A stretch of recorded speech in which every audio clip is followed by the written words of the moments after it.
अनुरोध करूंगा जो इस कक्ष के बाहर है वे शीघ्र से शीघ्र प्रवेश स्थान पर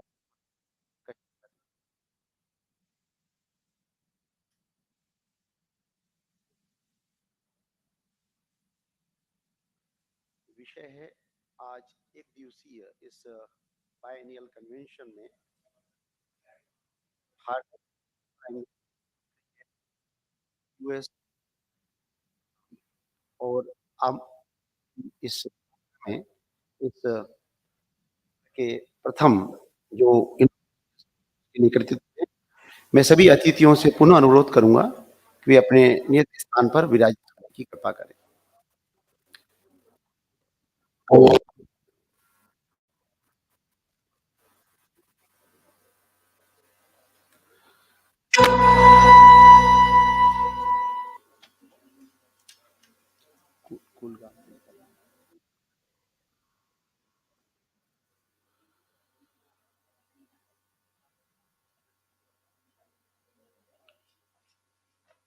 इस 3 सत्र में चलने वाले बायनियल कन्वेंशन में विविध विषयों पर आज चर्चा की जानी है, गंभीर चिंतन किया जाना है और अभी हम उद्घाटन सत्र में हैं। मैं सभी महानुभावों से अनुरोध करता हूँ कि वे अपने नियत स्थान पर विराजित होने की कृपा करें।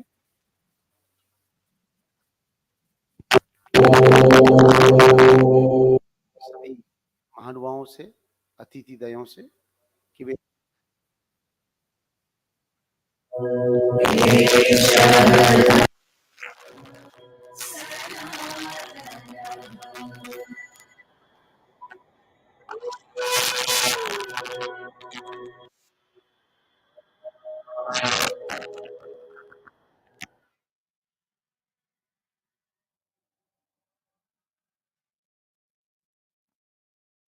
the diaspora with resurgent India, economic and academic.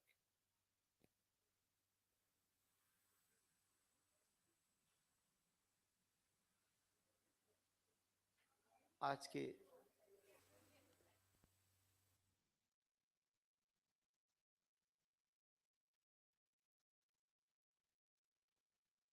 के इस कार्यक्रम में हमारा सौभाग्य का विषय है हमारे श्री ओम प्रकाश सकले, मिनिस्टर सेमी सेक्टर और साइंस एंड टेक्नोलॉजी, उनके साथ ही हमारे सम्मुख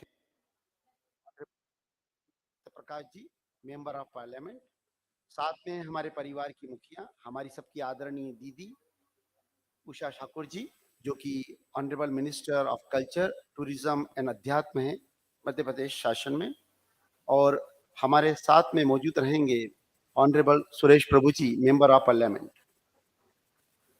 साथ में आज हमारे लिए बड़ा सौभाग्य का विषय PIO CCI के जो प्रेसिडेंट थे श्री सुशील पंडित जी हैं, उन्हीं के साथ हमारे पेट्रन प्रोफेसर राजकुमार भाटिया जी, वे भी यहाँ पर मंच पर मौजूद रहेंगे। मैं सभी का साची बुद्ध भारतीय ज्ञान अध्ययन विश्वविद्यालय परिवार की ओर से हार्दिक स्वागत करता हूँ, अभिनंदन करता हूँ।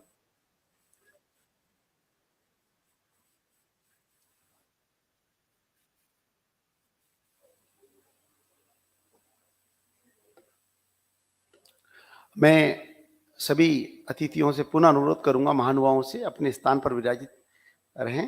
मैं अनुरोध करता हूँ हमारी आईटी टीम से कि वे हमारे कुलगीत विश्वविद्यालय का हमारा प्ले करें।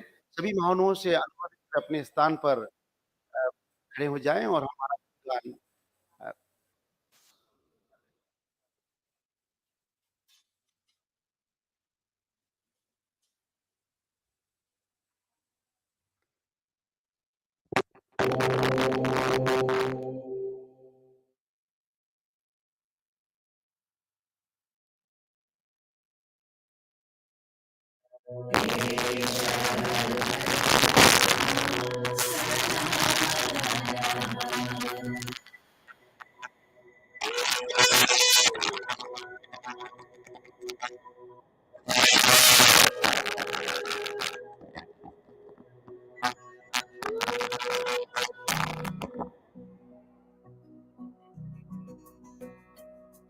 धरती की पहली ऋचा यहाँ, पहला है यहाँ हर ज्ञान को। यहाँ बुद्ध है, यहाँ वेद है, यहाँ इतिहास निमेष है। यहाँ कण कण में उर्जित ज्ञान है। ये भारत का अर्थम निजास है।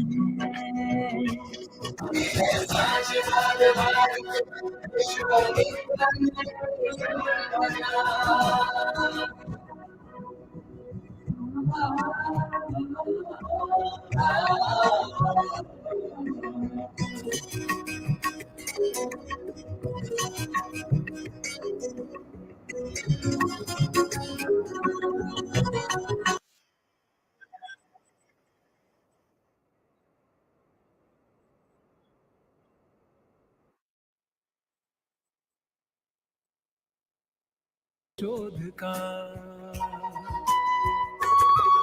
यहाँ की छब में है विश्व संस्कृति।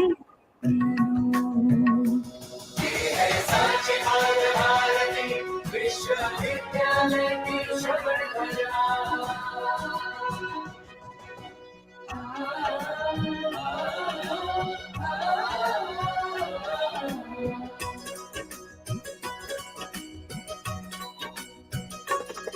इसके अंत में विश्व है, इसकी बाहों में जम्बूद्वीप, इसके मस्तक पे गाना हो, इसका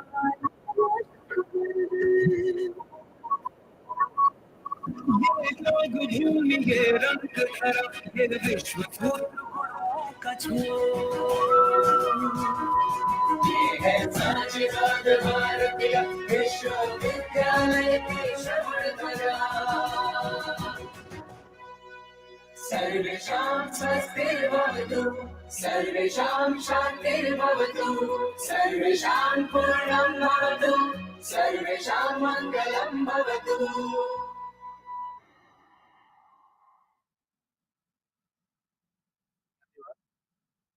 मैं अब हमारे आज इस कार्यक्रम के जो अतिथिगण हैं उनसे अनुरोध करूंगा कि वे मंच पर विराजित होने की कृपा करें। मैं अनुरोध करता हूं। जी। मैं हमारे अतिथि दल से अनुरोध करता हूं। आज हमारे बीच में हैं श्री ओम प्रकाश सकलेचा जी, जो honourable minister for MSME sector और साइंस एंड टेक्नोलॉजी है। और हमारे हमारी परिवार की मुखिया, हमारी आदरणीय दीदी Usha Thakur ji, honourable minister of culture, tourism and अध्यात्म शासन। साथ में हमारे honourable Satyapal Singh ji, member of parliament. और साथ में हैं हमारे PIO CCI के वर्किंग प्रेसिडेंट सुशील पंडित जी से भी अनुरोध करूंगा मैं। और हमारे सेक्रेटरी जो हैं PIO CCI के अनु गुप्ता जी, उनसे अनुरोध करूंगा। हमारी आदरणीय कुलसचिव महोदया, हमारे आदरणीय कुलसचिव महोदय और प्रोफेसर राजकुमार भाटिया जी, जो पैटर्न है PIO CCI के, उनसे भी अनुरोध करना चाहूंगा।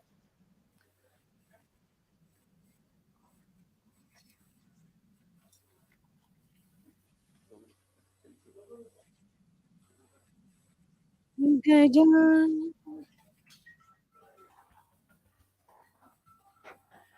गजान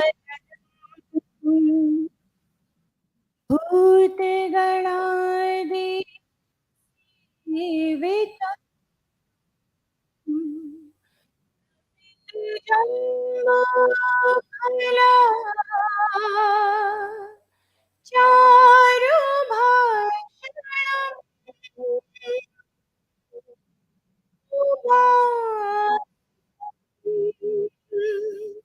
शोक विनाशकारकम्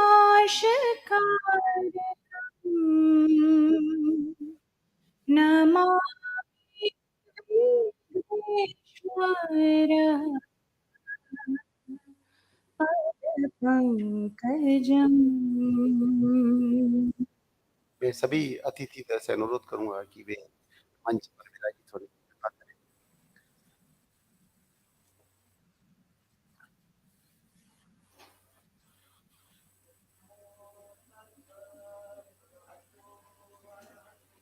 सम्मा सम्बुद्धस्स नमो तस्स भगवतो अरहतो सम्मा सम्बुद्धस्स नमो तस्स भगवतो अरहतो सम्मा सम्बुद्धस्स महाकारुणिको नाथो हिताय सबपरिणः पुरेत्वापरन्तु समृद्धिमुत्तमं एतेन सचवजेन होतु ते जयमङ्गलं जयन्तु बोधियामूले सत्यानन्दानुवादनो एवं वेहं जयो होतु जयतु जयमङ्गलम् अपराजितपल्लकेशिते बुधो विभूषणे अभिषेके सद्बुधानम् आग्रपतोपमोदति गुणाकथं सुमङ्गलं सुपावासं सुहोटितं कनो मुमोच सुविद्धो ब्रह्मचारिषु पदाखिलं कायकम् वाचा कम्मं पदखिलं पदखिलं मनोकम्मं पणिधीते पदखिलं पदखिलानि तत्पानं प्लवन्ते पदखे आतलथा सुखिता विरुला भूतशासने अरोगा सुखिता भूत सहसभेहियाति साधु साधु साधु। मैं नेशनल सॉन्ग के लिए मिस शुभ्रा सिंह जी से अनुरोध करूंगा। सभी माननीय अतिथि दय से अनुरोध करूंगा कि वे नियत स्थान आप सभी से निकल।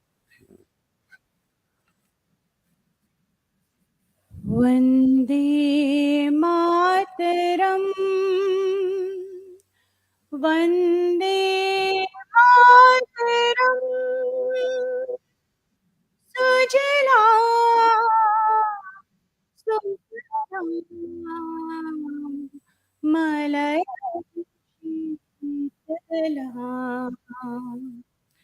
शस्य श्यामलां मातरं वन्दे मातरम् शुभ्रज्योत्स्ना यामिनी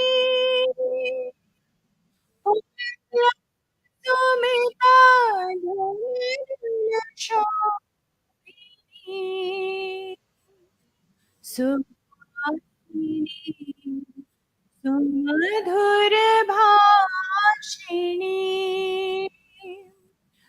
सुखदां वरदां मातरं वन्दे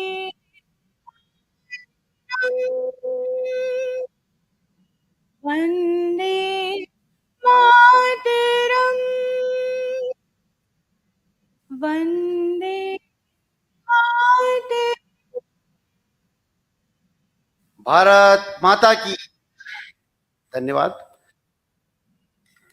बहुत सुंदर प्रस्तुति आपके द्वारा।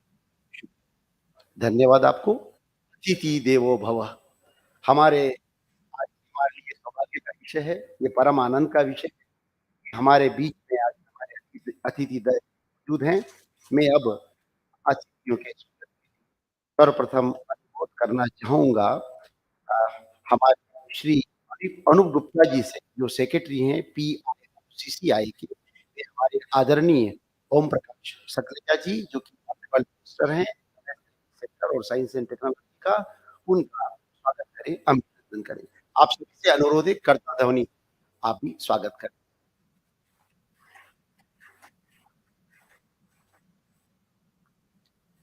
श्री अनूप गुप्ता जी सेक्रेटरी PIO स्वागत करते हुए।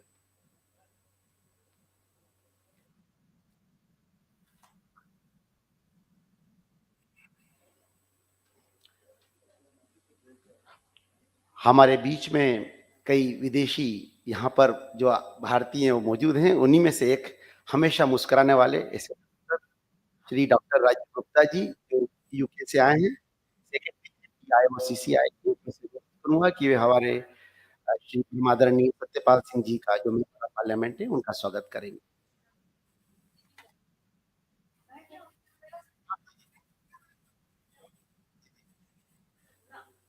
दीदी, आदरणीय दीदी और गुप्ता जी दोनों के माध्यम से स्वागत होगा। ये परम हमारा सौभाग्य है, स्वागत करते हुए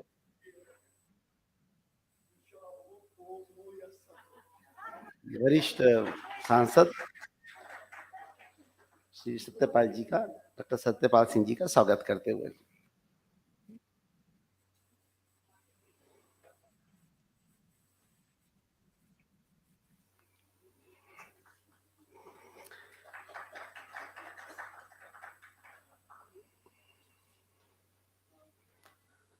अब हम जिनका स्वागत करना चाहते हैं, वे हमारी परम आदरणीय दीदी हैं और उनके स्वागत के लिए हमारी कुलपति महोदय ने भी उनका स्वागत किया। मैं अब अनुरोध करूँगा हमारे रजिस्ट्रार महोदय प्रोफेसर डॉक्टर के चतुर्वेदी जी से कि वे सुशील पंडित जी, जो पीआईओ सीसीआई के वर्किंग प्रेसिडेंट हैं, उनका स्वागत करें।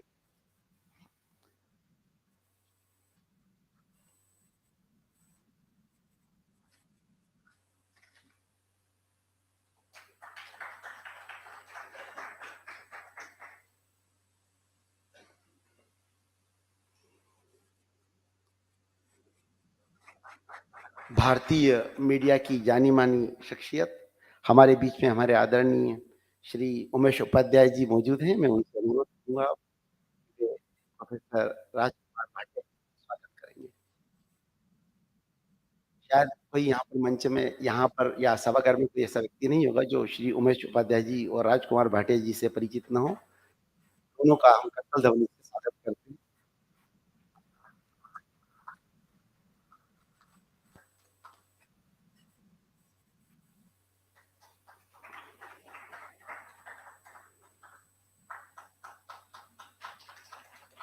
जो सदैव हमें प्रेरणा देती हैं, हमारे परिवार की मुखिया, हमारी कुलगुरु आदरणीय डॉक्टर नीरजा जी गुप्ता का स्वागत करेंगे। हमारे प्रोफेसर राजकुमार भटिया जी हैं, वे हमारी कुलपति महोदया का स्वागत करेंगे।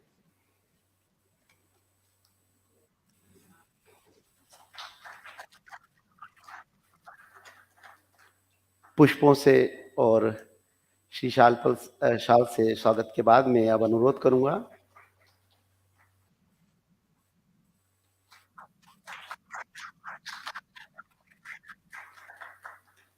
शब्दों के माध्यम से स्वागत के लिए हमारी आदरणीय कुलपति महोदया डॉक्टर नीरजा अरुण गुप्ता जी का कि वे शब्दों के माध्यम से सभी अतिथियों का स्वागत करें।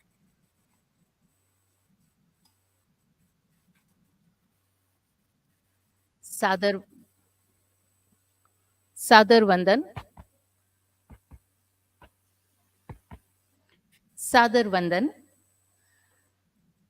सांची बौद्ध भारतीय अध्ययन विश्वविद्यालय और पीआईओ सीसीआई के संयुक्त उपक्रम के अंतर्गत प्रवासी भारतीय दिवस 2023 के समारोह की पूर्व संध्या पर आयोजित एक दिवसीय इस सेमिनार के शुभावसर पर मंच पर गरिमामय उपस्थिति रखते हुए मंत्री आदरणीय श्री ऋचा जी, आदरणीय सुश्री उषा ठाकुर जी, माननीय सांसद आदरणीय श्री सुरेश प्रभु जी जो ऑनलाइन जुड़े हैं, माननीय सांसद डॉक्टर सत्यपाल जी, मंच ऊपर आसीन आदरणीय सुशील पंडित जी, आदरणीय राजकुमार भाटिया जी, हमारे कुल सचिव प्रोफेसर अलकेश चतुर्वेदी जी और इस सभागार में विभूतियों से ये आभूषित ये जो सभागार है, आप सभी को मैं सादर वंदन करती हूँ।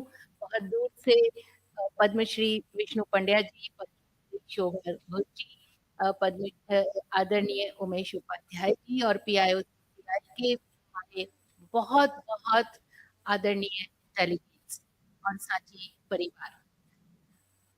ये एक आयोजन जो हम 5 ट्रिलियन इकोनॉमी पर कर रहे हैं, ये एक ऐसा विषय है जिसमें हम नए भारत के निर्माण की बात करते हैं। और इसमें जो ऊर्जाएँ आज जुड़ी हैं, जो एनर्जीज़ आज साथ आई हैं, वो एनर्जीज़ ना सिर्फ़ इसके मार्ग का एक दिग्दर्शन करती हैं, बल्कि एक पुनर्अवलोकन करने का भी अवसर देती हैं। इस अवसर पर मैं आप सभी का हार्दिक स्वागत करती हूँ।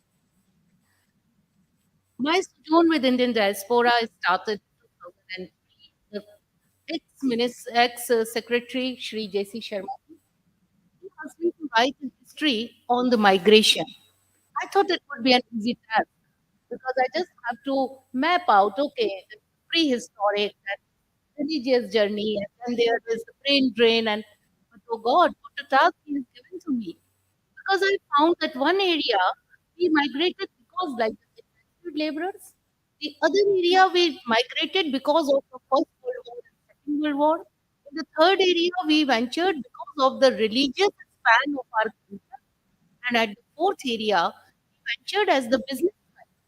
So the entire Silk Road, वो खाली सिल्क रूट नहीं था, वो हमारी संस्कृति और हमारे ज्ञान परंपरा के आदान-प्रदान का एक ऐसा सूत्र था, जो ट्रेड्स एंड ट्रांसमिशन की परिभाषा बनाता है। जब हम उस सिल्क रूट का अध्ययन करते हैं, तो कम से कम 5 जगह हमें ऐसे गड्ढे मिलते हैं, जो ज़मीन से सोना लाने वाली चींटियों को ट्रेन किया गया है। गोल्ड डिगिंग एंड्स, और कहते हैं लद्दाख में जो मोनेस्ट्री है जिसका नाम हेमिस है, हेमिस का अर्थ संस्कृत में सोना होता है, वो उसी सोने से बना है। हम डायस्पोरा कहते हैं और कहते हैं डायस्पोरा एक ग्रीक शब्द है, लेकिन डायस्पोरा एक संस्कृत शब्द है, ये एक समास है द्वि और स्फुर। द्वि माने दो, स्फुर यानी स्फुरित हुआ वो।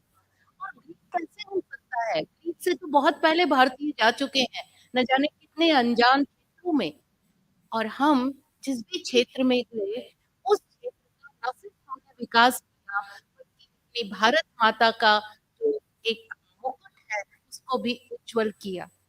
इस इमोशनल और इकोनॉमिक कनेक्ट को सामने रखते जब भी हम डायस्पोरा से 2-4 होते हैं, तो याद आती हैं पंक्तियाँ जो कबीरवाला में एक गाने की हैं, छोड़कर अपनी ज़मीं को दूर आ पहुँची हम, दिल में है यही तमन्ना, तेरे ज़र्रों की कसम, जिस जगह पैदा हुए हैं, उस जगह ही निकले दम, तुझ पे दिल कुर्बान। अवसर पर आप सबका हार्दिक स्वागत, बहुत धन्यवाद कि आप यहाँ आए।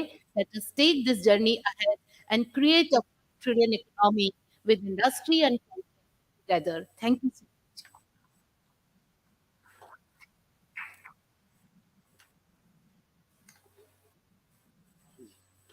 अ, धन्यवाद आदरणीय कुलपति महोदया, स्वागत अभिभाषण के लिए। क्या कहूँ, जिनके पास संस्कार, जो मेरे ख्याल से सौम्यता और सहजता और सरलता के प्रतीक भी हैं, यथा चित्तम तथा वाचो यथा वाचस्पता क्रिया। इसे परम आदरणीय हमारे ये भाई साहब ओम प्रकाश को बुलाने से पहले यदि कुछ कहूँगा, तो कुछ कम पड़ेंगे, फिर भी बोलने का प्रयास करता हूँ। जावद विधानसभा जो कॉन्स्टिट्यूएंसी है, नीमच बड़ा जिला है, वहाँ से संबंध रखते हैं और एक ऐसे परिवार से सदियों से देश मातृभूमि की समर्पित है। वे वर्तमान में मिनिस्टर हैं, लघु और मध्यम उद्योग मंत्री, और साथ में minister of science and technology भी हैं, और गर्व का विषय भी है कि वे ग्रेजुएटेड हैं दिल्ली यूनिवर्सिटी से कॉमर्स में 79 में। तो मैं विनम्र भाव से उनसे अनुरोध करूँगा कि वे हम सबको संबोधित करें। मेरा विनम्र अनुरोध है, मैंने सबसे परमिशन ली है। माननीय सुरेश प्रभु जी का एक अनुरोध है कि क्या उनको पहले हम बिल्कुल, आप सादर आमंत्रित हैं माननीय सुरेश प्रभु जी, सांसद हमारे पूर्व मंत्री। आप कृपया अपना उद्बोधन।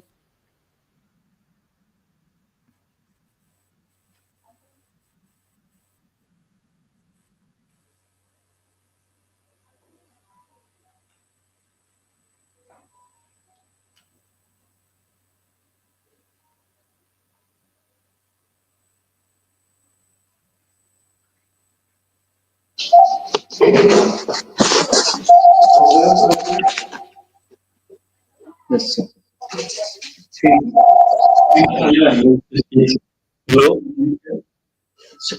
can I speak?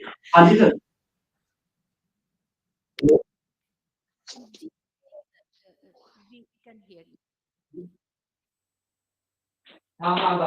अच्छा जी, मैं हमारे इस कार्यक्रम के लिए पूरे विश्व से जितने भी लोग यहाँ पर पधारे उनको मैं हमारे अन्य साथियों के साथ कभी स्वागत करता हूँ। हम ये जानते हैं कि हमारे प्रवासी भारतीय पूरे विश्व में स्थायित है। उनका ये हमारे पूरे विश्व में जहाँ जहाँ पर उन्होंने स्थापित किया है वहाँ पर आज भी उनकी अलग से पहचान बन गई है। Very proud of the fact that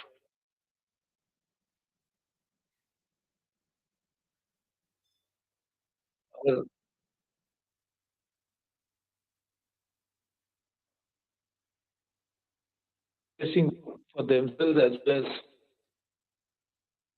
making sure they're making sure that we have we have already created a space for themselves. And I would say that all my friends from different parts of the world who have now become so-called non-residents, people of Indian origin, have acquired a special status in the societies where they have decided to settle down. They have become ambassadors of India in those countries, but also at the same time become a very important think tank against trust for the India in various parts of the world. Many of them have acquired skills in various technical subjects. Many of them become professional doctors, engineers, architects, lawyers, and they settle down there. Some of them running businesses. Many of our friends, I must say, they are actually working in the Gulf and other places in very difficult, challenging environment of temperature, even sometimes in excess of 50 or 52 degrees. But they have really created their own identity, which makes all of us proud. This year, India would be getting more than $100 billion of remittances. India is the single largest recipient of remittances ahead of all countries in the world, including Mexico, because there are a lot of Mexicans living in US. There are more than Filipinos who are there in all parts of the world, Indonesians, many others. So that shows that Indians are not only residing abroad, but also helping India's external sector. India is running a huge current account deficit. India has a huge trade deficit. I cannot even imagine India's economy if there were no $100 billion of remittances which are coming from different parts of the world. And they are all sent by people not taking what to take back. Most of them remains in the country for consumption. That again causes spirals in India's economy. Just imagine the contribution of these great sons of India, daughters of India, settling in all parts of the world, but in their heart, India is settled. They are settled in different parts of the world, but they ensure that India permanently resides in their own hearts. And that's why you're all here. And let me welcome you. I met many of them in almost all parts of the world in different countries.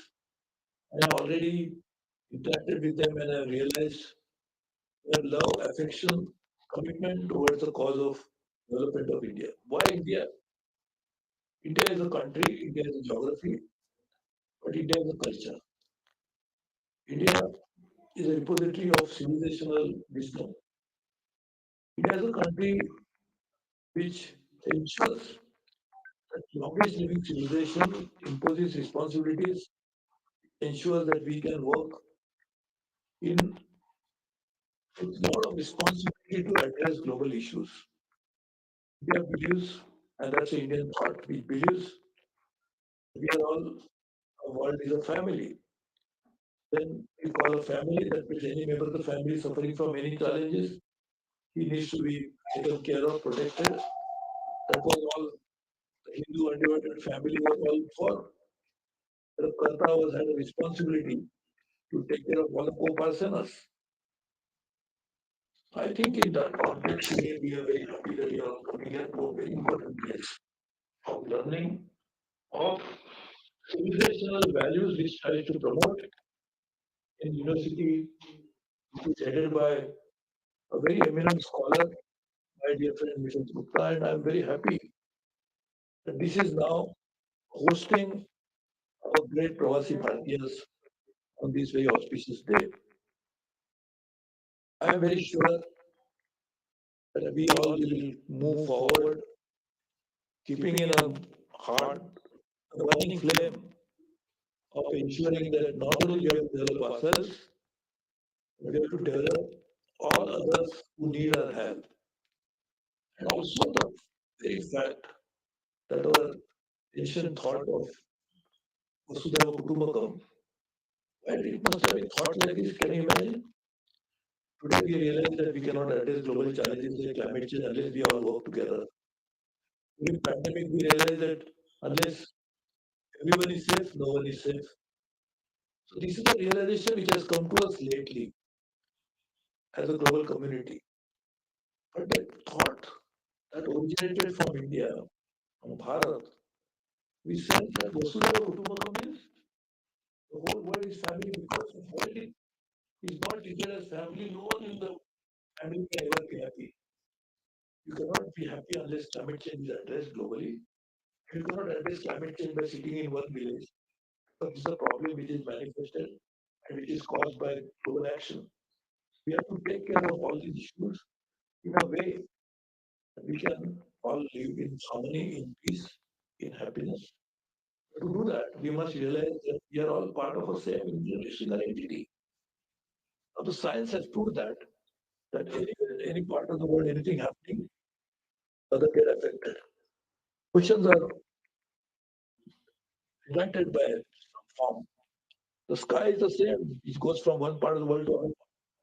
So, if we don't realize this law of nature, the reality of life, that we are all united by the forces of nature, how can we then think independent of each other?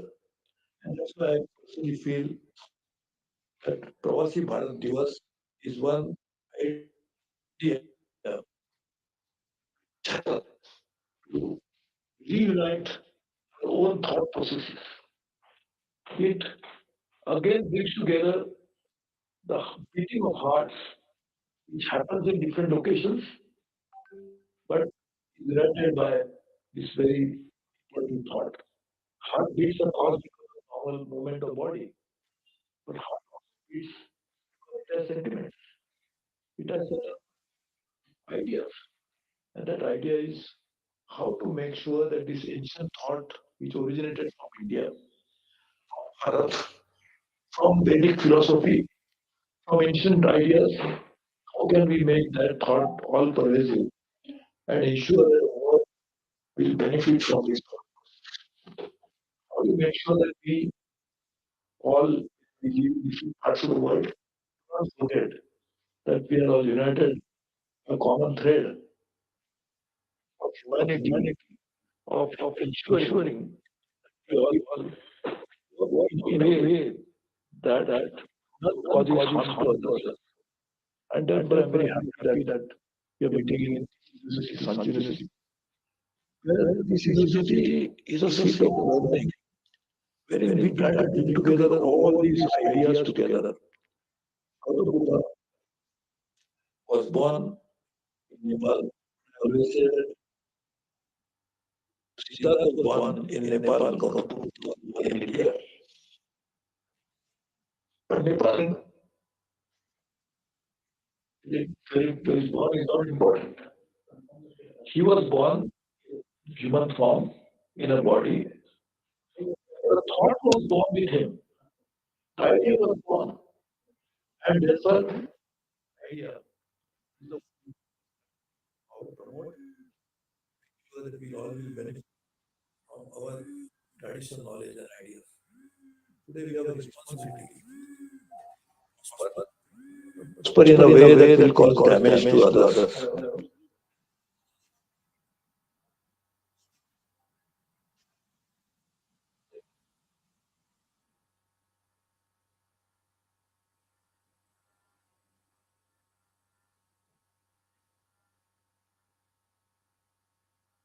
Thank you very much, Honorable Suresh Prabhu Sarji. Um, Definitely, along with IOCCI, all your expectations. अब मैं अनुरोध करना चाहूंगा हमारे आदरणीय सबके ओम प्रकाश सकलेचा जी से, जो कि मिनिस्टर हैं सूक्ष्म लघु और मध्यम उद्यम मंत्री टेक्नोलॉजी मध्य प्रदेश शासन। भाई साहब। नमस्कार, थैंक यू, धन्यवाद। आज सांची यूनिवर्सिटी और PIO के द्वारा आयोजित कार्यक्रम में मंच पर विराजित मेरी बड़ी बहन श्री उषा ठाकुर जी, अभी जिसको हमने बहुत गंभीरता से सुना, पूर्व केंद्रीय मंत्री एवं सांसद सम्मानीय श्रीमान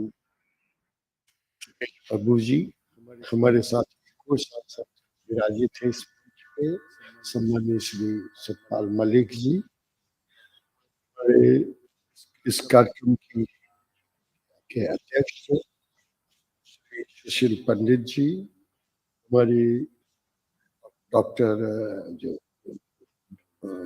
यूनिवर्सिटी के वाइस चांसलर डॉक्टर ईजा गुप्ता जी, बहुत अच्छे शब्दों में, बहुत कम शब्दों में बड़ी अच्छी व्याख्या करी। वास्तव में NRIs के बारे में रूट एंड एक चीज black gold business, that was OPM, जिसके कारण पूरी इकोनॉमी कंट्री की अलग दृष्टिकोण से आई। जैसे मिर्जा जी, राजकुमार भाटिया जी और अन्य कई मेरे परिचित हैं, सुधांशु भी बैठे हैं और भी कई भी बैठे हुए हैं, सब ठीक है। वास्तव में पीपुल ऑफ इंडियन ओरिजिन और एक वाक्य थोड़ी सी व्याख्या अलग दृष्टिकोण से करना कि जब गए थे भारत से, चाहे कल्चर के कारण, चाहे इकोनॉमी के कारण, चाहे जॉब के कारण, लेकिन अभी तक हमने जो सम्मान पिछले 6 सालों में पाया है वो अद्वितीय है, और आने वाले 10 सालों में जो भारतीयों की पूरी दुनिया में पोजीशन है, वो ब्रेन ड्रेन के बजाय से कैसे पूरी दुनिया कैप्चर करें। If we use that word, that might be much better. क्योंकि आज मैं बड़े विश्वास के साथ कह सकता हूँ, जितने भी इंडियन जा रहे हैं, भले किसी भी लेवल पे, 15 साल में वो वहां की टॉप पोजीशन, टॉप 5 से एक पोजीशन में उस ऑर्गेनाइजेशन में पहुंचे, और पहुंचने के साथ जो भारतीयों का सम्मान बढ़ रहा है और जो उनकी कैपेसिटी बढ़ रही है, बहुत ही फिनोमेनल है, बहुत तेजी से सोचना चाहिए। विश्व गुरु बनना, या हम विश्व गुरु थे, भविष्य में वापस विश्व गुरु कैसे बनना है, तो दुनिया में हर देश में हमारे जब जाते हैं और वो टॉप पोजीशन पर पहुंचते हैं, वो जो जरूरतें हैं, आप यूनिवर्सिटी की है, मैंने बीच में एक बार ये बात कही थी, 10 साल पहले एक गवर्नमेंट ऑफ इंडिया का और इंटरनेशनल पेपर आया कि 2 करोड़ लोगों की जरूरत है पूरी दुनिया में इंटरनेशनल ट्रेड। हम अभी तक 1 लाख बच्चे उस लेवल के सालाना हमारे ट्रेंड होते हैं। अगर हम उस 1 लाख से 10 लाख पे जाते हैं और उसमें से 5 लाख भी पूरी दुनिया में चले गए। 15 साल में पूरी दुनिया पे सिवाय भारतीय माइंड के राज के अलावा कुछ भी नहीं हो सकता। जब मैं उस बात को उस दृष्टिकोण से देखना शुरू, मैं कुछ समय पहले न्यूयॉर्क गया था। Indian doctors, Indian IT professionals, उसके बिना अमेरिका 5 दिन भी सरवाइव नहीं कर सकता। मैं अगर यूरोप में बात करूं तो वही बातें धीरे धीरे आ रही। एक बार मैं हाउस ऑफ कॉमन में बैठा था, मध्य प्रदेश सरकार के, उस समय 12 भारतीय मूल के सांसद हमारे साथ बैठे, स्पीकर लेडी भी बैठी है, वहां की जो सेकंड मोस्ट पावरफुल लेडी होती है।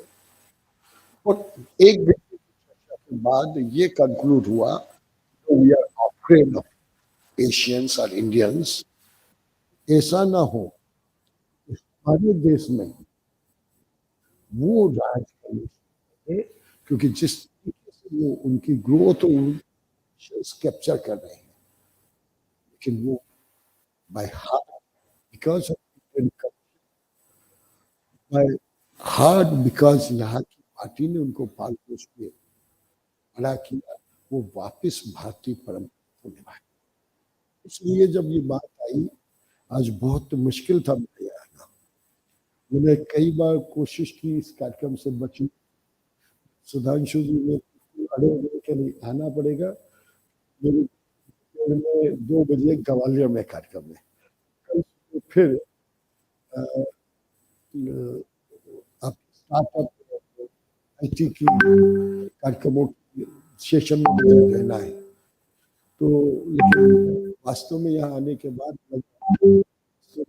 आके अच्छा, इतने पुराने से वापस और उस सोच को आगे ले जाता हूं। मैं कभी भी ये नहीं मानता हूं कि ब्रेन ड्रेन होता है, भी गया कैप्चर कर कर भारत भारतीय का सम्मान बढ़ा रहा है। वो समय चला गया तब हमको कोई भी दूसरे देश वाला सामान्य निगाह से या हीन भावना से हमें देखे। अब हम कमांड, और इसके लिए मैं वास्तव में हमारे माननीय प्रधानमंत्री जी का बहुत बहुत अभिनंदन करता हूँ।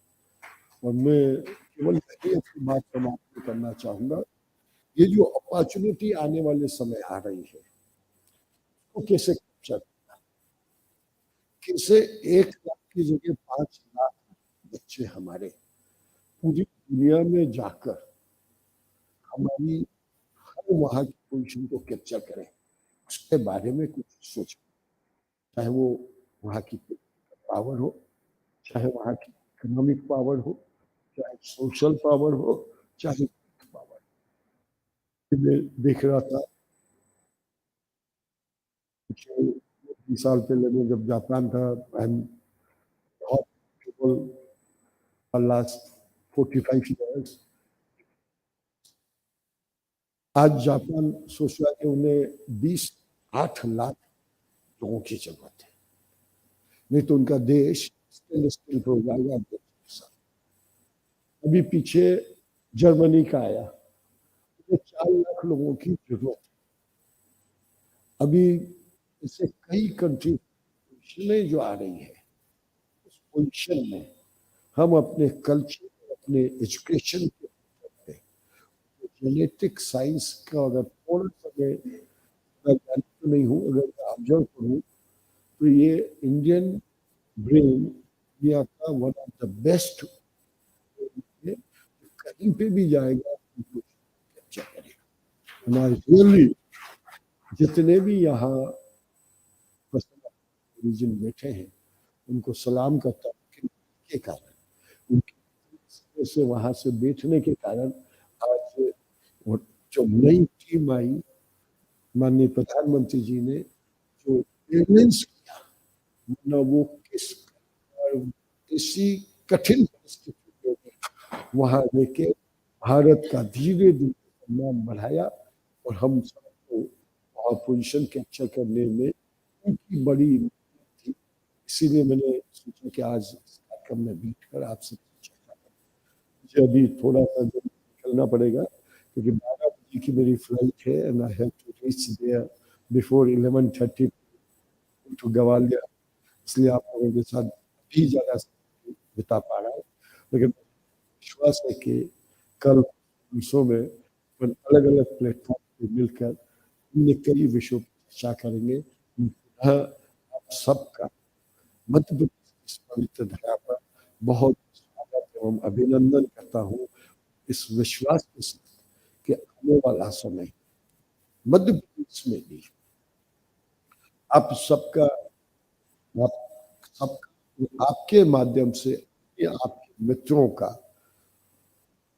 इन्वेस्टमेंट, टेक्नोलॉजी सपोर्ट, वहाँ के नॉलेज यहाँ पर भी कुछ अगर किया जा सकता है उस सब में आपका पूर्ण सहयोग है, क्योंकि मेरे पास तीनों डिपार्टमेंट है, science, technology, IT, these are the most upcoming country। चाहे हम AI की बात करें, चाहे हम VR की बात करें, VR से आगे की बात करें, हम एजुकेशन में इन सब कॉन्सेप्ट को लाने की कोशिश कर रहे हैं। इससे हम सब मिलकर आने वाली पीढ़ी को उस लेवल पे तैयार करें कि धीरे धीरे पूरी दुनिया हर भारतीय न कहीं जाकर अपनी पोजीशन को स्ट्रॉन्ग करके भारत के साथ दुनिया का वापिस सबसे सर्वशक्तिशाली और पूरी दुनिया में भारत का शायद इस दृष्टिकोण से हो कि वो सर्वव्यापी हो, तो वो सबका दुनिया का मार्गदर्शक बने, सबसे अग्रज बने। इस विश्वास के साथ आप सबका अभिनंदन करते हुए गाने को विराम दूंगा और किसी को भी मेरे डिपार्टमेंट से कभी भी कोई भी विषय हो, कभी भी वो कांटेक्ट कर सकता है। मेरा मोबाइल हमेशा मेरे पास रहता है। 2 घंटे में 2 घंटे में कॉल बैक आएगा अननोन नंबर, क्योंकि मैं ये gap you and me, Madhya Pradesh सरकार और पूरी दुनिया में बसे हुए person of Indian are one. Let's grow together. Thanks, धन्यवाद।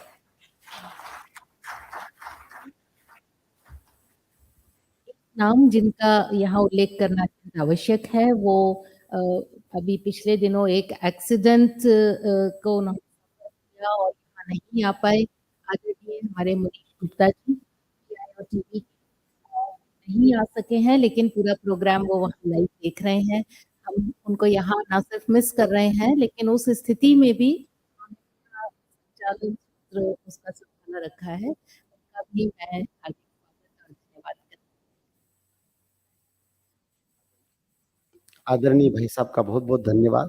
जो विश्वास आपने हमें जगाया है, आत्मनिर्भर भारत, नव भारत का निर्माण, आज़ादी के अमृत महोत्सव। जब 2 अनूप यदि हमारे पास में हो, 2 अनूप जी हमारे बीच में हों, तो अनुपम और अदिति की कल्पना आप साकार रूप में देख सकते हैं। आज प्रसंग ऐसा ही है। मैं अब अनुरोध करूँगा हमारे श्री अनूप गुप्ता जी से और श्री अनूप मुखर्जी से कि वे यहाँ पर मंच पर आएँ, क्योंकि अवसर है हमारे PIO CCI के 100वें ईयर के। मैं यथा नामे तथा गुणे, देखिए बड़ा बड़ा अच्छा प्रसंग है। एक प्रकाशन में है और एक इसके संपादन में है। दोनों का आप करतल ध्वनि से स्वागत करें।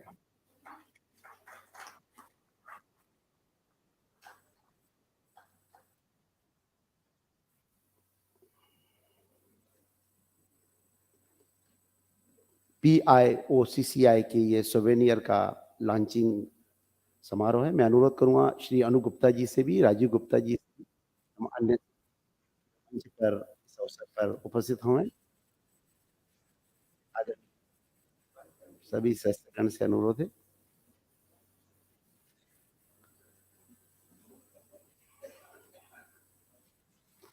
करतल ध्वनि से एक बार सभी स्वागत करेंगे हम।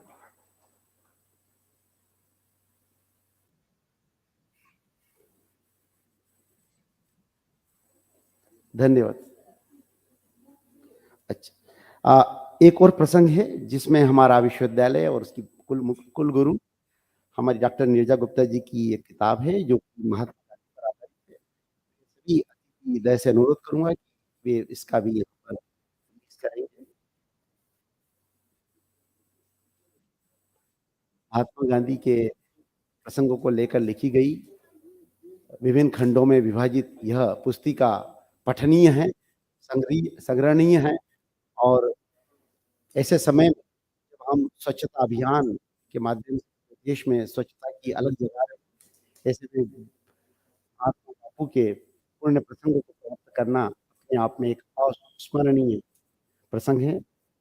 करतल ध्वनि से हम सभी स्वागत करते हैं इस पुस्तक के विमोचन का भी।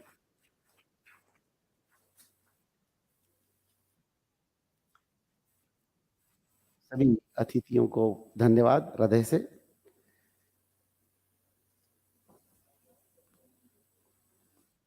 इस पुस्तिका का जो महात्मा गांधी जी पर लिखी गई है, भारत शोध संस्थान एवं सांची बौद्ध भारतीय ज्ञान अध्ययन विश्वविद्यालय के संयुक्त प्रकाशन में इसका किया गया है। अब जिन्हें हम सुनना चाहते हैं और पूर्व में भी विश्वविद्यालय को उनका प्रतिसाद आशीर्वाद प्राप्त हुआ है, ऐसे हमारे श्री सत्यपाल सिंह जी जो कि वरिष्ठ मेंबर ऑफ पार्लियामेंट हैं, भारत के मानव संसाधन विकास राज्य मंत्री 2017 से 19 के बीच में रहे, minister of state in the ministry of water resources, river development, engage education और वाइस प्रेसिडेंट भी रहे भारतीय जनता पार्टी के उत्तर प्रदेश के और उन्हें शांति दूत सम्मान से भी सम्मानित किया गया, ये बड़े गर्व का विषय है। यह सम्मान उन्हें world peace movement trust India की ओर से दिया गया। उन्हें चूँकि वे एक सेवानिवृत्त आईपीएस अधिकारी भी रहे हैं और बड़े नामचीन रहे हैं और उनका president police medal for distinct services in force से भी सम्मानित किया गया और इतना ही नहीं, वे रसायन विज्ञान में स्नातकोत्तर हैं और ऑस्ट्रेलिया से एमडी की उपाधि प्राप्त की। हम उनका करतल ध्वनि से निवेदन के साथ अनुरोध करते हैं, आशीर्वचन हमें आदरणीय सर इधर आ जाइए।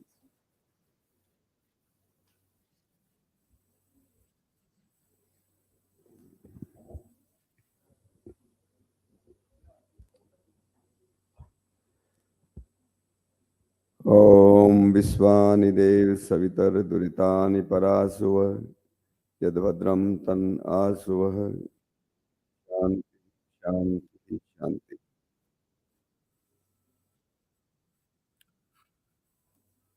आप सभी लोगों को सबसे पहले मेरा सादर नमस्ते। सॉरी मेरा गला थोड़ा खराब है आज। I was just discussing with Mr. Sushil Pandit whether I should speak in English or Hindi. I don't know what is the best medium to speak.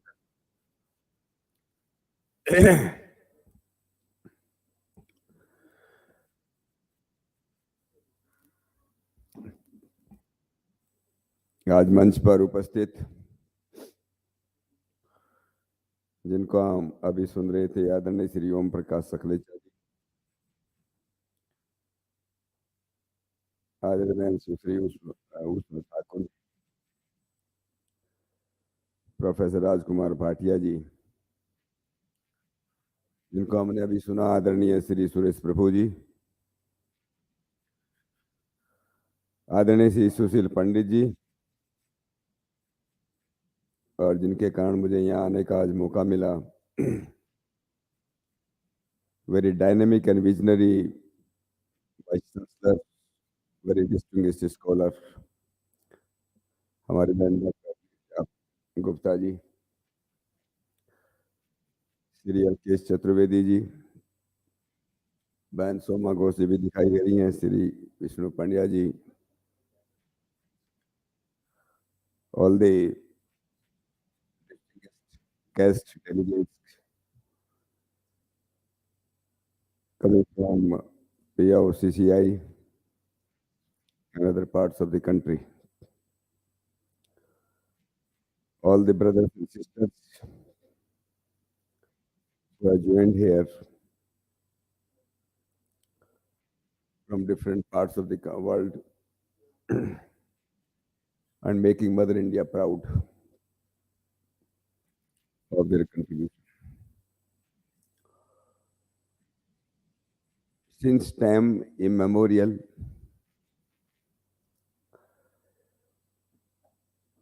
we Indians or Bharatiya Bharat,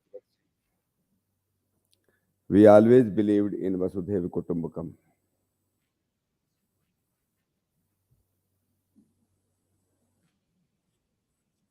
That there is only one family, one earth, one family.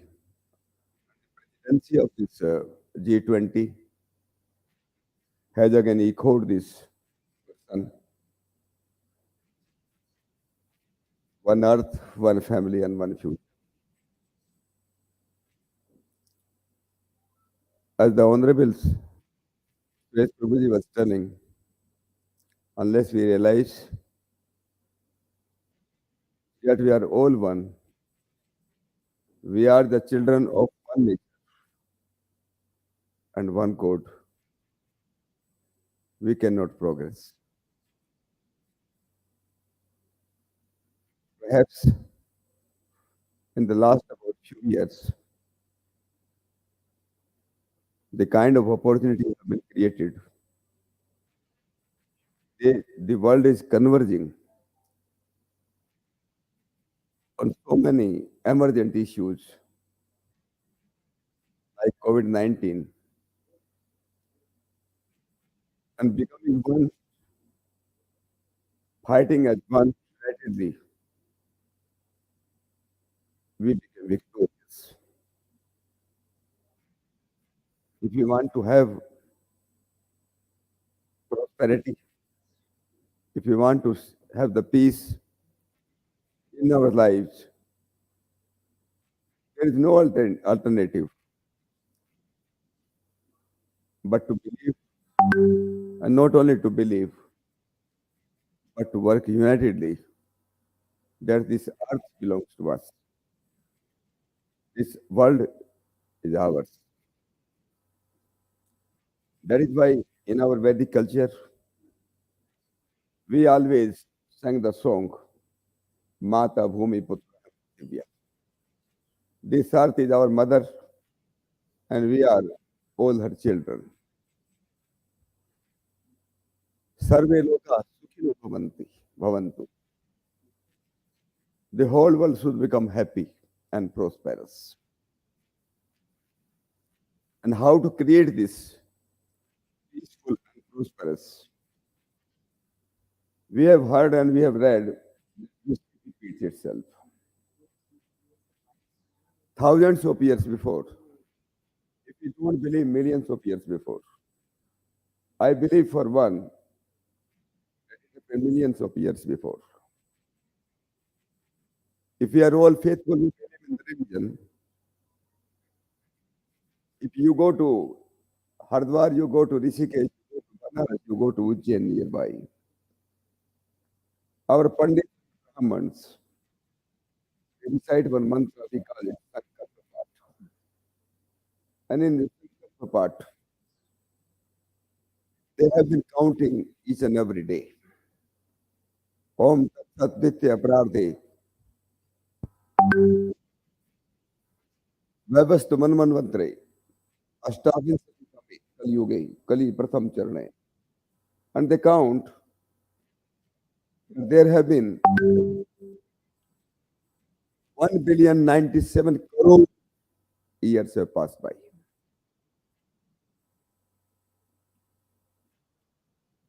And now, as I mentioned, about thousands of years before, the first king or the first lawgiver, the whole world, not only to India, they call it Manu. Manu mentioned in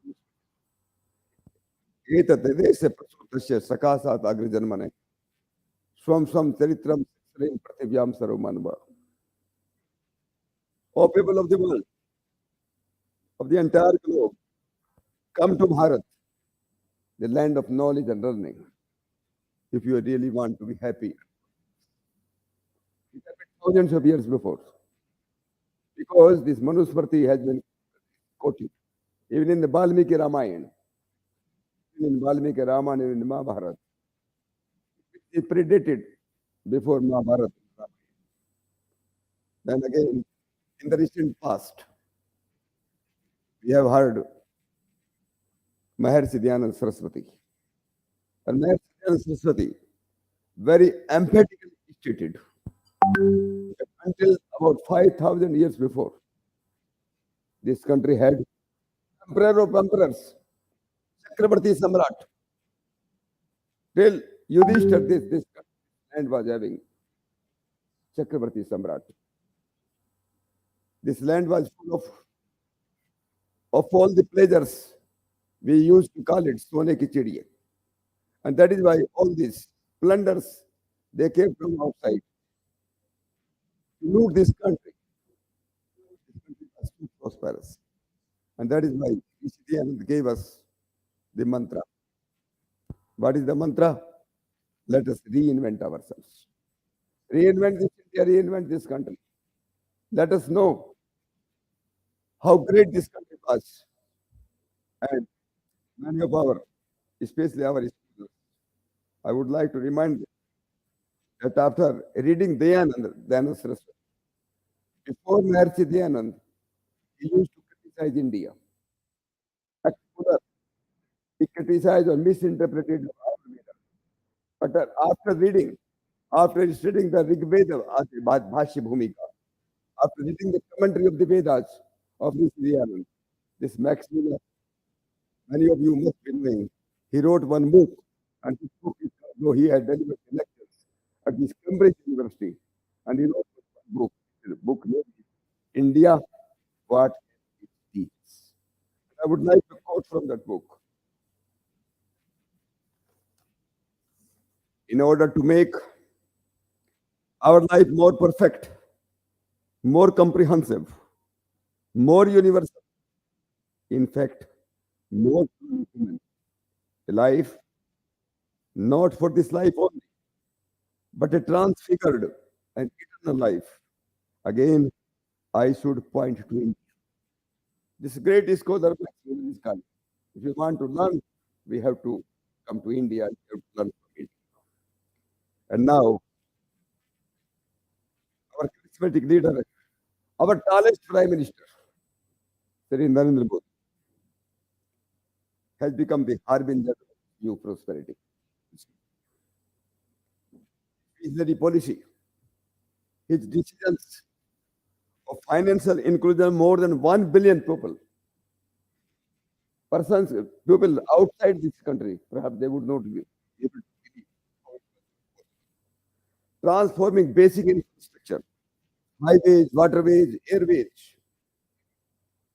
building universities, promoting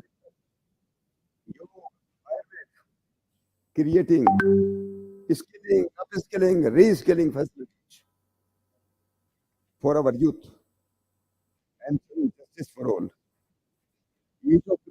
Ease of living, also inspiring the sankalp or the pledge of zero tolerance to extremism and terrorism, the pledge of this country of poverty, crime, casteism, communalism. It is the golden era in India, an Indian people, staying in different country, different parts of the world. Our PM Modi wants to make this country again Vishwaguru, world teacher or world master in the domain of knowledge, prosperity, and defense infrastructure. And let us join hands together to follow him, and to support this land of our forefathers. Brothers and sisters, in our quest for peace and prosperity, our religion, our faith play a vital role. And I always say that the core of commonality or the gist of all the religions of the world, they point out only to one thing. And that I call it the true religion. we call it dharma. And what is the dharma? The dharma is to feel the divinity in others, to treat others with dignity, and in all creations and all creation, and enjoy the diversity of this nature, or enjoy the diversity of the property. Our Vedic culture treats everyone alike without the distinction of caste, class, creed, community, or the country. As I mentioned earlier, we before this that we are all the sons and daughters of this one earth. Now, if we, as I mentioned,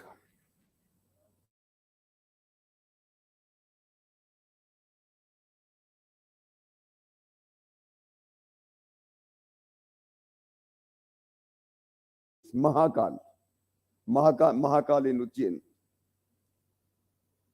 This Mahakal, we believe that this Mahakal is the police chief. He is the Kotwal of Ujjain. He has to protect our property and people. This prosperity. If we want to continue and prosper further, let us all come and take the blessings of the Mahakal. Anybody who would go to have the blessings, they will be blessed. This prosperity, or this 5 trillion, Dr. Nirmal was mentioning, the $5 trillion economy, our PM for India, in time to come, will be created by our talented, hardworking, and well-trained manpower, robust infrastructure, and world-class education. Just 2 days before, our government, they have allowed the foreign universities like Yale and Oxford and this Stanford. They will come and set up their campuses in India. This it will inspire and force our universities also. If they want to remain in the field, they have to compete with them, and they have to improve themselves. Lord Krishna in Gita has always mentioned that without knowledge, without learning, we cannot be prosperous. We cannot. And he mentioned, Nahi jnanen sadrasya pavitram. There is nothing else than the knowledge in this world. Without knowledge, there is no progress, or there is no progress. But this knowledge can be acquired by the faithful and devoted. Gita says, Sardhavan labdhe jnanam tatprah sayyat. Our Vishwanath, our Mahasiv at Varanasi is the embodiment of agriculture, of power, and this and welfare. His mount, his bullock signifies cow protection and organic farming. We have to take the inspiration from them. We have to learn from this. This is the benefactor of all. सबका कल्याण करता है, सिर्फ सबका कल्याण करता है, सबका साथ. That is why our PM has what is our slogan? सबका साथ, सबका विकास, सबका विश्वास, और सबका प्रयास. We are building the temple of Lord Ram. Memorial for thousands of years. And you must have read that it will be ready by January 2024. You see the principles, you see the policy, you see the decisions of the Lord Ram, his kingdom, his reign and his rule. In Valmiki Ramayana very clearly says, Na destination patel kardapyo na madhyape, nana hitagri na vitwane sweri sobar. There was so many learned people. Nobody was illiterate. Nobody was illiterate. Nobody was poor. There was no thief in the society. That's why Ram Raj was the inspiration of Mahatma Gandhi during the freedom struggle. I would like to say that our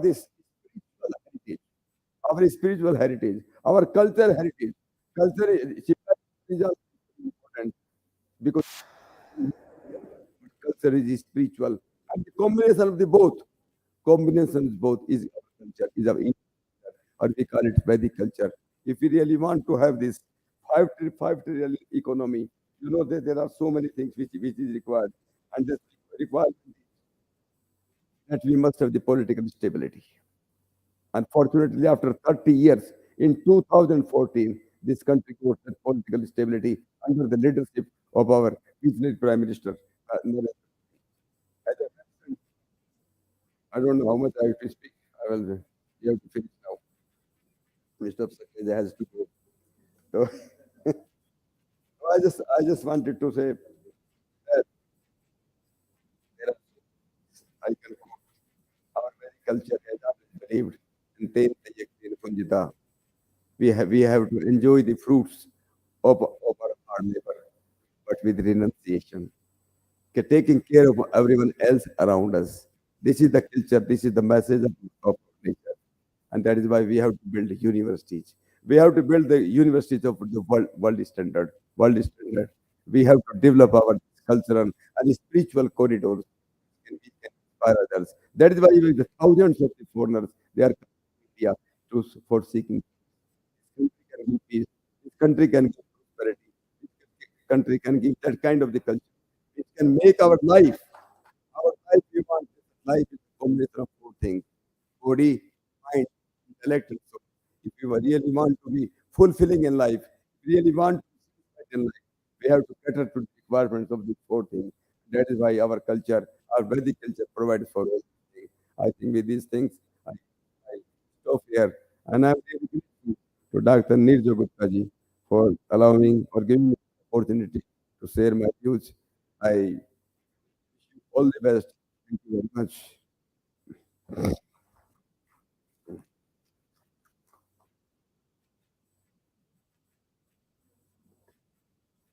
हमारे मध्य में हमारे संस्कृति मंत्रालय के सचिव शेखर जी शुक्ला जी की उपस्थिति का करताल ध्वनि से स्वागत करते हैं, अभिनंदन करते हैं।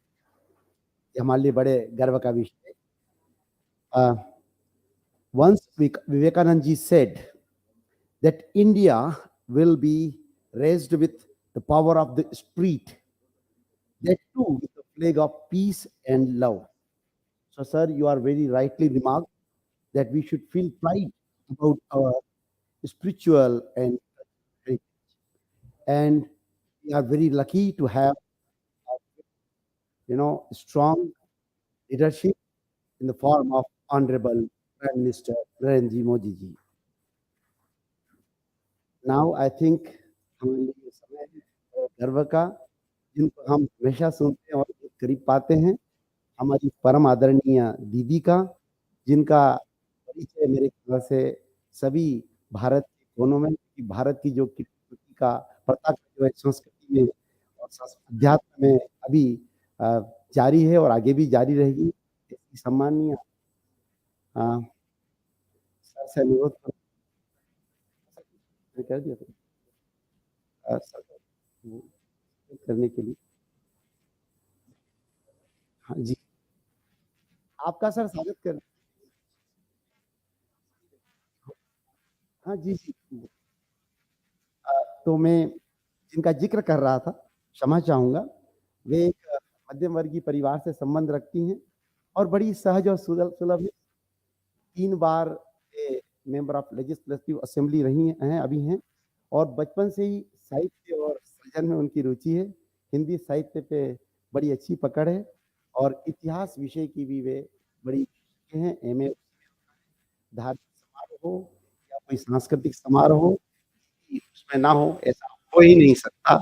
और उनके जो प्रगाढ़ विचार हैं महिला सशक्तिकरण पर सदैव मुखर रही हैं और जो मध्य प्रदेश को कल्चरल हेरिटेज में जो शेप मिला है, जो एक ब्रांडिंग मिली है, शायद हमें 8 नेशनल पुरस्कार मिले हैं नेशनल टूरिज्म में 2018 से 2022 में प्राप्त हुए। उनके पीछे दीदी और सर का सभी का हम करतल ध्वनि से स्वागत करते हैं। और most film friendly state Madhya Pradesh है, एमपी को मिला है 68वें नेशनल फिल्म अवार्ड समारोह में।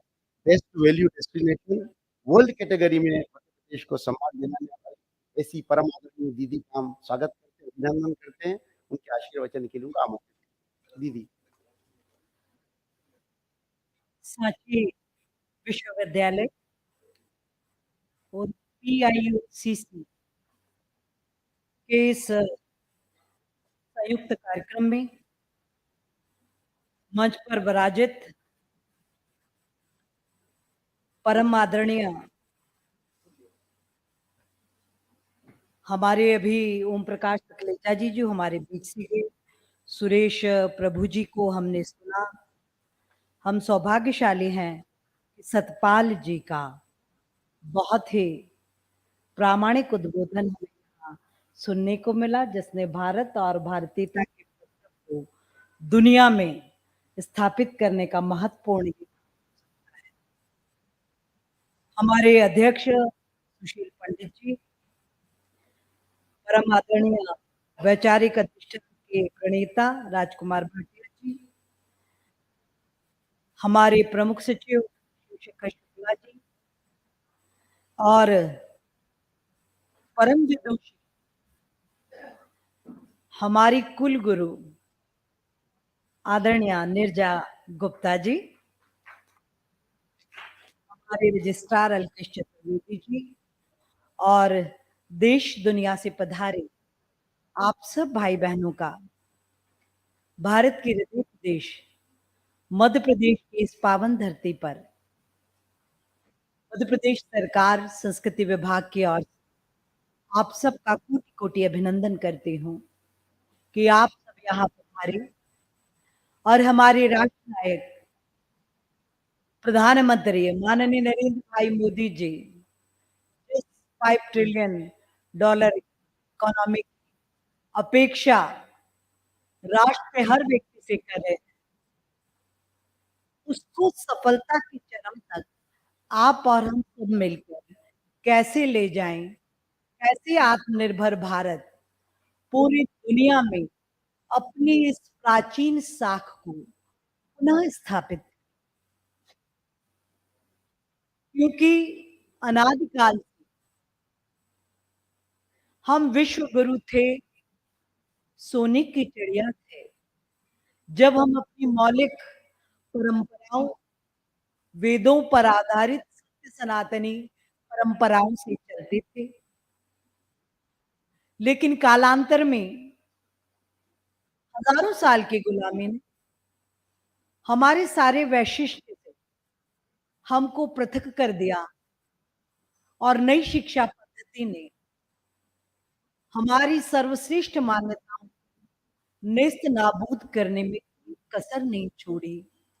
ये बहुत बड़ा एक वैश्विक षड्यंत्र ही कहूंगी, जो हम भारतीयों के साथ आजादी के बाद भी 65 वर्षों तक चलता रहा। मेकाले की शिक्षा पद्धति ने हमारे हमारे इतिहास से, हमारे पुरातात्विक गौरव से, हमारी विशिष्टताओं से हमको ना बहुत दूर किया, बल्कि आने वाली पीढ़ी के दिल दिमाग में वो भाव स्थापित कर दिए कि ये भारत तो सपेरों का, अंधविश्वासों का, भूखमरों का ऐसा ये देश है। तो प्रार्थना इतनी ही करना चाहती हूँ कि विषय के विशेषज्ञ यहाँ मौजूद हैं। अतीत को पढ़ो रे, वर्तमान गढ़ो रे, यत्नों की चौखट पर भविष्य को मरो। जो सत्य सनातन वैदिक जीवन पद्धति 100% विज्ञान की कसौटी पर खरी उतरी हुई है, उसका गौरवशाली भाव आने वाली पीढ़ी में पुनः स्थापित हो, तभी विश्व की समस्याओं से हम निपट सकते हैं और आत्मनिर्भर भारत बनने की दिशा में भी हम नेतृत्व कर सकते हैं। पूरी दुनिया के फिर से अपनी साख स्थापित कर सकते हैं और 21वीं शताब्दी के जगत गुरु भारत को निर्मित करने में अपनी जितनी योग्यता है उसे समर्पित करते हुए अपने मानव जीवन को सार्थकता दे सकते। पाल जी ने अभी बहुत ही वैदिक ऋचाओं के साथ मय तत्व और प्रमाण के हमारे बीच में विषय रखे हैं। मैं इतना ही निवेदन करना चाहती हूँ कि आप सब देश दुनिया में फैले कोई कहीं भी रहे और अपनी सत्य सनातन वैदिक परंपराओं के साथ रहे, मुझे लगता है, और उन सबको आप समेटे हुए हैं, तभी तो 18 बिलियन भारतीय जो देश दुनिया में व्याप्त है, उन्होंने अपनी विशिष्टता वहां स्थापित की, अपनी मेहनत, लगन और ईमानदारी के चलते सर्वोच्च स्थान पर वो पहुंचे। तभी तो ऋषि सुनक देश के प्रधान बन जाते हैं। तभी एक कभी कल मुझे महापौर भी यहाँ मिले, वो लंदन के उप महापौर हैं राजेश जी। ये सत्य सनातन वैदिक परंपराओं के संस्कार ही हैं जिन्होंने वहां उनको समेट कर रखा, अपनी विशिष्ट पहचान बनाई, वहां सबके दिलों को जीता और आज भारत का, भारतीयता का, सांस्कृतिक राष्ट्रवाद का परचम वहां पर फहराया। तो इन सब श्रेष्ठ परंपराओं को आप सब सहेजते हुए भारत भारतीयता की पहचान को दृढ़ता देंगे। और संस्कृति विभाग, मेरे विभाग के मेरे सभी साथी प्राण प्रण से अपनी संपूर्ण ऊर्जा विद्वत्ता के साथ इस बात में लगे हुए हैं कि आत्मनिर्भर भारत के निर्माण में हमारी महत्वपूर्ण भूमिका हो, और उसमें जो हमारे प्रवासी भाई बहन हैं उन सब का आशीर्वाद हमें मिले। यदि आप उन सब बातों को अपने भीतर समाहित करते हुए वहां के लोगों को प्रेरित करके पूरे देश और विशेषकर मध्य प्रदेश के आध्यात्मिक, पुरातात्विक, ऐतिहासिक स्थलों के भ्रमण हेतु प्रेरित करेंगे, आत्मनिर्भर मध्य प्रदेश की दिशा में आप सबका बड़ा सहयोग हमको मिलेगा। हम जैसा कि कोरोना के भीषण काल ने पूरे विश्व मानवता को हिला के रख दिया, सभ्यता त्राही त्राही कर चुकी, ऐसे दौर में माननीय प्रधानमंत्री जी का भी निर्देश है कि भौतिकता से दग्ध मानवता यदि सुख शांति संतुष्टि कहीं पाएगी तो वो सत्य सनातन भारतीय परंपराओं, हमारी आध्यात्मिक जीवन शैली में ही पाएगी, क्योंकि भारतीय संस्कृति की रीढ़ तो आध्यात्म ही है। अनादिकाल से भगवान शंकराचार्य ने तीर्थाटन, नैतिक, सात्विक, शाश्वत व्यवस्थाओं को लेकर पर्यटन और उनकी विशिष्टताओं को आत्मसात करते हुए ध्यान, साधना, सुख शांति की दिशा में बढ़ना, श्रेष्ठ मानव मूल्यों का संग्रह करके अधिक से अधिक उपयोगिता मानव सभ्यता और संस्कृति के विकास के लिए प्रत्येक व्यक्ति को, इस बात का महान संदेश उन्होंने दिया था।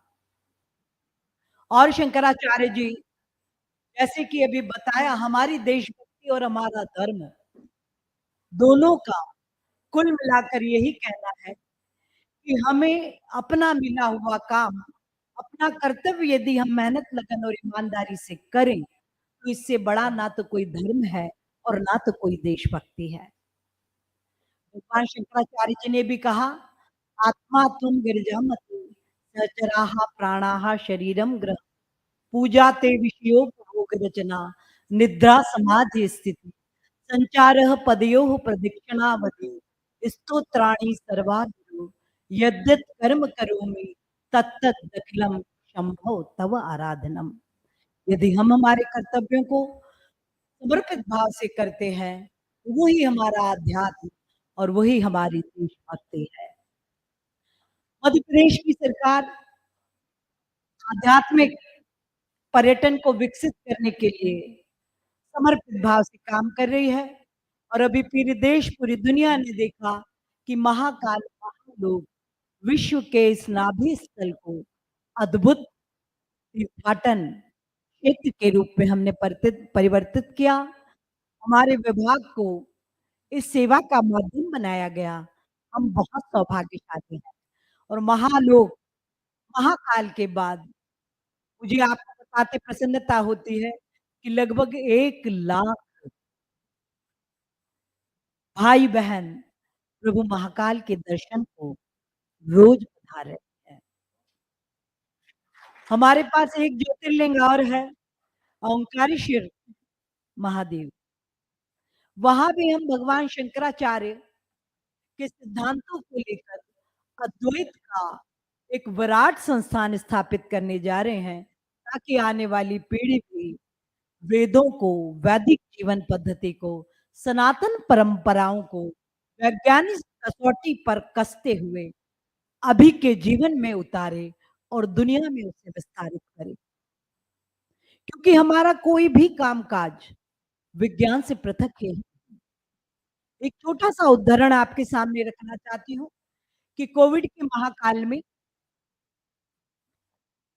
सब भयभीत थे, लेकिन जो महर्षि दयानंद सरस्वती के बताए मार्ग पर अनादिकाल से चल रहे हैं, उन्हें कहीं कोई कष्ट हुआ ही नहीं। महर्षि दयानंद का कहना था कि हर सनातनी व्यक्ति सूर्योदय सूर्यास्त के वक्त अग्निहोत्र के माध्यम से भगवान सूर्य की का स्वागत करे और उनकी विदाई करे। और अग्निहोत्र गाय के गोबर के बने कंडों पर देसी गाय का घी, अक्षत और भीमसेनी कपूर मिलाकर 2 आहुतियां यदि उस पर डाल दी जाएं गाय के बने गोबर के कंडों पर, तो 12-12 घंटे घर सैनिटाइज रहते हैं।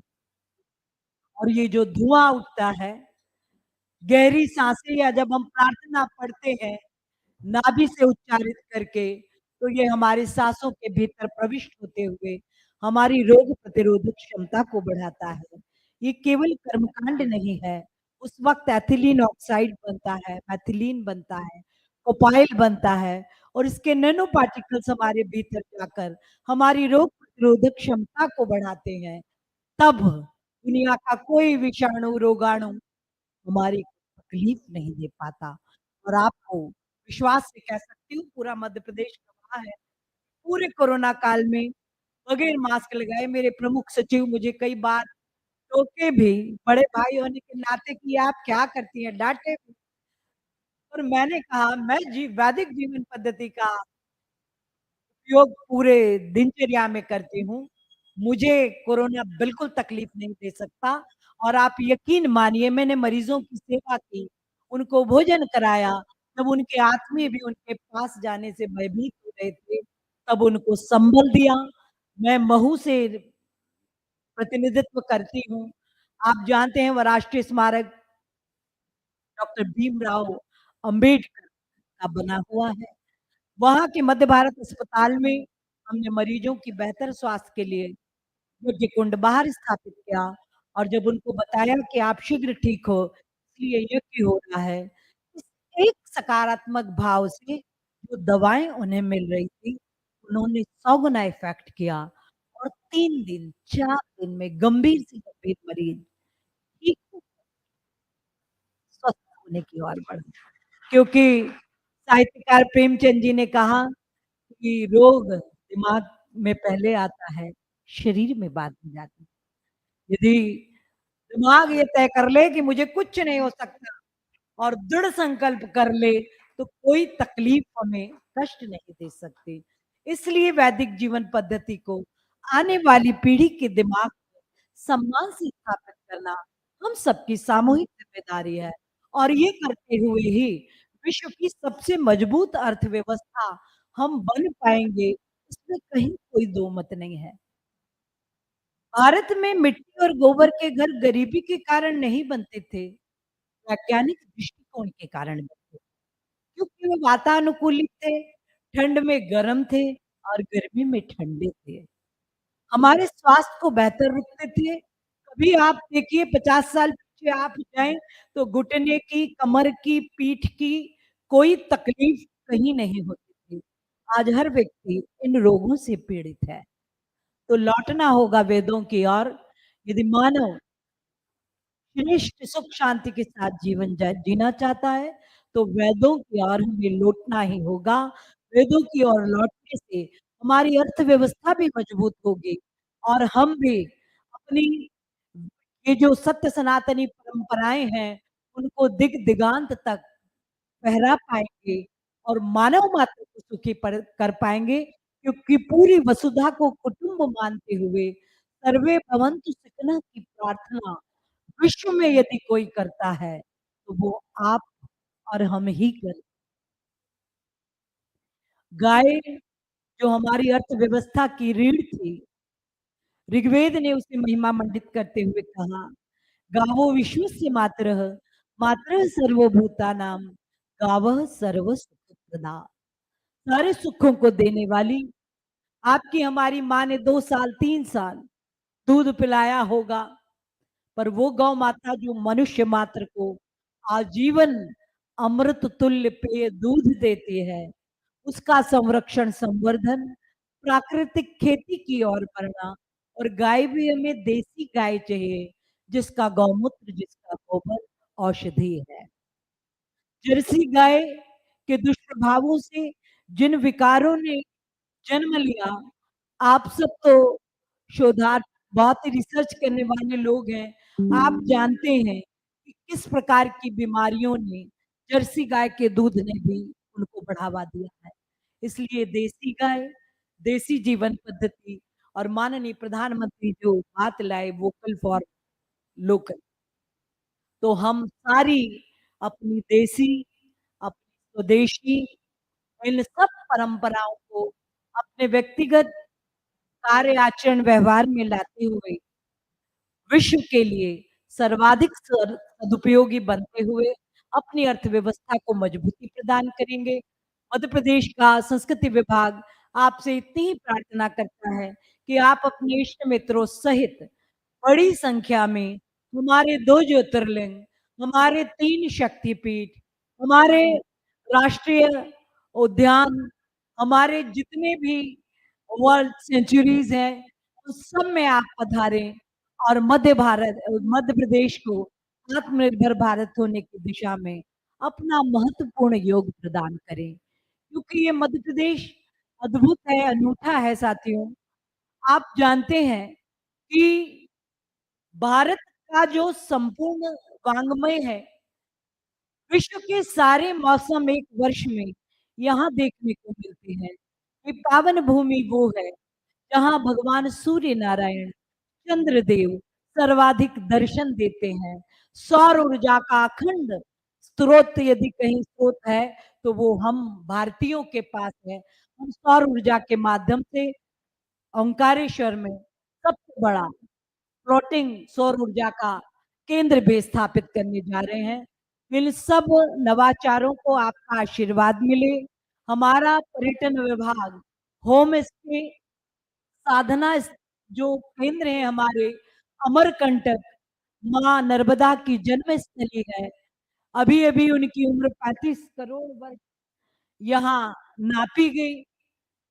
उनके उद्गम स्थल से लेकर और उनकी समागम स्थल तक जितनी औषधि हैं, जितने प्रकार की, वो अद्भुत है, अनूठी है। यहाँ की तो घास भी औषधि का काम करती है। तो इन सब हम यहाँ नर्मदा यात्रा, नर्मदा परिक्रमा की एक पावन परंपरा है। आप सब पधारिए, पर्यटन विभाग उसकी भी व्यवस्था में जुटा हुआ है। हम बुद्धिस्ट सर्किट, हम ओंकार सर्किट, हम जैन सर्किट के माध्यम से आप सबका अभिनंदन, अभिवादन और स्वागत करना चाहते हैं। पर ये हमारी सभी तैयारियां पूर्णता को तभी प्राप्त करेंगी जब आप सबके माध्यम से भी इसका प्रचार प्रसार हो और आप सब मध्य प्रदेश और पूरे देश की आध्यात्मिक भूमि का महत्व समझते हुए हमारे प्रवासी भाई बहनों सहित विश्व के उन भाई बहनों को भी प्रेरित करे जो वास्तव में आध्यात्मिकता के माध्यम से अपने मानव जीवन को सार्थकता देना चाहते हैं। स्काउ इस काम में लगे ही हुए हैं। हम और कैसे अधिक से अधिक लोगों को प्रेरित कर सकते हैं। अभी आप इंदौर पधारे हैं, यहाँ बहुत ही नजदीक अभी उसका विकास और सौंदर्यीकरण की व्यवस्था हमारे पर्यटन बोर्ड ने तैयार की है। जाना पाओ भगवान परशुराम की जन्मस्थली है। सतयुग की वो इकलौती नगरी है जहाँ माँ रेणुका आयुर्वेद के माध्यम से देश दुनिया के लोगों का इलाज करके उन्हें स्वस्थ करके यहाँ से लौटाती थी। हम उसकी पुरानी गरिमा पुनः स्थापित करने में जुटे हुए हैं। कुक्षी यहाँ से 180 किलोमीटर के आसपास है। वहां राहु का जन्म स्थल, राहु वो ग्रह जो पूरे ब्रह्मांड और मानवता भी जिससे भय खाती है, तो उसके जन्म स्थल पर भी हम एक आध्यात्मिक केंद्र स्थापित करना चाह रहे हैं। विश्व के लोग आए ग्रहों, क्योंकि ये ग्रह विज्ञान ही है, इनके विज्ञान को जिसने समझ लिया उसने सारी स्थितियों को अनुकूल करना समझ लिया। तो मुझे लगता है राहु की जन्मस्थली पर भी पर्यटन, तीर्थाटन बड़ी संख्या में बढ़ सकता है। इन सब स्थानों पर आने का आपको आमंत्रण देती हूँ। और ये आज़ादी का 75वां वर्ष है। हम भारतीयों के लिए सबसे गौरव का वर्ष, जब हमारे पुरखों ने अपना तन, मन, धन सब कुछ देश की स्वाधीनता के लिए निस्वार्थ भाव से बलिदान कर दिया। हम सब की ज़िम्मेदारी बनती है, चाहे हम देश में रहें, चाहे दुनिया में रहें, पर जिन पुरखों के कारण आज़ादी मिली, उनको हम कभी विस्मृत ना करें। क्योंकि कृतज्ञता भारतीय संस्कृति सिखाती ही नहीं है। हमने कृतज्ञता ही सीखी, और ये कृतज्ञता का ही परिणाम है कि हम प्रकृति के साथ, हम पर्यावरण के साथ, हम नदियों के साथ, पहाड़ों के साथ अपना बहुत ही आदरणीय, पूजनीय संबंध रखते हैं। और यही वजह है कि हम विश्व में अलग स्थान पाते हैं। तो आप सबसे प्रार्थना करती हूँ कि आज़ादी के 75वें वर्ष में हमारे उन क्रांतिकारियों को, उन महापुरुषों को अवश्य याद कीजिएगा। हमने संस्कृति विभाग के माध्यम से एक जन अभियान छेड़ा हुआ है। आपसे भी इसमें शामिल होने की प्रार्थना करते हैं कि क्या आप सब अपने घर की बैठकों में किसी न किसी को ये क्रांतिकारी जो आपको अच्छे लगते हो, उनको उचित स्थान दीजिएगा। क्योंकि वो पुरखे हमसे यही चाहते हैं। आज 75वें वर्ष में भी यदि उन्हें याद किया, श्रद्धांजलि दी, वो हमें आशीर्वाद देंगे, क्योंकि हम गीता को मानने वाले हैं। हमारे यहाँ कोई कहीं जाता नहीं, फिर से अपने अधूरे कामों को पूर्ण करने आता है। और जब-जब मैं प्रधानमंत्री जी को देखती हूँ, मुझे लगता है कि ये तो क्रांतिकारियों के समुच्चय बनकर आ गए। सुभाष चंद्र बोस हो, स्वतंत्र वीर सावरकर हो, उनके अधूरे सपनों को पूरा करने ये आए हैं, और उसी दृढ़ता से पावन काम में लगे हैं। तो आप सबका सहयोग चाहिए, क्रांतिकारियों का आपका भी समर्पण और श्रद्धा चाहते हैं, क्योंकि हमारे बहुत ही प्रिय कवि श्री कृष्ण सरल जी का आह्वान आप तक पहुंचाती हूँ कि क्यों इनकी पूजा जरूरी है। है अमर शहीदों की पूजा, हर एक राष्ट्र की परंपरा, इनसे है माँ की कुख धन्य, इनको पाकर है धन्य धरा। गिरता है इनका रक्त जहाँ, वो ठोर तीर्थ कहलाते हैं। वो रक्त बीज अपने जैसों की नई फसल दे जाते हैं। इसलिए राष्ट्र कर्तव्य शहीदों का समुचित सम्मान करे। मस्तक देने वाली जमात पर वह युग युग अभिमान करे। होता है ऐसा नहीं जहां, वो राष्ट्र नहीं पाता है। आजादी खंडित हो जाती, सम्मान सभी बिक जाता है। यह धर्म कर्म यह मर्म, सभी को मैं समझाया करती हूँ। मैं अमर शहीदों के कारण उनके यश गाया करती हूँ। जो कर्ज राष्ट्र ने खाया है, मैं उसे चुकाया करती हूँ। और आप सबसे प्रार्थना करती हूँ कि आइए इस 75वें वर्ष में हम सब भी इस राष्ट्र ऋण से उऋण होंगे, और विश्व की सबसे मजबूत इकोनॉमी हमारा ये जगत गुरु कालजयी विश्वविजयी भारतीय संस्कृति वाला देश फिर से बने, इस संकल्प के साथ यहाँ से प्रस्थान करेंगे। यही प्रार्थना करते हुए अपनी बात समाप्त।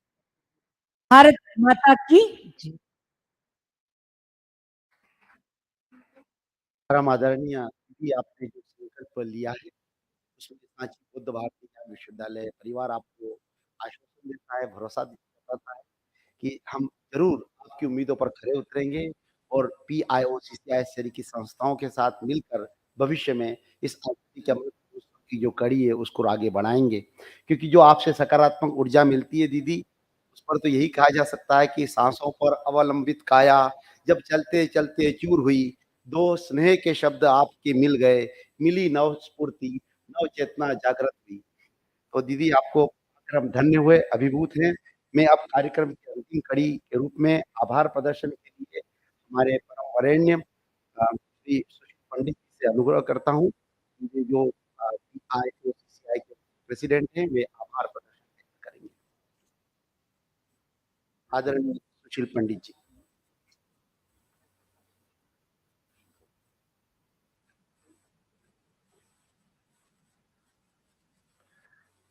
नमस्कार। मंच पर उपस्थित सम्माननीय कुलपति महोदय डॉक्टर नीरजा गुप्ता जी,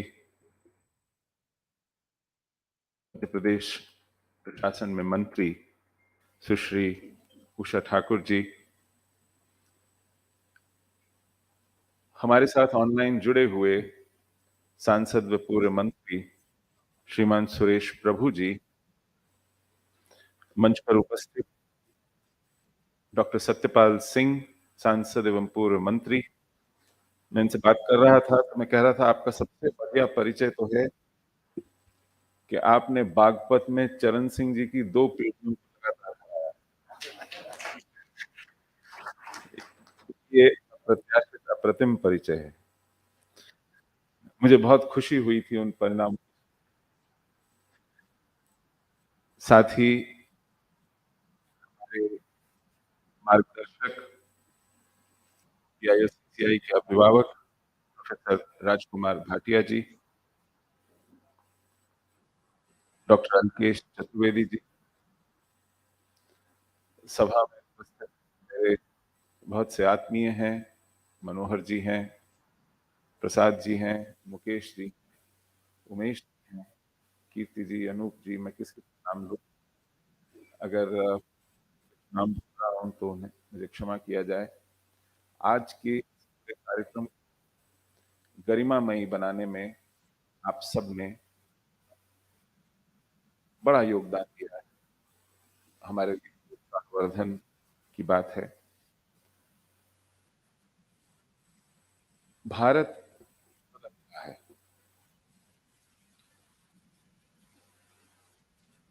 मैं याद दिलाना चाहूंगा कि ये जो कार्यक्रम हो रहे हैं, इनका बीजारोपण कहाँ हुआ था।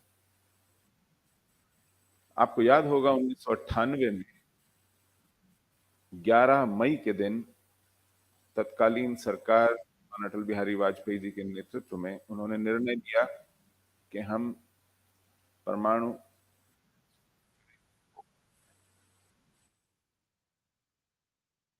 90 के दशक में भारत की अर्थव्यवस्था डावाडोल थी। प्रारंभ में हमको सोना गिरवी रखना पड़ा था। हमारे पास निर्यात के आयात के लिए और अदायगी के लिए जो ब्याज चुकाना पड़ता है उसको देने के पैसे चुकने लगे थे हफ्ते भर का। 98 तक आते आते स्थिति तो बहुत अच्छी नहीं। 24 बिलियन US डॉलर, 24 बिलियन हमारा मुद्रा कोष था। कुछ हफ्तों की जरूरतें पूरी हो सकती थी, लेकिन जब विस्फोट किए गए स्थितियां और विकट हो गई। उन सैंक्शन से हमारा जो थोड़ा बहुत निर्यात था वो भी खतरे में आ गया। वर्ल्ड बैंक और IMF से जो राशि मिलना तय हुई थी वो कटाई में पड़ गई। रुपया जो पहले से ही बड़ी कमजोर स्थिति में था और बुरी तरह गिर गया। ऐसी स्थिति में देश की सरकार को लगा कि ये दबाव अगर झेलना है तो हमें मनुष्यों को बोलना पड़ेगा। उस सरकार ने तब एक सर्जन की परिकल्पना की। केवल $2 बिलियन चाहिए इस डगमगाती अर्थव्यवस्था। याद हो तो सरकार भी कोई 24-26 दलों का एक लड़खड़ाता सा गठबंधन था। और मैं उसे गठबंधन इसलिए कह रहा हूं क्योंकि 8 महीने में वो भी गिर गया था 1 वोट के कमी के कारण। ऐसी अर्थव्यवस्था और ऐसे देश की भविष्य के प्रति अपनी आश्वस्त देना, उस 2 बिलियन की जरूरत की जगह $4 बिलियन हमारे भारतवंशियों ने दुनिया भर से दिए। करीब 65,000 आवेदन आए थे। आप सोच सकते हैं कि देश का उत्साह, आत्मबल कितना बड़ा होगा। भारत माता के इन सपूतों ने जो दुनिया भर में थे, जिनको कई बार बड़े शक की नजर से, बहुत हे दृष्टि से देखा जाता था, देखिए साहब अपने अपने निजी सुखों के कारण, जीवन को और आरामदायक बनाने के कारण ये लोग चले गए। वो लोग तब खड़े हुए और वहां से, in English, the Penney dropped. हमारी व्यवस्था को समझ में आया कि ये कितनी बड़ी पूंजी है देश के पास, हमारे भारतवंशी। तो एक समिति का गठन हुआ। उस समिति ने 2003 में रिपोर्ट की और रिपोर्ट के कारण पहला पीपीटी आयोजित किया गया। प्रवासी भारतीय दिवस की जो परंपरा तब शुरू हुई और भारतवंशी शब्द दिया गया। ये शब्द Shri L M Singhvi, doctor L M Singhvi ने दिया था, जो समिति के अध्यक्ष थे। आज हम लोग ये उत्सव मनाते हैं, अपने सहोदरों को याद करते हैं, उनकी उनकी सफलता को का उत्सव मनाते हैं। पीआईओ सीसीआई एक ऐसा ही प्रयास है, एक ऐसी चेष्टा है जो इन भारतवंशियों को, इन भारतवंशियों के जो उद्यमी हैं, जो व्यवसायी हैं, उनको एक साथ लाने का प्रयास है। क्योंकि हमारा मानना है, prosperous Indians make prosperous India. ये भारतवंशी दुनिया में जहां भी हैं, ये आपस में एक दूसरे के साथ समन्वय करें। दुबई में बैठे यूरोप के भारतवंशियों के साथ समन्वय करें, अमेरिका में बैठे हुए दक्षिण पूर्व में, बैंकॉक में, सिंगापुर में, हांगकांग के साथ समन्वय करें, साउथ अफ्रीका और मॉरिशस में बैठे हुए यहाँ भारत या फिर कनाडा में या फिर पूर्वी यूरोप में या फिर पूर्व पूर्व में एक दूसरे के साथ समन्वय करेंगे, एक दूसरे के साथ सहयोग करेंगे, एक दूसरे की स्ट्रेंथ, उनका लाभ लेंगे, तो और त्वरित गति से विकास होगा, और अधिक संपन्नता होगी, और अधिक सफलता होगी। और वो सारी सफलता यदि भारतीय अर्थव्यवस्था के साथ किसी तरह मिले जुड़े, तो भारत और तेजी से विकास करेगा। हमें बार बार कहा जाता है कि हम आज दुनिया की 5 सबसे बड़ी अर्थव्यवस्थाओं में से एक है। $3 ट्रिलियन की इकॉनमी है, इसे 5 ट्रिलियन होना है। इसको सुनकर के बड़ा गौरवान्वित अनुभव होता है। लेकिन मुझे तब तब ये भी याद आता है कि भारत का विश्व सकल घरेलू उत्पाद या जीडीपी में जो इस समय योगदान है, वह 3.26%, 3.25% मान लीजिए। भारतीय जनसंख्या विश्व की जनसंख्या का 17.76%। बहुत बड़ा फासला है, अभी तय करना बाकी है, हमें दूर तक जाना। और ऐसे में जो भारत में परिस्थितियां बदली हैं, वो याद रखने लायक हैं। ये मेरे जीवन काल में, मेरे देखते देखते, और उसका जो कॉन्ट्रास्ट है, मैं चाहूंगा कि आपको याद दिलाऊं, आप सब उससे परिचित हैं। एक जमाने में राष्ट्रीयकरण, नेशनलाइजेशन, लोगों को बहुत प्रेरित करता था, रोमांचित करता था। आज राष्ट्रवाद रोमांचित करता है। शब्द का थोड़ा सा फेर है, लेकिन एक बहुत बड़ा अंतर है। पूरे देश के राजनीतिक विमर्श में राष्ट्रीयकरण कहीं नहीं है। एक जमाने में पूंजीपति, धन्ना सेठ जैसे शब्द जो नकारात्मक और हेय दृष्टि दिखाने वाले थे, प्रयुक्त होते थे। आज वेल्थ क्रिएटर्स, उद्यमी कहते हैं, आदर सूचक शब्द हैं, उनसे अपेक्षा है। ये एक बहुत बड़ा मानसिकता में कौन परिवर्तन आया है। PSUs, राष्ट्रीयकरण की मैंने बात की, राष्ट्रीयकरण तो खैर अच्छे चलते व्यवसायों को देश की सरकार छीन लेती थी उद्यमियों से, लेकिन सरकारी उपक्रम बनाने की होड़ लगी रहती थी। आपको ये जानकर शायद आश्चर्य ना हो कि पिछले 8 साल में केंद्र सरकार ने एक भी PSU नहीं बनाया है। हाँ, इस देश ने 30 से अधिक यूनिकॉर्न्स, $1 बिलियन वैल्यूएशन के आम नागरिक पहल से किए गए।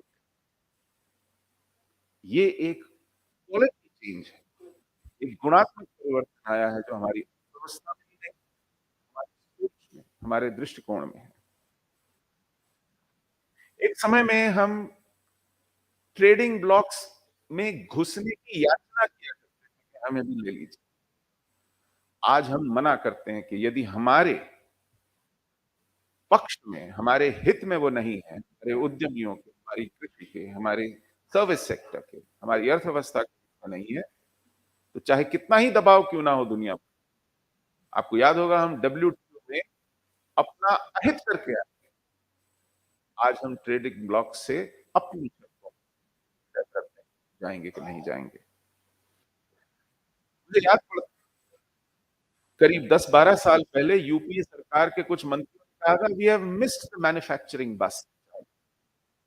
अब हम ये जो फैक्ट्रीज हैं, इंडस्ट्री है, उत्पादन है, इसको भूल जाएं, ये अब बस छूट गई है, इस पे चीन सवार है। हमें सेवा सेक्टर में, सर्विस सेक्टर में जो हमारा एक स्ट्रॉन्ग पॉइंट है, हमारा एक, हमारा क्षेत्र है, हमारे वर्चस्व का क्षेत्र है, हम उसमें जाए। आज भारत इंडिजिनाइजेशन, आत्मनिर्भरता और यहां पर उत्पादन करने की श्रेणी में आगे बढ़ रहा है। $2 बिलियन वर्थ ऑफ फोन्स अपने आप में कम है, लेकिन फोन बनते ही नहीं थे मोबाइल फोन्स। आज वो हर साल दुगना उत्पादन हो रहा है, अपने यहाँ फैक्ट्रीज, मैन्युफैक्चरिंग हो रही। और ये अपने आप में महत्वपूर्ण इसलिए है क्योंकि दुनिया त्रस्त है सप्लाई चेन के क्राइसिस के कारण। एक ही जगह सारी फैक्ट्रियां लगाकर आज एक खलबली, एक अनिश्चितता की स्थिति बनी हुई है, चीन की को लेकर के, चीन की दृष्टिकोण को लेकर के, चीन की व्यवस्था को लेकर के। उस कारण भारत की लोग आशा देख रहे हैं, हम शायद उससे उभरने में दुनिया को मदद करें और अपने वो कैपेसिटीज लगाएं जो अन्य जगहों पर नहीं है, और वहां पर वायबल भी नहीं है, क्योंकि हमारा एक स्केल है, एक वॉल्यूम है, एक पोटेंशियल है जो हमें उसके लिए बहुत अधिक उपयोगी बनाता है। ऐसे में हम उद्यमियों को साथ लाएं, एक मंच पर लाएं और भारत की इकोनॉमी के साथ जोड़ें, आपस में उन्हें एक साथ जोड़ें, वो फोर्स मल्टीप्लायर्स बने, वो त्वरित विकास के लिए कैटलिस्ट बने। ये CCI का प्रयास है, और सांची यूनिवर्सिटी के साथ जुड़ करके हम भारत की अध्यात्म, भारत की ज्ञान परंपरा, भारत के दर्शन, इस सब में भी रुचि जगाएं, क्योंकि कोई भी विकास एकांगी होकर स्थायी नहीं रह पाता। अपने मूल्यों, संस्कारों और ख्याति के साथ चलते तो उसमें निरंतरता। मेरा काम यहाँ केवल आभार व्यक्त करने का था, मैं पूरा भाषण दे बैठा, इसके लिए क्षमा चाहता हूँ। आप सबका बहुत बहुत धन्यवाद। और यहाँ व्यवस्था के लिए ब्लू का शारदा सांची यूनिवर्सिटी के कार्यकर्ताओं का, एक पूरी टीम का, वाइस चांसलर महोदया का, आप सबका बहुत बहुत आभार हमें बढ़िया समाज उपलब्ध कराने के लिए। आप सबके आने का एक बार बहुत बहुत धन्यवाद। वंदे मातरम। धन्यवाद सर। हमारी मान्यताओं में 3 का बड़ा महत्व है। ब्रह्मा, विष्णु, महेश हो, पार्वती, सरस्वती जी हों, या 3 बार आरती हो, 3 बार प्रसाद हो, 3 बार आचमन हो, 3 बार परिक्रमा हो। आज अवसर यही कहता है कि आज हमारे इस मंच के माध्यम से हमने देखा 2 पुस्तकों का विमोचन हुआ, एक आपके सोवेनियर का और उसके बाद हमारी कुलपति महोदय का। अब प्रसंग है आज़ादी के अमृत महोत्सव की पुस्तिका के विमोचन का। तो 3 के सहयोग में हम शामिल होना चाहते हैं, इसके हम साक्षी होना चाहते हैं। मैं माननीय मंत्री महोदया जी से अनुरोध करूँगा, आप प्रमुख सचिव सर से भी अनुरोध करूँगा कि मंच पर आएँ। इस पुस्तिका का हम विमोचन करेंगे। करताल ध्वनि से आप स्वागत करिए। हम आज़ादी का अमृत महोत्सव, ये पुस्तिका बड़ी संग्रहणीय और पठनीय है।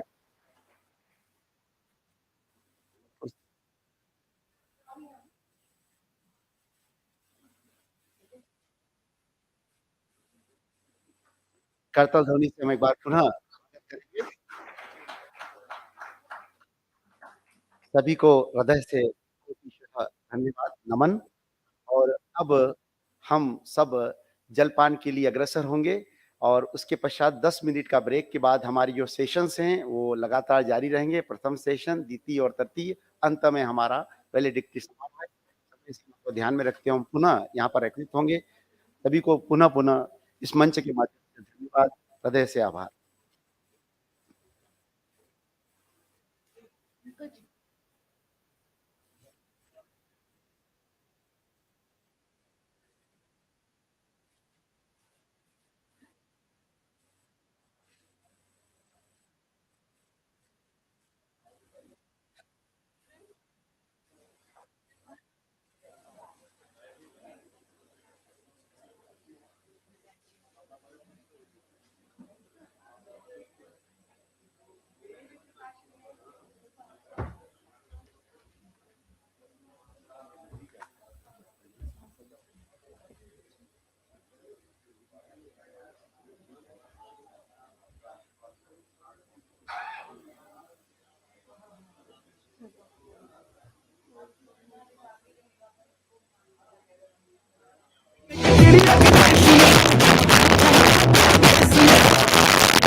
तुम हो मेहमान हमारे, तुम रोशन चांद सितारे, ये मुखड़े प्यारे प्यारे, दूर से सारे, जादू है तुम सबके फेस में।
तुम हो मेहमान हमारे, तुम रोशन चांद सितारे, ये मुखड़े प्यारे प्यारे दूर दूर से सारे, जादू है तुम सबके फेस में।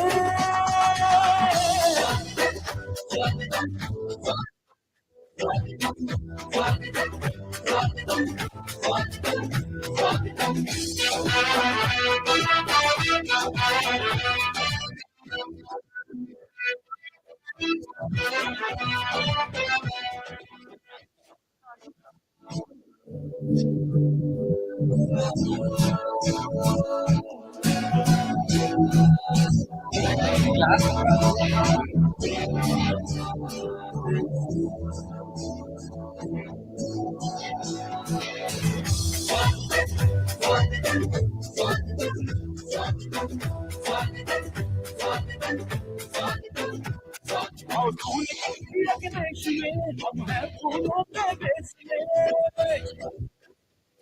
और सोने की चिड़िया के देश में हम हैं फूलों के देश में। तुम हो मेहमान हमारे, तुम रोशन चांद सितारे, ये मुखड़े प्यारे प्यारे दूर दूर से सारे, जादू है तुम सबके देश में।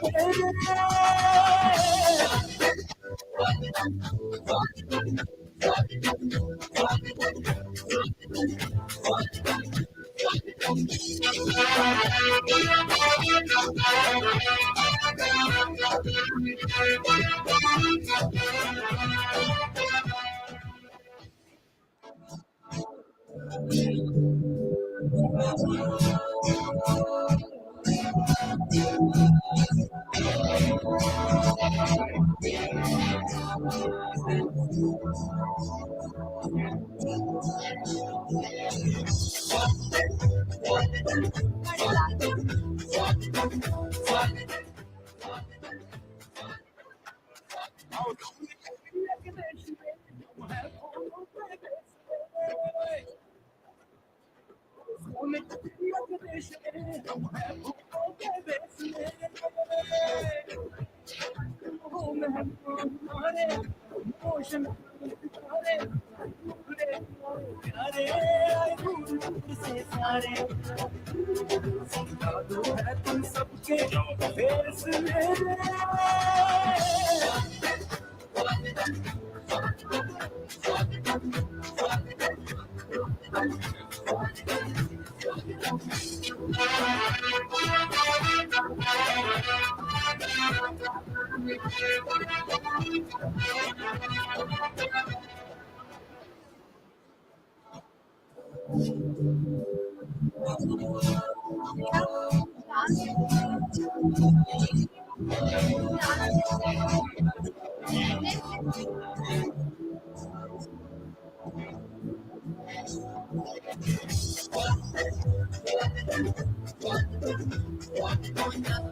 और धूल के देश में हम हैं फूलों के देश में, सोने की चिड़िया के देश में हम हैं फूलों के देश में। तुम हो मेहमान हमारे, तुम रोशन चांद सितारे, मुखड़े प्यारे प्यारे दूर दूर से सारे, तुम सबके देश में।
हमारे रोशन सितारे मुखड़े अरे से सारे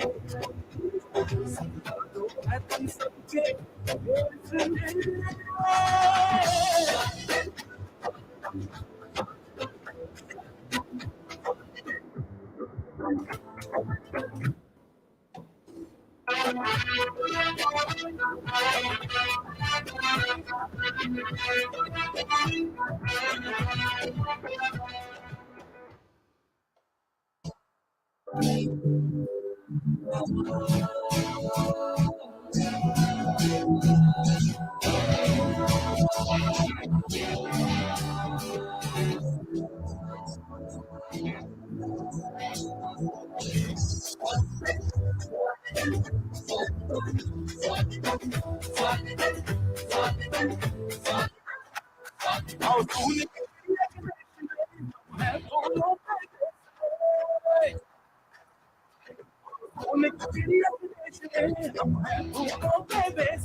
हमारे रोशन सितारे मुखड़े प्यारे से सारे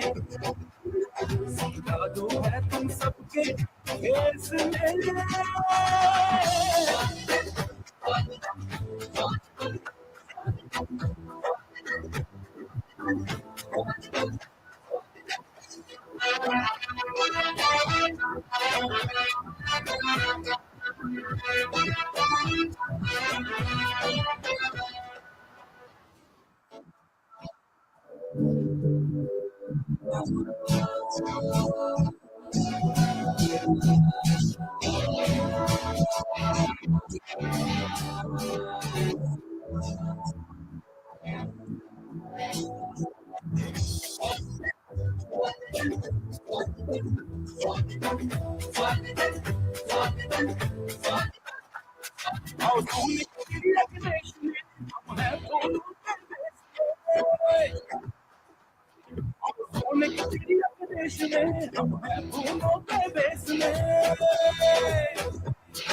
हमारे रोशन सितारे मुखड़े प्यारे से सारे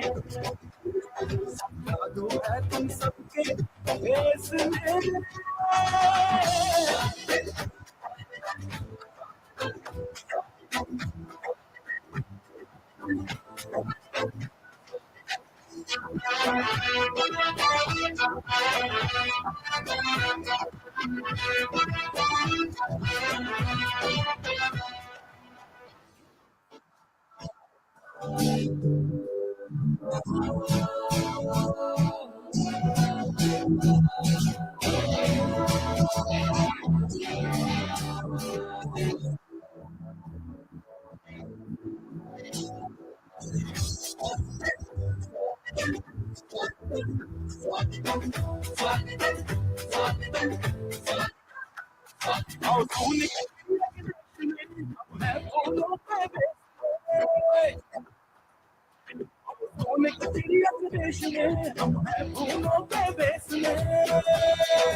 हमारे रोशन सितारे मुखड़े प्यारे से सारे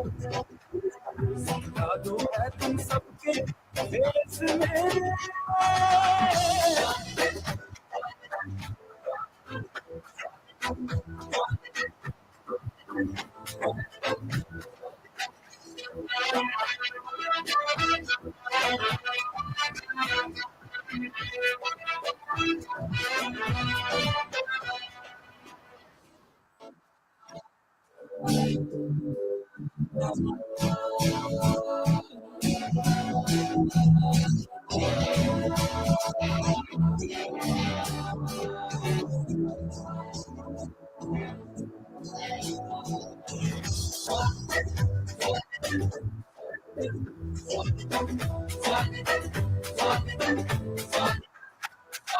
सोने की चिड़िया के देश में है फूलों पे बेचने,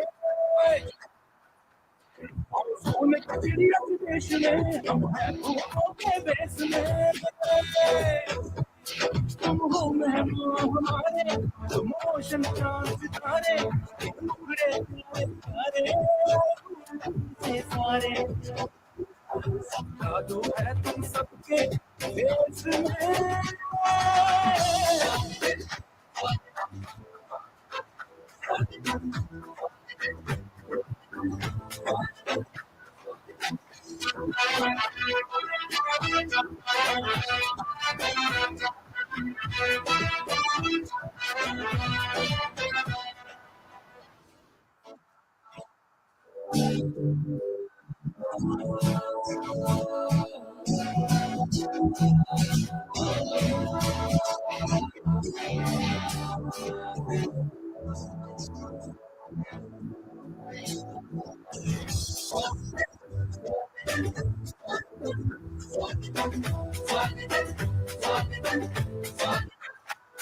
और सोने की चिड़िया के देश में मैं फूलों पे बेचने, और सोने की चिड़िया के देश में मैं फूलों पे बेचने। तुम हो मेहमान हमारे, तुम ओशन चांद सितारे, टुकड़े प्यारे से सारे, जादू है तुम सबके देश में।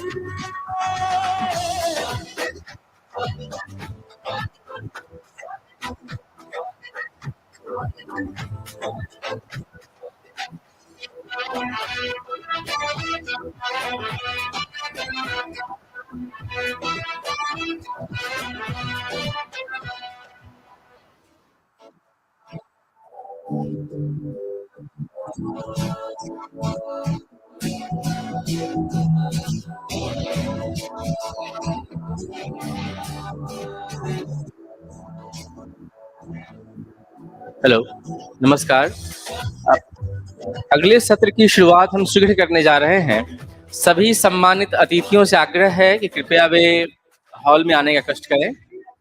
अगले सत्र की शुरुआत हम शीघ्र ही करने जा रहे हैं। सभी सम्मानित अतिथियों से आग्रह है कि वे सभागार में आकर अपना अपना स्थान ग्रहण करें। धन्यवाद।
और सोने की चिड़िया के देश में हम है फूलों पे बेचने, और सोने की चिड़िया के देश में हम है फूलों पे बेचने। तुम हो मेहमान हमारे, तुम रोशन चांद सितारे, ये मुखड़े प्यारे प्यारे आए दूर दूर से सारे, जादू है तुम सबके देश में।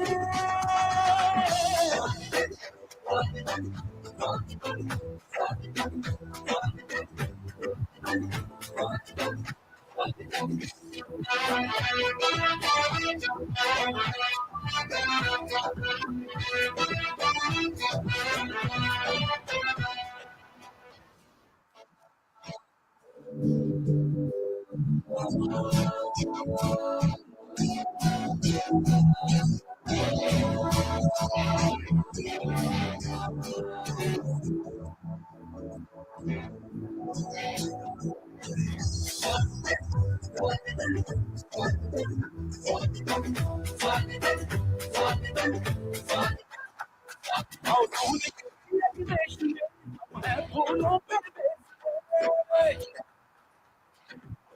की चिड़िया के देश में हम हैं फूलों के बेस में तुम हो मेहमान हमारे तुम ओशन चांद सितारे टुकड़े प्यारे प्यारे भूल से सारे सिखा दो है तुम सबके देश में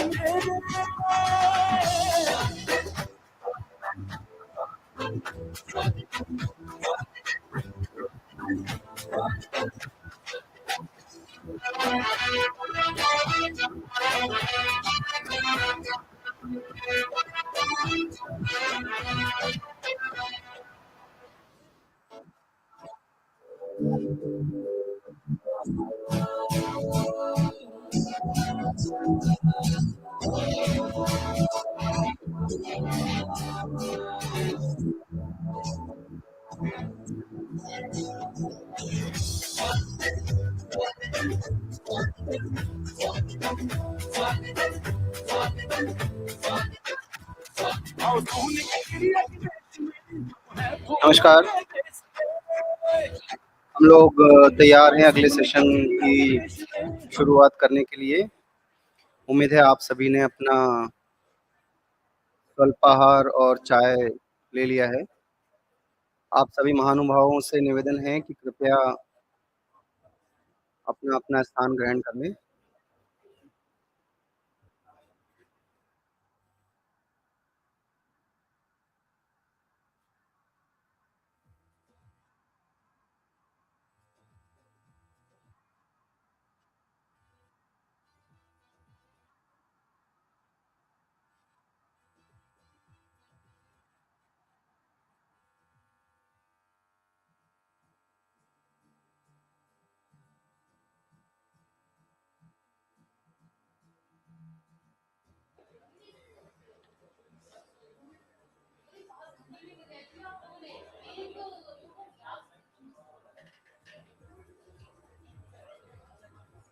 कुछ ही पलों में हम सेशन शुरू करने जा रहे हैं। कृपया सभी से निवेदन है कि कृपया अपना स्थान ग्रहण कर लें।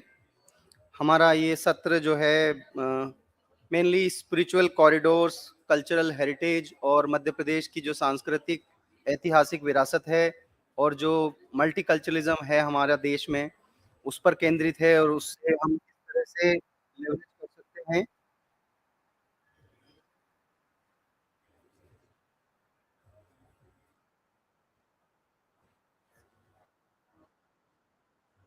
हाँ,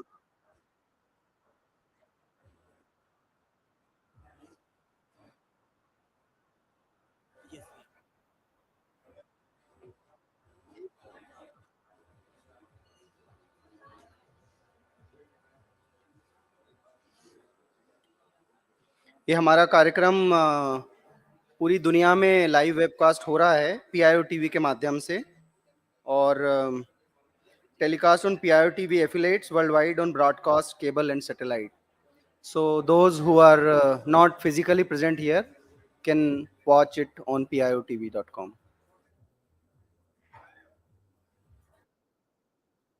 जी नमस्कार। सत्र की शुरुआत करते हुए मैं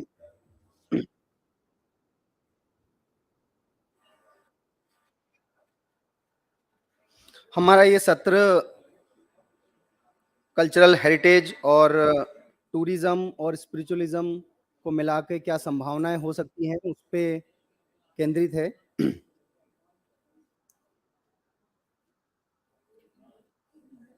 The first session agenda, which is well suited to where we are spiritually, after you all had chance to warm up with some hot tea and coffee. This place Indore, where Rani Ahilya was the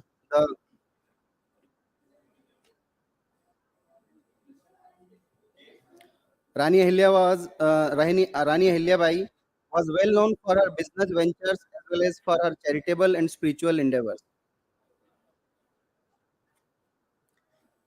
Honorable Minister talked about the Mahankal Lok, where so many peoples are coming daily, and since it opened to the public Ujjain's hotels have been unable to accommodate the influx of visitors.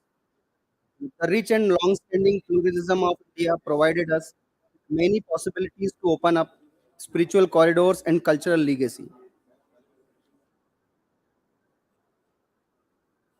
Please welcome Padma Shri Shoma Ghosh ji, our Principal Secretary Shri Shiv Shekhar Shukla ji, Ojas Hirani ji, Padma Shri Vishnu Pandya ji, AP Ambawalan ji from Oman, Sushil Pandit ji,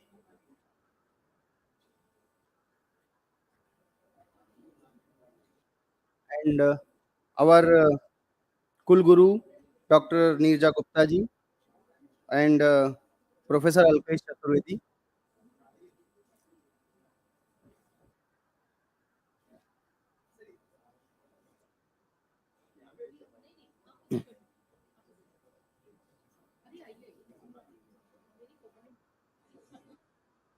Shri Shiv Shekhar Shukla ji, Principal Secretary for Tourism and Culture MP Government. He is responsible for the success of Mahakal Lok in Ujjain. He is currently working on another marvel, the Adi Shankaracharya statue in Omkareshwar.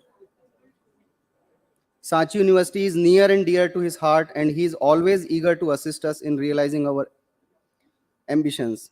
I would request our Vice Chancellor, ma'am, to welcome him.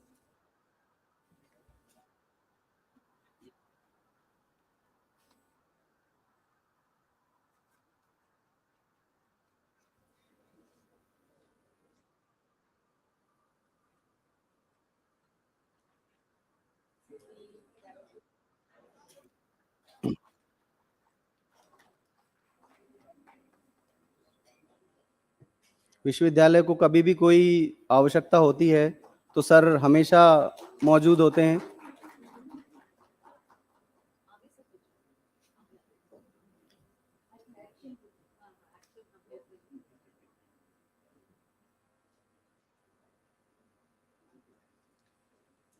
Padmashri शोमा घोष जी को हर कोई जानता है.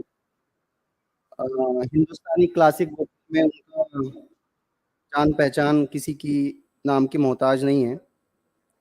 She is now active with social activities through her NGO Madhu Murchana.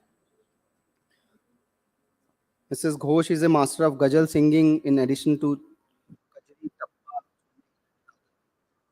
I would request Sudhanshu Gupta ji, please come and welcome her.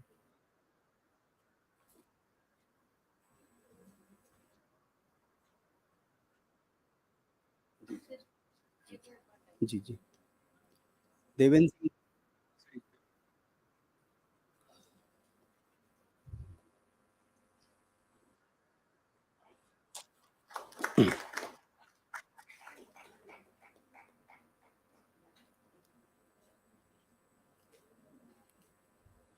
Anoop जी.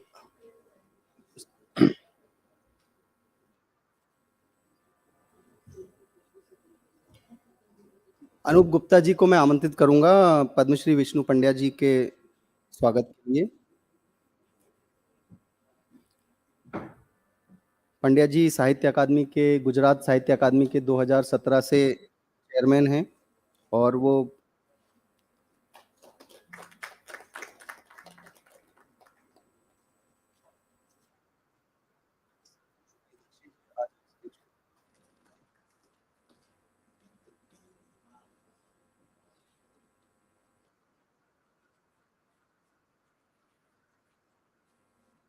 जी. सुशील पंडित जी का सम्मान संतोष प्रियदर्शी जी करेंगे. Sushil Pandit ji is well known for his television debates and he currently serves as the president of the People of Indian Origin Chamber of Commerce and Industry. Previously worked for world-renowned firms such as McCann Erickson and Ogilvy.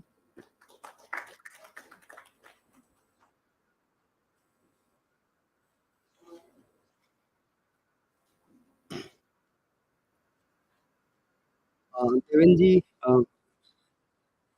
ओजस हिरानी जी का सम्मान करेंगे. ओजस हिरानी जी वास्तु कला के कार्यों के लिए दुनिया भर में मशहूर हैं. उन्होंने स्विस फेडरेशन इंस्टीट्यूट जूरिक से पढ़ाई करने के बाद में करीबन 600 से ज़्यादा प्रोजेक्ट कर चुके हैं and I am glad he is also doing landscaping for Sanchi university.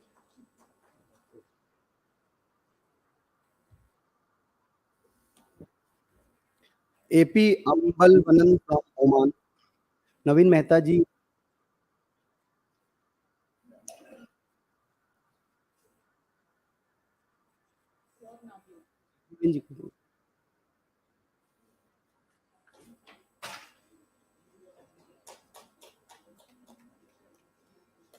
Harish Chandravanshi जी आ रहे।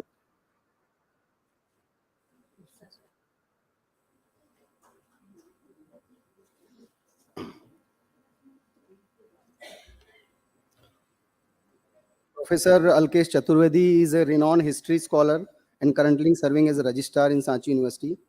He is member of NEP of Government of MP and nominee to various universities. Please welcome Professor Alkesh Chaturvedi ji.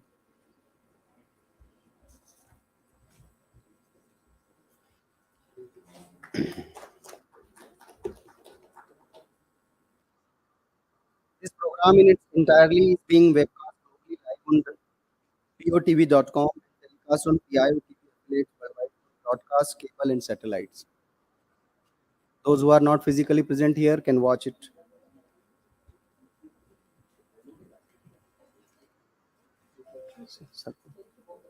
अब मैं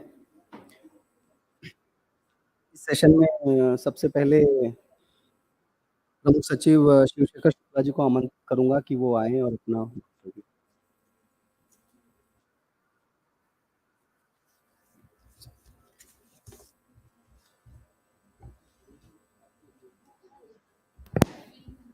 Well, let me thank UCCI and Sachi University for organizing this wonderful day of deliberations on the very, very relevant and pertinent issues.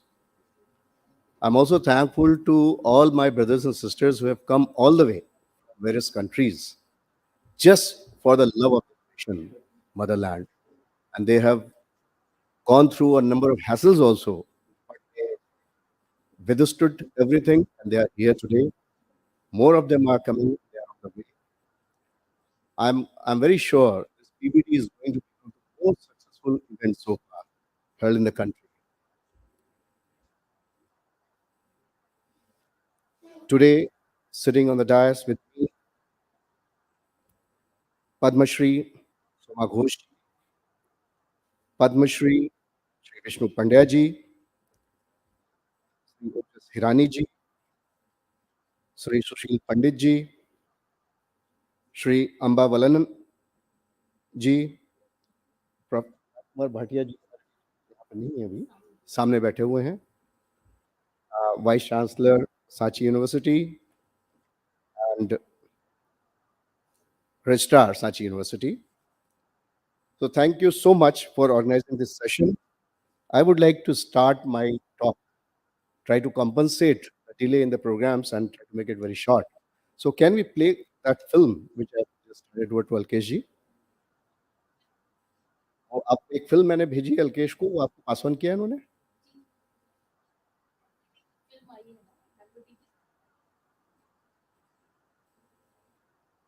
So by the time they play that film, we are very blessed to be sitting today in a place which is just 40 to 75 kilometers from two of the Jyotirlingas, Lord Mahakal and Lord Omkareshwarji. They are here to bless all of us. Our Honorable Chief Minister, Shri Shivraj Singh Chauhan ji, he has been shepherding this idea of renewing interest in the cultural heritage of the state, and that too in a big way. The whole world witnessed the inaugural program of Mahakal Mahalok, which was done by Honorable Prime Minister, and which has got so much to showcase when it comes to our cultural heritage. So no more Mahakalji is known only for going there, paying just a darshan to Mahakalji and coming back, it has got much more to offer. So we have created a cultural corridor there, which is very, very engaging and very, very impressive, with a lot of stories related to Shivlok, very beautifully done on the walls. Even if you spend 2 hours there, it is less. So many of the devotees who are going to Mahakal now, earlier they used to go there, have darshan, and rush back. But now, if they go early in the morning, they have to wait till evening for Mahakal Mahalok to come to its full glory, to witness and see kind of work which has been beautifully portrayed there. So this is just the beginning. There are many, many more projects to come. As was mentioned by Honorable Minister, Omkareshwar being a place where Adi Shankaracharya ji got his guru, Govind Bhagwat Pad. At the tender age of 11, he walked all the way from Kaladi, Kerala to Omkareshwar. One can imagine 1200 years ago what kind of difficulties and hardships he must have endured to come all the way to Omkareshwar on the banks of holy river Narmada. And he got his guru, he got initiated. Of course, he was born light, but just to emphasize the need and the importance of having a guru in our life, he got initiated. From there on, he went to cover the entire country from south to north, from east to west, and he integrated the entire country in one culture. He established 4 mathas in 4 corners of the country. And we all know these mathas are the torchbearers of Sanatan Dharma even till today. Shumaji was telling me she's fond of Sanskrit and she's fond of Acharya Shankar Shrut. So she's going to perform here in Indore just a couple of days later in a place called Lal Bagh Palace. We have curated a very beautiful exhibition there, showcasing the entire art, craft, culture, cuisine, and the music of Madhya Pradesh, all the travel traditions. So she's going to perform there. She's going to sing some of the Acharya Shankar Shrotas. It's a place to listen when she sings. So to commemorate the contributions of Acharya Shankar, which can't be said in few words,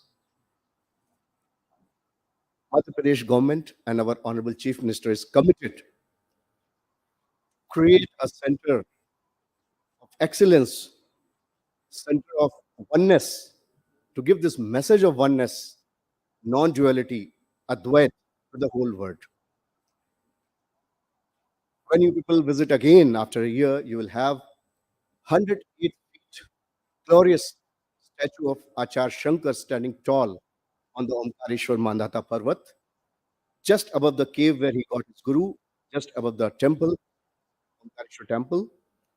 We're going to have a state-of-the-art museum to showcase Advait philosophy, Vedanta, especially to attract the youth, to connect them with our culture, with our heritage.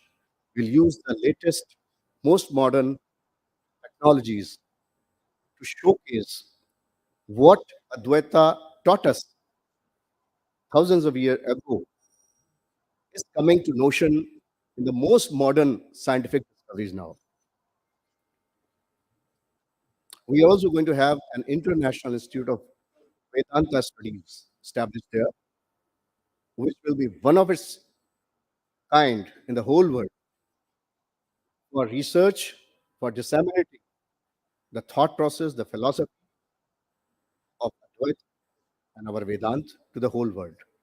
We are trying to create it in such a manner that even UN officials come there and they understand the philosophy, which would show the whole world the way forward to resolve the conflict. So Omkareshwar is going to be a big attraction in a couple of years to come. The work is on. The culture department is very closely associated through Acharya Shankar under the guidance, supervision, and keen directions by the Honorable Chief Minister. So tomorrow, when we have this cultural program, in the PBD in the evening. Before that, we will have a small program and we'll be showcasing a small movie on Achar Shankar project.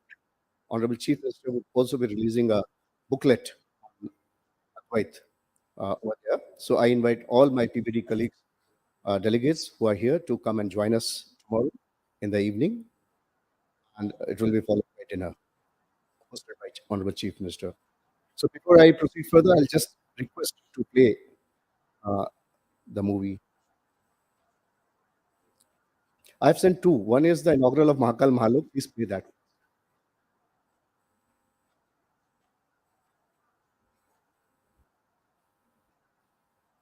Seeing is believing. If I say anything, a lot of has been said, but you see for yourself, it will be more reassuring.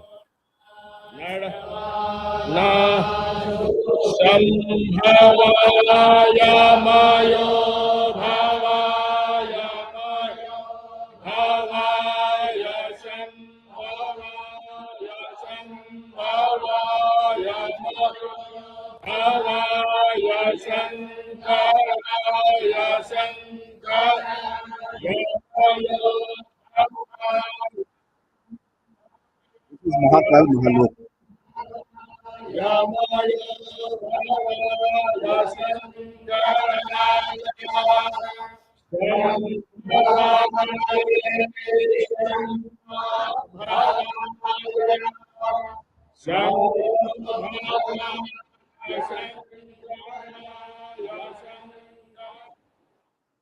So I earnestly request everyone to take a time so near, just from here, to come and witness for yourself. We have also created some arrangements on 10th evening and 11th morning. MP Tourism is facilitating all the PBD delegates to pre-register. We'll be flying shuttles between PBD venue to Ujjain, to and Port, and that will be free of cost for everyone. We'll ensure that they have a smooth darshan and puja over there. So please go and enjoy yourself over there. Now I'll request to play the other part. I have, instead of speaking much, I would like to just make a presentation through video.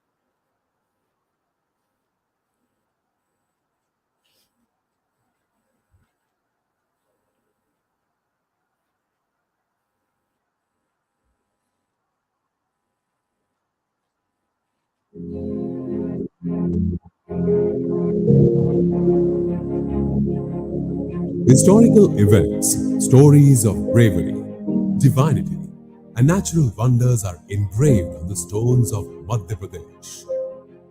Madhya Pradesh has been witness to numerous civilizations. History has left many iconic traces here, from caves to architecturally pavilions, palaces, temples, and other uncountable structures. The natural beauty of Madhya Pradesh has enticed visitors for generations, which the state has maintained for eons and has been appealing to travelers and visitors even today.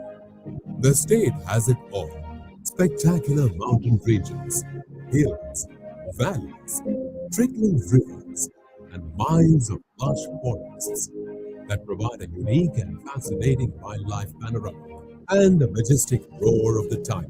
Vibrant festivals and fairs, crafts and art reflect the true cultural diversity of the state, making it a land of multiple splendors. The USP of the state is World Heritage worship, wildlife, water, and the wonders of nature. Madhya Pradesh is presently encouraging new investment with the private sector in tourism, infrastructure such as hotels, resorts, wellness centers, A little bit film of business studios, here also. golf courses, aero sports, water and adventure activities, and other tourism-related areas. The best feature of Madhya Pradesh is its accessibility by air, train, and road. The state is well connected to major cities across the country, including Delhi, Mumbai, Kolkata, Chennai, Hyderabad, Pune, Ahmedabad, and Bangalore. In terms of investment, Madhya Pradesh has various advantages. It is the second largest Indian state by area and the fifth largest by population. The gross state domestic product, or GSDP of the state, is 9.17 trillion Indian rupees. The state is rich in mineral resources, with over 30% of its land covered with forest. Madhya Pradesh is often termed as the food basket of India and is growing fast in the sectors of renewable energy, IT, textile, pharma, and automobiles. The objective of the tourism policy is to facilitate investors for ease of doing business in the state. The tourism department established an autonomous body called the Madhya Pradesh Tourism Board, with the mandate of attracting private investment, and is responsible for allotment of land and heritage sites, as well as mid-weight treats to investors through the e-tendering procedure. The Tourism Board offers capital subsidies via an online time-bound system, and hence the MP Tourism Board offers endless possibilities of investment in Madhya Pradesh. Major attractions of the policy are: the land reserve price is only 0.5 million per hectare in rural areas and 1 million per hectare in urban areas for a period of 90 years on lease. The policy also allows the direct allotment of available government land to investors under the Ultra Mega Project scheme on a first-come, first-served basis. The policy allows old government buildings, forts, palaces, bungalows, havelis, and other heritage properties to be allotted to investors at prime locations through the e-tendering process for the establishment and operation of heritage hotels. The key attraction of the policy is that the reserve price of heritage property is only 0.1 million Indian rupees. The tourism policy provides capital subsidy of 15% to 50% on investments for the establishment of tourism projects anywhere in the state, up to 900 million Indian rupees. The leased land is exempted from stamp duty and registration fees and has been converted for tourism projects. It can also be mortgaged to acquire financial institution loan. So, we cordially welcome you to establish your dream tourism project in the heart of incredible India, Madhya Pradesh.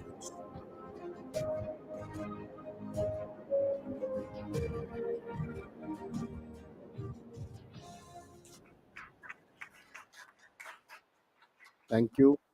Sushil Panditji said that prosperous India, Indians make prosperous India. So I thought it's better to connect. That is also the theme of this seminar, connect emotion with economics. It makes a lot of sense. We are blessed to be in a place which is so richly endowed with cultural and tourism offerings. I invite all of you, I won't say invest, at least be invested in India and Madhya Pradesh. Thank you so much.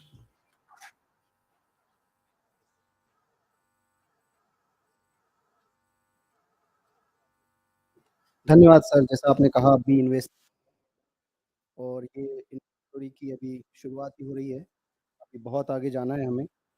अब मैं अपने अगले वक्ता को आमंत्रित करता हूँ, पद्मश्री शोमा घोष जी।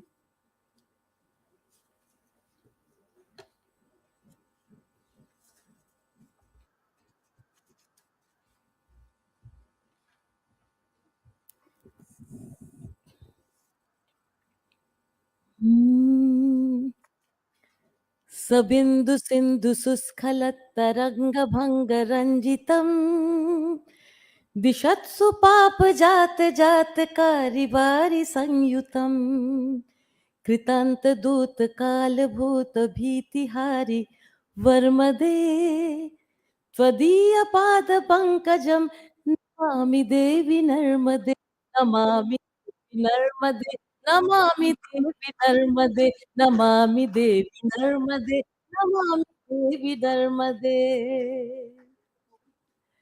ये मध्य प्रदेश माँ नर्मदा की गोद में खेलती है।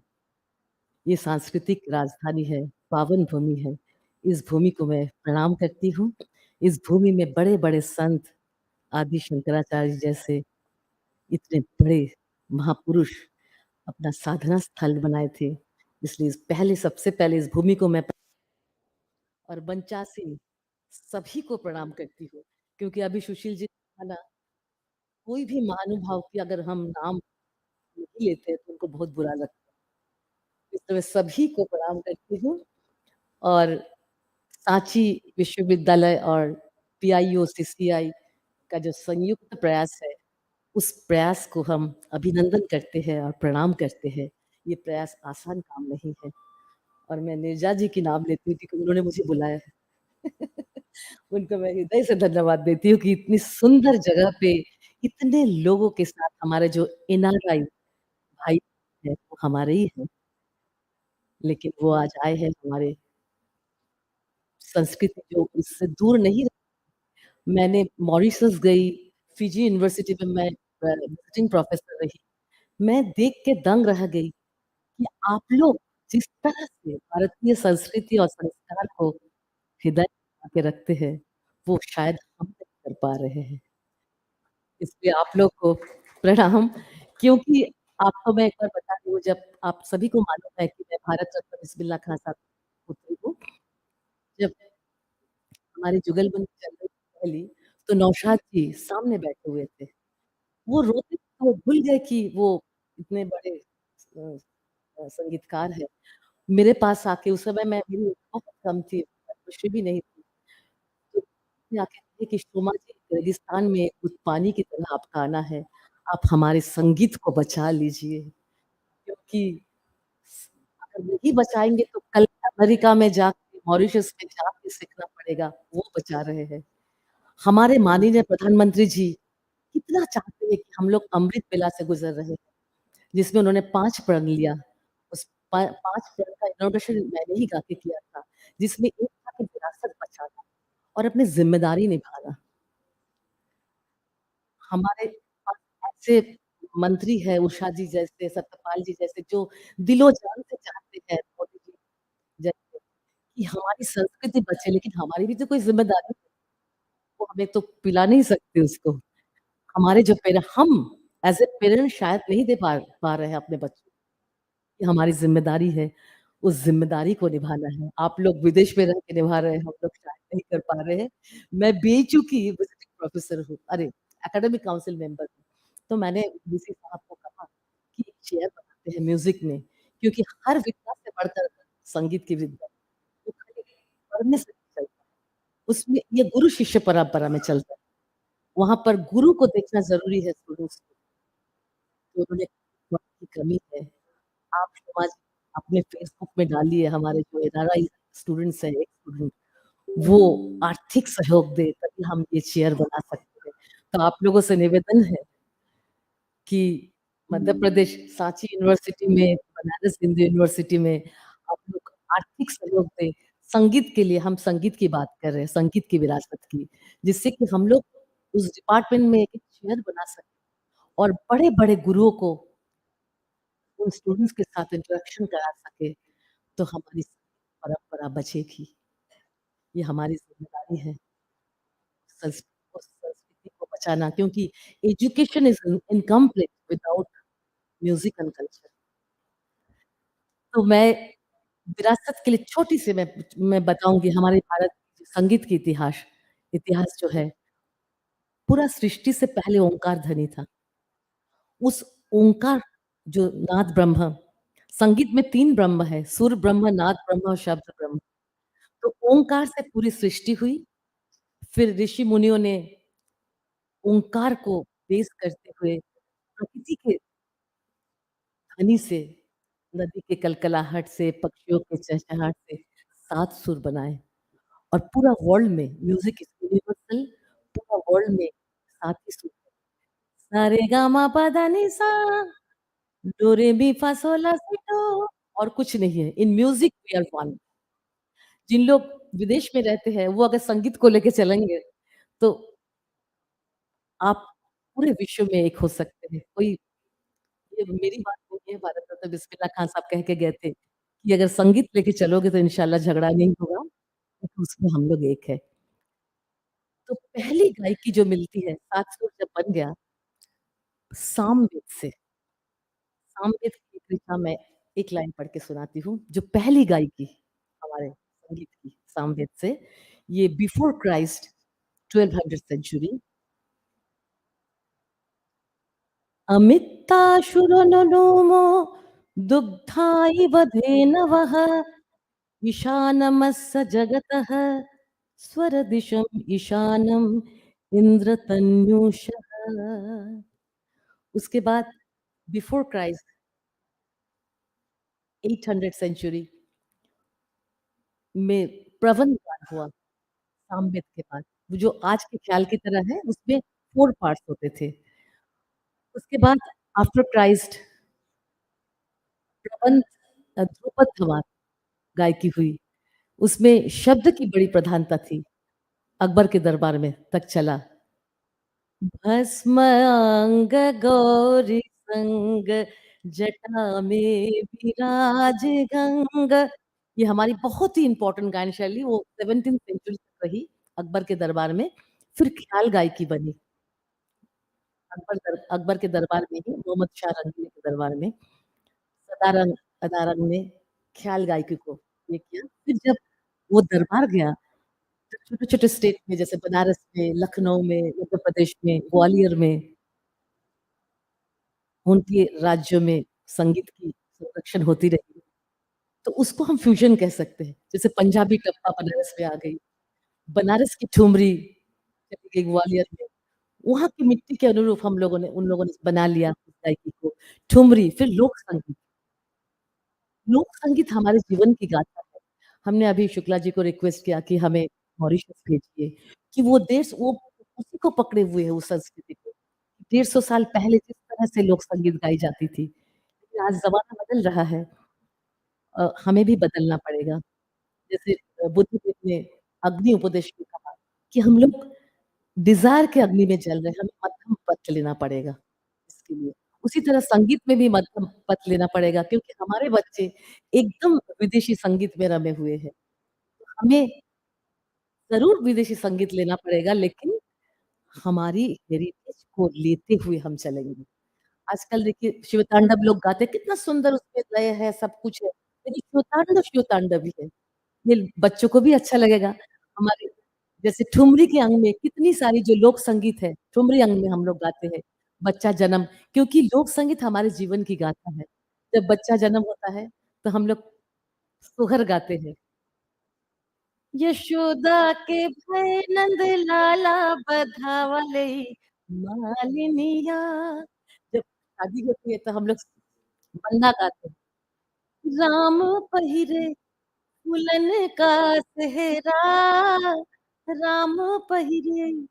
इस तरह से पूरे हमारे जो ज़िंदगी की जितनी भी संस्कार है, उसमें गीत है, संगीत है। तो हम चाहेंगे कि हम अपने विरासत को बचाएँ सब लोग मिल के, और हमारे एनआरआई भाई-बहन आए हैं, वो आज हमारे अतिथि बन के आए हैं, तो हम उनको बहुत-बहुत स्वागत करते हैं, क्योंकि हमारा संस्कार ही है। वसुधैव कुटुम्बकम्, अपना तो संस्कार है। वंदे मातरम।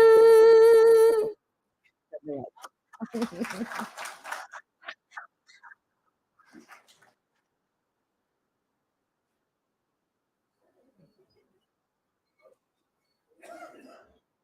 ऐसा लग रहा था कि ये चलता ही रहे। अरे सुनो अरे सुनो, आ जाओ भाई। अरे हेलो भाई, हेलो। साबरमती के आश्रम से देखा बापू ने सपना, साबरमती के आश्रम से देखा बापू ने सपना। स्वदेशी स्वावलंबी स्वच्छ भारत को अपना, स्वदेशी स्वावलंबी स्वच्छ भारत को अपना, स्वच्छ भारत हो अपना, स्वच्छ भारत हो अपना, स्वच्छ भारत हो अपना।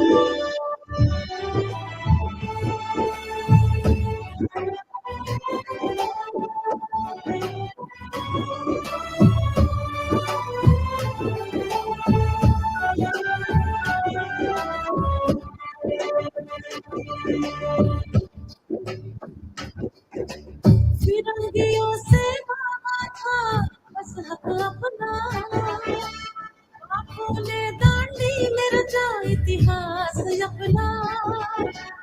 फिरंगियों से मांगा था बस हक अपना, आंखों ने दांडी में रचा इतिहास अपना। चमक रहा भारत सारा, देख रहा संसार, देख रहा संसार। साबरमती के तट से आई है मन की बात, अमृत महोत्सव आजादी का लाया नव प्रभात, अमृत महोत्सव आजादी का लाया नव प्रभात, लाया नव प्रभात, लाया नव प्रभात, लाया नव प्रभात। हर दुखे उपकार करे तो मन अभिमान आने रे, वैष्णव जन को तेने रे कहिए पीड़ कराई जाने रे। संस्कृति और सभ्यता हमारी, अहिंसा के अनुयायी हम, प्रेम के पुजारी।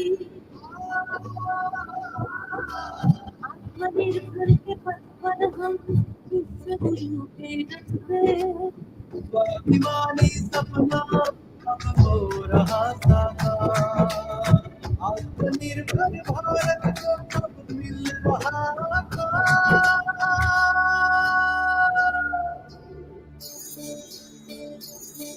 साबरमती के तट से आई है मन की बात, अमृत महोत्सव आजादी का लाया नव प्रभात, अमृत महोत्सव आजादी का लाया नव प्रभात, लाया नव प्रभात, लाया नव प्रभात, लाया नव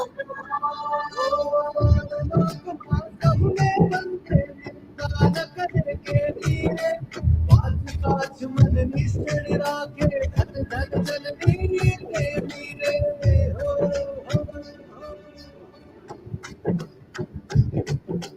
सबका साथ सबका विकास, देश का सम्मान बढ़ा, छू रहे हैं बुलंदियों को, कह रहा संसार है, कह रहा संसार है, कह रहा संसार है। वसुधैव कुटुम्बकम्, अपना तो संस्कार है। साबरमती के तट से आई है मन की बात, अमृत महोत्सव आजादी का लाया नव प्रभात, अमृत महोत्सव आजादी का लाया नव प्रभात, लाया नव प्रभात, लाया नव प्रभात।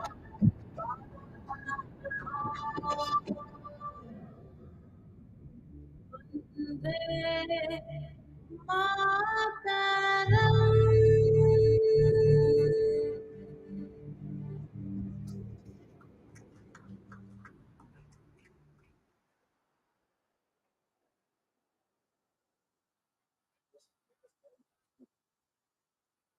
मुझे मालूम है आप सब चाहते हैं सुमा घोष जी बिल्कुल गाती रहे यहाँ पर, तो आप लोगों को पूरा मौका मिलेगा। इंदौर में आए हैं आप, 8 तारीख को लाल बाग पैलेस में सुमा जी 6:15 बजे आपके चाहे अनुसार खूब देर तक गाएंगी, तो आप जरूर आइए।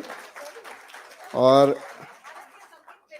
जी जी, और उसी दिन पंडित रोनू मजूमदार जी बांसुरी वादन करेंगे वहां पर 7:45 बजे। 9 तारीख को पद्म भूषण साजन मिश्र जी शास्त्रीय गायन करेंगे और 10 तारीख को अदिति भागवत कथक कथक प्रस्तुत करेंगी और बहुत सारे कार्यक्रम उसमें हैं। कुछ टीम के दल आए हुए हैं, वो प्रस्तुत करेंगे, यूएस और जापान के कंबाइंड फ्यूजन के प्रोग्राम है। तो it is going to be a fun project classical music all blended together. So please come and enjoy.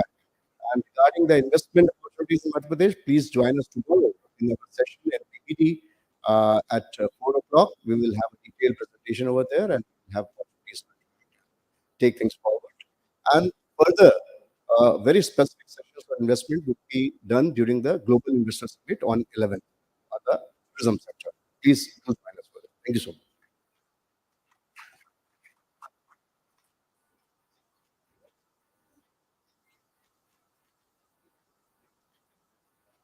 शोमा घोष जी को भारतीय संसद में सबसे पहली प्रस्तुति देने का भी रिकॉर्ड है उनके नाम से। और अब मैं आमंत्रित करूँगा हमारे अगले वक्ता ओजस हिरानी जी को।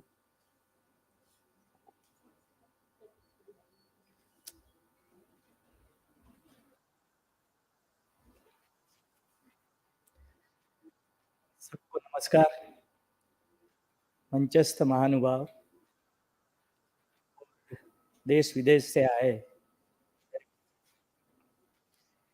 मैं सोचता था कि मेरा वक्तव्य का जो क्रम है एकदम गलत जगह पे आ गया। इतना कलरफुल प्रेजेंस और प्रेजेंटेशन के बाद एक बहुत ही शुष्क विषय मुझे दिखाना था। दूसरा एक आश्चर्य मुझे वो भी लगा जब नीरजा जी ने मुझे बताया कि आज यहाँ पे वो कुछ बताना है। पर धीरे-धीरे मैं आप सब लोगों से मुझे रिलेट कर रहा हूँ। क्योंकि मैं भी ज्यूरिख में बेस्ड था। अच्छी खासी प्रैक्टिस चल रही थी जैसे और आर्किटेक्ट करते हैं। ज्यूरिख का सिटी सेंटर, माइक्रोसॉफ्ट, बोइंग, इनके कैंपस करना, ये सब कामों में व्यस्त था। 2010 में जब मैं भारत बुलाया गया, सोमनाथ का मास्टर प्लानिंग के विषय को लिए। फिर वहाँ एक बुद्धिस्ट डेस्टिनेशन है, देवनी मोरी, उसका डेवलपमेंट। केदारनाथ के अंदर क्या हो सकता है, ये सब चर्चाओं के लिए। इसके बाद मुझे ध्यान में आया कि बाहर की दुनिया में बहुत कम ऐसी सांस्कृतिक विरासत है, लेकिन ग्लोरिफिकेशन इतना ज़्यादा होता है कि पूरी दुनिया भर से लोग वो स्थान देखने जाते हैं। अपने यहाँ जहाँ-जहाँ पे हम पैर रखते हैं, इतना कुछ है। लेकिन हमारे लोगों को ही पता नहीं है कि हमारे जो सांस्कृतिक विशेषता है, वो जगह की क्या है। तब से मैंने इसी पे कुछ ध्यान देना शुरू किया। पहले अकेले, पूरे ग्रुप के साथ और धीरे-धीरे करके आज 2000 आर्किटेक्ट हमने इस अभियान में जोड़े। जो हमारी जो सांस्कृतिक विशेषता है, जो हमारा कल्चरल फैब्रिक, उसको आर्किटेक्चर के द्वारा कैसे हम लोगों के सामने रख सकते हैं, इसको इंटरप्रेट कर सकते हैं, ये प्रयास में लगे। तो आज मैं कुछ ऐसे प्रोजेक्ट्स प्रस्तुत करूँगा, जो आने वाले दिनों में नए भारत की पहचान करेंगे और हमारी जो सांस्कृतिक विशेषताएँ हैं, उसको उजागर करेंगे। तो एक छोटा-सा प्रेज़ेंटेशन देना चाहता हूँ। नेक्स्ट। जैसा मैंने बताया आपको, पहले मैं क्या करता था, वो भी एक थोड़ी झलक दिखाता हूँ। नेक्स्ट। ये सब काम जो कोई भी वेस्टर्न स्कूल ऑफ थॉट की आर्किटेक्चरल कॉलेज के अंदर पढ़ने के बाद जो काम करते हैं, ऐसे ही काम मैं कर रहा था। नेक्स्ट। नेक्स्ट। नेक्स्ट। नेक्स्ट। अभी मैं कुछ प्रोजेक्ट आपके सम्मुख रखना चाहूँगा। तो हिमाचल प्रदेश के अंदर एक स्थान है धर्मशाला। वहाँ पे हम एक फ्लावर पार्क आने वाले दिनों में बनाने जा रहे हैं। तो ये लोटस जो आपको दिख रहा है, इसकी एक पेटल में एक स्टेट का कोई एक स्टेट फ्लावर, जैसे जितने भी हमारे स्टेट है, ये सब के फ्लावर्स जो है हम एक ही जगह पे यहाँ स्टेट फ्लावर्स प्रस्तुत करने जा रहे हैं। तो सब जो है पूरा क्लाइमेटिकली कंट्रोल्ड ये सारी पेटल्स है, ह्यूमिडिटी जो है, सबका मॉइस्चर जो है, सबकी जो लाइट व्यवस्थाएँ है, ये सब की अलग-अलग होगी, सब एक जगह पे आप देख सकेंगे। नेक्स्ट, उसी के कुछ अलग स्वरूप है। जो हम कहते हैं कि यूनिटी इन डाइवर्सिटी, तो एक ही जगह पे ये सारी डाइवर्सिटी जो है भारत की, फूलों के रूप की, ये सब एक जगह पे देख पाते हैं। नेक्स्ट, आपको सबको पता ही है कि अयोध्या के अंदर हमारा राम मंदिर बन रहा है। उसके आस-पास जो है, ये बहुत सारी कल्पनाएँ इसके बनी हुई है। तो राम कथा कुंज करके ये पूरा जो क्षेत्र है आस-पास का, निर्माण होगा और आपको जान के बड़ी खुशी होगी कि इसके अंदर जो एक्सपीरियंस सेंटर बनने जाएँगे, उसमें एक वर्ल्ड का सबसे लार्जेस्ट म्यूज़ियम, रामायण म्यूज़ियम, सभी कांडों का इसके अंदर एक एक्सपीरियंस सबको मिलेगा। तो ये वर्ल्ड का लार्जेस्ट होगा, 700 मीटर्स बाय 50 मीटर्स और 3 यानी लूरे से ऑलमोस्ट डबल साइज़। इस प्रकार से कोई एक रामायण के जितने भी पात्र हैं, ये सबका एक म्यूज़ियम अलग से होगा। ऐसे 12 म्यूज़ियम यहाँ पे प्लान जाने वाले। नेक्स्ट, और ये जो भी सारा कुछ उपक्रम बनेगा, ये मंदिर की जो प्लिंथ उसके नीचे ही ये सब आएगा। यानी राम मंदिर जो है उसका प्रभाव वो एकदम अलग तरीके से दिखता है। इसका जो लैंडस्केप भी है, ये भी पूरा एकदम जो अपनी संस्कृति के अनुरूप जो है, जो भी हमारे अरण्य थे, नैमिषारण्य, दंडकारण्य, वहाँ से जो संस्कृति का उद्भव हुआ, ये सब उसके अंदर सम्मिलित होंगे। कुछ शहरों के लिए हम अलग-अलग मॉडल्स बना रहे हैं। जैसे कुछ शहरों की एक अलग पहचान बनी हुई है।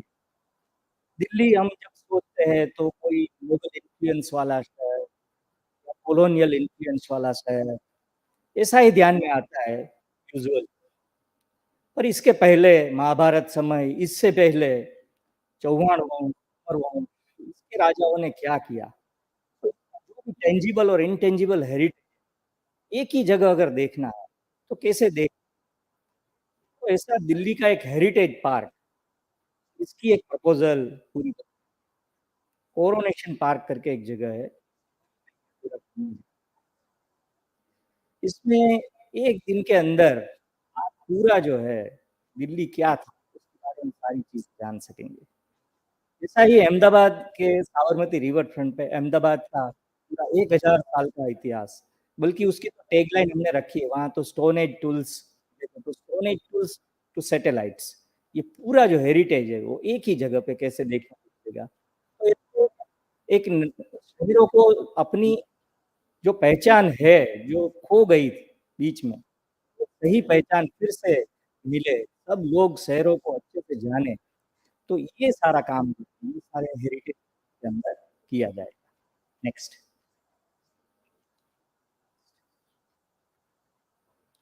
नेक्स्ट, टेक्नोलॉजीज़ का बहुत सारा उपयोग ये सब में होगा।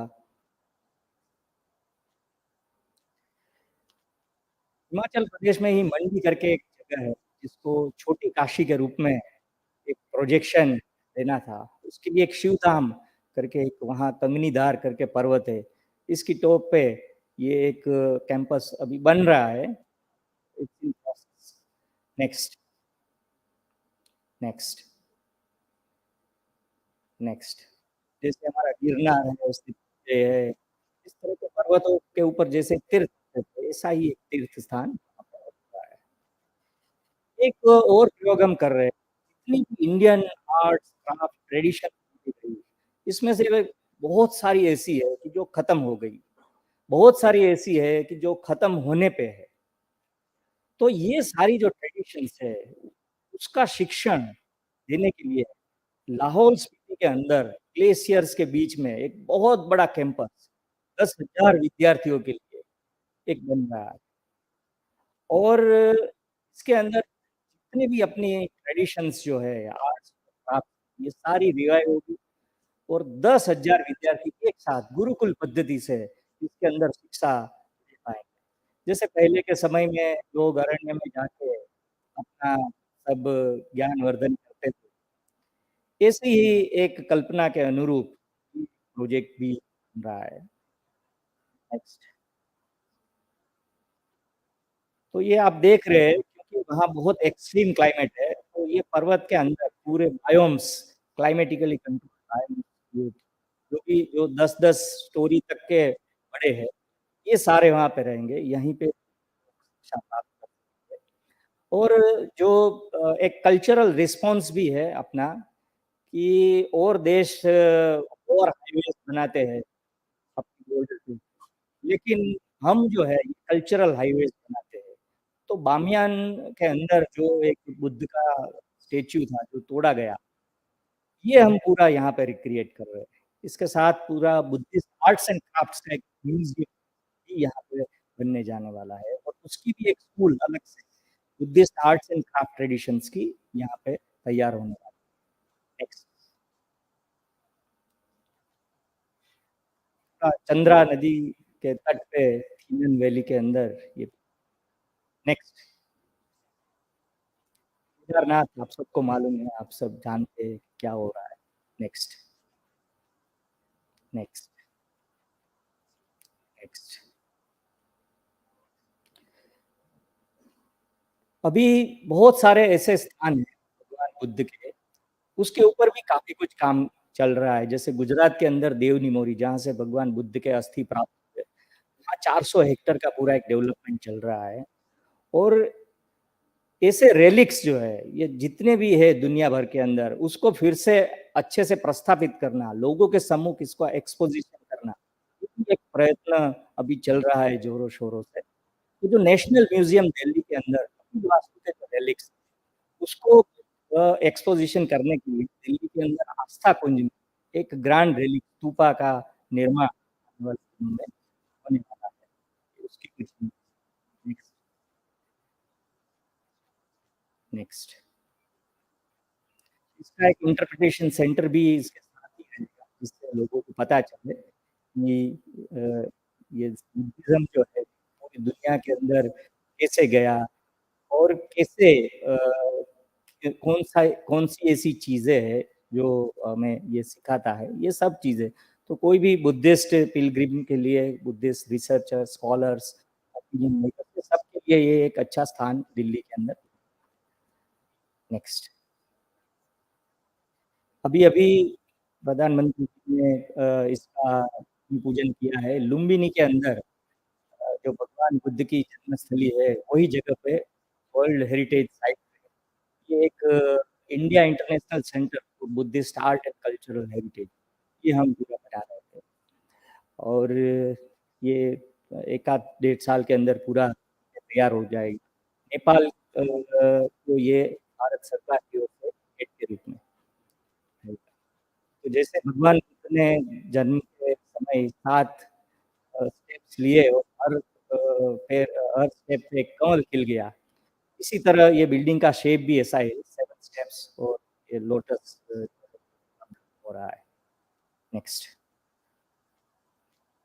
नेक्स्ट। कुछ कल्चरल हाईवेज की भी कल्पना है, बहुत छोटा है, इसमें आपको शायद दिखाई नहीं देगा, लेकिन हम कुछ हाईवेज जैसे सैंपल लेके इसको कल्चरल हाईवेज कैसे बना सकते हैं, इसके बारे में हम कर रहे हैं। तो जो महाड़ से रायगढ़ महाराष्ट्र के अंदर जो रास्ता है, तो इसको पूरा एक स्वराज्य पथ।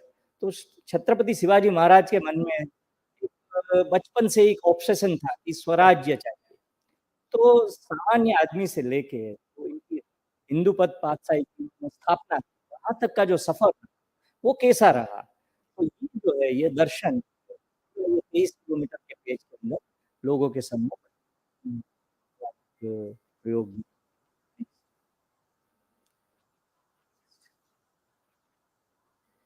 अलग-अलग जो शिवाजी महाराज के जो जीवन चक्र रहे उसके हिसाब से अलग-अलग मोड्स और ये यात्रा आप अलग-अलग तरीके से कर सकते हो। एक नदी के अंदर बोट राइड भी है, आप अपने प्राइवेट व्हीकल में भी ले सकते हो। एक मल्टीमीडिया बस रहेगी जिसमें आप बाहर देखोगे तो शिवाजी महाराज के युद्ध वगैरह चल रहे होंगे, ये भी सब आपको दिखाई देगा। ऐसी अलग-अलग एक्सपीरियंस वाली जर्नीज़ इसके अंदर रहेंगी। Next, next. दूसरा एक प्रयोग हम ये भी कर रहे हैं कि जैसा हम कह रहे हैं कि ये हमारी सदी है, भारत सबका दिशा-दर्शन करेगा, लेकिन क्या दिशा-दर्शन करेगा? बहुत सारे क्षेत्रों में हम आगे थे, ये तो सबको मालूम है, astronomy, astrology, mathematics, science and technology, judiciary, बहुत सारी ऐसी चीज़ें थे जो जिसका उद्भव यहाँ से हुआ। पर आज हम क्या कह सकते हैं, जैसा जिसको हम सॉफ्ट पावर आज की बात में बोलते हैं, तो ये सारी चीज़ें जो है योग, आयुर्वेद, हमारा म्यूज़िक, आर्ट्स, क्राफ्ट तो आज भी हम दुनिया को दे सकते हैं। तो इसका एक वर्चुअल एग्ज़िबिशन हम सारी एम्बेसीज़ और हमारे जो आईसीसीआर के जो सेंटर्स हैं, ये सब के अंदर लगाने जाने हैं, वर्चुअल माध्यम से, ताकि विश्व को पता चले कि कोई एक एग्रेशन के भाव से नहीं, पर जो विश्व बंधुत्व का भाव, जो पहले से रहा है, उस हिसाब से हम आज क्या विश्व को दे सकते हैं उनकी समस्याओं के लिए या इनके उत्कर्ष के लिए कोई भी चीज़ उनको जो जीवन में तकलीफ है उसको घटाने के लिए। Next, next, next. ये कुछ प्रयोग मैंने लिखा है, एक अंतिम आपको मैं प्रोजेक्ट दिखाता हूँ। कुछ शहर जो है इसका पूरा मास्टर प्लानिंग हम फिर से कर रहे हैं। इसमें रायगढ़ जो 22-23 गाँवों का पूरा मास्टर प्लान जो है, जो शिवाजी का पूरा राज्य वहाँ पे रहा, उसका एक प्रयोग कर रहे हैं।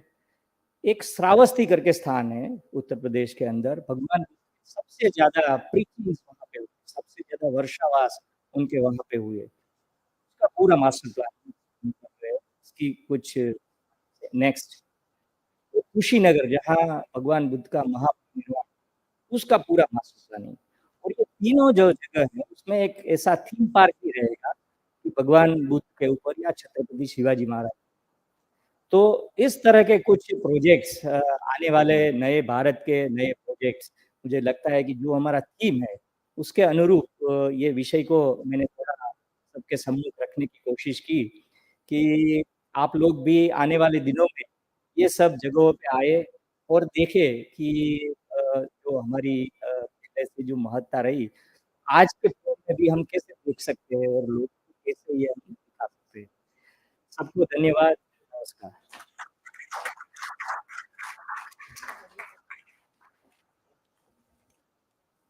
आप सबने देखा कि किस तरह से आने वाले दिनों में ये नक्शा बदलने वाला है। अब मैं आमंत्रित करूँगा कीर्ति शर्मा जी आ जाएँ।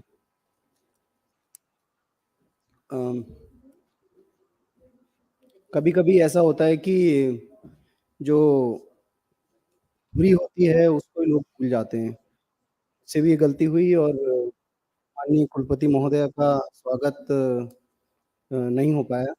तो मैं श्री कीर्ति शर्मा जी से आग्रह करूँगा कि वो कुलपति महोदया का स्वागत करें।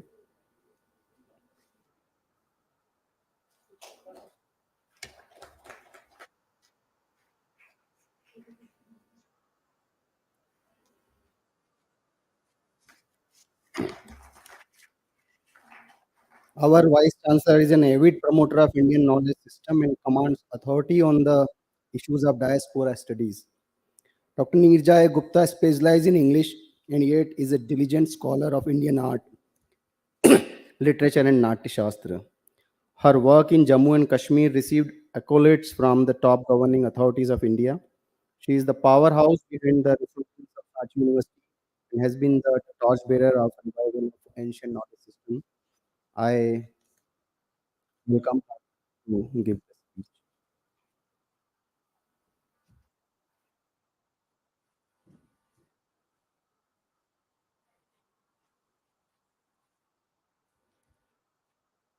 आदरणीय मंच और आदरणीय सभागार, I won't take much time. I would just present few of the things right away to save the time that we are lagging behind. My journey and engagement with diaspora dates back to 2003 when late Shri Alam Singhvi ji and Shri J.C. Sharma ji, they prepared the whole report on diaspora, and I was asked to write a book on the history of migration.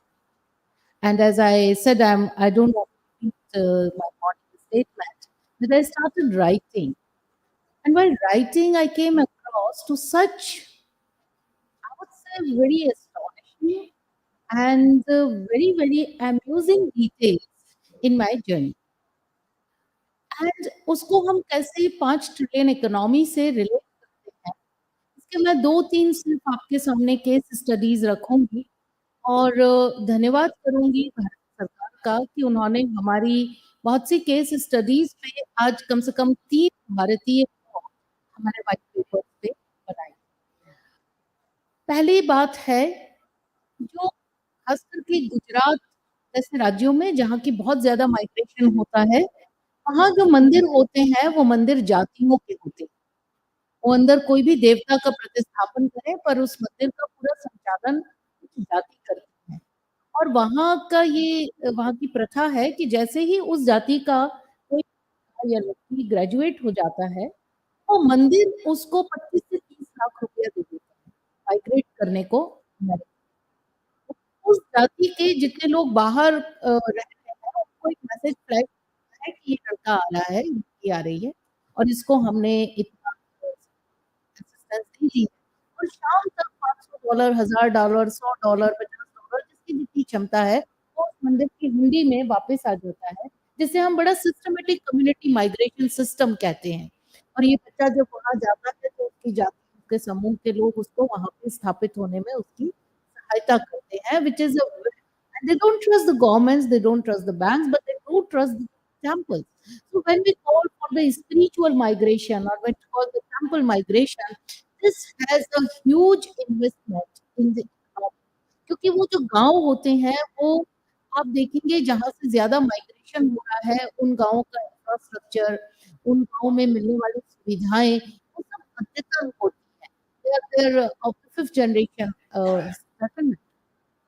एक छोटा-सा दूसरा किस्सा है कि मैं पहले 4 धाम हर साल जाती थी।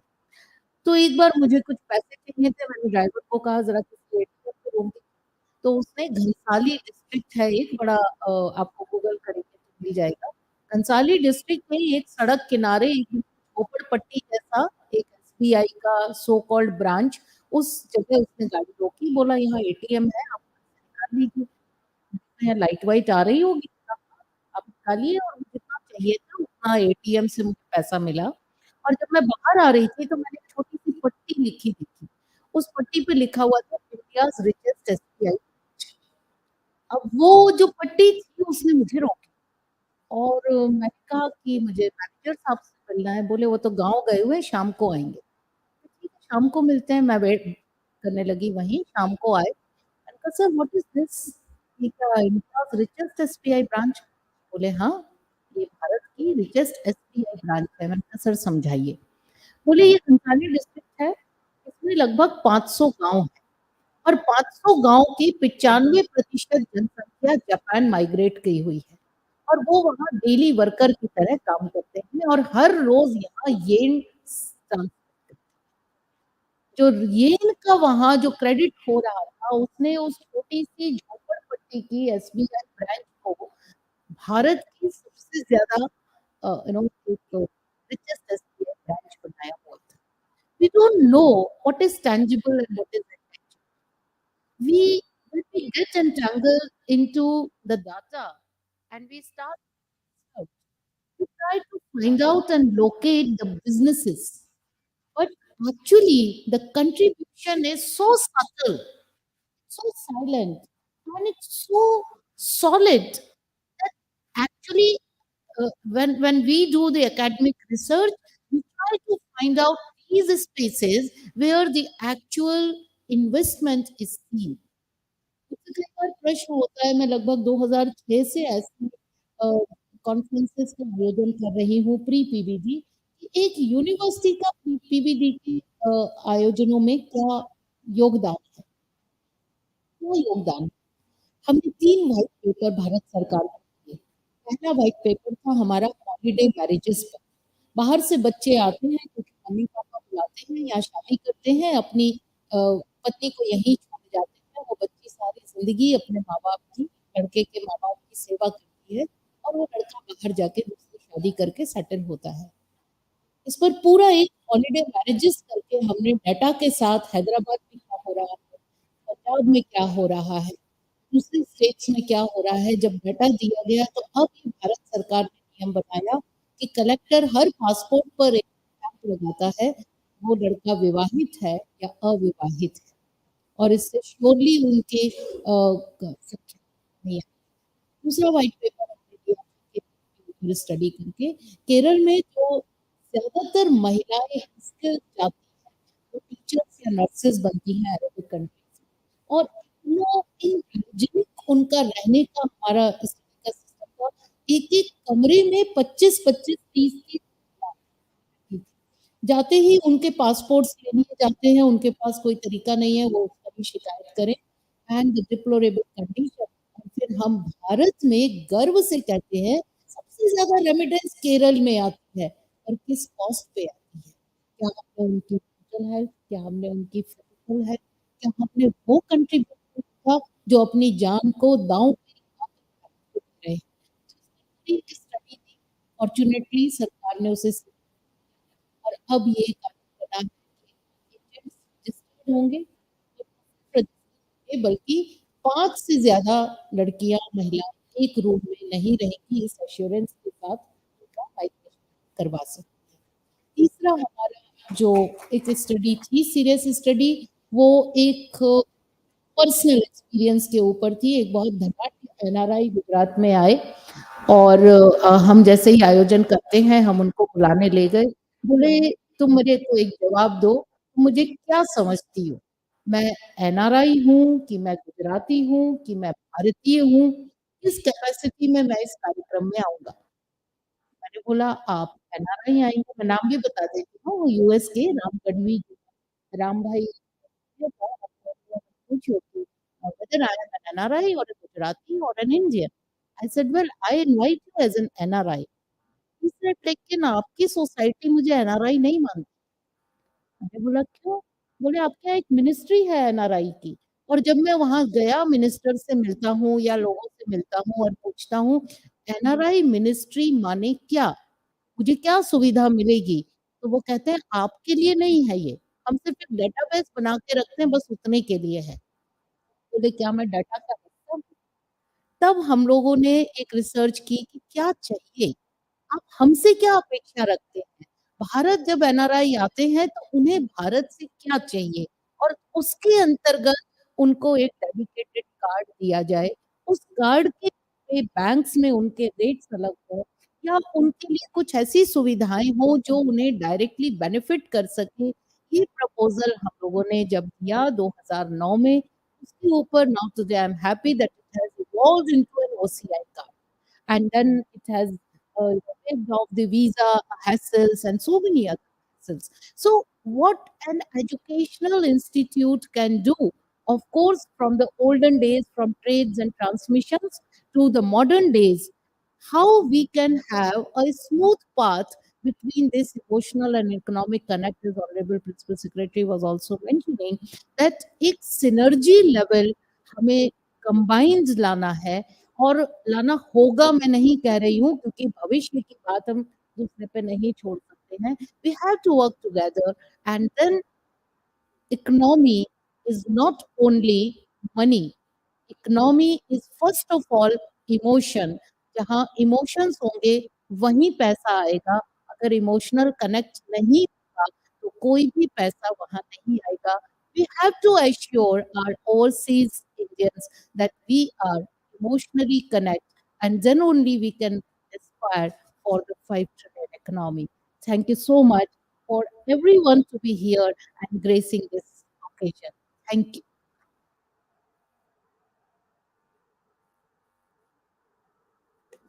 धन्यवाद मैडम। एक अकादमिक संस्था किस तरह से मदद कर सकती है, मैडम ने बिल्कुल अपने निजी अनुभवों के आधार पे बताया। अब मैं आमंत्रित करूँगा एपी अम्बावलन जी को, ओमान से हैं, चार्टर्ड अकाउंटेंट हैं और 30 साल से बाहर हैं, लेकिन सेवा इंटरनेशनल के ज़रिए और कई संस्थानों के ज़रिए सर्विस में कर रहे हैं, कोयम्बटूर से। और अभी अब वापस अपने देश में कुछ करने का भी प्लान कर रहे हैं।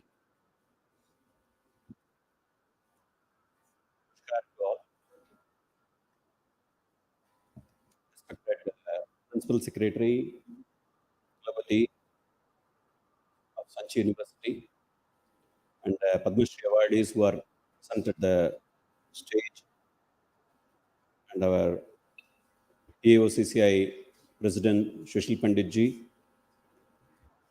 other office bearers, and governing council members of PIO and others who are present here. I thank the earlier speakers for briefing about the entire spectrum of tourism industry in India and how we can contribute ourselves. Also now, Vice Chancellor had mentioned that what a educational institution can also do and how they can also contribute to the development of the tourism sector as well as the general economy also.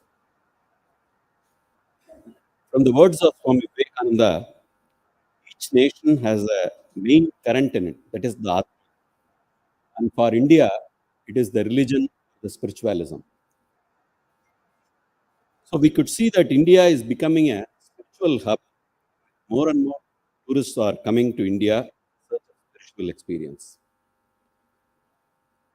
With yoga retreat and Ayurveda spas gaining popularity among the foreign tourists, religious tourism or spiritual tourism in India is also getting a spiritual and healthcare twist as well. An increasing number of international tourists looking for indigenous cultural experience visit places like Rishikesh, Varanasi, Gaya, Mahakaleshwar, Tiruvannamalai, and Pondicherry to explore the ideas of holistic and sustainable living. Tourism to Buddhist heritage sites has been a great attraction for the foreign visitors to India. Of this, most of the chunk is taken by Madhya Pradesh itself. Also, we know that spiritual tourism plays an important role in enhancing the India's soft power as well. It connects with the people and places and immerses the visitors in spiritual and cultural heritage of India. It also helps the communicate the spiritual, cultural, and traditional attributes that make our country admirable. Once a team of visitors came from Russia, they came to Kanchi and they met Kanchi Shankaracharya, whom we fondly call or respectfully call as Paramacharya. And they asked, and the Kanchi Paramacharya asked the person who invited or who brought them to the mutt. He asked them, "What do you call your friends or mates?" Your friends. Then they said that, especially in Russia, what do you think? How they call the friends or mates? Immediately they mentioned that they will be calling them as comrades. Then the Mahapariyava or the Kanchi Paramacharya said that no, they don't call us mates.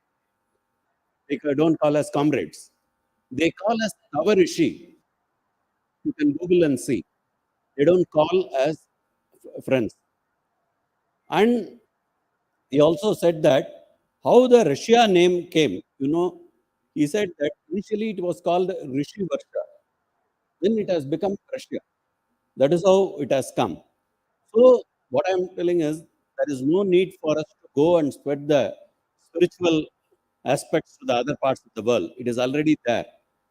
They have to do the garvapasi. They have to come back. They have to think about our things. So automatically they can come back and connect to Bharat. And in 2022-23, in the Union Budget, Government of India had decided to allocate about 235 crores for the integrated development of tourism circuits under the pilgrimage regeneration and spiritual augmentation drive, that is the Prasad.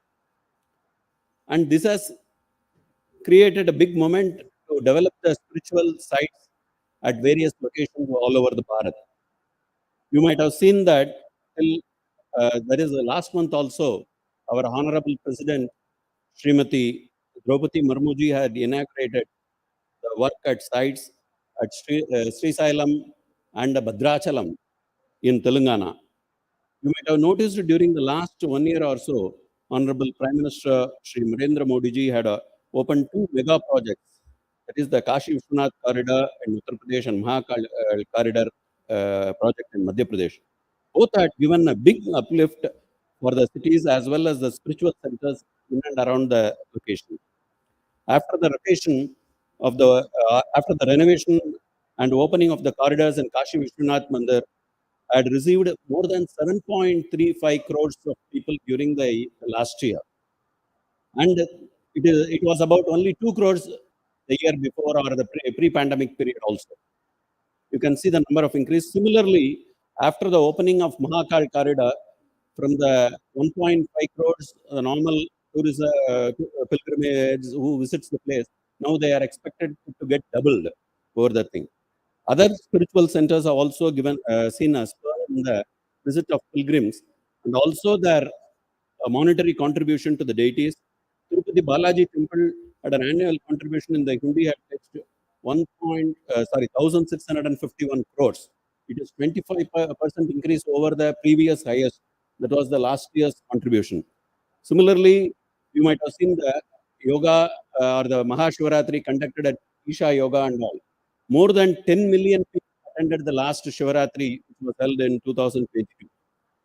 So there is a spur in the spiritual tourism within industry, there's domestic as well as with the international tourism.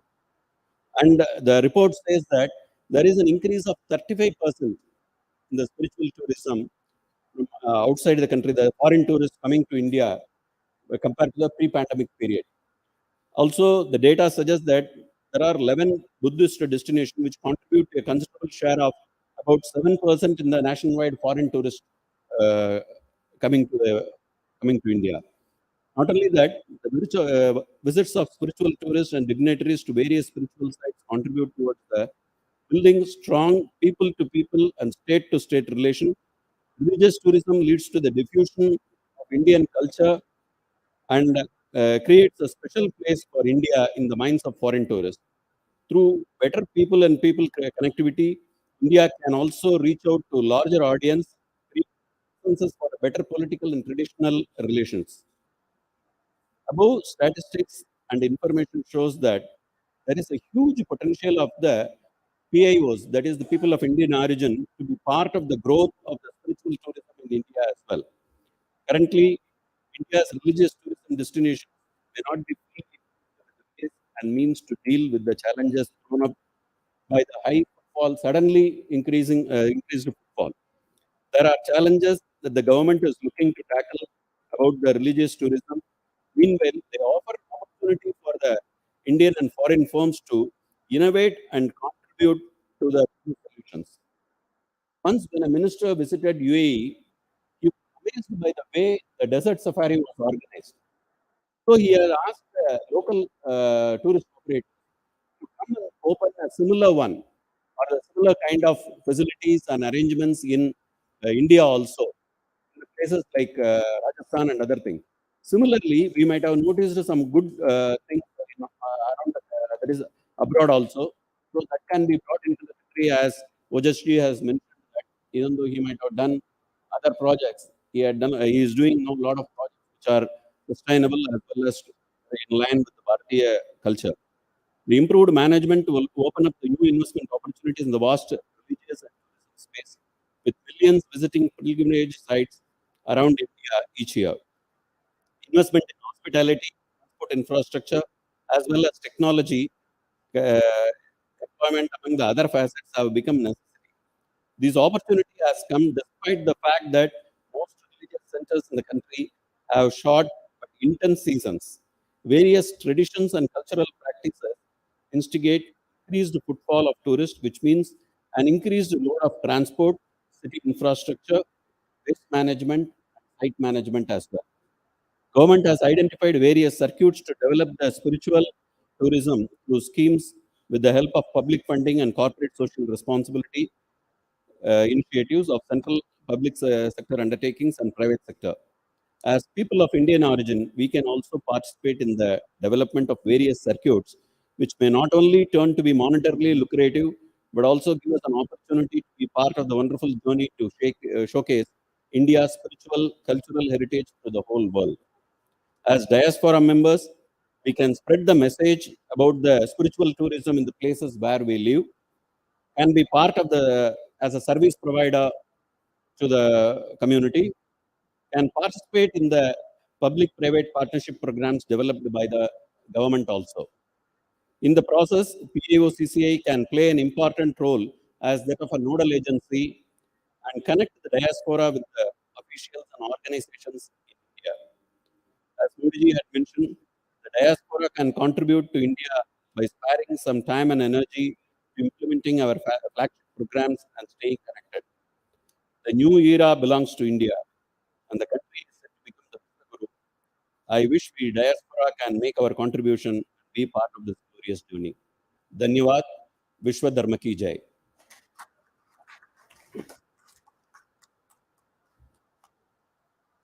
धन्यवाद अम्बी जी। अब मैं आमंत्रित करूंगा पद्मश्री विष्णु पंड्या जी को।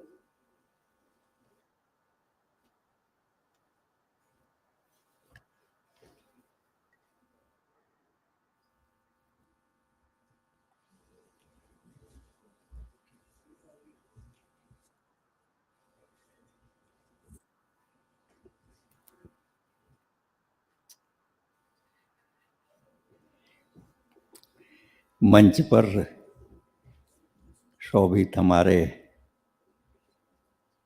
अशोक जी, नीरजा जी, सोमा जी और AP अम्बालवनन जी। मैं कुछ ज़्यादा कहना नहीं चाहूँगा क्योंकि समय बहुत कम है हमारे पास, लेकिन मध्य प्रदेश और गुजरात का नाता, मैं गुजरात से आया हूँ, एक अटूट संबंध है। ओमकारेश्वर से निकले हुए शंकराचार्य द्वारिका जाके शारदा पीठ की रचना करते। अमरकंटक से निकली नर्मदा गुजरात में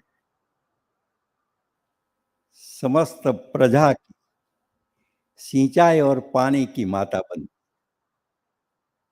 ये अटूट संबंध के कारण आज मुझे यहाँ आने की इच्छा भी हुई। मध्य प्रदेश में इतिहास का छोटा सा विद्यार्थी हूँ, इसलिए मुझे ये भी याद आया कि हमारे कश्मीर की एकता के लिए, अखंडता के लिए जो पहला सत्याग्रह हुआ डॉक्टर श्यामा प्रसाद मुखर्जी का, मुखर्जी को जेल से निकालने के लिए हेबियस कॉर्पस करने वाले मध्य प्रदेश के उमाशंकर त्रिवेदी थे। वो सबसे पहले शायद मेंबर ऑफ पार्लियामेंट बने थे यहाँ से। तो ये सब अलग अलग ढंग से जो हुआ, मैं 2-3 विचार बिंदु पेश करना चाहूंगा। आज मुझे इस कार्यक्रम में इतने बड़े बहुत से ज्ञानी श्रोता, और सोमा जी तो कला की अधिष्ठात्री है, हम तो छोटे से वो मीडिया से पद्मश्री मिला है, और वो वही मीडिया है कि जिसको लोगों को जरूरत है, फिर भी पीटा भी इतना ही जाता है। लेकिन कहना ये है, आज की जो विचार बिंदु एक या दो के मुझे आवश्यकता लगती है। भगिनी निवेदिता ने कहा था, भारत वैभव प्राचीन पगडंडी से गुजरकर वर्तमान के पुरुषार्थ से भविष्य में महापथ पर पहुंचे, ये हमारा संकल्प है। मेरी दृष्टि से आज का ये परिसंवाद इसी आधार पर है, और आज की चर्चा केवल चर्चा नहीं, एक सार्वत्रिक कृति प्रकृति संस्कृति का अतीत वर्तमान और भविष्य हमारी चिंतना में, संवेदना में और प्रस्तुति में देखने को मिला है। डायस्पोरा शब्द, ठीक है, निर्जा जी ने ये अच्छा बताया कि ये तो इनका मूल तो हमारे पास है, लेकिन अब डायस्पोरा जरा ज्यादा उसका उपयोग करते हैं। हमने स्थलांतर बहुत से किए, परिभ्रमण होता रहा, पारस्परिक विनिमय भी करते रहे। समुद्र हमारा माध्यम था, तो समुद्र गमन से विश्व के बहुत से देशों तक हम पहुंचे, वहां स्थायी भी बने। लेकिन हमारा मूल जो रूट्स है, उसे हमने कभी भी हम भूले नहीं, क्योंकि हमारे लिए किसी संप्रदाय, किसी सत्ता विशेष, किसी पर्यावरण दीवार नहीं बने। हमारा मूल मंत्र रहा वसुधैव कुटुंबकम। इसी मूल ने हमें अपनी जड़ से अलग थलग नहीं होने दिया है। हमारी समझदारी का एक और मंत्र था, एकम सत विप्रा बहुधा वदंती। ये लोकतंत्र की एक मूलभूत बात है कि अलग अलग विचारों से हम एक साथ रह सकते हैं। डायस्पोरा की यही पहचान है कि अपनी धरती, अपनी जीवन शैली से विच्छेदित विस्मृति तक पहुंच रही प्रजा, ऐसा कहा जाता है। लेकिन हम इससे सम्मत नहीं है। क्या भारत से निकला कोई भारतीय अपनों से, अपनी मातृभूमि से कभी कहीं भी जाकर अलग हो गया या हो सकता है? जी नहीं। भाषा, व्यवसाय, संस्कृति के अलग परिवेश के कारण कुछ दीवारें जरूर खड़ी हो जाती है, लेकिन मातृभूमि का प्यार। मैं गुजरात से आया हूं, वहां से 1 या 2 करोड़ ज्यादा गुजराती 60 देशों में रहते हैं। केनिया, युगांडा में बरसों से रहने वाले गुजराती भी इंग्लैंड, अमेरिका और अन्यत्र स्थलांतर करके वहां स्थायी हुए। ये सभी इस्राएल से लेकर अमेरिका तक के गुजराती परिवार और भारतीय परिवार भी 1-2 वर्ष के अंतराल में अपने अपने प्रदेश में जाते हैं। वहां अपना जहां गांव पे, जहां वो पैदा हुए, वहां जाते हैं, और वहां वो कुछ स्कूल बनवाते हैं, कुछ आरोग्य केंद्र की स्थापना करवाते हैं। और इसी तरह छोटे छोटे गांवों में ये ऐसे अनेक गांव है। और आज भी आप यदि कहीं जाइए तो गांव के बाहर एक सुंदर दरवाजा, सांस्कृतिक दरवाजे का निर्माण इन एनआरआईज ने किया है। ये कुल देवता के पास जाते हैं, कुल देव के पास जाते हैं। ये सब इसी कारण है कि ये अपनी मातृभूमि के प्रति उनका प्यार है। तो ये कभी वतन से बिछड़े हुए प्राणी नहीं रहे। इसीलिए मैं डायस्पोरा के साथ साथ उन्हें विश्व निवासी कहना पसंद करूंगा। आप्रवासी तो हम कहते हैं, लेकिन ये विश्व निवासी, और विश्व को भारत की संस्कृति से जोड़ने का काम कर रहे हैं अलग अलग ढंग से। और इसके एक दीर्घ अध्याय है डायस्पोरिक का, मैं इसमें डिटेल में नहीं जाऊंगा। उसके बहुत से नायक हैं, सामान्य लोग भी हैं। हमारी सिंधु संस्कृति और वैदिक चेतना से हरी भरी वैश्विकता कैसी थी, इसमें वैश्विकता का मैं उदाहरण देता हूं। हमने उसके साथ प्राचीन युग से ही एक और शब्द जोड़ दिया था, बल्कि कहिए कि आत्मसात कर दिया था। वास्तव में वह था योग सूत्र का अस्मिता। यह अहम की आराधना नहीं है, सीमोल्लंघन करते हुए विश्व बोध की भी साधना है। वही है हमारी डायस्पोरिक विभावना, जो परदेशों तक पहुंचती हुई अपने राष्ट्र आराधन, राष्ट्र वंदन और राष्ट्र भक्ति में सदैव सक्रिय रहती है। मेरे गुजरात के कवि उमाशंकर जोशी का मैं उल्लेख करना चाहूंगा। उन्होंने एक कविता लिखी थी और उसमें एक पंक्ति है, हूं गुर्जर भारतवासी। मैं उसमें जोड़ देता हूं कभी कभार कि मैं भारतीय विश्व निवासी। केवल गुजरात के हिंदू या नहीं है, हजारों वर्षों के अनुभव पथ से गठित ये उत्तम मानसिकता है। ज्ञानानंद हमारे दयानंद सरस्वती ने विज्ञान और पुराण की नहीं, ज्ञानानंद सरस्वती में अलग, सॉरी, उन्होंने गाणितिक धारणा तय करके ऐसा संशोधन किया है कि ये विश्व अभी 7वें मनु वैवस्वत वर्ष का 28वां चतुर्युगीय काल वर्ष की आयु का हुआ है, अर्थात 1,97 करोड़ 26 लाख 89 सहस्त्र और 783 वर्ष का हुआ है ये धरती।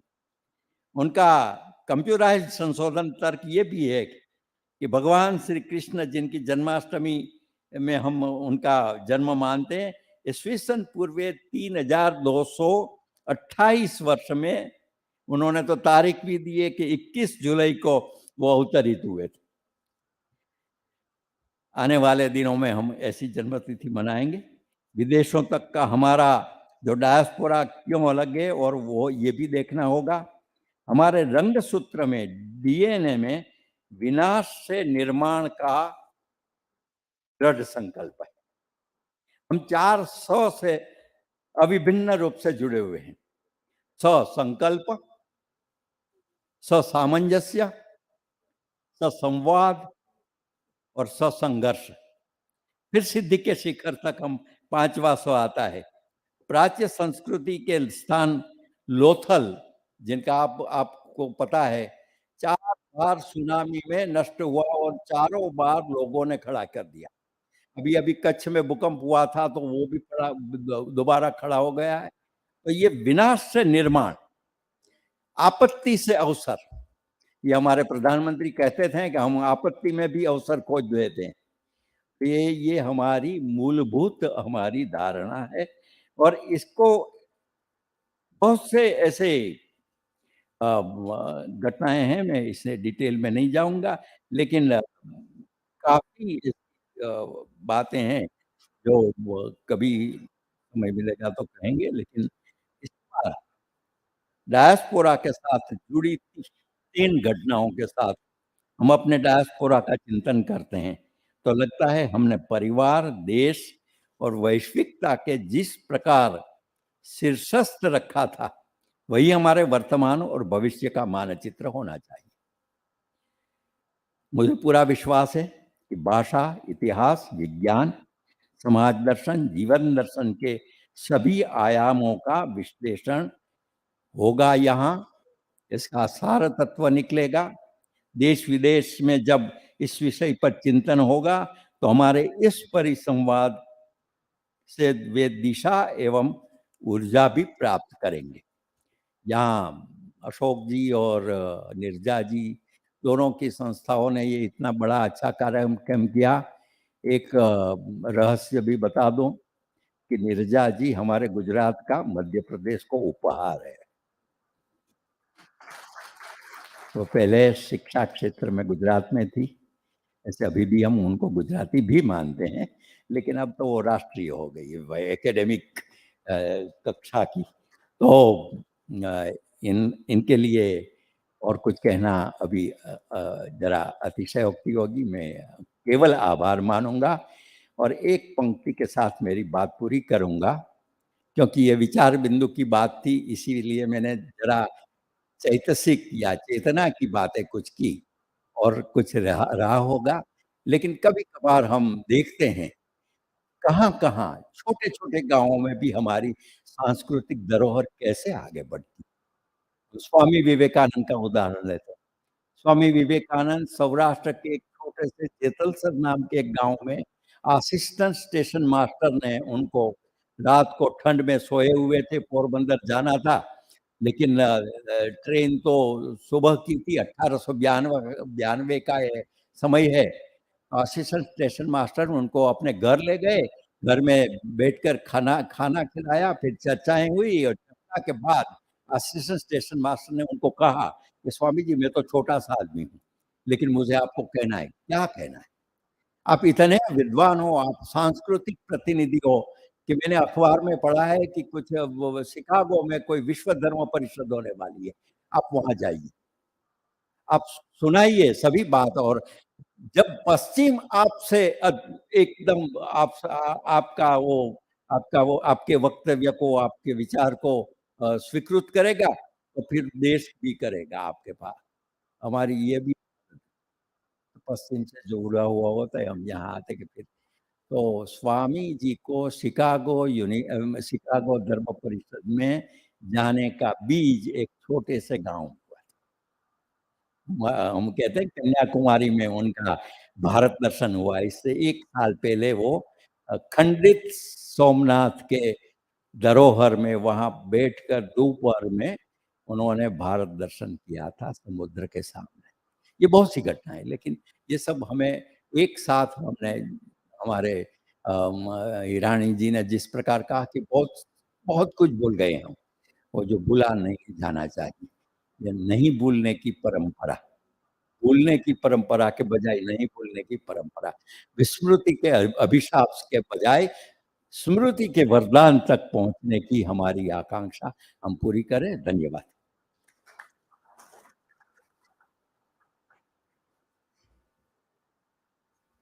बहुत बहुत धन्यवाद। विस्मृति के अभिशाप से स्मृति के वरदान का जो आपने बीच बोया है, और विश्व निवासी का जो नया शब्द आपने दिया, उसके लिए बहुत बहुत आभार। आमंत्रित करूंगा हमारे कुल सचिव और इतिहास के विद्वान प्रोफेसर अल्केश चतुर्वेदी जी का।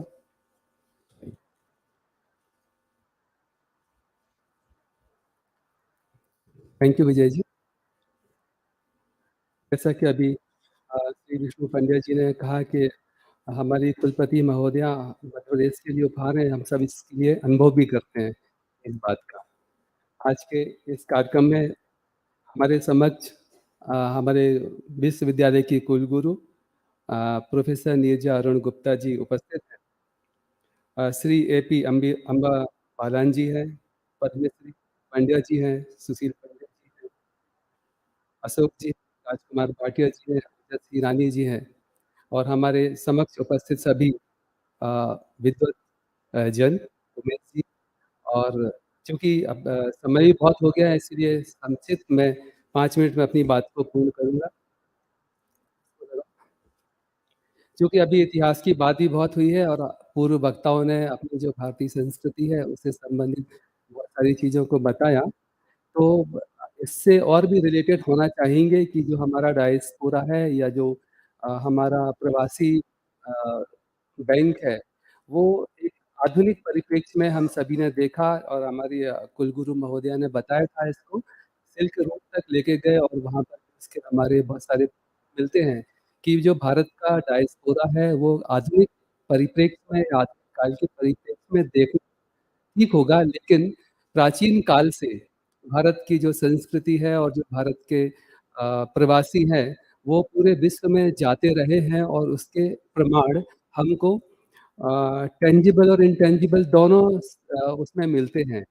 अगर हम देखेंगे टेंजिबल में जो मूर्तियाँ वास्तविक होता है, तो उसमें हमको पुरातात्विक साक्ष्य पूरे विश्व में मिलते हैं, और इंटेंजिबल में देखेंगे तो जो फोक ट्रेडिशंस हैं, जैसे टाइम और जो कैलकुलेशंस हैं, जैसे अभी बताया कि जो भारतीय परंपरा कैसे विश्व में फैली हुई है और पूरा विश्व कैसे भारतीय परंपराओं को मानता है, इसको देख के हम लोग देख सकते हैं कि प्राचीन काल में कैसे भारतीय संस्कृति पूरे विश्व में विद्यमान था। जैसे उदाहरण के लिए मानसेरा और खरोष्टी राजगढ़ी में हमको आरमाइक और खरोष्टी लिपि के अभिलेख मिलते हैं, जो भारत से बाहर जाने के प्रमाण मिलते हैं। तुर्की, जिसको हम लोग एशिया माइनर बोलते हैं, जहाँ हिट्टाइट संस्कृति में, वहाँ बोगाज कोई का अभिलेख मिलता है, जहाँ इंद्र, मित्र, वरुण, नासत्य का उल्लेख हमको प्राप्त होता है कि जो भारतीय देव थे, उनको तुर्की में भी एक शिलालेख मिला है 1400 या 1400 बिफोर क्राइस्ट का है। अभी चूँकि 4th आईटी इंडस्ट्रियल रिवॉल्यूशन है, जिसको हम लोग आईटी रिवॉल्यूशन कहते हैं। तो एक रिवॉल्यूशन में यूरोप लीडर था, तो एक में अमेरिका था। तो जो 4th इंडस्ट्रियल रिवॉल्यूशन है, इसमें भारत का प्रतिनिधित्व पूरे विश्व में है। तो हम सभी उसके राजदूत या एम्बेसडर के रूप में काम करें। इसीलिए हमने जो हमारे पूर्वजों ने कहा है, वयम अमृत पुत्राः, अतः हमने किसी को भी जनजाति जंगली और बर्बर नहीं कहा है, हम सब अमृत पुत्र हैं पूरे विश्व के लोग। तो ये जो अभी उल्लेख मिला है जो फर्स्ट स्लाइड दिखाना। ये पूरे विश्व में स्थान है जहाँ पर भारतीय संस्कृति के पुरातात्विक साक्ष्य प्राप्त हुए हैं। नेक्स्ट।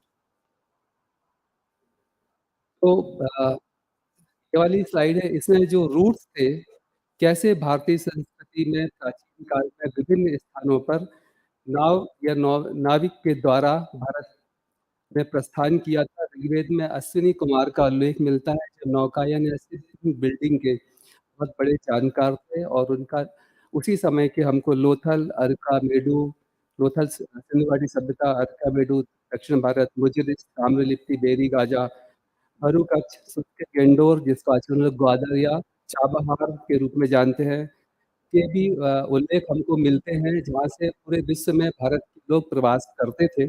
और अजंता से ऐसी इंस्क्रिप्शंस मिले हैं जहाँ पर हमको सिर्फ एक्सपोर्ट्स के मिलती है। ये जो एक विदेश में मुद्रा भी प्राप्त हुई है, जो भारतीय कंट्रीब्यूशन दिखाती है कि कैसे नेविगेशन में भारतीय कंट्रीब्यूशन होता था। नेक्स्ट। फिर गोवा के जो पुराण संग्रहालय है, वहाँ पर भी बहुत सारे अभिलेख मिलते हैं। भरूच में मिलता है, अजंता की गुफाओं में मिलता है। सिंहावदान जो बौद्ध उल्लेख है, श्रीलंका का है, उसमें भी बौद्ध निर्माण, भारतीय बौद्ध निर्माण इंडस्ट्री का उल्लेख मिलता है।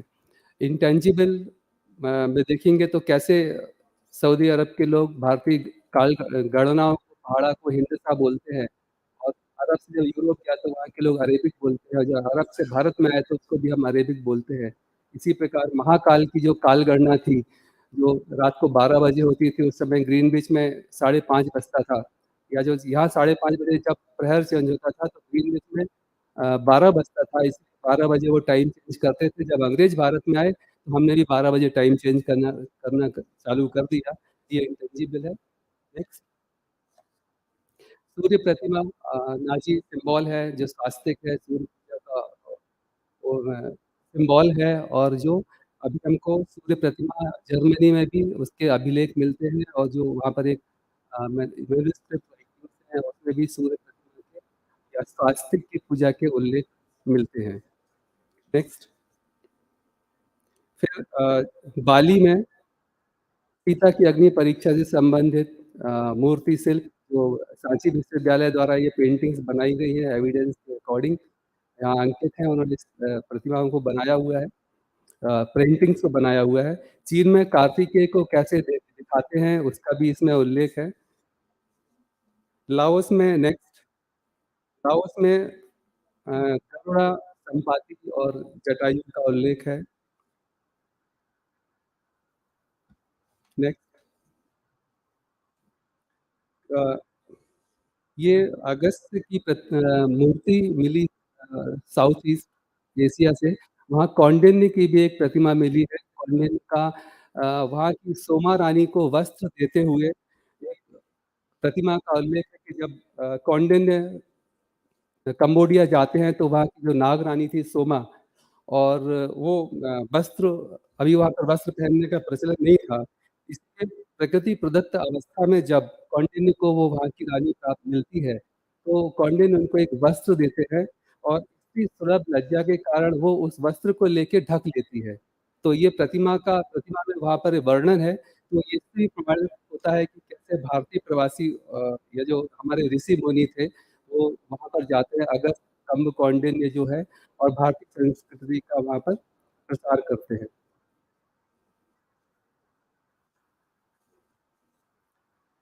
फिर इसी प्रकार इटली से जो प्राप्त है इटली के एक समाधि पत्र से एक प्राप्त जो है उसमें राम, लक्ष्मण और सीता का चित्र मिला है, उसका भी प्रमाण मिलता है और सभी जगह उपलब्ध है। फिर नेक्स्ट है महिषासुरमर्दिनी का चित्र है उस तरफ जो मिलता है और ये जो चित्र है उसी प्रकार का चित्र हमको कलकत्ता की लाइब्रेरी में और जो कलकत्ता की जो संग्रहालय है वहाँ पे पुरातात्विक साक्ष्य मिलते हैं कि यहाँ पर महिषासुरमर्दिनी को ऐसे बनाते हैं और ये जो महिषासुरमर्दिनी है ये चंडी सिंगासरी जावा से प्राप्त होती है वो वाली प्रतिमा। तो जो उसी प्रकार की प्रतिमा भारत और जावा में मिलती है। नेक्स्ट सबसे लेफ्ट में जो प्रतिमा है ये महिषासुरमर्दिनी की प्रतिमा है जो दक्षिण अमेरिका से प्राप्त होती है और जो बीच में है वो नेपाल में कालिका की प्रतिमा ऐसे मिलती है, महिषासुरमर्दिनी का स्वरूप है। दोनों में सिमिलैरिटी है, इसलिए ये बहुत इम्पोर्टेंट है, जो भारतीयों का प्रवास प्राचीन भारत में हमको प्रमाणित करता है। फिर ये लोगो है शिल्पाकोर यूनिवर्सिटी 1933 थाईलैंड में, जहाँ पर गणेश प्रतिमा को वहाँ के यूनिवर्सिटी के लोगों ने बनाया। नेक्स्ट महर्षि वशिष्ठ 1035 एडी में जापान में ऐसा उनकी पेंटिंग्स मिली है और भगवान शिव की प्रतिमा जो जापान में मिली है वो भी इसमें लगी हुई है। नेक्स्ट ये चतुर्मुख ब्रह्म जापान में है, 11th सेंचुरी के हैं और भारतीय संत बोधिसेन महाराज जिन्होंने 736 एडी में जापानी जनलिपि जो उसके आविष्कारक थे और वहाँ के जो राजा थे उन्होंने उनको इसके उपलक्ष्य में सम्मानित किया था। नेक्स्ट है चीन में महेश मूर्ति और चीन में ब्रह्मा की मूर्ति ऐसे बनाते हैं। नेक्स्ट है इंडोनेशिया में जटायु संपाति का जो वल्चर फैमिली है उसका उल्लेख वहाँ के इंस्क्रिप्शंस में इस प्रकार से मिलता है और ये नेक्स्ट नहीं उसी में बैक करो इसमें जो कीलाकार लिपि जिसको हम क्यूनिफॉर्म बोलते हैं ये बेबीलोनियन टैबलेट है जो भारतीय ब्राह्मी लिपि वहाँ पर मिली है और उसी प्रकार की जो ब्राह्मी लिपि हमको हड़प्पन संस्कृति में देखने को मिलती है। हालांकि अभी उसको लोगों ने एक्सेप्ट नहीं किया है कि ये हड़प्पन संस्कृति में प्राप्त जो है वो ब्राह्मी लिपि है। भारतीय संत बोधिसेन महाराज का प्रतिमा जापान में, बाली वध त्रम्बन यवद्वीप में। नेक्स्ट है ये एक वेल है जो न्यूजीलैंड में भारतीय शिप जो वहाँ पर नष्ट हो गया डिस्ट्रॉय हो गया वहाँ पर प्राप्त हुई है उसमें तमिल लैंग्वेज लिखी मिली है जो लगभग 1500 साल पुराना है और पेरू में शिव और गणेश की प्रतिमा और ग्वाटेमाला में भी इसी प्रकार की शिव और प्रतिमा हमको मिलती है। तो इससे ये प्रमाणित होता है कि जो वहाँ माया संस्कृति थी, इनका संस्कृति थी, वो सारी संस्कृतियों के जो रिलेशन थे वो भारत से थे और भारतीय जो प्रवास था या भारतीय प्रवासी थे वो ऐसी परंपरा प्राचीन काल से है और जो भारतीय पूरी विश्व की संस्कृति है वो भारतीय संस्कृति से बहुत प्रभावित है। इसीलिए भारत का प्रत्येक नागरिक विश्व का नागरिक है, जैसा कि अभी भाई साहब ने बताया था। तो ऐसी जो वैश्विक संस्कृति के समक्ष हम सभी लोग हैं, इसीलिए वसुधैव कुटुंबकम की बात करते हैं और भारतीय संस्कृति या जो प्रवासी है वो पूरे विश्व में हम लोग थे। इस प्रमाण के साथ अपनी बात को मैं पूर्ण करूंगा। धन्यवाद।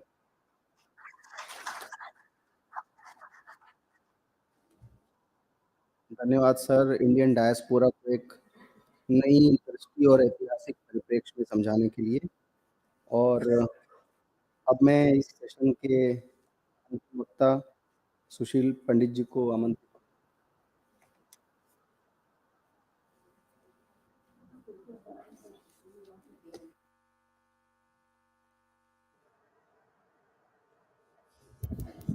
हाँ? ओके। बोले नमस्कार। डॉक्टर साहब ने कहा कि आप अपना समय लीजिए, इन्हें मालूम नहीं इन्होंने क्या कहा है मुझे। बहुत-बहुत धन्यवाद इस अवसर के लिए।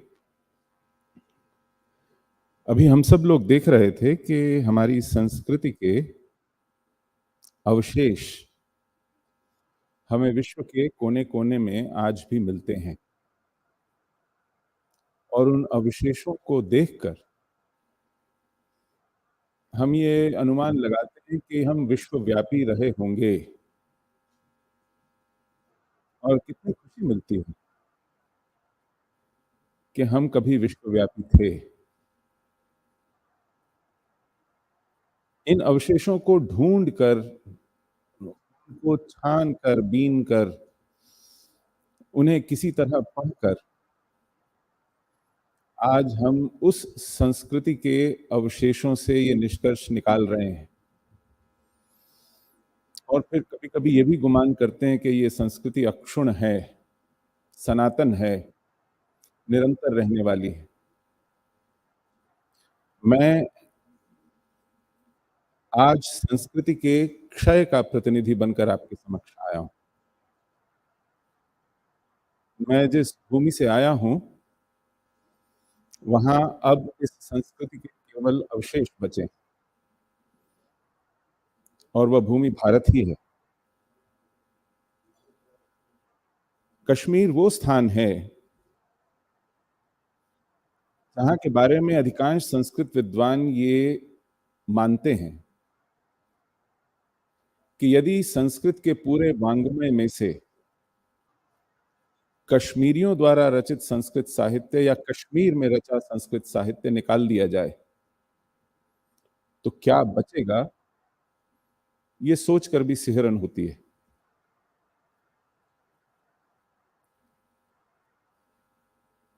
दो 2010 में पंडित नीलकंठ गुरुटू के स्वर्गवास होने के बाद मैंने ये पाया कि हमारे समुदाय में, कश्मीरियों में संस्कृत को पढ़ाने और पढ़ने की परंपरा समाप्त हो गई। उनके जैसा आचार्य आज हमारे समुदाय में नहीं, जो आधिकारिक रूप से क्लासिकल संस्कृत को, शास्त्रों की संस्कृत को हमारे परंपरा की संस्कृत को पढ़कर पढ़ा सकें, समझा सकें, बता सकें। मैं सतही संस्कृत की बात नहीं कर रहा हूं। और यह हमारे आंखों के सामने देखते देखते हुआ।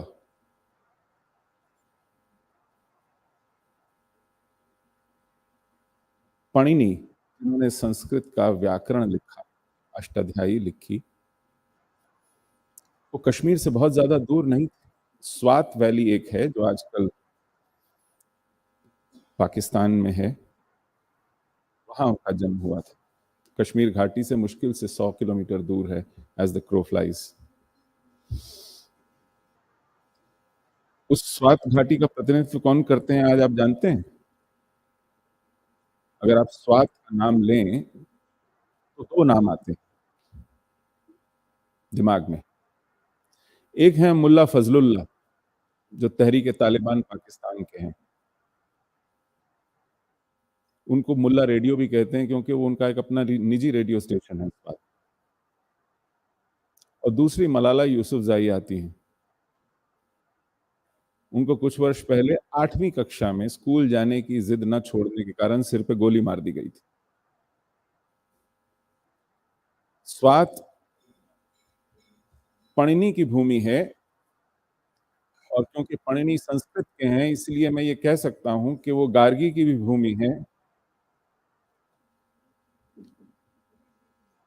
वो संस्कृत की उन मनीषियों की भूमि है, विदुषियों की भूमि है, जहां आज पढ़ने के लिए स्कूल जाने की जिद करने के कारण 8वीं कक्षा में पढ़ने वाली एक बालिका को जान से मारने की कोशिश हुई। तो संस्कृति का क्षय हो जाए, मूल्यों का, संस्कारों का क्षय हो जाए तो क्या होता है? कि मलाला उसी भूमि के जन की आज के युग की बेटी है। तो यदि आप अपनी जड़ों से, मूल्यों से कट जाएं तो उसका ये हश्र होता है।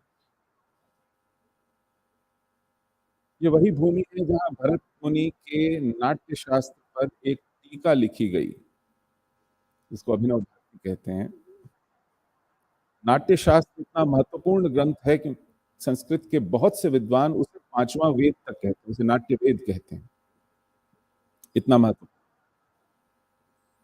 क्योंकि उसमें नृत्य, संगीत, वास्तुशिल्प, कला, इन सब पर बहुत गहन शास्त्र सम्मत सामग्री, शास्त्र रूप, और ऐसा विद्वानों का मानना है कि उस ग्रंथ को पढ़ना, पढ़ाना, समझना संभव नहीं है जब तक कि आप उसके साथ अभिनव भारती न पढ़ें। और अभिनव भारती आचार्य अभिनव गुप्त पाद द्वारा लिखित टीका है उस ग्रंथ पर। वो आचार्य अभिनव गुप्त कश्मीर में हुए, और अभिनव भारती उनका एक सामान्य कृति है, उनको परिभाषित करने वाली कृति नहीं है। उन्होंने कम से कम 30-40 ऐसे शास्त्र लिखे। उनको परिभाषित करने वाली कृति है तंत्रालोक, जो तंत्र संबंधी विज्ञान है, ज्ञान है, ज्ञान परंपरा है, उसका आधारभूत ग्रंथ है। जैसे जगतगुरु आदि शंकराचार्य का को परिभाषित करने वाला ग्रंथ है सौंदर्य लहरी या विवेक चूड़ामणि, इसी तरह आचार्य अभिनव गुप्त को परिभाषित करने वाला ग्रंथ है तंत्रालोक। कितने लोग आचार्य अभिनव गुप्त को जानते हैं?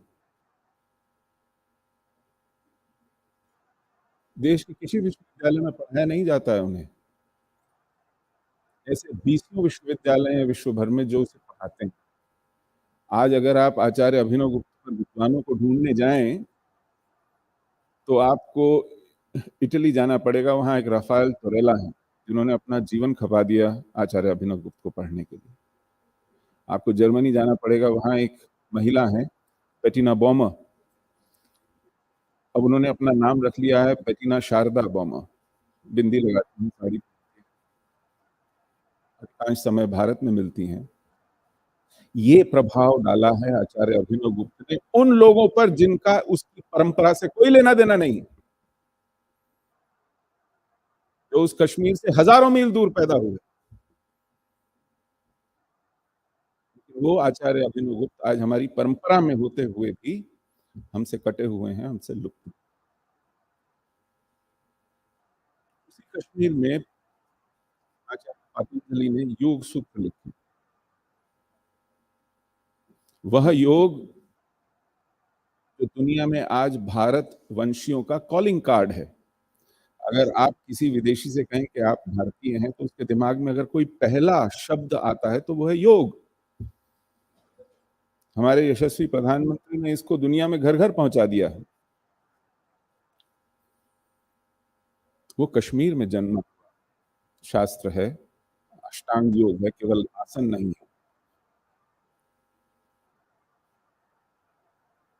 आज कश्मीर की भूमि पर ये सब इनको जानने वाला नहीं, इस सब के बारे में जानकारी रखने वाला कि ऐसा भी कुछ था, शायद ही कोई है। कश्मीर यूनिवर्सिटी का संस्कृत डिपार्टमेंट है, उसका कोई भी कार्यक्रम कुरान की आयतों से शुरू होता है। इसकी लास्ट अध्यक्षा जो थी सत्यभामा राजदान, उनके जाने के बाद एक गैर संस्कृत पढ़ाने वाला आज उस डिपार्टमेंट का अध्यक्ष है, क्योंकि नौकरी है, तनख्वाह है, ग्रांट्स हैं, तो कोई भी पद खाली क्यों रहे भाई। तो संस्कृति, सभ्यता, संस्कार, मूल्य ये क्षुण है, सनातन है, चिरंतन है, चले रहेंगे। हम चाहे कुछ करें न करें, ये कभी नहीं मिटेंगे। ये एक भ्रम पाल लिया है हम लोगों ने। किसी को कोई शक हो तो फिर कोई शेर सुना देता है, वो यूनान, मिस्र, रोमा सब मिट गए जहां से, बाकी मगर है अब तक नामो निशान। शेर व शायरी करते नहीं, कश्मीर में तो नहीं बची है, स्वात में नहीं बची है, पूरे पाकिस्तान में नहीं बची है। वहां स्थिति यह है कि आज ढूंढने पर 1.5% बचे हैं पूरी जनसंख्या। अफगानिस्तान में नहीं बची है, 42 बचे हैं कुल मिला के। कितने? हिंदू और सिख कुल मिला के 42 बचे हैं। पिछले 25 सितंबर को 54 हवाई जहाज से पैक करके भारत भेज दिए, और उससे पहले 4 गुरु ग्रंथ साहब, उनका स्वरूप बचाने के लिए उनको जलालाबाद, काबुल और कंधार के गुरुद्वारों से सर पर रखकर नंगे पांव भारत लाया गया, क्योंकि वहां अब हिंदू सिख मरने मारने को नहीं बचे हैं। तो जो अवशेष हैं, अभी आपने पाया कि बामियान के बुद्ध जो थे, उनका एक स्वरूप अब यहां बनाया जाएगा उनकी स्मृति में। तो अफगानिस्तान में जब हिंदू सिख नहीं बचे मरने मारने को, तो तोप को सामने रख के उन 80-90 फीट के एक पहाड़ के चेहरे पर उकेरे गए ये बुद्ध उड़ा दिए गए, चिंदी चिंदी उड़ा दिए गए, कंकड़ कंकड़ कर दिए गए।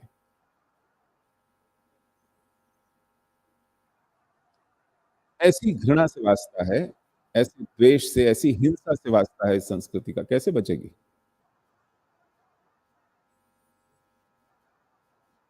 कौन बचाएगा? ये आज सब प्रश्न हमारे सामने मुंह बाए खड़े हैं। सबसे पहले तो हमें इस बात का ज्ञान हो कि ह्रास किस बात का हो रहा है, छूट क्या रहा है, उंगलियों के बीच में से क्या फिसल रहा है, क्या जा रहा है, किस बात का क्षय हो रहा है। क्या मम्मट के की काव्य पर जो अवधारणा थी वो जा रही है, रुयक जा रहे हैं, कैयट जा रहे हैं। संस्कृत, सॉरी, हाँ, संस्कृत में एक और शास्त्र था संगीत रत्नाकर, उसके रचयिता थे शारंगदेव। उसके प्रथम सर्ग के प्रथम श्लोक में कहते हैं, अस्ति स्वस्ति ग्रह कुल वंशम श्रीमद काश्मीर संभवम। कश्मीर में पैदा हुए थे। कहते हैं कि मेरा ग्रह कुल वंश कश्मीर, श्रीमद कश्मीर कहते हैं वो बड़े आदर के साथ उस मातृभूमि को। और शारंगदेव रचित संगीत रत्नाकर से ही निकला है भारतीय शास्त्रीय संगीत, चाहे वो हिंदुस्तानी क्लासिकल हो या कर्नाटक शैली हो, दोनों। तो उस कश्मीर में जिसने व्याकरण दिया, जिसने संगीत दिया, जिसने कला दी, जिसने एस्थेटिक्स, सौंदर्य बोध दिया, रस, आचार्य अभिनव गुप्त ने रस के सिद्धांत के ऊपर लिखा। आज एस्थेटिक्स और रस की थ्योरी अगर कोई पढ़ाता है दुनिया में, तो फंडामेंटल टेक्स्ट जो है आचार्य अभिनव गुप्त का है। कौन पढ़ रहा है उसे और कौन पढ़ा रहा है, ये केवल विस्मृति का संकट नहीं, ये प्राथमिकताओं का भी संकट है। ये इस बात का भी संकट है कि हम इसे माने कि ये मूल्यवान है, तब ना मानेंगे कि इसका क्षय हो रहा है। यदि हम इसमें कोई उपयोगिता ही नहीं देखते हैं, यदि ये पहचान को परिभाषित करने वाले अव्यय नहीं है हमारे जीवन के, तो फिर हमारी बला से कल जाता हो आज जाए।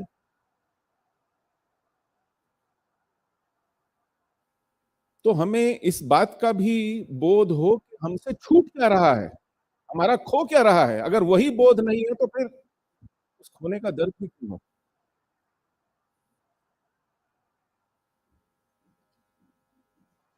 ये परिस्थिति है।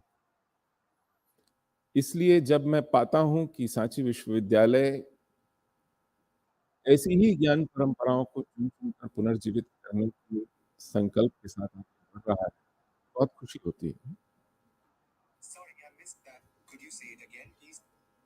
No, I will not. So ये एक छोटा सा मुझे लगा कि आपको परिचय दूं। ये संस्कृति, culture, civilization may last centuries, but it's a very fragile thing and it needs to be nurtured, and it needs protection, it needs patronization, it needs dedication, it needs a great deal of investment of time and effort and reverence. अगर उसके प्रति वो अनुभूति नहीं है तो ये मर जाती है, और अभी मर रही।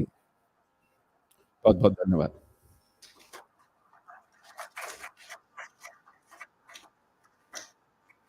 बहुत बहुत धन्यवाद सर।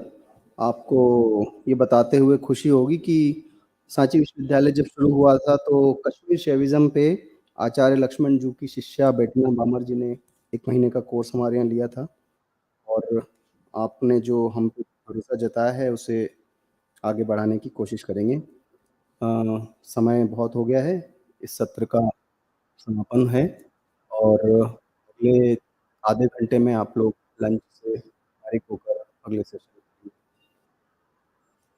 उपलब्ध हो जाएँ। धन्यवाद।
ये खाली डिब्बे उठाओ ना मुझे, ये दोनों को डालना। चतुर्वेदी सब पे चला गया। ये उनका है।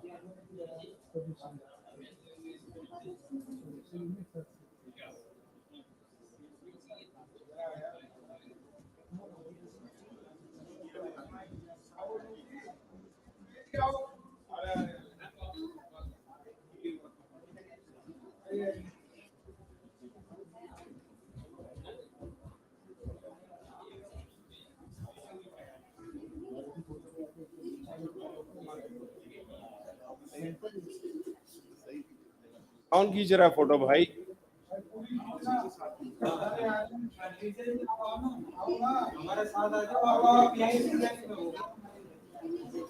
अभी आ रहे हैं 20-25 आ रहे हैं, और वो कहाँ रह गए? रवि जी कहाँ रह गए?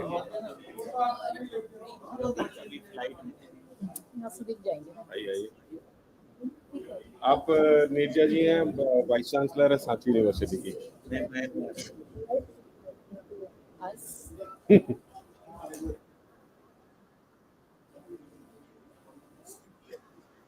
मैं कुछ भाषण दे रहा हूँ।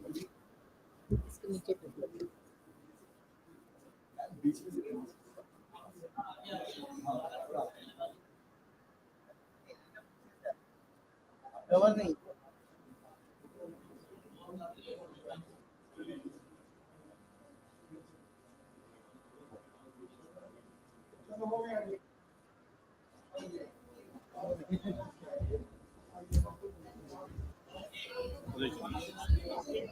From which company? Encom. Okay, okay. Yeah, Adar was old family friend. And I'm in Nigeria for 15 years. Oh, super. So, what is the business like? Currently, I'm into clearing logistics. Oh, super. Safe.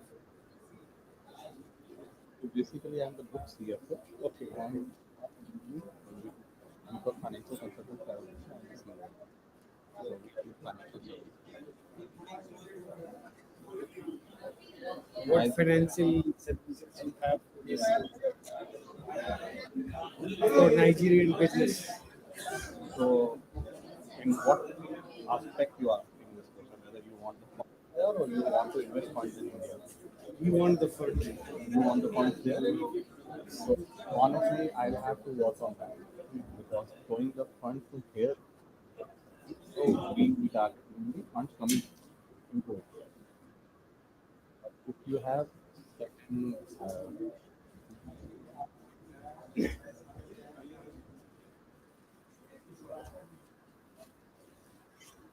Yes.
Haji, looks good.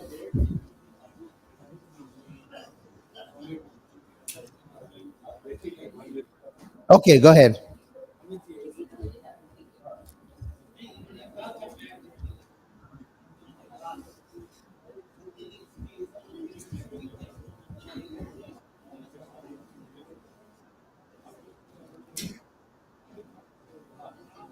Good.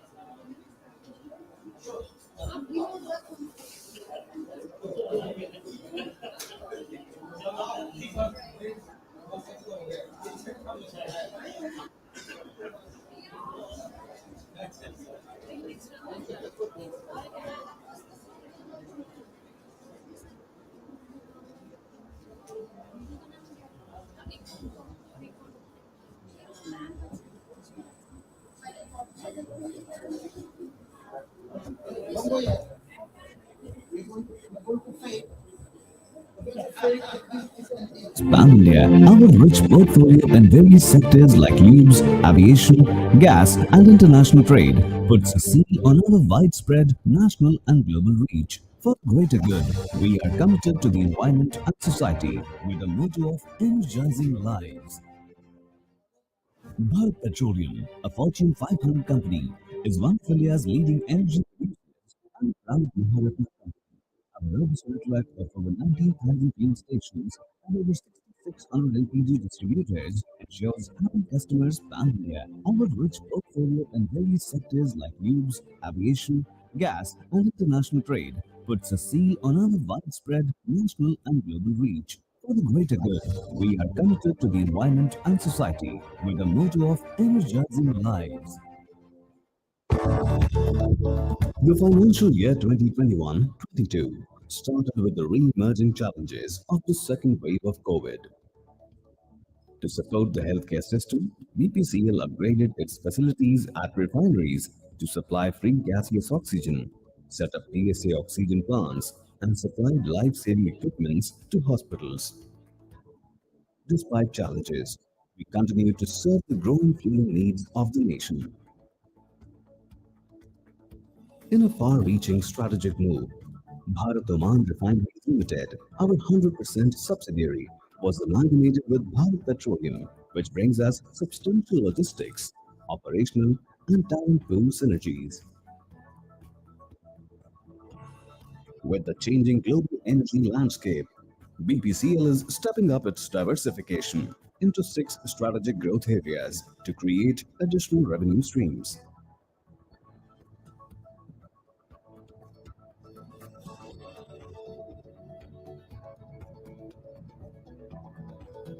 The capex outlay of around rupees 1.4 lakh crore has been planned for these strategic areas in the next 5 years. Kochi Refinery has become the first Indian refinery to produce 5 world-scale derivatives of propylene. To boost petchem production further, additional infrastructure is being set up at Kochi Refinery and a new 1.2 million metric tons per annum ethylene cracker unit at Bina Refinery.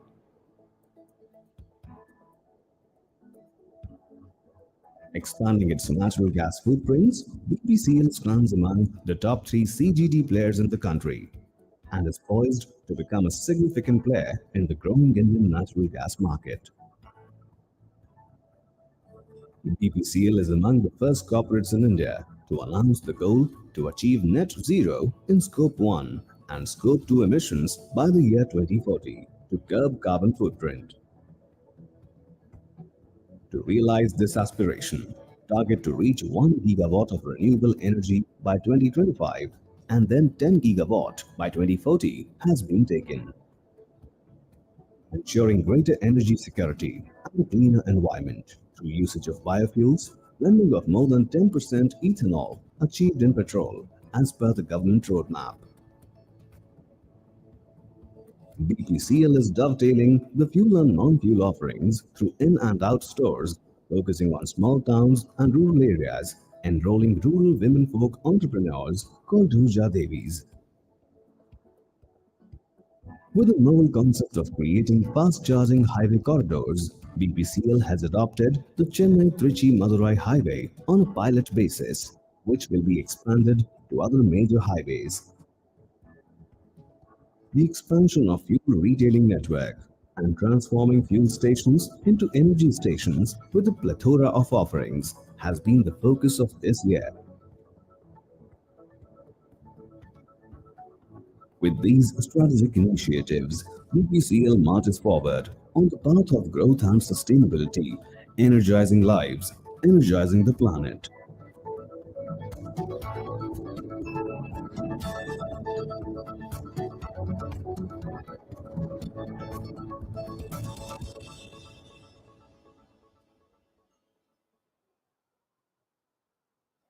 Bharat Petroleum, a Fortune 500 company, is one of India's leading energy producers and a proud Maharatna company. Our robust network of over 19,000 fuel stations and over 6,600 LPG distributors ensures happy customers pan-India. Our rich portfolio in various sectors like tubes, aviation, gas, and international trade puts a seal on our widespread national and global reach. For the greater good, we are committed to the environment and society with the motto of energizing lives. Bharat Petroleum, a Fortune 500 company, is one of India's leading energy producers and a proud Maharatna company. Our robust network of over 19,000 fuel stations and over 6,600 LPG distributors ensures happy customers pan-India. Our rich portfolio in various sectors like tubes, aviation, gas, and international trade puts a seal on our widespread national and global reach. For the greater good, we are committed to the environment and society with the motto of energizing lives. The financial year 2021-22 started with the re-emerging challenges of the second wave of COVID. To support the healthcare system, BPCL upgraded its facilities at refineries to supply free gaseous oxygen, set up PSA oxygen plants, and supplied life-saving equipment to hospitals. Despite challenges, we continue to serve the growing fueling needs of the nation. In a far-reaching strategic move, Bharat Oman Refineries Limited, our 100% subsidiary, was amalgamated with Bharat Petroleum, which brings us substantial logistics, operational, and talent pool synergies. With the changing global energy landscape, BPCL is stepping up its diversification into 6 strategic growth areas to create additional revenue streams.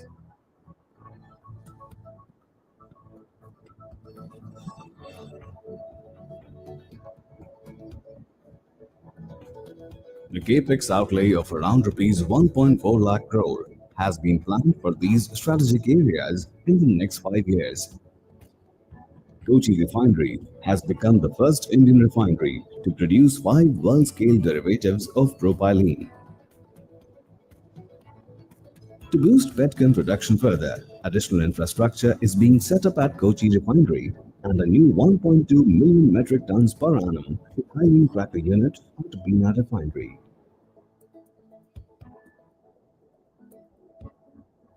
Expanding its natural gas footprints, BPCL stands among the top 3 CGD players in the country and is poised to become a significant player in the growing Indian natural gas market. BPCL is among the first corporates in India to announce the goal to achieve net zero in Scope 1 and Scope 2 emissions by the year 2040 to curb carbon footprint. To realize this aspiration, target to reach 1 gigawatt of renewable energy by 2025 and then 10 gigawatt by 2040 has been taken.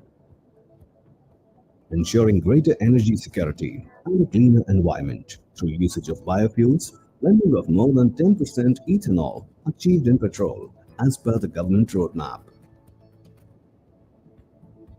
BPCL is dovetailing the fuel and non-fuel offerings through in and out stores, focusing on small towns and rural areas, enrolling rural women folk entrepreneurs called Urja Devis. With a novel concept of creating fast-charging highway corridors, BPCL has adopted the Chennai-Trichy-Madurai highway on a pilot basis, which will be expanded to other major highways. The expansion of fuel retailing network and transforming fuel stations into energy stations with a plethora of offerings has been the focus of this year. With these strategic initiatives, BPCL marches forward on the path of growth and sustainability, energizing lives, energizing the planet.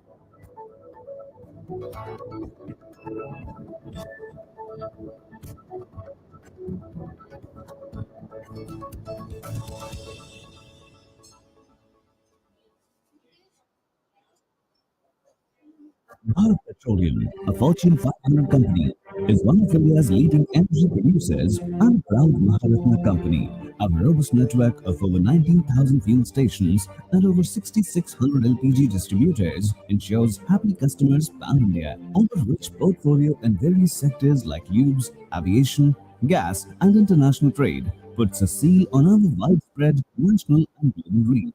For the greater good, we are committed to the environment and society with the motto of energizing lives.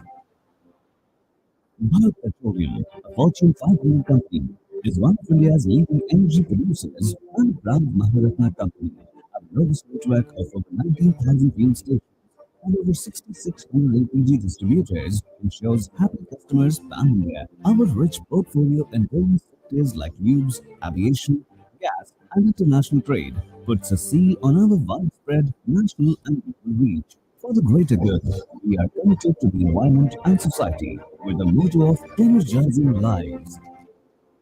The financial year 2021-22 started with the re-emerging challenges of the second wave of COVID.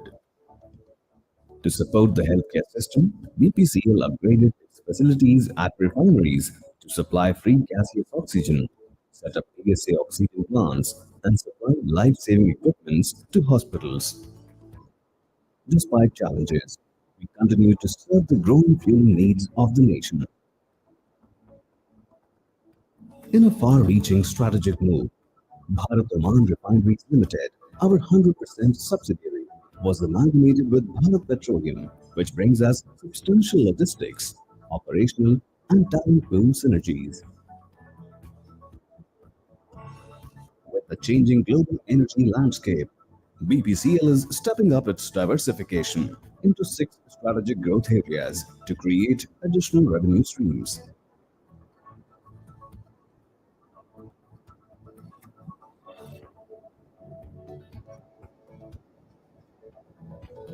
The capex outlay of around rupees 1.4 lakh crore has been planned for these strategic areas in the next 5 years. Kochi Refinery has become the first Indian refinery to produce 5 world-scale derivatives of propylene. To boost petchem production further, additional infrastructure is being set up at Kochi Refinery and a new 1.2 million metric tons per annum ethylene cracker unit at the Bina Refinery.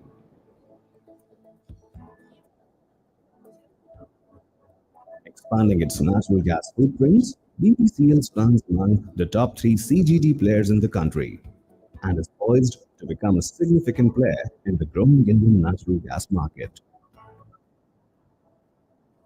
BPCL is among the first corporates in India to announce the goal to achieve net zero in Scope 1 and Scope 2 emissions by the year 2040 to curb carbon footprint. To realize this aspiration, target to reach 1 gigawatt of renewable energy by 2025 and then 10 gigawatt by 2040 has been taken. Ensuring greater energy security and a cleaner environment through usage of biofuels, blending of more than 10% ethanol achieved in petrol as per the government roadmap. BPCL is dovetailing the fuel and non-fuel offerings through in and out stores, focusing on small towns and rural areas, enrolling rural women folk entrepreneurs called Dhuja Devis. With a novel concept of creating fast-charging highway corridors, BPCL has adopted the Chennai-Trichy-Madurai highway on a pilot basis, which will be expanded to other major highways. The expansion of fuel retailing network and transforming fuel stations into energy stations with a plethora of offerings has been the focus of this year. With these strategic initiatives, BPCL marches forward on the path of growth and sustainability, energizing lives, energizing the planet.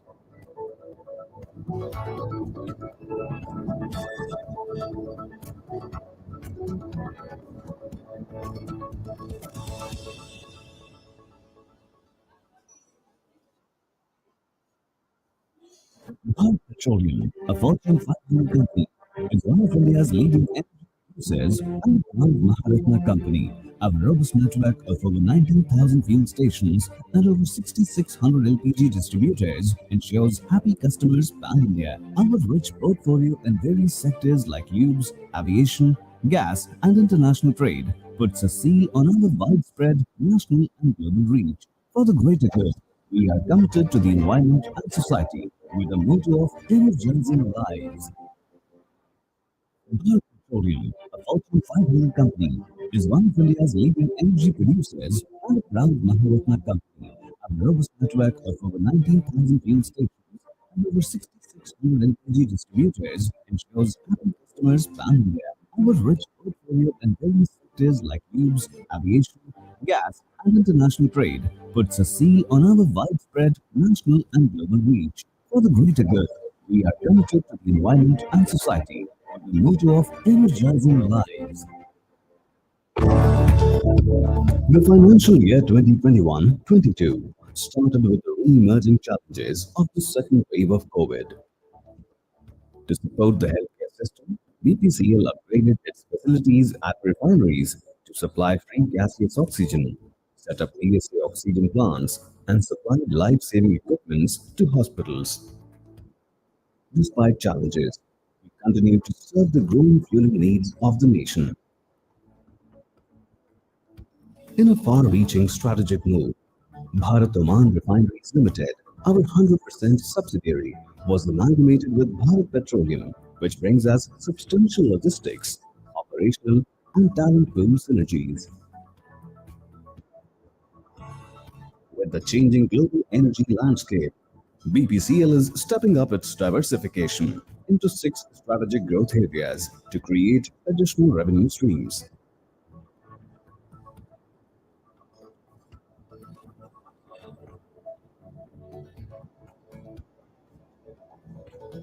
A capex outlay of around rupees 1.4 lakh crore has been planned for these strategic areas in the next 5 years. Kochi Refinery has become the first Indian refinery to produce 5 world-scale derivatives of propylene. To boost petchem production further, additional infrastructure is being set up at Kochi Refinery and a new 1.2 million metric tons per annum ethylene cracker unit at Biennial Refinery.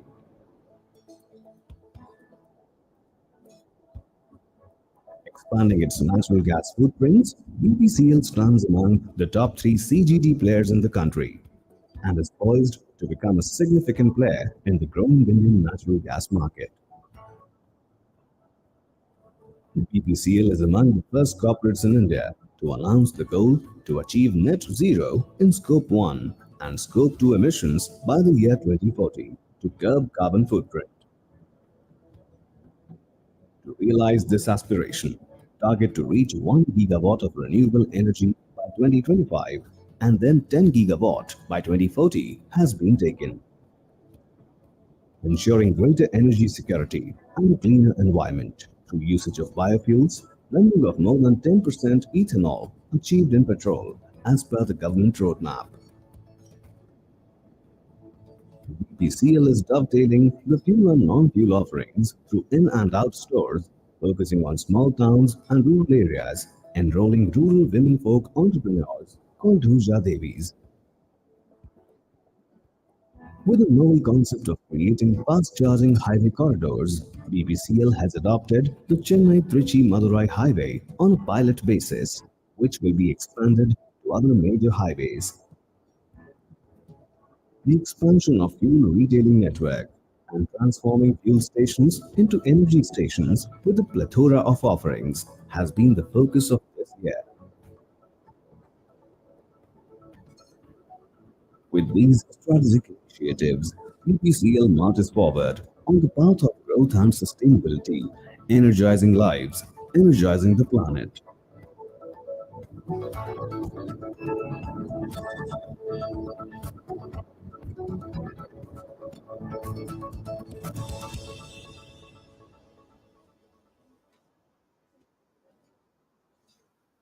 Bharat Petroleum, a Fortune 500 company, is one of India's leading energy producers and a proud Maharatna company. Our robust network of over 19,000 fuel stations and over 6,600 LPG distributors ensures happy customers pan-India. Our rich portfolio in various sectors like lubes, aviation, gas and international trade puts a seal on our widespread national and global reach. For the greater good, we are committed to the environment and society with the motto of energizing life. Bharat Petroleum, a Fortune 500 company, is one of India's leading energy producers and a proud Maharatna company. Our robust network of over 19,000 fuel stations and over 6,600 LPG distributors ensures happy customers pan-India. Our rich portfolio in various sectors like lubes, aviation, gas and international trade puts a seal on our widespread national and global reach. For the greater good, we are committed to the environment and society with the motto of energizing life. The financial year 2021-22 started with the re-emerging challenges of the second wave of COVID. To support the healthcare system, BPCL upgraded its facilities at refineries to supply free gaseous oxygen, set up PSA oxygen plants, and supplied life-saving equipments to hospitals. Despite challenges, we continue to serve the growing fueling needs of the nation. In a far-reaching strategic move, Bharat Oman Refineries Limited, our 100% subsidiary, was amalgamated with Bharat Petroleum, which brings us substantial logistics, operational, and talent pool synergies. With the changing global energy landscape, BPCL is stepping up its diversification into 6 strategic growth areas to create additional revenue streams.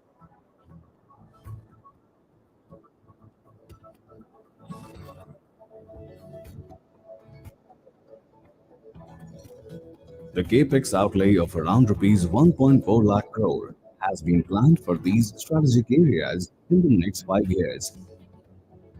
Kochi Refinery has become the first Indian refinery to produce 5 world-scale derivatives of propylene.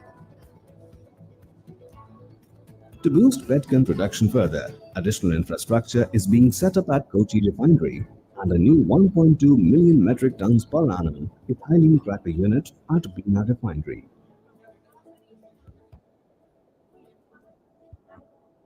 Expanding its natural gas footprints, BPCL stands among the top 3 CGD players in the country and is poised to become a significant player in the growing Indian natural gas market. BPCL is among the first corporates in India to announce the goal to achieve net zero in Scope 1 and Scope 2 emissions by the year 2040 to curb carbon footprint. To realize this aspiration, target to reach 1 gigawatt of renewable energy by 2025 and then 10 gigawatt by 2040 has been taken. Ensuring greater energy security and a cleaner environment through usage of biofuels, blending of more than 10% ethanol achieved in petrol as per the government roadmap. BPCL is dovetailing the fuel and non-fuel offerings through in and out stores, focusing on small towns and rural areas, enrolling rural women folk entrepreneurs called Ruja Devis. With the novel concept of creating fast-charging highway corridors, BPCL has adopted the Chennai-Trichy-Madurai highway on a pilot basis, which will be expanded to other major highways. The expansion of fuel retailing network and transforming fuel stations into energy stations with a plethora of offerings has been the focus of this year. With these strategic initiatives, BPCL marches forward on the path of growth and sustainability, energizing lives, energizing the planet.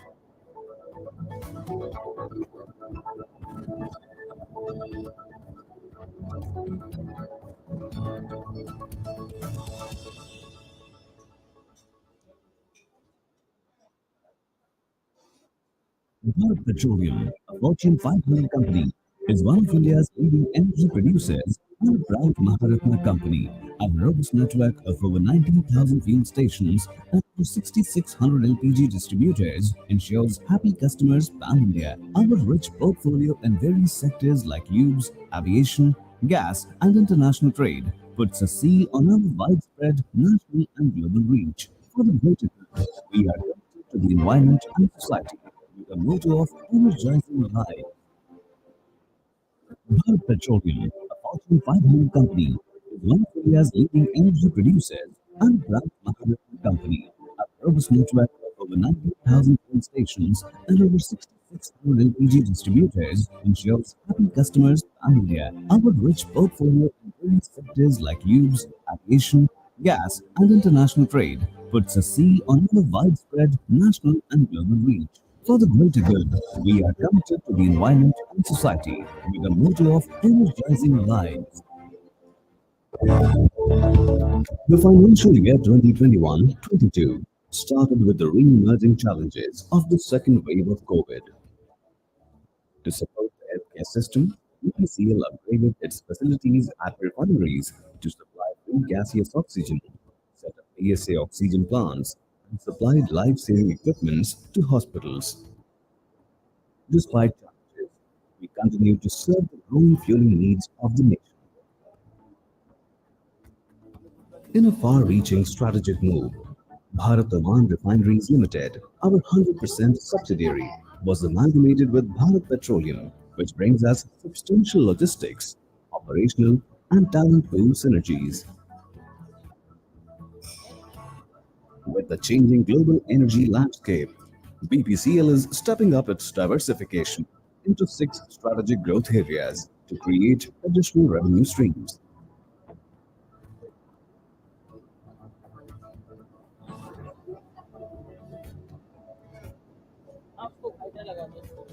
The capex outlay of around rupees 1.4 lakh crore has been planned for these strategic areas in the next 5 years. Kochi Refinery has become the first Indian refinery to produce 5 world-scale derivatives of propylene. To boost petchem production further, additional infrastructure is being set up at Kochi Refinery and a new 1.2 million metric tons per annum ethylene cracker unit at Biennial Refinery.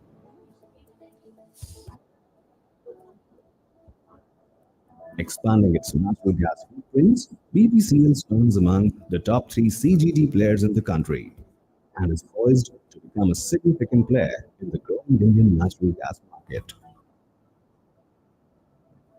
BPCL is among the first corporates in India to announce the goal to achieve net zero in Scope 1 and Scope 2 emissions by the year 2040 to curb carbon footprint.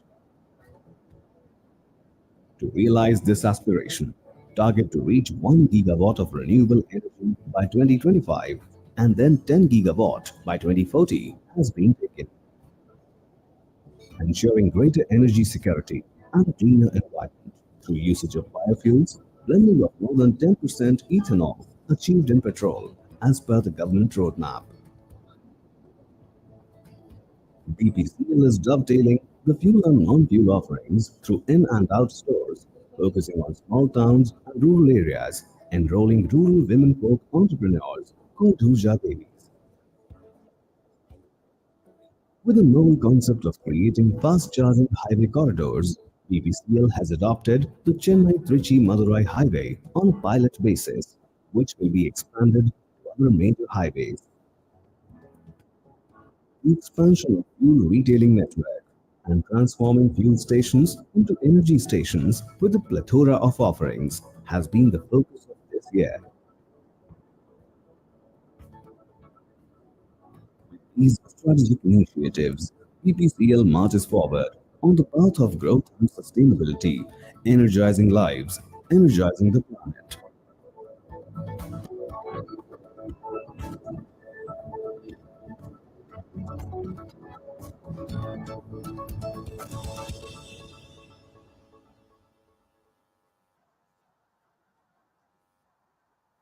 Petroleum, a Fortune 500 company, is one of India's leading energy producers. Proud Maharatna company, our robust network of over 19,000 fuel stations and over 6,600 LPG distributors ensures happy customers pan-India. Our rich portfolio in various sectors like lubes, aviation, gas and international trade puts a seal on our widespread national and global reach. For the greater good, we are committed to the environment and society. The motto of energizing life. Petroleum, a Fortune 500 company, is one of India's leading energy producers. Maharatna company, a robust network of over 19,000 fuel stations and over 6,600 LPG distributors ensures happy customers pan-India. Our rich portfolio in sectors like lubes, aviation, gas, and international trade puts a seal on our widespread national and global reach. For the greater good, we are committed to the environment and society with the motto of energizing life. The financial year 2021-22 started with the re-emerging challenges of the second wave of COVID.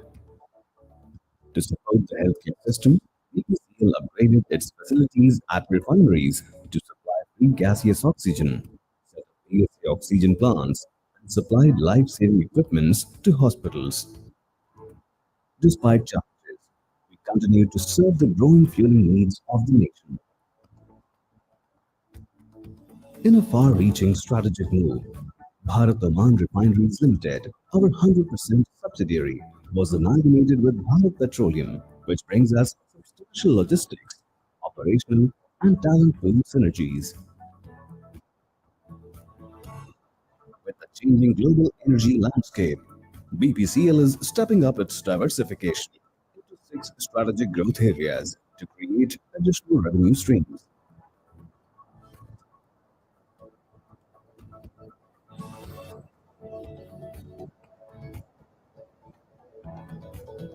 The capex outlay of around rupees 1.4 lakh crore has been planned for these strategic areas in the next 5 years.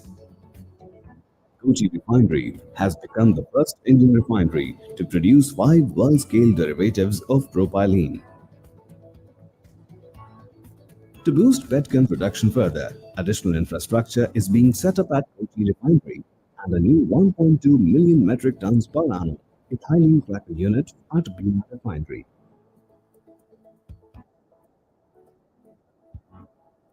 Expanding its natural gas footprints, BPCL stands among the top 3 CGD players in the country and is poised to become a significant player in the growing Indian natural gas market.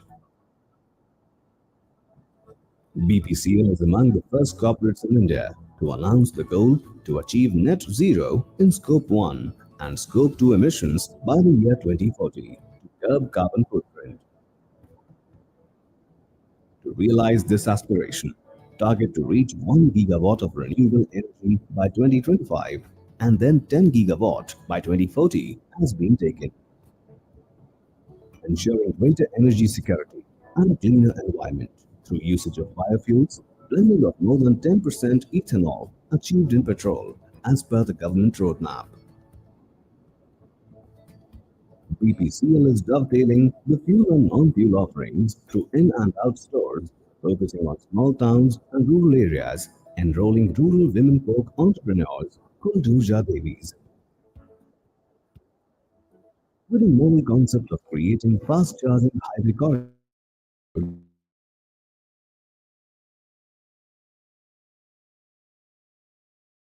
through major highways, expansion of fuel retailing network, and transforming fuel stations into energy stations with a plethora of offerings has been the focus of this year. With these strategic initiatives, BPCL marches forward on the path of growth and sustainability, energizing lives, energizing the planet.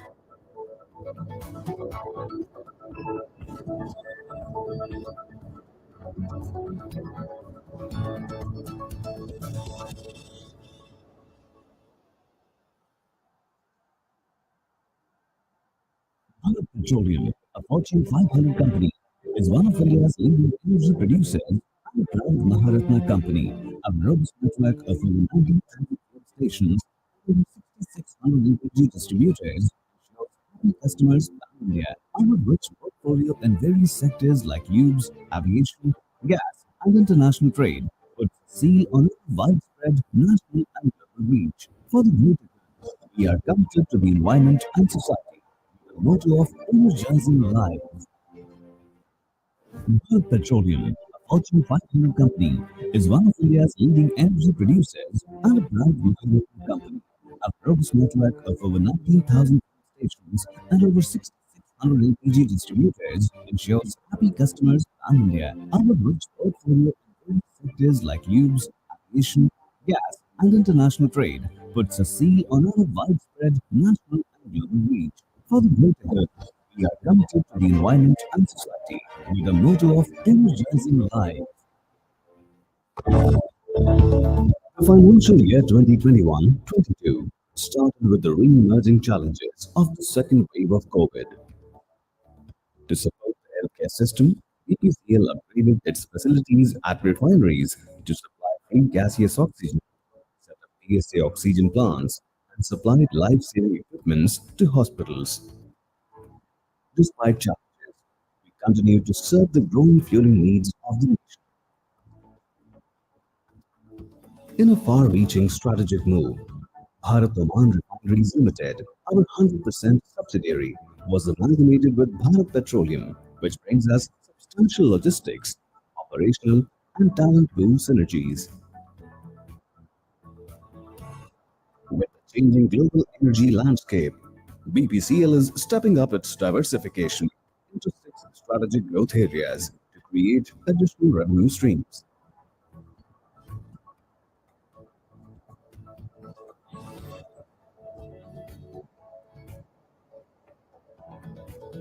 The capex outlay of around rupees 1.4 lakh crore has been planned for these strategic areas in the next 5 years.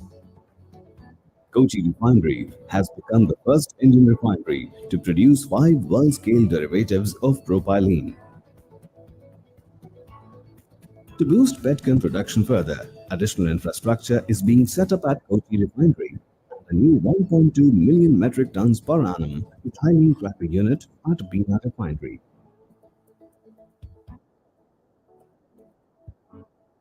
Expanding its natural gas footprints, BPCL stands among the top 3 CGD players in the country and is poised to become a significant player in the growing Indian natural gas market. BPCL is among the first corporates in India to announce the goal to achieve net zero in Scope 1 and Scope 2 emissions by the year 2040 to curb carbon footprint. To realize this aspiration, target to reach 1 gigawatt of renewable energy by 2025 and then 10 gigawatt by 2040 has been taken. Ensuring greater energy security and a cleaner environment through usage of biofuels, blending of more than 10% ethanol achieved in petrol as per the government roadmap. BPCL is dovetailing the fuel and non-fuel offerings through in and out stores, focusing on small towns and rural areas, enrolling rural women folk entrepreneurs called Dhuja Devis. With a known concept of creating fast-charging highway corridors, BPCL has adopted the Chennai-Trichy-Madurai highway on a pilot basis, which will be expanded to other major highways. The expansion of fuel retailing network and transforming fuel stations into energy stations with a plethora of offerings has been the focus of this year. With these strategic initiatives, BPCL marches forward on the path of growth and sustainability, energizing lives, energizing the planet.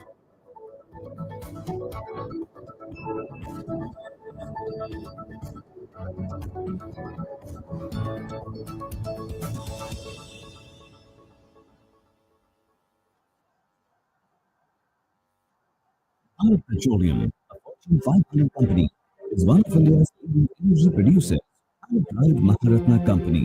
A robust network of over 19,000 fuel stations and over 6,600 LPG distributors ensures happy customers pan-India. Our rich portfolio in various sectors like lubes, aviation, gas, and international trade puts a seal on our widespread national and global reach. For the we are नमस्कार सभी को hotel staff से अनुरोध है please ये tables clear करवा दीजिए hotel staff से क्लियर करवा दीजिए company, a robust network of over 19,000 fuel stations and over 6,600 LPG distributors ensures happy customers pan-India. Request to all the guests kindly proceed to the main hall. We're about to start in 30 seconds. National and global reach. For the greater good, we are committed to the environment and society with a motto of energizing lives. The financial Request year to all the 2021-22 guests started with the kindly proceed to the main hall. of the second wave of COVID. To support the healthcare system, BPCL upgraded its facilities at refineries to supply The hotel staff is requested kindly clear the tables. and supplied life-saving equipments to hospitals. Despite challenges, we continue to serve the growing cooling needs of the nation. In a far-reaching strategic move, Bharat Oman Refineries Limited, our 100% subsidiary, was amalgamated with Bharat Petroleum, which brings us substantial logistics, operational, and talent pool synergies. With the changing global energy landscape, BPCL is stepping up its diversification into 6 strategic growth areas to create additional revenue A streams. request to all the speakers kindly grace the stage. Priya Rawat ma'am, CEO Invest India. Sri Mithilesh Nandlaskar, Vice President Heme Angels. Capex outlay Sri of around Sushil rupees Pandit Sir, Working 1.4 President of PIO has been CCI. planned for these strategic areas Sir, for the next requested 5 kindly years. grace the stage. Kochi Ambassador Refinery, Dayakar. Shri Umesh Upadhyay ji, Media President RIL, Shri Hassan Sabuwala, Nation Head Forex and Derivative Sale, Shri Anup Mukherjee, PIO, CCI, Treasurer, Chartered Accountant. We also had a speaker, Shri Anup Gupta, who graciously backed out because of the paucity of time. Shri S. Venkatesh, PIO, CCI, Governing Council Member, UAE, and Shri Sanjay Srivastava, PIO, CCI, Governing Council Member, Nigeria. Request to all the speakers kindly grace the stage so that we can begin.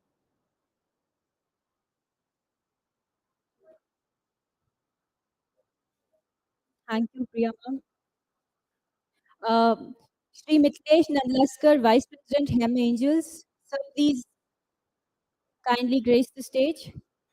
Shri Sushil Pandit, Working President of PIO CCI. Ambassador Dayakar. Shri Umesh Upadhyay ji, President RIL. Shri Hassan Sabuwala ji, Nation Head, Forex and Derivative Sale RBL. Shri Anup Mukherjee, PIO CCI Treasurer, Chartered Accountant. Shri S. Venkatesh, PIO CCI Governing Council Member UAE, and Shri Sanjay Srivastava, PIO CCI Governing Council Member Nigeria.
While we wait for Sri Sushil Panditji, we begin with the session. The session after the lunch is India's knowledge economy because it targets employment and employable skill developments. And it suggests that India will create an unprecedented human dividend and the diaspora will be very useful. India is a destination for world-class education to diaspora and global youth, especially to those who are coming from the developing nations. For the session's commencement, I would request Shri Ambi Valananji to felicitate Shri Priya Rawat, CEO, Invest India. Shri Ambi.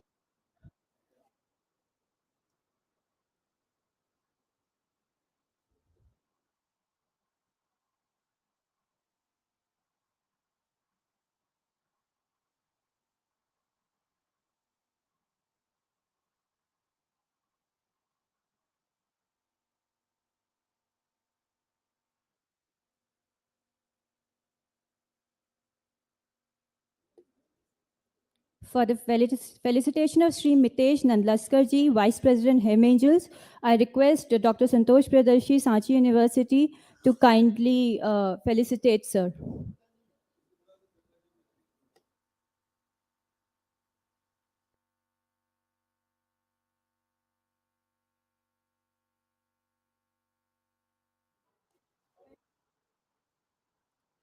For the felicitation of Ambassador Dayakar ji, I request Shri Anup Gupta ji to kindly felicitate Ambassador Dayakar.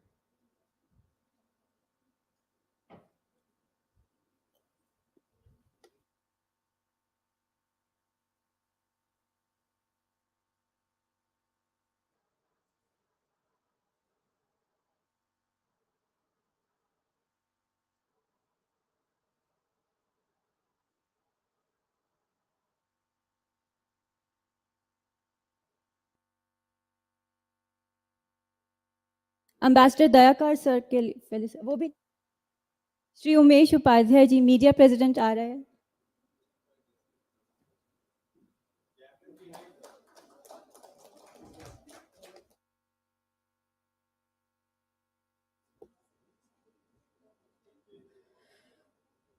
For the felicitation of Shri Hassan Sabowala, Nation Head, Forex and Derivatives Cell RBL, I request Dr. Prabhakar Pandey to kindly grace the occasion.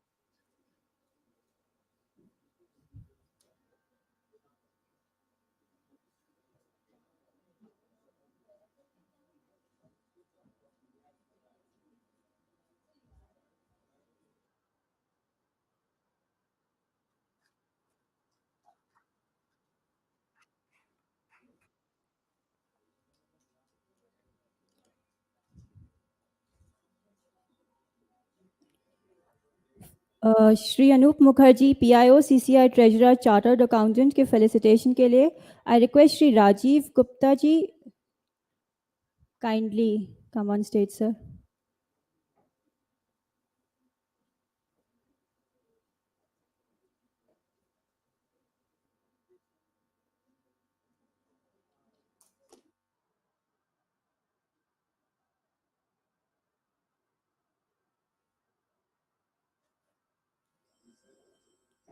Shri S Venkatesh PIO CCI governing council member UAE के felicitation के लिए I request doctor Vishwa Bandhu to kindly come on stage.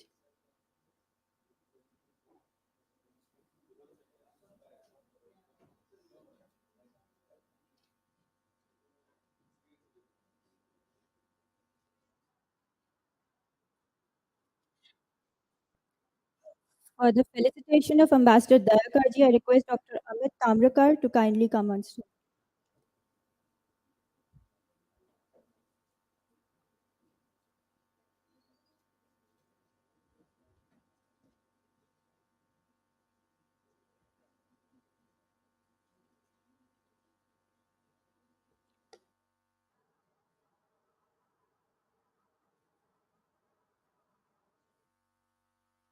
Shri Sanjay Srivastava ji PIO CCI governing council member Nigeria के felicitation के लिए I request doctor Rahul Siddharth to please come on stage.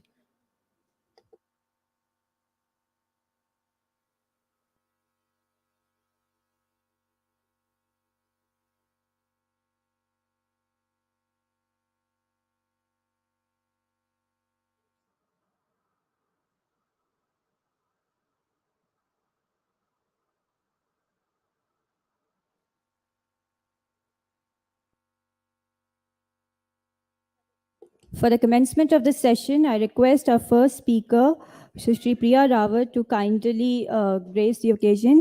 Priya Rawat ma'am is currently the Chief Operating Officer at Invest India, an agency promoted by the Government of India. At Invest India, she is heading the Global Investor Outreach and has also been associated with the organizations such as the Ministry of Science and Technology, National Dairy Development Board, etc.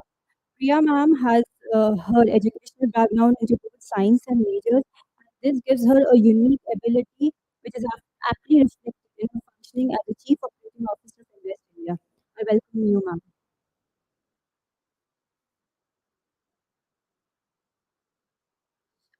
As a PPT, please.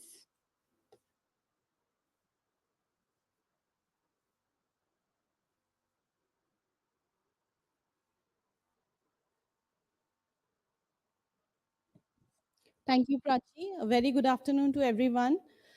We had a very interesting first session. I know it's after lunch break, so the momentum tends to go down. But I'd like to and will try to keep it short and crisp. We did hear a lot of interesting stories about the culture, about the history of India. But today I'd like to give a very different perspective to the story of India, the transformation that has been happening in the last few years. But I would like to begin by showing a few pictures of how India had been a decade ago. Some of you may be coming, after many years. The India that you would have seen many, many years ago is different from what it is, and that change has happened at a very fast pace. And I like to show that that changed through some of the pictures. This is the Mumbai airport, which was just 10 years back, and this is how it looks like any other international airport in the world. The Meerut Highway,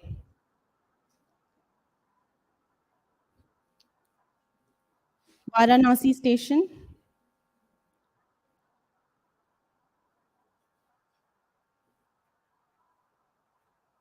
Kochi Airport became the first fully solar powered airport. Let me talk a little bit about this story in terms of some of the numbers. This year is going to be very remarkable for India as we take up the presidency at prestigious platforms like G20, SCO. We are also projected to become the most populated nation in the world this year. We will be overtaking China, and we will become the single largest free, democratic, and open market in the world, giving opportunities to global investors to come and invest in India, to tap onto the opportunities that India has to offer. With 1.5 billion, we are not only going to be the largest, but we are also on our way to becoming the youngest nation. A billion of Indians will be under the age of 35 years, and with an average age of 29, in the next 50 years, we will become the youngest.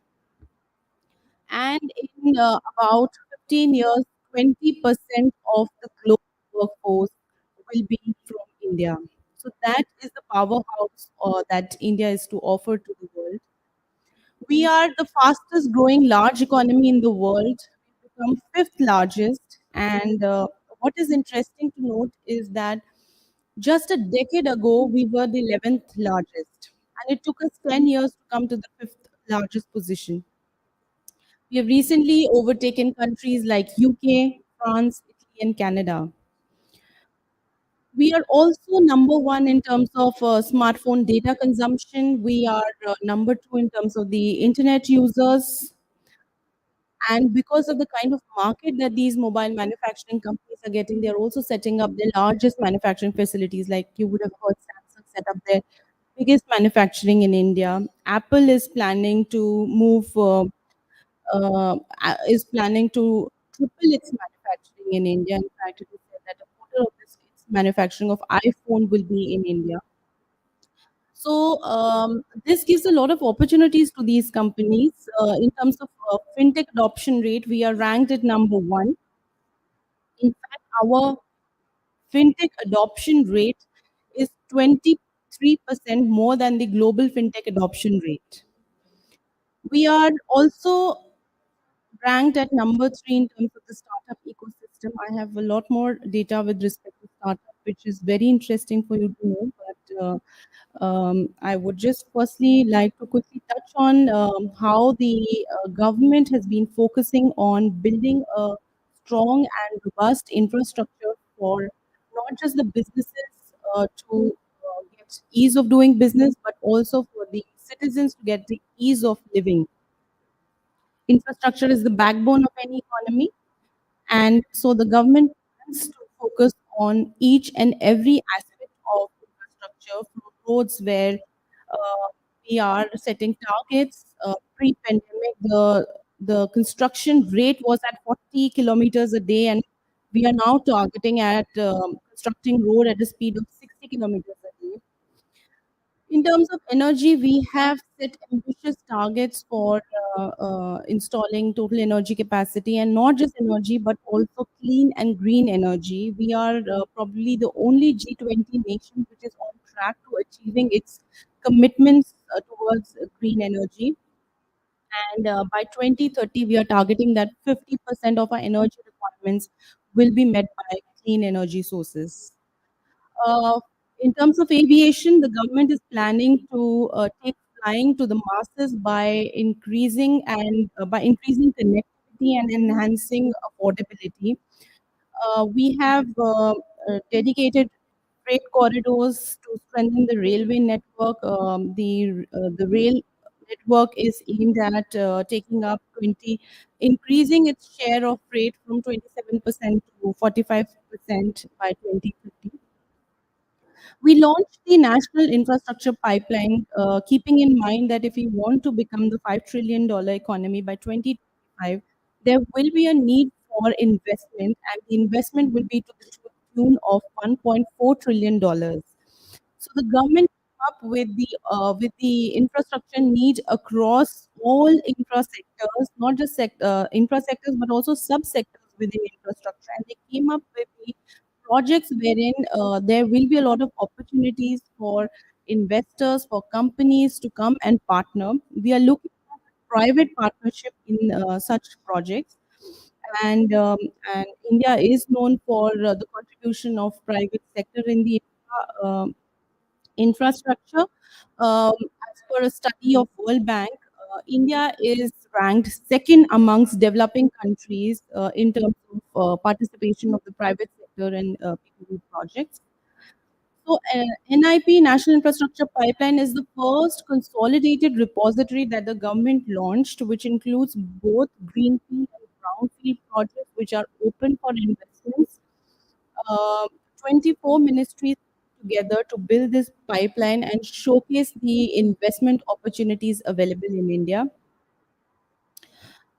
In September of last year, we launched the National Logistics Policy, which was aimed at reducing the logistics cost. Currently, it stands at about 13 to 14%, but the aim is to bring it down to a single digit number. It includes features like the ULIP, which is a single unified platform for all the technology related aspects related to logistics. I'd also like to just share with you some of the initiatives that the government has taken up when it comes to providing ease of doing business. One of which is the reduction in the corporate tax. We have made the corporate tax very competitive amongst our peers. It was reduced from 25% from 34% to 25%, and for new industry, it also comes down to 15%.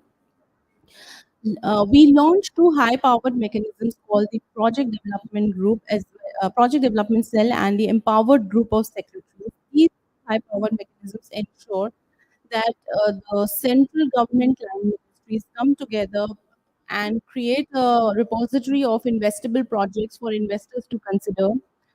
Then these PDCs, project development cells, will identify the challenges in implementing these projects and will take it up to the high-powered empowered group of secretaries. Now, this empowered group of secretaries is a core group of senior government officials, including the cabinet secretary, the secretary of finance, secretary of industries, the CEO of PIO, who will come together and discuss and help resolve those issues, help in bringing out any policy changes that are required in implementation of those projects. We launched the national single window in order to give you the single point to apply for all approvals and licenses. India, we have to we have to agree that it is complex and difficult to do business when it because there are a lot of states that are involved. But the government has put in all its efforts to ensure that the investor is easily able to navigate through the challenges of doing business across different states, getting approval from different ministries, different departments at the center as well as the state. So single window in all approvals required at the center and state on a single platform. So this will be a single repository to apply for applications earlier. Investors had to upload different documents for different approvals. They had to upload the same document for multiple approvals. Now they can upload it once and use it for getting approvals across different departments. So the single window is again another step towards helping those investors. Custom bonded warehousing scheme and RODTEP are the two schemes that the government has launched in order to promote exports from the country. While we have a huge demand in the country, any company setting up business in India gets access to that huge customer market base. We are also promoting them to set it up for for catering for catering it for the other countries, making in India for the entire world. Now, all of these incentives and initiatives of the government and their impact is evident in terms of the results that we are seeing. If you look at the FDI numbers in the last 8 years, it has increased consistently. We are each year setting a new record when it comes to foreign direct investment coming into the country. Last year, we received 84 billion of FDI. And what is interesting to note is that this is not coming from a handful of countries, the traditional ones. This is coming from 101 countries and is going to 57 sectors. So you can imagine the trust that the investors from across the world that they see in India and the opportunities that they are seeing in India. It is not just in handful countries. If you look at our competitors, they are showcasing opportunities in four or five or handful of sectors, but we have opportunities to showcase across all sectors.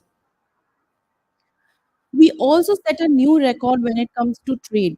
We touched the 400 billion mark, and we have also the increase in the trade has been much more than we can see in countries like Canada, UK, Australia, US, and you can see the top exports have been wood products, textiles, chemicals. Now, startup is one another interesting story that we have witnessed. Startup initiative of the was launched by the government of India in January of 2016. That is when we just had a handful, close to around 450 startups that were registered with the government of India. But today, we have not only become the third largest startup ecosystem, we have also become the third largest when it comes to the total number of unicorns.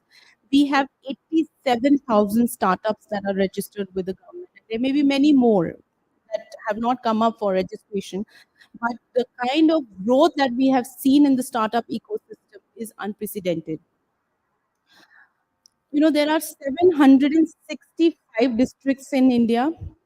Out of these 765, 662 districts have given us a startup. So you can see the startups are not just coming from Bangalore, Mumbai, or Delhi. They're coming from tier 2 and tier 3 cities now. The growth has started happening in the rural India. It is happening in tier 2, tier 3 cities, which is evident from how the startups are growing over there. And as on day to day, we have 108 unicorns in India, which are valued at $340 billion. In fact, during the pandemic itself, in the year 2021, we gave the world 44 unicorns, and last year it was 21 unicorns. This is the speed which India is growing. And when we talk about the startup ecosystem, and not just in India, if you look at the US startups, and in fact, there was an interesting study done on 500 US has about 500 or 600 odd unicorns. Um, they did a study on the founders of those unicorns of startups of US, and they found out that in terms of the founders, the India tops the chart for founders that are non-American. So growth story is not just happening in India. The Indians are also creating these success stories outside of India. And we have also, Invest India has launched, in fact, Invest India is I want to here mention that Invest India is the executing arm for the startup initiative of the government, helping both the center and state in designing and implementation of the startup policies. We have launched 59 international bridges with these countries. This helps in exchange and better utilization from the both sides and collaborations between the startup ecosystem of these two countries. R&D is another area where we see a huge change in the last few years. R&D is something that the companies keep it very close to the headquarters, but now we are seeing change happening.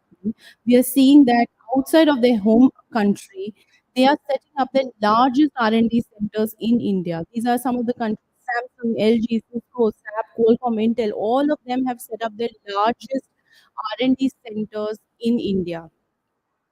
In fact, India is now most innovative country in Central Asia. There was a study done on the top 100 R&D spenders across the world. 65 of them have their R&D centers in India. So India is also now becoming a hub for R&D. And on that note, I'd like to share with you what Invest India is. Invest India is for all the investors, including our PIOs, the one-stop shop for helping you with your journey for investment in India, right from the time that you would like to see for the opportunities that are available to things like looking at land for setting up your business to getting clearances and helping expedite your investment projects. Invest India is your friend.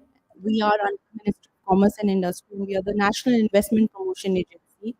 We work very closely. In fact, we are the only and the unique agency which has both center and state as stakeholders. Each of the state government has a stake in Invest India. So it allows us to work very closely with not just the center but also with the state. All of our services are pro bono. We don't charge. So I will encourage if you can share this information about how PIOs can get access to these services, get support for their investments in India through Invest India. We have also recently in January 20 launched a PIO investor help desk. This was launched by Honorable Minister of Commerce and Industry Piyush Goyal, and in partnership with PIO CCI. This is a dedicated desk, a dedicated team for helping investors, PIO investors invest in India. That's all. We are also proudly not just the national agency of India, we are also the most awarded agency in the world. Yes. Thank you so much, and I welcome your investments to India.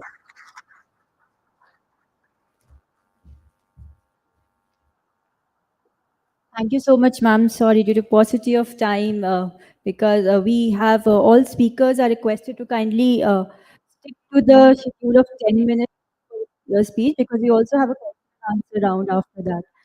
Uh, Before I proceed further, I would like to inform you that this program in its entirety is being webcast globally live on www.piotv.com, and it's telecasted on PIO TV affiliates worldwide on broadcast, cable, and satellite. Our next speaker is Sri Nandlaskarji, who is the Vice President of M Angels. He's an angel investor who's actually an angel for startups who all require early stage funding, private equity funding, and SME IPO funding. His startup since September 2020 has invested 32 crores across 24 startups. He has previously worked at KPMG series, providing mentorship and funding to the startups. So for all those who are planning on a startup, your shark is here. So kindly welcome you, sir.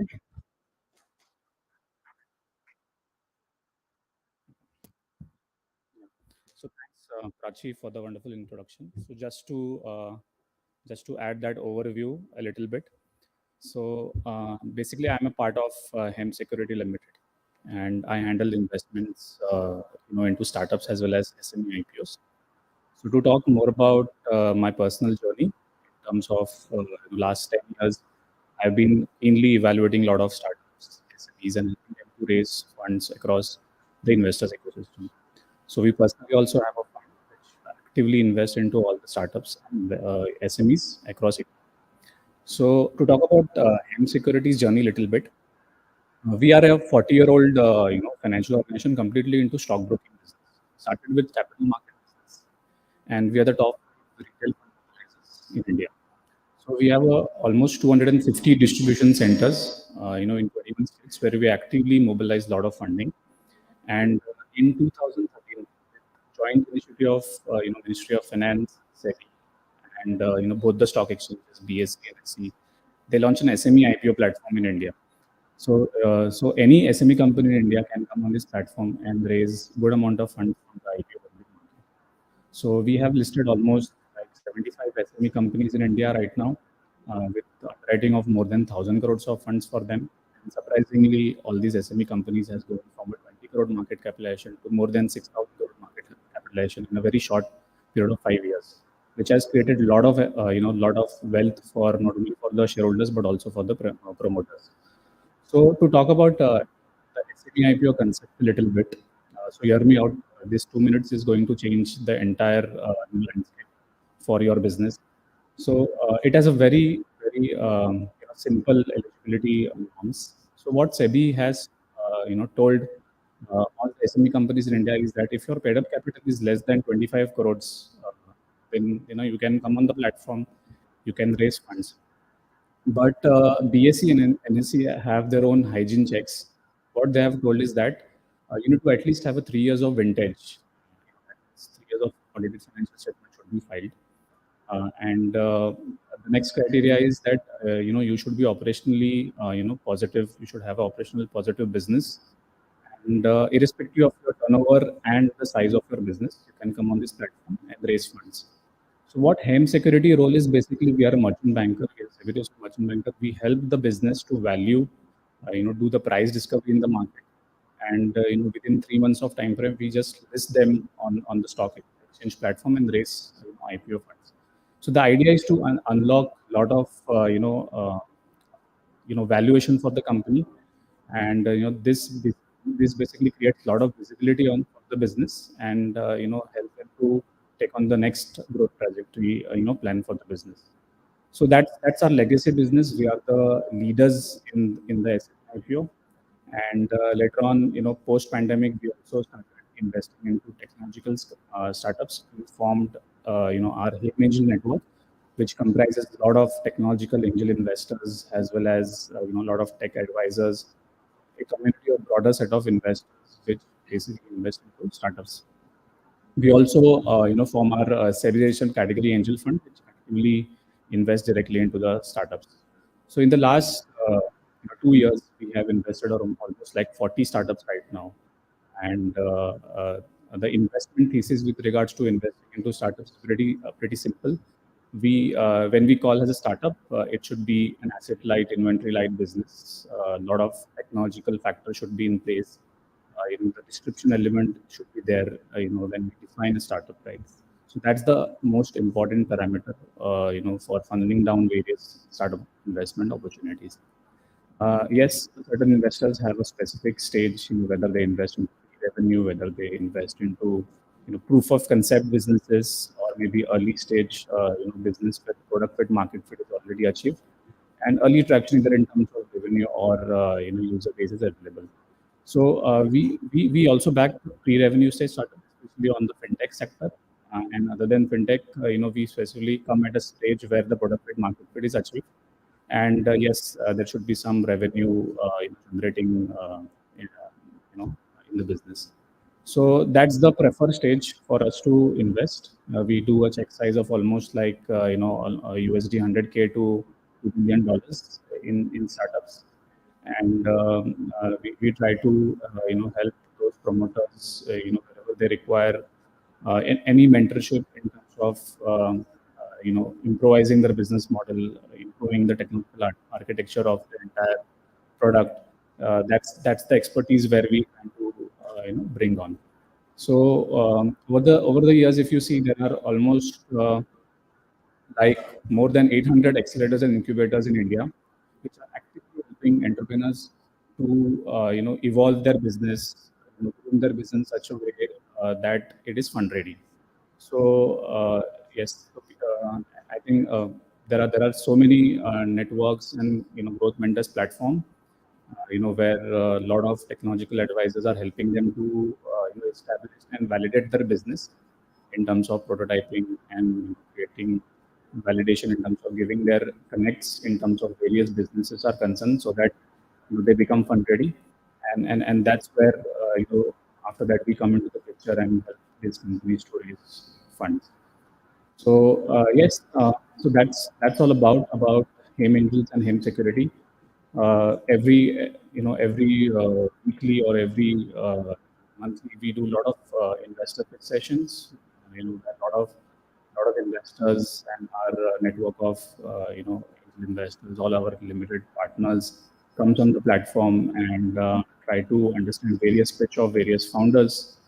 So we are also organizing one pitch day this Wednesday at 4 p.m. I would request all the members of your PIOCC to attend this event and understand how fund-ready startups actually pitch on the platform. What are the certain set of questions which all the investors ask before they're investing into startups? This might definitely help in terms of evolving the business in a great way, where you can also improve your business, improve your pitch, and also attract a lot of investments. That's it from my side. I'm happy to interact post this event with a lot of key members, and thank you PISC for organizing this event, and thank you all the delegates as well, and thank you attending for coming in this event. Thank you so much.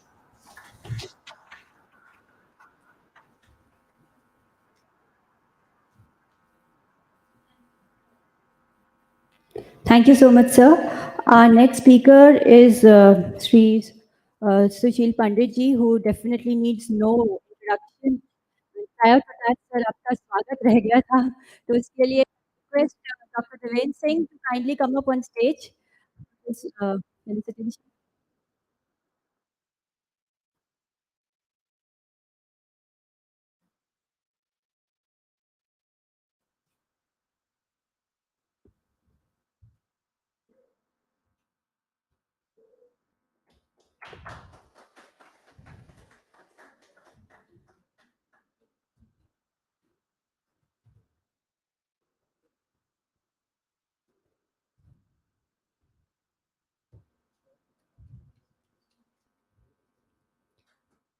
So you need no introduction because since I'm fangirling pretty hard right now, I would just say thank you so much for making the TV debate watchable. Kindly, it's your turn right now. As a speaker.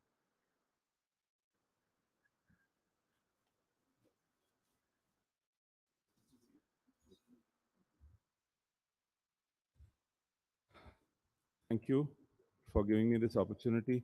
In fact, this will be the third or fourth time probably I'll be talking to you, and I don't want to impinge on the other speakers' time. We have a huge opportunity here to partner with academic institutions in order to give acceleration to economy. We are skill deficient. We are training deficient in our workforce. It needs to become more employable. And we have a global opportunity for these skills.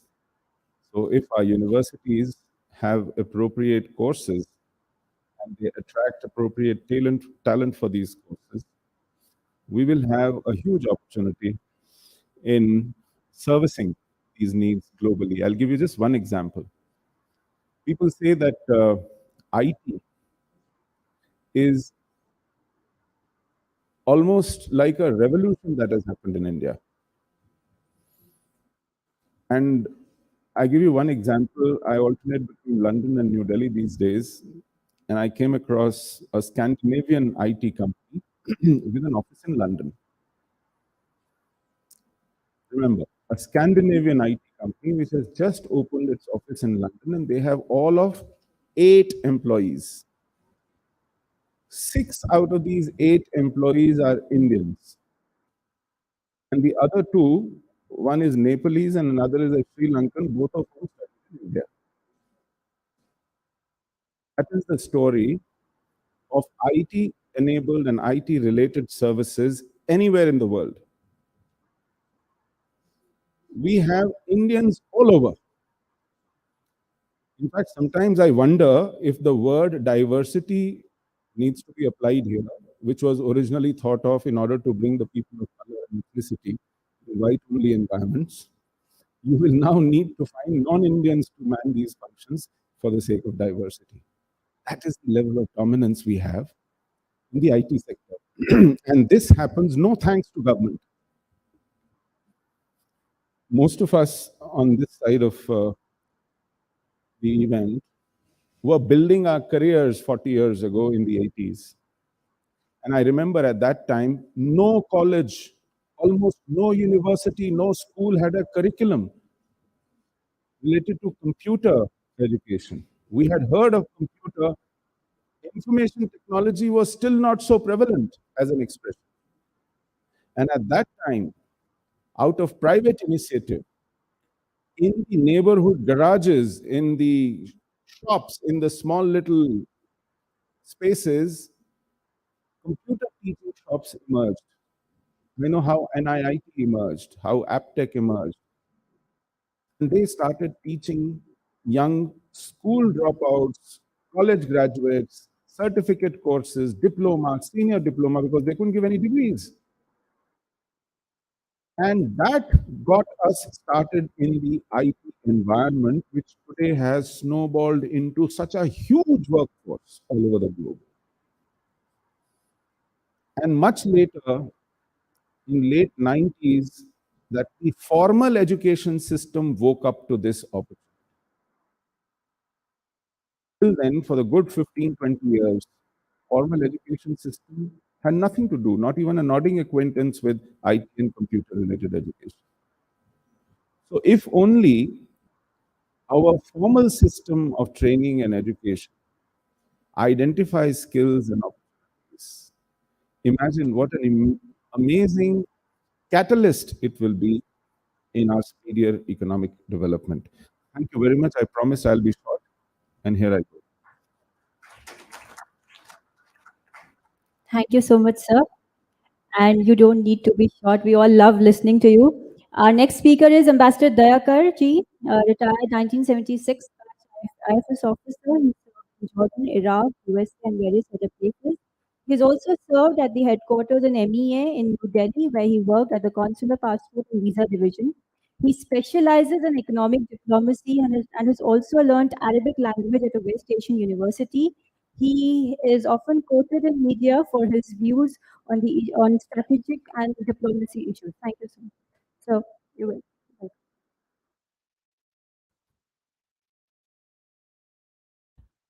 Thank you very much for that gracious introduction.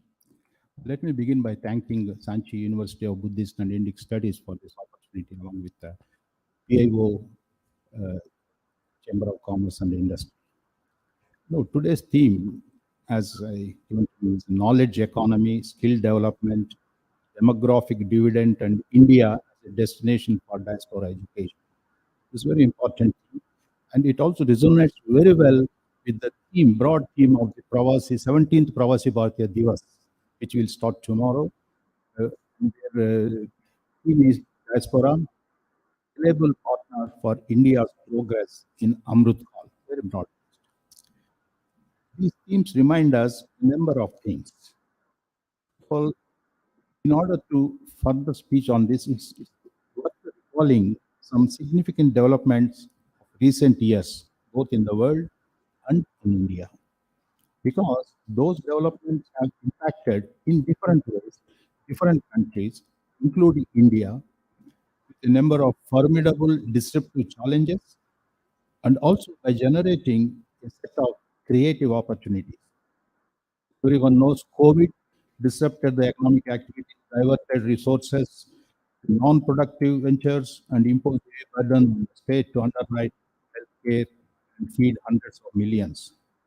So the pandemic has ended, its impact is lingering on.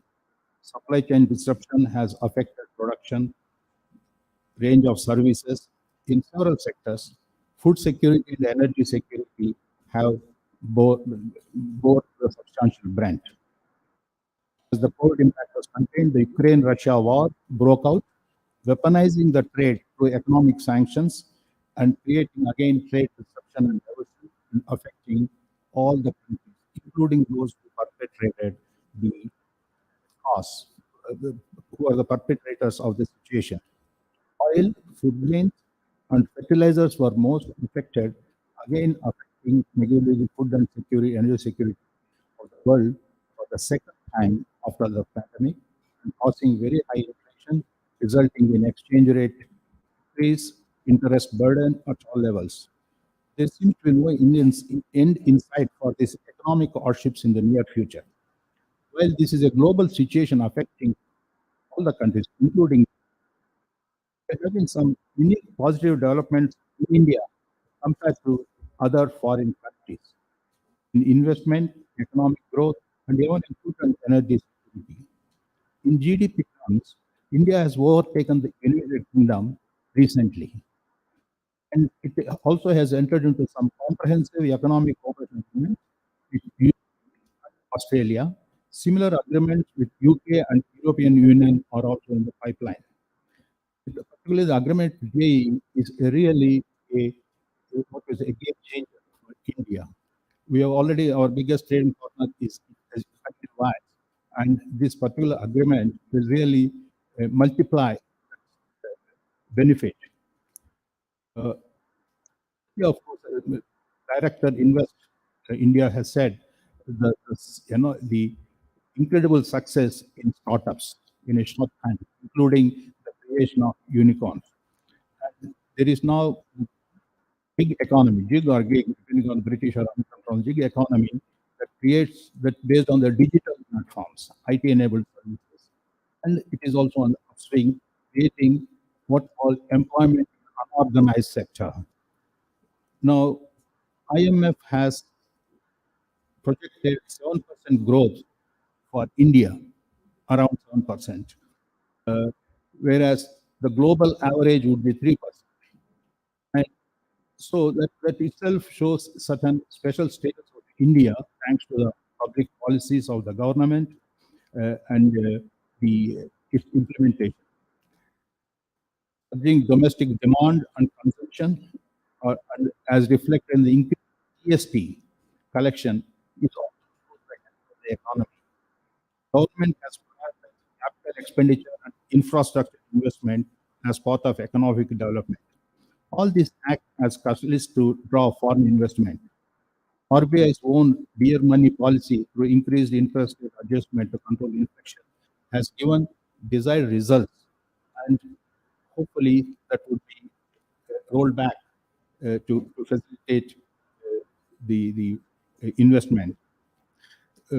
World on the remittance side, which is a diaspora specific matter, World Bank has said $100 billion are expected this year, the highest figure. It was always 80, 70, fluctuating 90. $100 billion remittance, the highest ever. It's always been the highest India's remittance. And the one important thing about this is that this time the component of the remittance from the white collar people, that is in Europe and America, has gone up, and the one from the Gulf countries, which is largely blue collar thing, has come down. That itself, again, a very significant development analysis. Now, this year, India is going to, 1 year as India to organize G20. India has chosen this year, whereas it was some 2 years back. And this year is very significant, the 25th year of our independence, combining G20 year-long 90 sessions, including, I think, in Indore sessions. So that offers a number of opportunities for Indians abroad, in India, and the foreigners, G20. Now, I would like to conclude with about the importance of data in knowledge economy. Some years back, someone has said data has replaced oil as a pre economic resource. Data is important in every sphere of economic activity. Its generation, collection, control, and digital application and management is central to knowledge economy. Given its importance, India, as chair of G20 grouping, will call for purposeful modernization. This is I'm mentioning from Amitabh Kant. He wrote an article recently in the Economic Times about G20 and data management. Knowledge economies share in India increasing its GDP to 5 trillion is very important. And data systems and advanced principles or transferring to better use data for development is part of the G20 theme. The important data also known from the issues of importance, issues like localization, privacy are getting in government regulations. Coming to PIO CCI, PICC has played a number of multiple roles, multitude of tasks. It's voice for the corporate diaspora. It articulates their concerns from time to time, and it is also a forum to discuss and deliberate various issues and evolve consensus on issues of India's interest in the globalized economy. It's a clearinghouse of information. It's also a sounding board for feedback on impact of policies. Thus, PIOCC can and will play a role in rapid transformation of India in all. And I just now refer to Sushil Pandit's excellent on IT. I would like to quote Prime Minister what Modi has said some years back, in fact, in the very first year of his first term. IT plus IT is equal to IT. IT plus IT is equal to IT. What do you mean? India today plus information technology is equal to India tomorrow. Thank you very much.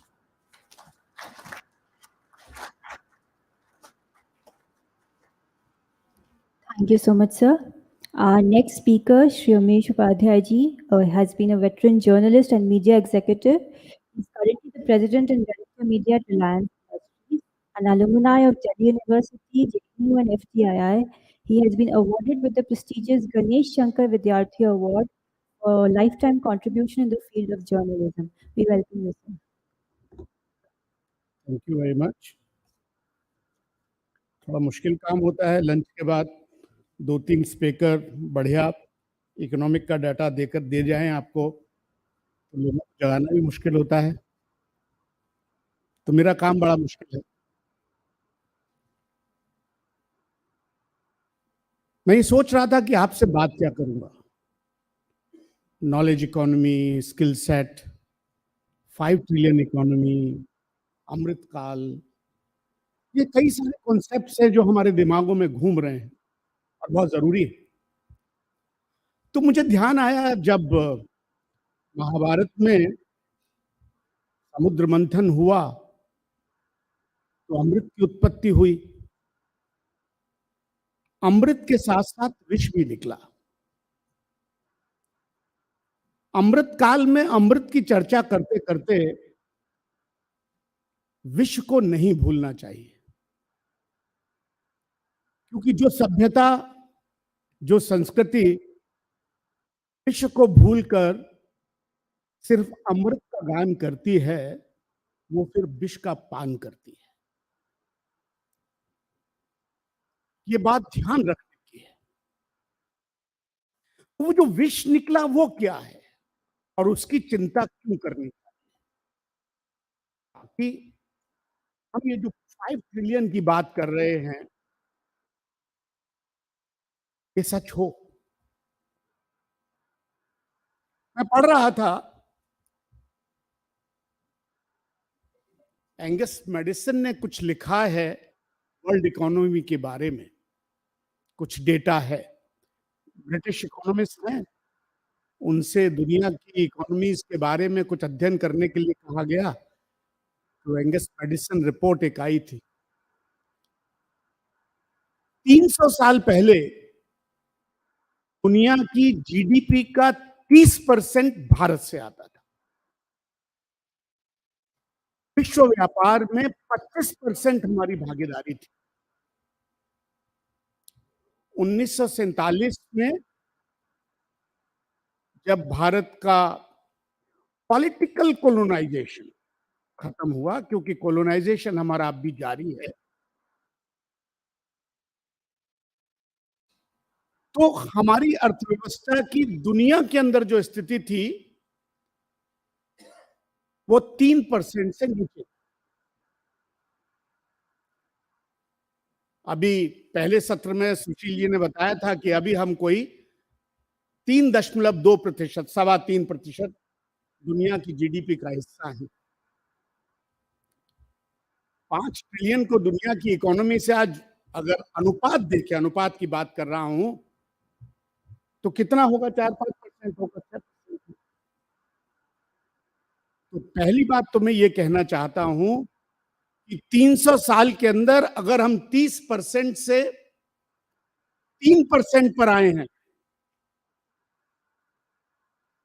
तो वो 25-30% होना हमारी नियति है, हमें किसी से अनुनय विनय करने की आवश्यकता नहीं है, यह भारत को होना ही चाहिए। जो भारत से लूटा है, जो लिया गया है, जो हथियाया गया है,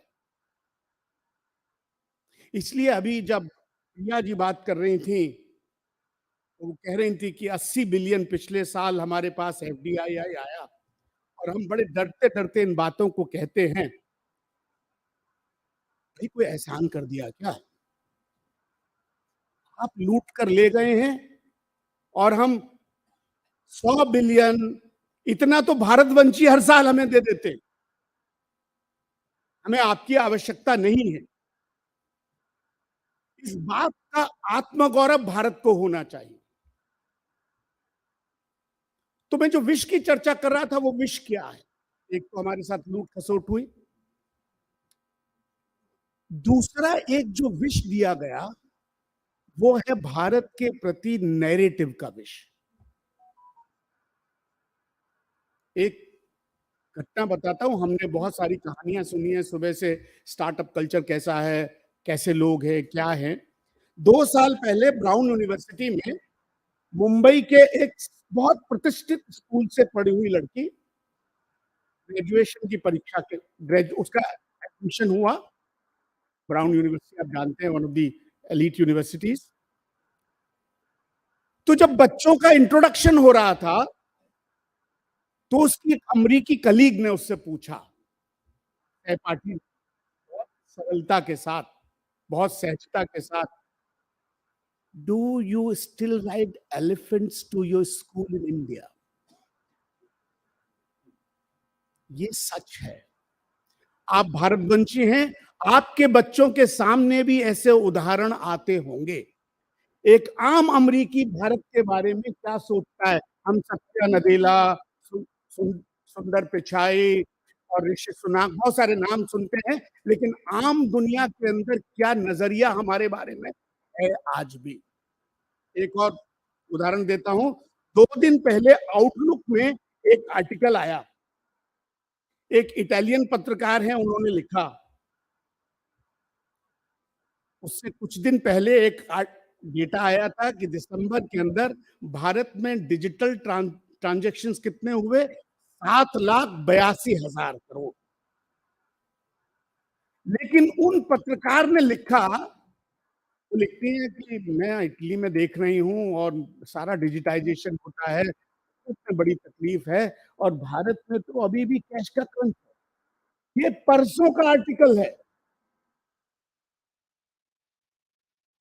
हम बहुत बात कहते हैं, हम सब जानते हैं भारतीय, कि कोरोना के खिलाफ भारत ने कितनी सफल लड़ाई लड़ी। 200 करोड़ लोगों को हमने अपने पैसे से टीका लगाया, अब तो 200 से ज्यादा हो गया है।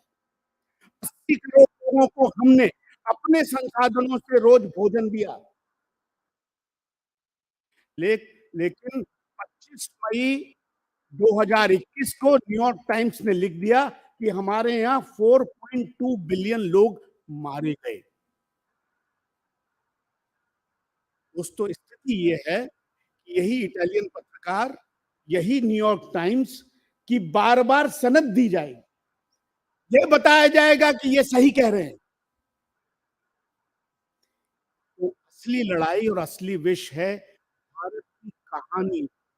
भारत के लोगों ने नहीं, भारत के बारे में जो प्रतिकूलता से सोचते हैं, India stories bye India's adversaries, वही दुनिया के, ये हमारे दिमागों का जो कोलोनाइजेशन है, वो पॉलिटिकल और एडमिनिस्ट्रेटिव कोलोनाइजेशन के साथ समाप्त नहीं हुआ, वह आज भी जारी है। इसलिए हम इसको आज, अगर हम रहते तो हमें कई ट्रिलियन की इकोनॉमी होनी चाहिए, तो 5 ट्रिलियन हो जाए तो इसकी शुक्र मनाने की कल्पना करते।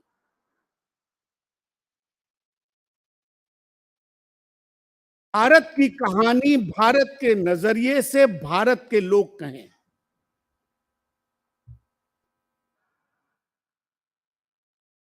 दुर्भाग्य, संयोग, परिस्थिति, ऐसी है कि दुनिया की जो नैरेटिव बनाने वाली फैक्ट्रियां हैं, भारत के हाथ में नहीं। वो नैरेटिव बिल्ड होते हैं न्यूयॉर्क से, लंदन से, क्योंकि अंग्रेजी जो जो एंग्लो सेक्शन वर्ल्ड है वो हमारे ऊपर अभी भी ज्यादा हावी है। मूल बात यह है कि हमको, और वहां भारतवंशियों का बहुत महत्वपूर्ण रोल आता है, PIO CII का रोल आता है, कि लगातार चलने वाला नैरेटिव का संघर्ष है, ये वहीं लड़ा जाना है, ये भारत में नहीं लड़ा जाना। ये भारत के अखबारों में, भारत के पत्र पत्रिकाओं में लिखने से बात बनती नहीं है। तो हमारी ये जो लड़ाई है अपना सही स्थान पाने की,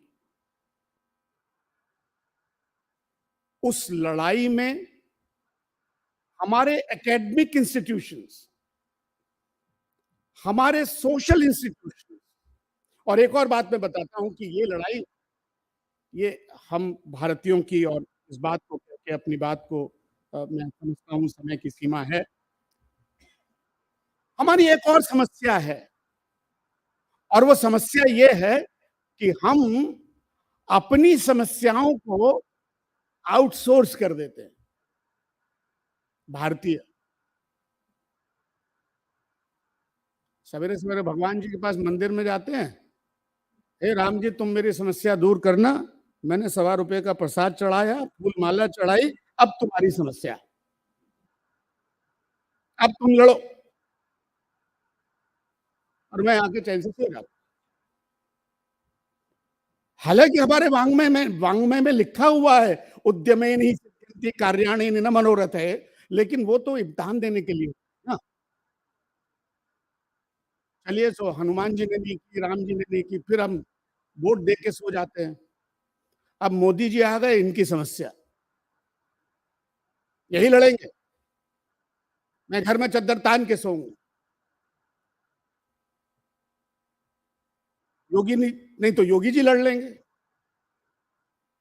आई think we as Indians need to fight this narrative battle. ये सरकारों का काम नहीं है, ये हमारा काम है। ये जो आउटसोर्सिंग का माइंडसेट है ना हमारा, इससे थोड़ा बाहर आने की आवश्यकता। अभी हम लंच टेबल पर जब बात कर रहे थे तो कुछ चर्चा ऐसी हो रही थी कि क्या समाधान है, ये क्या करेगा, वो क्या करेगा। भैया मैं पूछता हूं, मैं कुछ कर सकता हूं कि नहीं कर सकता? हम में से हर एक क्या सिपाही बन सकता है? सिपाही बनने का मतलब ये तो नहीं है कि हम भी मतलब वो सब लेके चले जाएंगे, अफगानिस्तान में हो रहा है, इराक में हो रहा है, सीरिया में हो रहा है। लेकिन यस, आई थिंक अगर भारत को इस डीप इंटरनलाइज्ड कॉलोनाइजेशन से बाहर आना, तो हम में से जो एकेडमिशियंस, बिजनेसमैन हैं, प्रोफेशनल्स हैं, मीडिया प्रोफेशनल्स हैं, उनको भी इस लगातार चलने वाले युद्ध का सेनानी बनना होगा। तभी भारत का उद्धार होगा। कोई उद्धार करने अवतार नहीं आने वाला, क्योंकि हम तो कर्मा की थ्योरी में बिलीव करते हैं। कर्म का मतलब है कि आप जो करेंगे वो भुगतेंगे ही, चाहे आप भगवान के पिता क्यों ना हो। मैं उदाहरण दे रहा हूं कि राम के पिता दशरथ थे, उनको अपने कर्म की सजा भोगनी पड़ी। श्रवण कुमार को तीर मारा था, इसलिए पुत्र वियोग में प्राण त्यागने पड़े।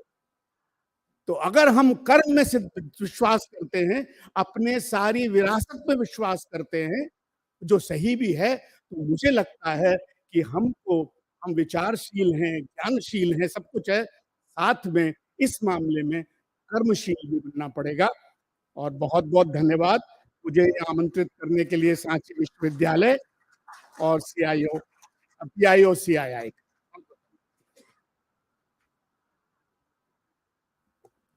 Dhanyavad, sir. Our next speaker, Shri Hassan Sabuwala ji, is the Nation Head, Forex and Derivative Sales Division, RBL. He has done his MBA in Finance and Strategy from IIM Bangalore. Prior to that, he has done his BE in Electronics Engineering from Mumbai University. We welcome you, sir.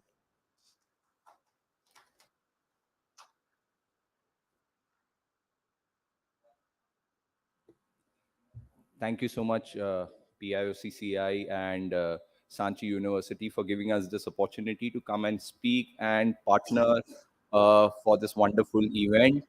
Uh, After Sir's speech, I think everyone's woken up after the lunch session that we had. So it will make my task easier because the the topics that I'm going to talk about are more on the economy side again and on the forex side, right? But before that, a little bit about RBL Bank. RBL Bank, incidentally, is one of the oldest banks in the country. It was founded in 1943 in Kolhapur in Maharashtra. It used to be a small regional bank until 2020 when the current management took over and transformed the bank into a more national bank. With presence across 28 states and with more than 520 branches currently, right? The bank provides services on all platforms, so whether it's the wholesale client segment catering to the large corporates, the mid corporates and the SMEs for the commercial bank and the agri and the other facilities, and finally the consumer bank where individuals, uh, including the resident and the non-resident individuals, uh, are a part of our business segment. So it provides the entire bouquet of services on the loan side, on the investment side, on any other banking related aspects that you as fellow Indians might want across your current domiciles countries. Right? Coming to my area of expertise, which is forex, right? So we as bankers and me as a forex professional, I become your first point of contact when you are planning to put in the money into India, right? Because that's where, when your money comes into the country, whether it's in the form of investments or remittances, you need to talk to somebody from a bank and somebody who understands forex, right? And we've seen what a terrible or what a challenging last 1 year we've had on forex. If you remember, in January last year, around this time, dollar rupee was trading at around 74. We are currently closer to 84 levels as we speak, right? Similarly, so we saw close to about 12.5% depreciation on the dollar INR. Similarly, the other currencies also face the brunt of the dollar strength across the globe, mainly because of the Russia-Ukraine crisis and also because of the interest rate hike that we saw in US and Europe. Okay, it when the currency is moving in a unilateral direction, whether it's up or down, it affects everyone. Whether you are an exporter, importer, an NRI based outside of India, or whether you are a resident Indian, it impacts everyone, and we saw that impact last year when it came to currency. Now that's where we as bankers and we as RBL Bank take pride, because of the specialized or personalized services that we might be able to provide to the fellow Indians based outside of India. RBI, thankfully, has also made our jobs easier. It has provided a lot of tools which are now available for a non-resident when it comes to hedging their forex risk. So until 2020, for example, I mean, I'll just give you a simple example. We've had conversations by Miss Rawat earlier, where we spoke about investments from an NRI into India. Now, before 2020, for example, if you wanted to hedge, if you're say planning to put in $5 million dollars in a startup in India, and you're looking to take back that money after 2 years, 3 years, etc., you couldn't have hedged. So you were left at the mercy of the forex market to decide what would be the actual return that you're going to make on your investments, right? However, post 2020, RBI has liberalized the hedging norms in the country. So you as NRI now can hedge practically all investments into the country, whether you're bringing in the money or you're planning to take the money out.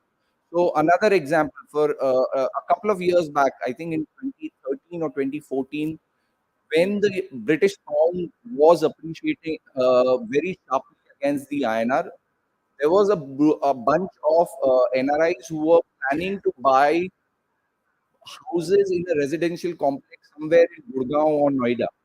And I think the builder then had provided them a tiered payment mechanism. They said, okay, you pay 25% now, and you know what? We have those mechanisms now available.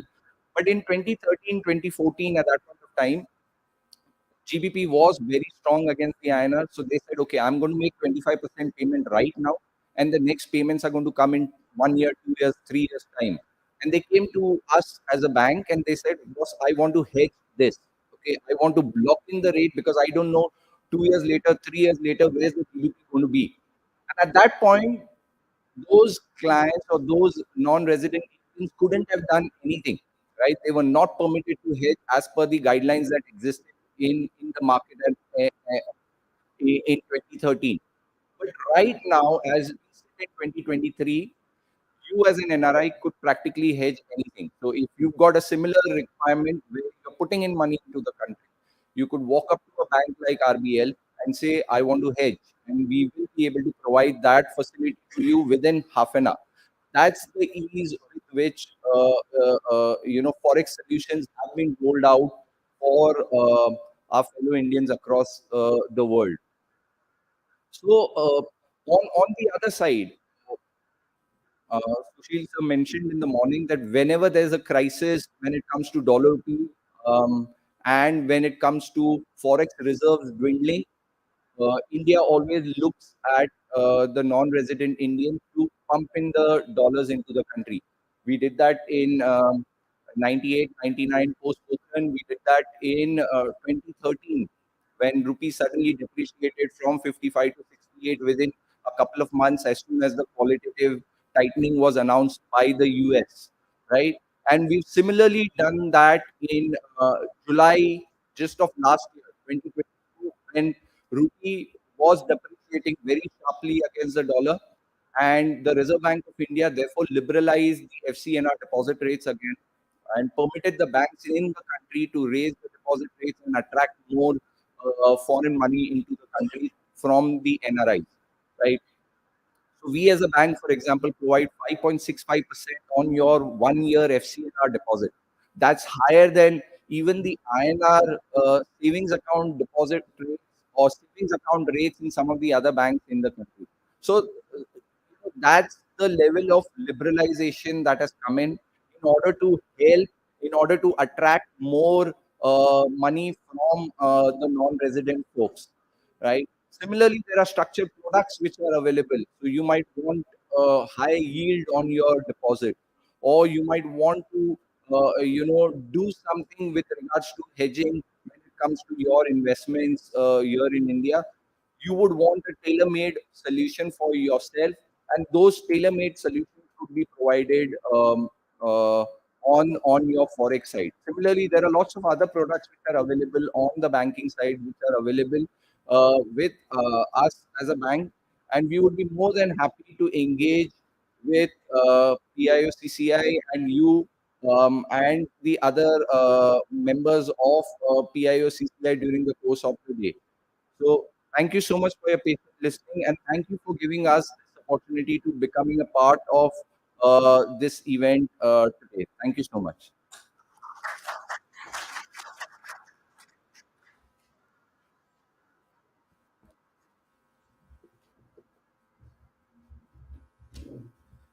Thank you. I wish to acknowledge the presence of Right Honorable Virendra Sharma ji, our Labour MP from Southall, a very well-known Indian face in United Kingdom. He's done us proud, and we are really grateful for his presence. Thank you.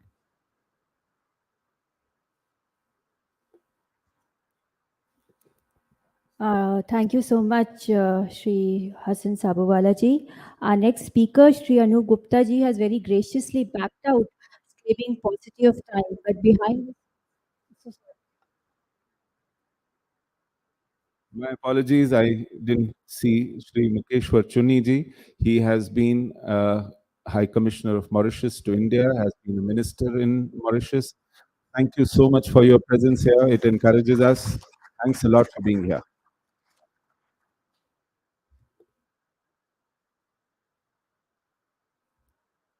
as I was saying, our next speaker, Shri Anu Gupta ji, has actually backed out. But behind the scenes, he has been a source of great support, and this session is being smoothly conducted because of him. So thank you so much, sir. And as we move forward, our next speaker, Shri Anup Mukherjee, who is the PIO CCI treasurer and chartered accountant. He's a freelance consultant, guide, and blogger, and also the author of a book, I Am a Girl, Not the Flesh, which is yet to be published. He is a philosopher who's been living in Mauritius for the last 8 years, and he prefers to call himself a professional learner. We welcome you, sir.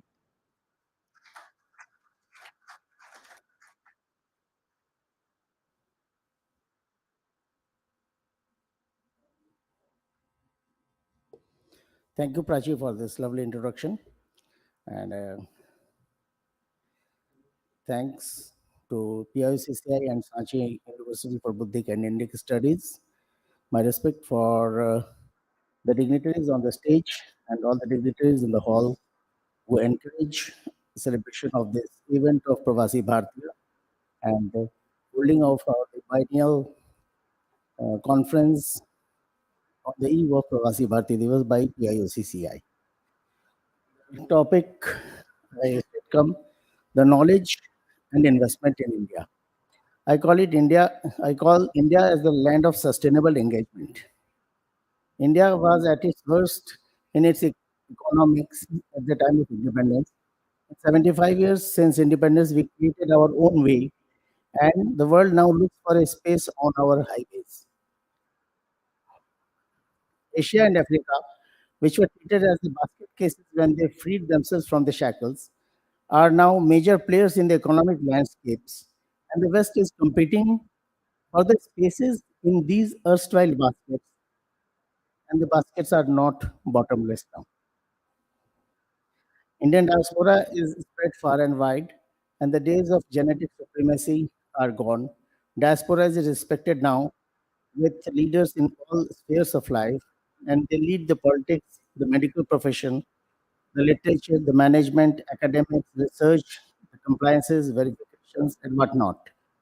Time for India is ripe enough now to further engage with itself, to engage the diaspora and engage the world with itself.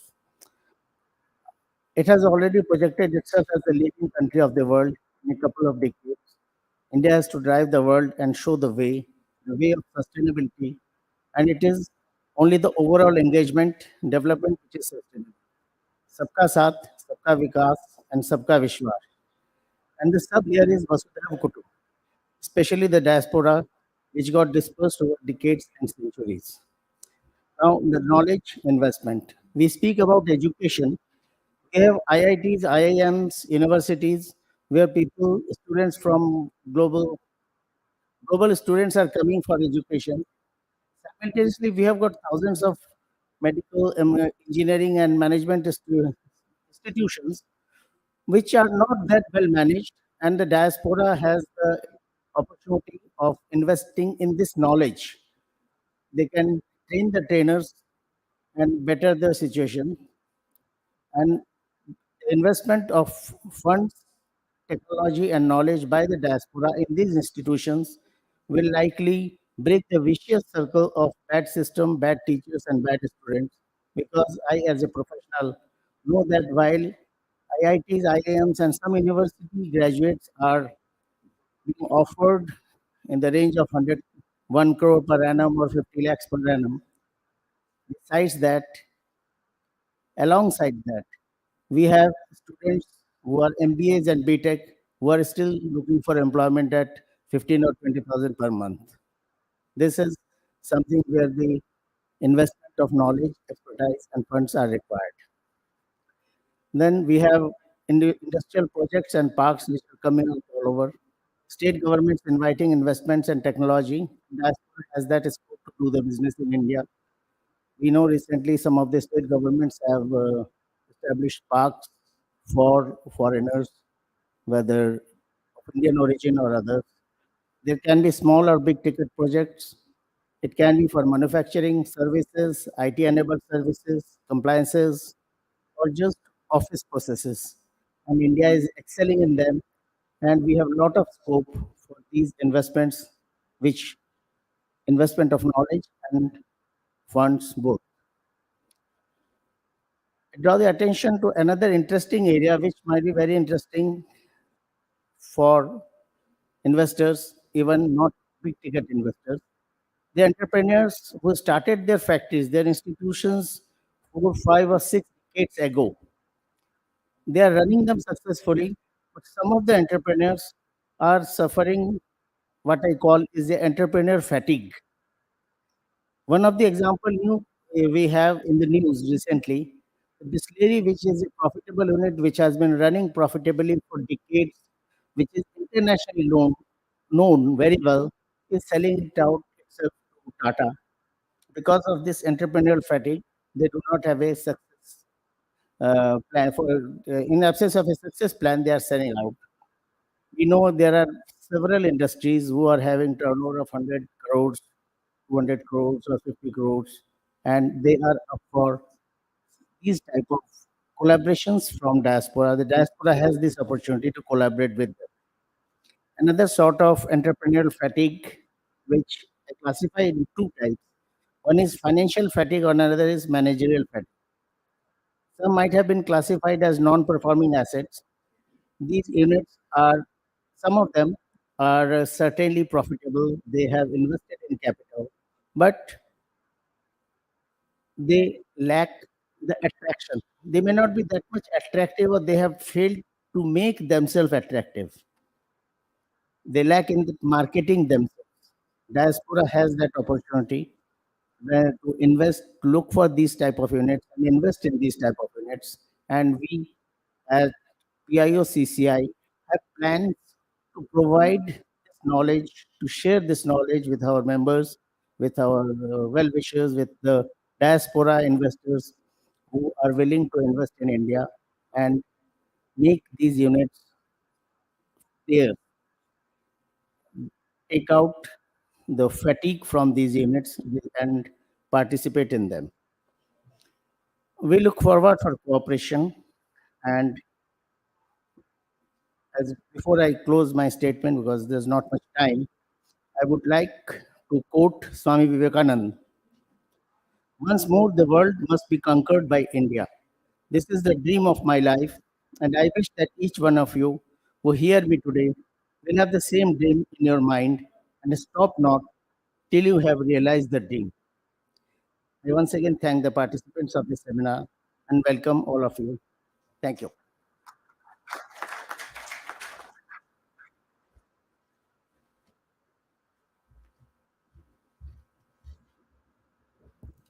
Thank you for accommodating me. This is my proud privilege also to acknowledge Dr. Sarita Buddhu. She is amongst us here from Mauritius. She has been a prolific writer, a poetess.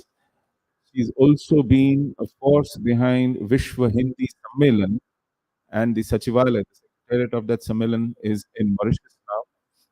We welcome you here and we are encouraged by your presence, madam. Thank you.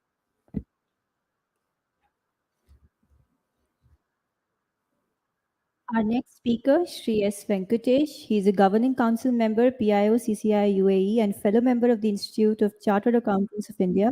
He founded the MCA Gulf with another partner as an associate of Indian firm Manohar Chaudhary Associate. He has 30 years of professional experience, out of which 24 years have been spent in Dubai at various positions. We welcome you, sir.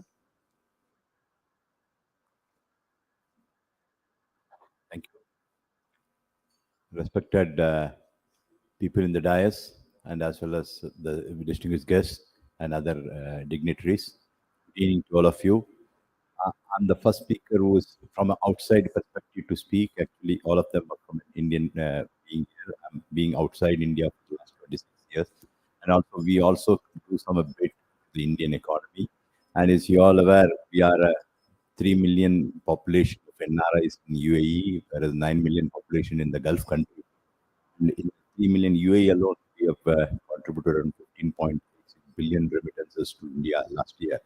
So in a bit, and there's also always this topic also being a knowledge economy, and always the demand for more and more Indians to concur across the globe, where the skill workers requirement is more wide, and where we fill it up, and always there is a great opportunity, and more and more opportunity is arising.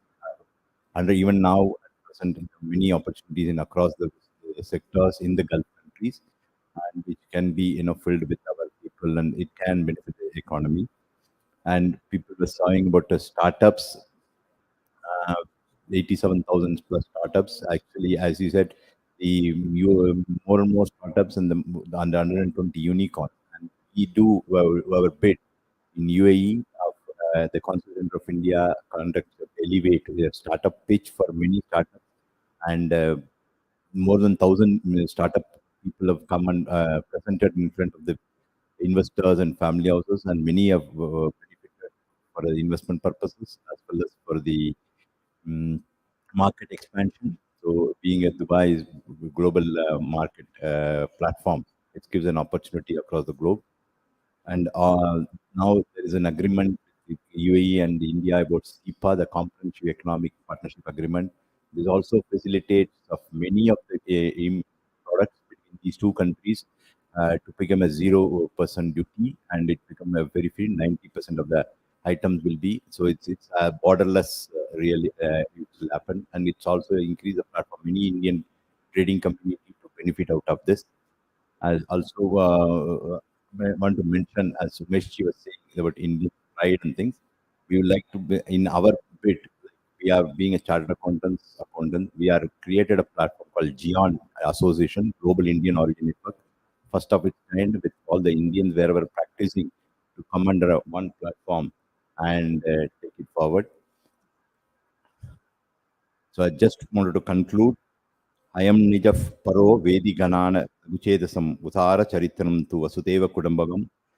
This is mine. This is the faith of small minded. The wise believe that the entire world is a family. In this year of G20, India is leading it. I'm sure that the leadership, I would say, India is a family. Thank you.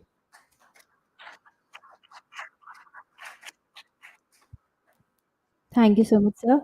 इस session के नवरत्नों में हमारे आखिरी रत्न हैं Shri Sanjay Srivastava ji, PIO CCI governing council member, Nigeria, a social entrepreneur involved in three verticals, that is import, export, artificial intelligence and robotics, and customs clearing and logistics. He has been a leadership coach for the last 14 years.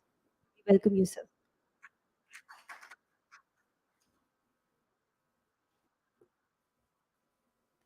Good evening, ladies and gentlemen. Honorable President of PIO-CCI, our Vice President Arab Gupta ji, our Secretary General Abhay Agrawal ji, Treasurer, honorable members of PIO-CCI, and members from all parts of the world. If I may start with, I'll say namaste to you all. I didn't get reply, namaste. And the same way, if I go to Nigeria or a bit of African way, may I say, Bosa? Everybody has to raise the hand and say a few times, Bosa, Bosa, Bosa, Bosa, Bosa. So at least you have learned one word today. And the same way, if I go to our roots, which is India, I would like to sing a song, and please follow me if you like it. छोड़ो कल की बातें, कल की बात पुरानी, नए दौर में लिखेंगे हम मिलकर नई कहानी, हम हिंदुस्तानी। Can we stand and say, हम हिंदुस्तानी? छोड़ो कल, आप भी गाइए साथ में, छोड़ो कल की बातें, कल की बात पुरानी, नए दौर में लिखेंगे हम मिलकर नई कहानी, हम हिंदुस्तानी, हम हिंदुस्तानी। Thank you. We have been listening to our various scholars, knowledgeable speakers from the morning, and in all the pearl of wisdom which they have shared, they have mentioned that सबका साथ, सबका विकास, सबका विश्वास, and सबका प्रयास. So if you go by my story, I'm at one part of the world, which is West Africa, Nigeria, and we are trying our best to connect Matribhumi with the Karma Bhumi. Matribhumi is, of course, India. Karma Bhumi, where I'm residing for last 15 years. If we talk about Africa, it's called food basket, and it is yet to explore. We talked about silk routes, and this route goes from Africa. So there is a lot of opportunity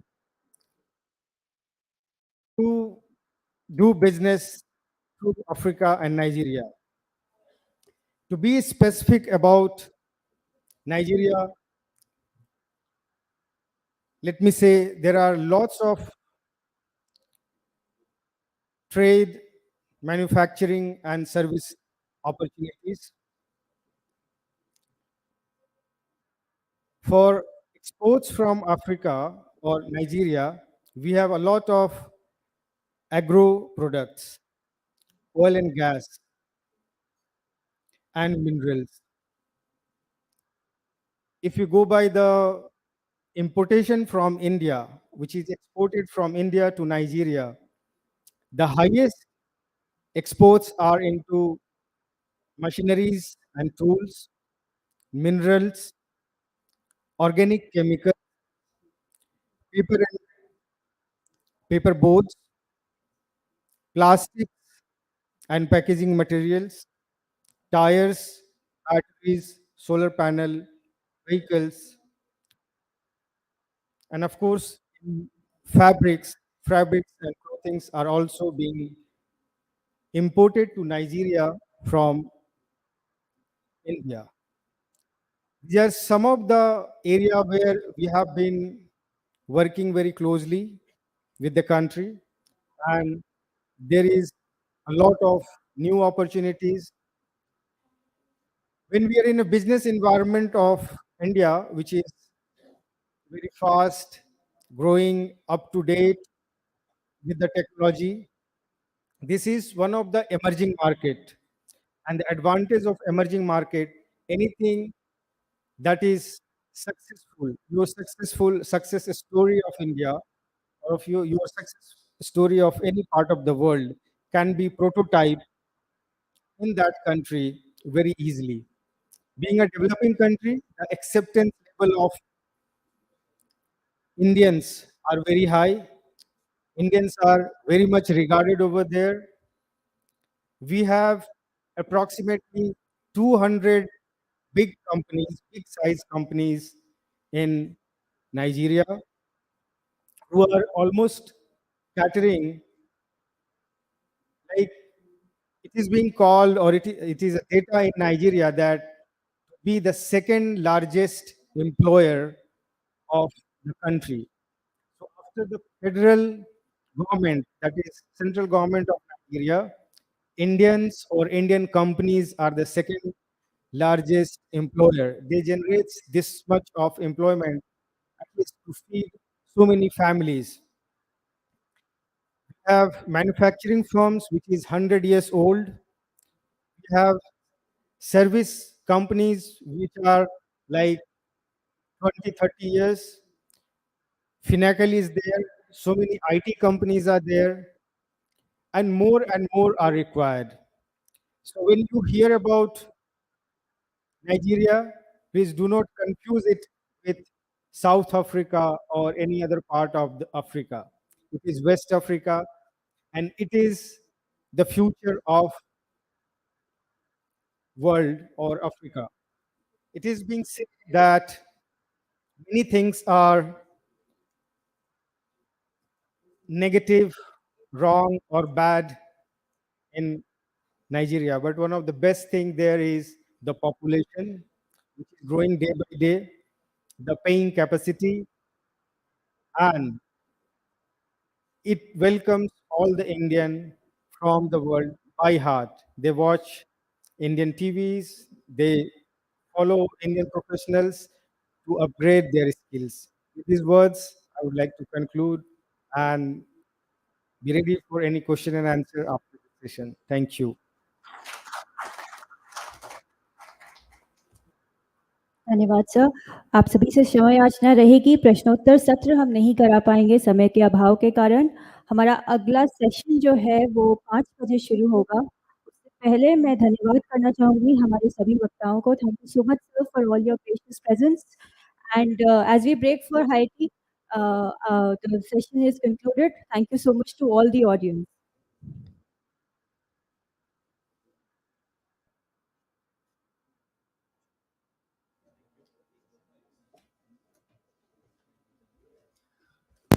Hello. As the question answer session is not there, if anybody has a question, you can put it to the Twitter handle of PIOCCI.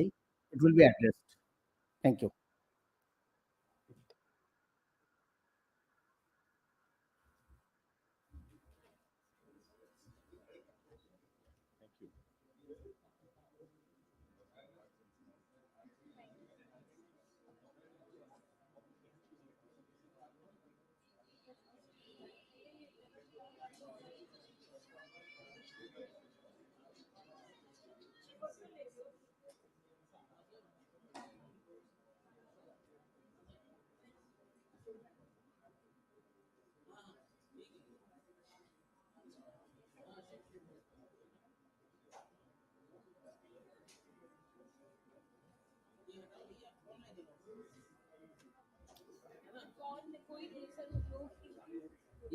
ये दूसरी लगाई है Amit ji.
Sir ये bottles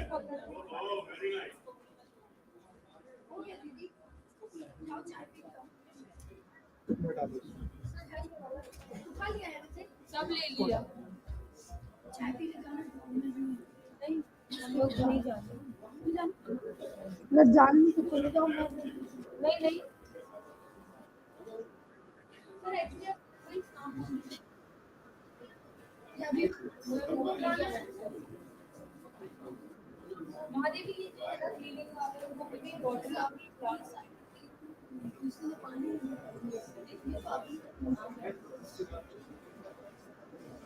ये वाला ना sir ये ना हटाना है ना चुना खाली नहीं है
ये सोफा खाली कर लो, सोफा 4 फोल्डर और देना।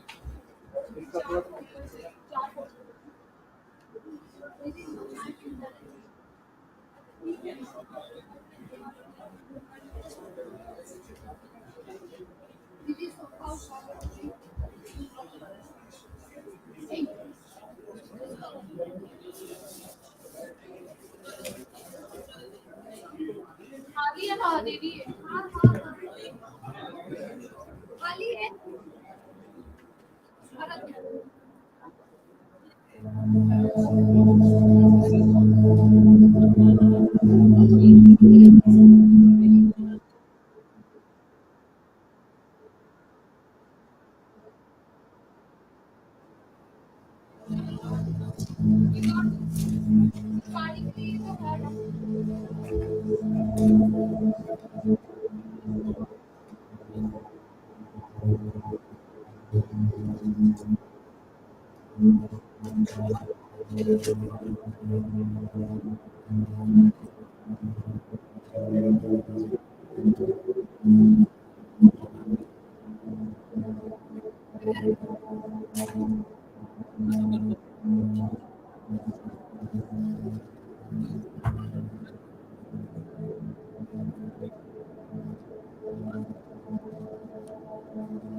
All the respected dignitaries are requested to assemble in this hall.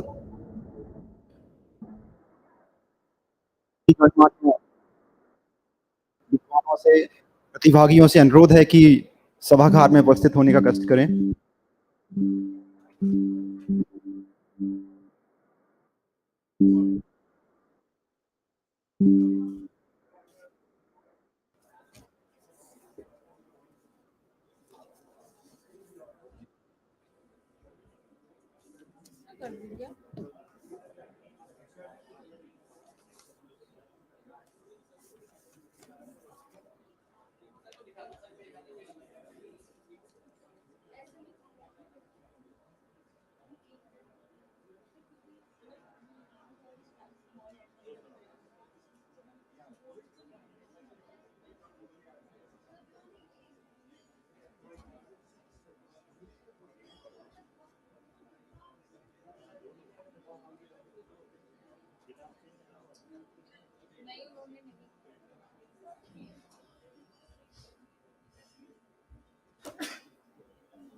We are shortly starting this third and last session.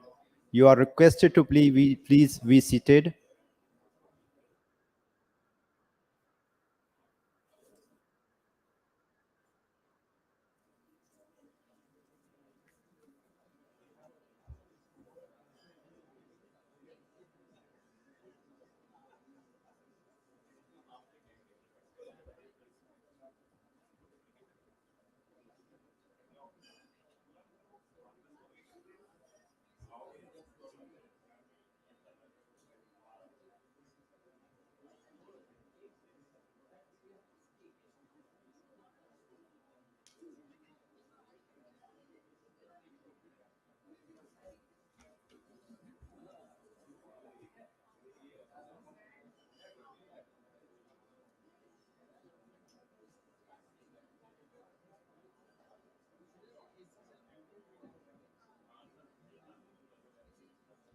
So this is session third. I requested to all the speakers of this session, please come up on stage and grace this session.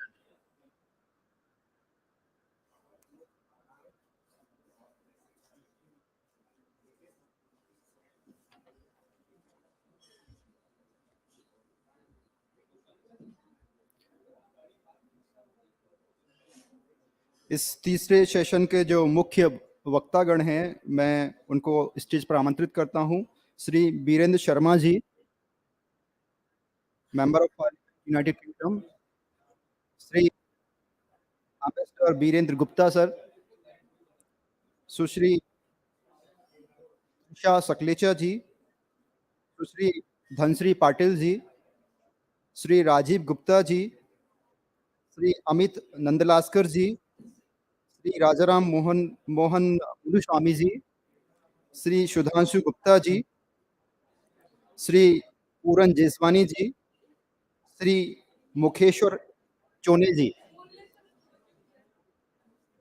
कृपया मंच पर पधार कर अपना स्थान ग्रहण करें।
हाँ है ना जी।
मैं श्री प्रद्युम्न इंगले जी को मंच पर आमंत्रित करता हूं, अपने स्थान ग्रहण करें कृपया।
So this is session third of today's event. The theme of this session is based on diaspora challenges in their resident countries and India. In this session, we have very learned scholars from the galaxy of intellectuals. I, Dr. Amit Kumar Tamarkar, on behalf of Sanchi University of Buddhist Indic Studies, I welcome you all dignitaries to grace this session and event as well. हमारी संस्कृति और परंपरा के अनुसार हमारे जो वक्तागण हैं एवं अतिथिगण हैं, उनमें सबसे पहले श्री बीरेंद्र शर्मा साहब का स्वागत करने के लिए मैं श्री अनूप गुप्ता जी को मंच पर आमंत्रित करता हूं। श्री अनूप गुप्ता जी।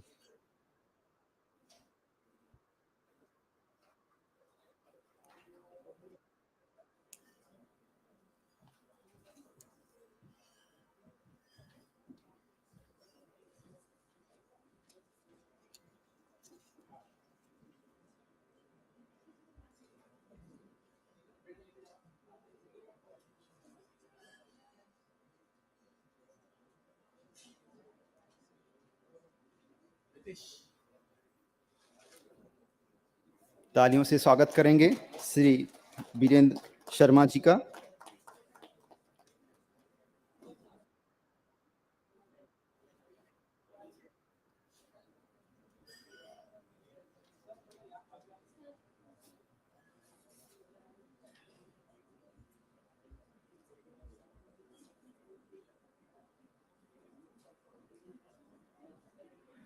एम्बेसडर बीरेंद्र गुप्ता साहब का स्वागत करने के लिए मैं मंच पर आमंत्रित करता हूं मिस कीर्ति शर्मा जी को।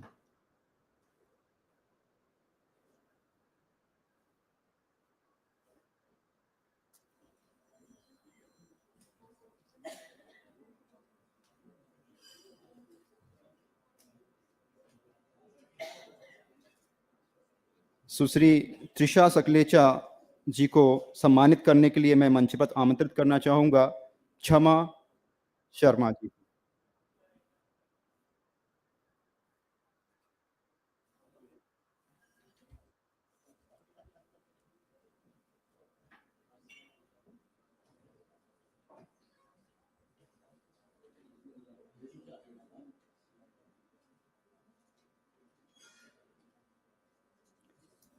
सुश्री त्रिशा सकलेचा का सम्मान करते हुए क्षमा शर्मा जी।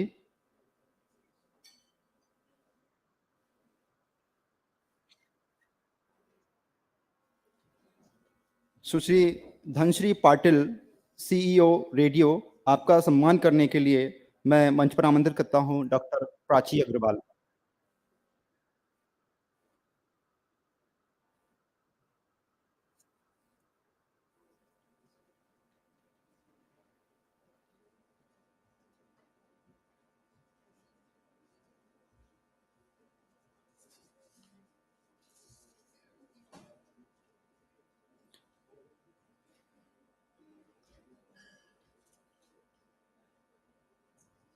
श्री राजीव गुप्ता साहब का सम्मान करने के लिए मैं मंच पर आमंत्रित करता हूं डॉक्टर सुष्मिता नंदी मैडम को।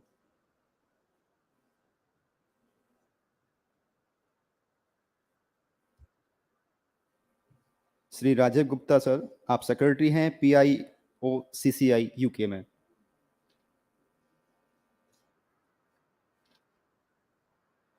श्री अमित नंदलास्कर जी का स्वागत करने के लिए मैं मंच पर आमंत्रित करता हूं डॉक्टर प्रभाकर पांडे जी।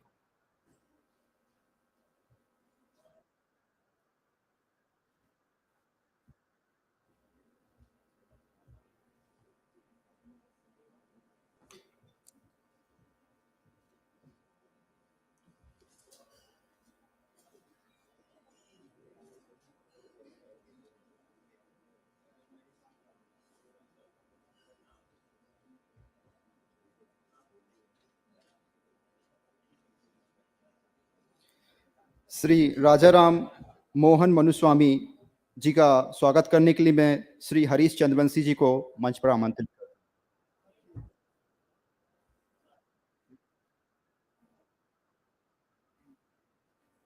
किन्हीं कारणोंवश वो यहाँ पर अभी उपस्थित नहीं हैं। जी।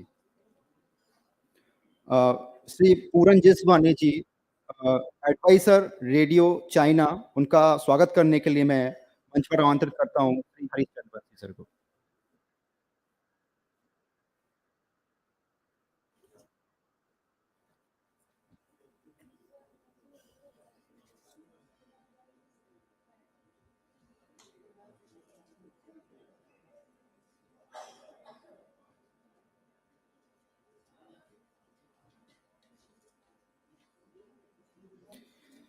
श्री मुखेश्वर चोने साहब को सम्मानित करने के लिए मैं आमंत्रित करता हूँ मुकेश अग्रवाल जी को। श्री मुकेश अग्रवाल से।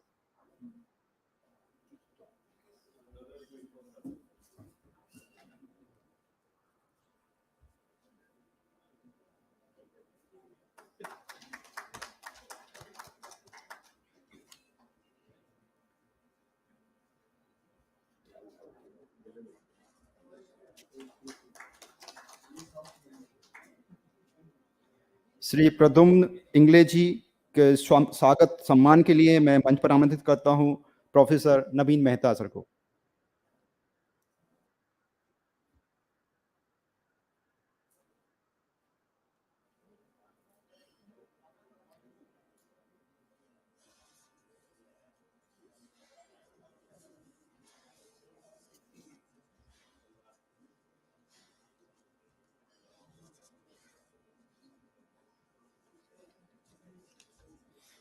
So due to paucity of time, I am just moving forward for this session. So first of all, I invite Sri Biren Sharma ji. Mr. Biren Sharma sir is the Member of Parliament, Select Committee on Health, Human Rights and Intellectual Development Select Committee. You are Vice Chair of All Party Parliament Group of British Hindus. I welcome you, sir. Please.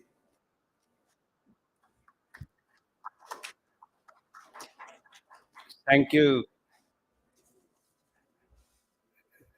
When there's such a big, distinguished guest in the audience, it's very difficult to start. So I start with the permission of the chair. All the distinguished guests, ladies and gentlemen, it's a great honor and a privilege to come back after, for me, it is after 6 years, to attend the PDC and this particular event. First, I bring you the greetings from all the diaspora and the friends of India from UK. Not only the successful event, this one, but the whole, and working together to bring stronger relationship between the two countries, India and Britain. I was told that today's topic is diaspora's challenges in their resident countries and India. Before I say a few words on that, I would like to ask the person who will be conducting the stage how many minutes I have, because I don't like to be told right in the middle that you're taking too much time. And I was talking to Mr. Gupta earlier on that politicians have this habit. Once they see the mic, it's very difficult to stop them. So I wanted that to be beforehand. That do I have 5 minutes or more? Okay. Thank you very much. With that, then let me first start with thanking people of Indian origin Chamber of Commerce and Industry for inviting me to participate in this important debate, and congratulate them for putting together this conference. The relationship between UK and India has never quite been as discussed as it has been recently, and there has been a clear, concerted, and increased effort improve and build on our long history as partners. We always discuss at every seminar or conference, like this one, about links between not only the Indian diaspora in the UK, also the UK itself's relationship with India. We should look both ways, not only what we have, Indians have, but also what British expects to have. I myself, living in Britain 54 years, but I must say that out of 54, I have played active part in British politics for 50 years. I can boast that I'm the longest serving activist in the British politics of Indian origin. Being an Indian, I always promoted, raised the issues, whether it is in the community, whether it is in the local government, whether it is in the regional government, or now the national parliament. How best we can keep relationships, good relationships between India and Britain. How best we can strengthen those relationships between India and how we can see the future of India and Britain. Major part is played by the Indian diaspora, which is one of the largest in Britain. As there's the old saying that you can take Indian out of India, but you can't take India out of Indian. Wherever they go, wherever we live, how long we live, we always have that passion and affection for our motherland where we were born, we were brought up, or our ancestors born. In my case, I was the first generation to go there. I spent my youth in India, but my adult life in Britain. So for that reason, I believe that there's nothing new what we had 60, 70 years ago and what we are facing now. Time has changed, little circumstances have changed, but the main issues are always there. Indians living in Britain, they have the challenges of social, political, and economic. That's what everybody faces. When you go, you move to the new country, you have those issues in front of you.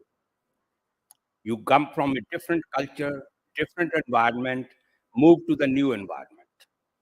You are short of money and you want to earn more money. Then there's a social interaction, how much you can spend time-wise with the social area. So you miss that. But when you come back to India, and I'm saying that with great respect to those who are the opinion formers for India, who are the decision makers of India, that when the Indian come back to the motherland, they face different challenges. And I'm going to be very frank on that. The challenge of threats, safety, these are the two areas which are a lot of people get concerned about when they come because they receive the threat for economic and social reasons. Social is that the people who are already living here are living without their presence in the society. They feel they are coming to take over something from us. That's a fear. The residents here, but the threat to person living in Britain. Second is, because there's a dispute, and I say that with confidence, because I have to give some kind of a support letter to many of my residents who come on the holidays or visit to the local SSP or to the DIG direct, that this person feels threatened from his friends, from his relatives, or from family members? Could you please provide some protection, not 24 hours, that protection so that they feel confident to come? So there's a different challenge. The residents in Britain have those challenges of economic, social, language, but when they come back, they also have those challenges here. How best we can do it? I was saying for many, many years, we left India, whatever reasons, the mainly economic. We have a choice to come back, settle here, invest here. We have a choice to support the people, our family members or others. Indians living in India have little choice in return of that, because we don't expect the support from our family members living in India. We don't expect. We just want the love and affection that when we come, when my children come, when my grandchildren come, they feel safe, they feel affected by it, they feel that there's affection, there's a love and the support and welcoming side. That's what we want from our friends and relatives in this country. We do not expect, demand, financial or otherwise. The bridge issue is, everybody have said, including the Prime Minister, Mr. Modi, that diaspora is a bridge between the country, Indians living outside. But once you build the bridge, you don't leave that bridge untouched. Bridge can go weaker, go rusty. You need to repair that bridge time to time. And the knowledge, I use the term, is here in India. If you show respect and affection to diaspora people, you will get the stronger bridge. If you don't show respect, my grandson will not come to India if he feels that his grandfather's distant uncles and cousins don't show any affection and he doesn't feel welcomed in that. So these are the issues we need to think seriously. How, through the media, through our education system, we can promote that idea. Finally, we are not individual-based economy. We are not individual-based community. It's not that you're living in a village, you don't want to know about anybody else. Now we are the global community. And there's a global needs. Those needs are the skills, knowledge, professions. And everybody is demanding. And you can see now, and I can say where there's a few members of British society living here, British Indians, that getting out of Brexit in Britain has now proved there's a shortage of skills in Britain. And now is the opportunity for Britain and India together to take the advantage of that. I was not in favor of getting out of Europe. I supported it. I campaigned for it. But anyway, it's a political decision we have to accept. But now there's a shortage of skills. India and Britain, and I'm firm believer of that. It's not that I'm saying here. I always say there's only two democratic countries in the world. Those countries work together, that are India and Britain. Two democratic countries. If they work together, there's the honesty and decency. They can lead the world to bring good governance, peace, and prosperity for all. These are only two countries. because I travel throughout the world. I meet the politicians and the decision makers regularly. And I have come to this firm belief that these countries, two countries, can change the face of the world, eliminate poverty, bring economic prosperity for the youth, good education for all, good housing for all, and best retirement policies for the elderly. So these are the two countries. If they work together, and I'm sure I'm a supporter of that, campaigner of that. I regularly campaign on that to say, unless we come together, there's no hope for the world. Finally, in 2015,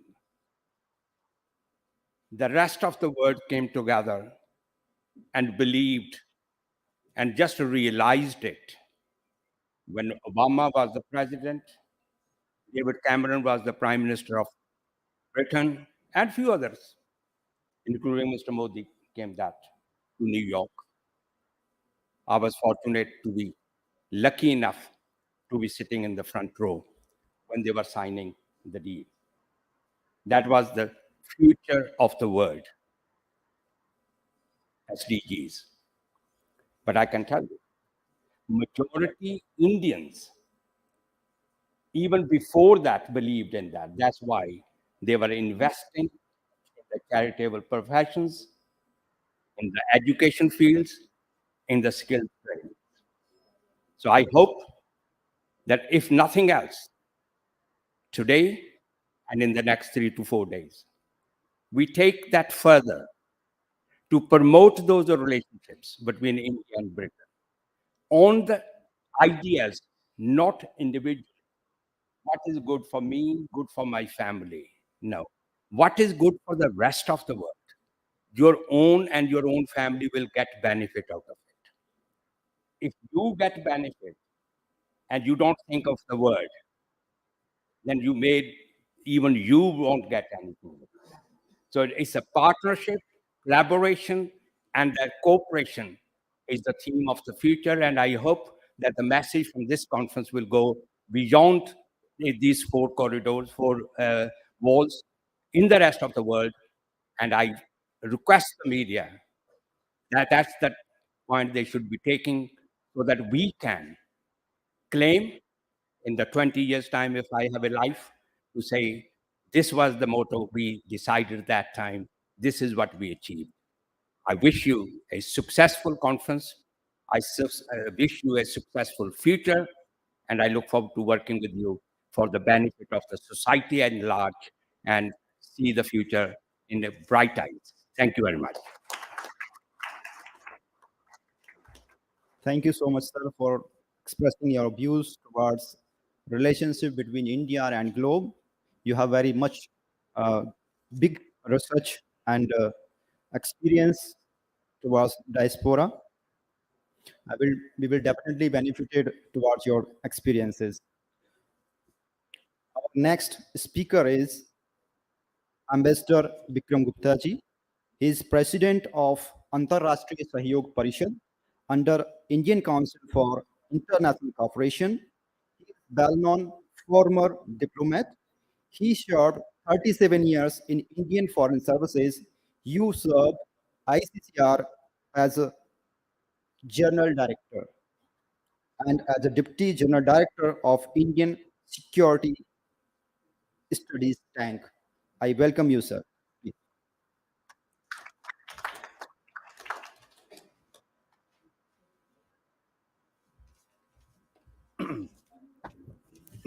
Well, thank you very much. My very distinguished fellow panelists, Vice Chancellor of Sanchi, which is organizing this program, working president of PIO CCI, and distinguished ladies and gentlemen. I would first of all like to thank the organizers for inviting me, for making me a part of this very important discussion. How would we be navigating to realizing the dream of India's $5 trillion economy? and what role can the diaspora play in it? I think looking at the fact that India's economy is already nearing 4 trillion mark, I think 5 trillion is not very far away. It's very achievable. And I'm very confident that within the next few years, we would be scaling rapidly past $5 trillion mark. Uh, India is a growing economy. We're growing at a very satisfactory rate of 6 to 7%, and I hope we are able to sustain it. Uh, the country's stature on the world stage has grown rapidly. There is now an all-round admiration for India's culture.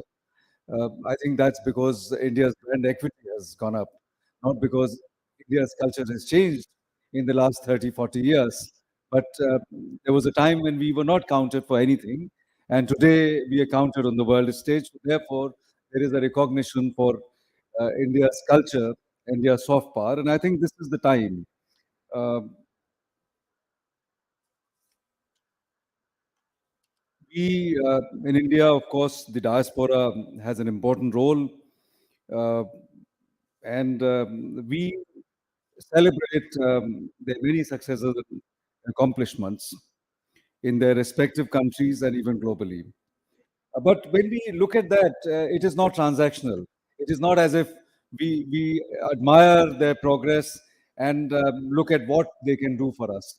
I think, in my opinion, we have a pure love and admiration for the diaspora. We celebrate their success as we celebrate the success of our family members, because therein this thought is not inherent that what can the family member do for us. We just feel happy. So I think in the same manner, we feel happy to look at how the Indian diaspora is succeeding. If Rishi Sunak becomes the Prime Minister in UK, this thought never crosses my mind that, oh, because he's the Prime Minister, he'll be able to do so much more. We know that we have good relations with UK, and whoever is the Prime Minister will drive that relationship. But we do celebrate the fact that a person of Indian origin can become Prime Minister in UK and heads of state, heads of government in so many different countries. Now, PIOs can play a very important role in driving this vision of India's growth to $5 trillion plus economy.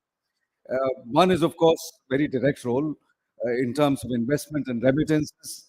And we're happy to note that a lot more investments are coming in. They're growing systematically. Uh, we had a very detailed briefing, good briefing from the India Invest people. Uh,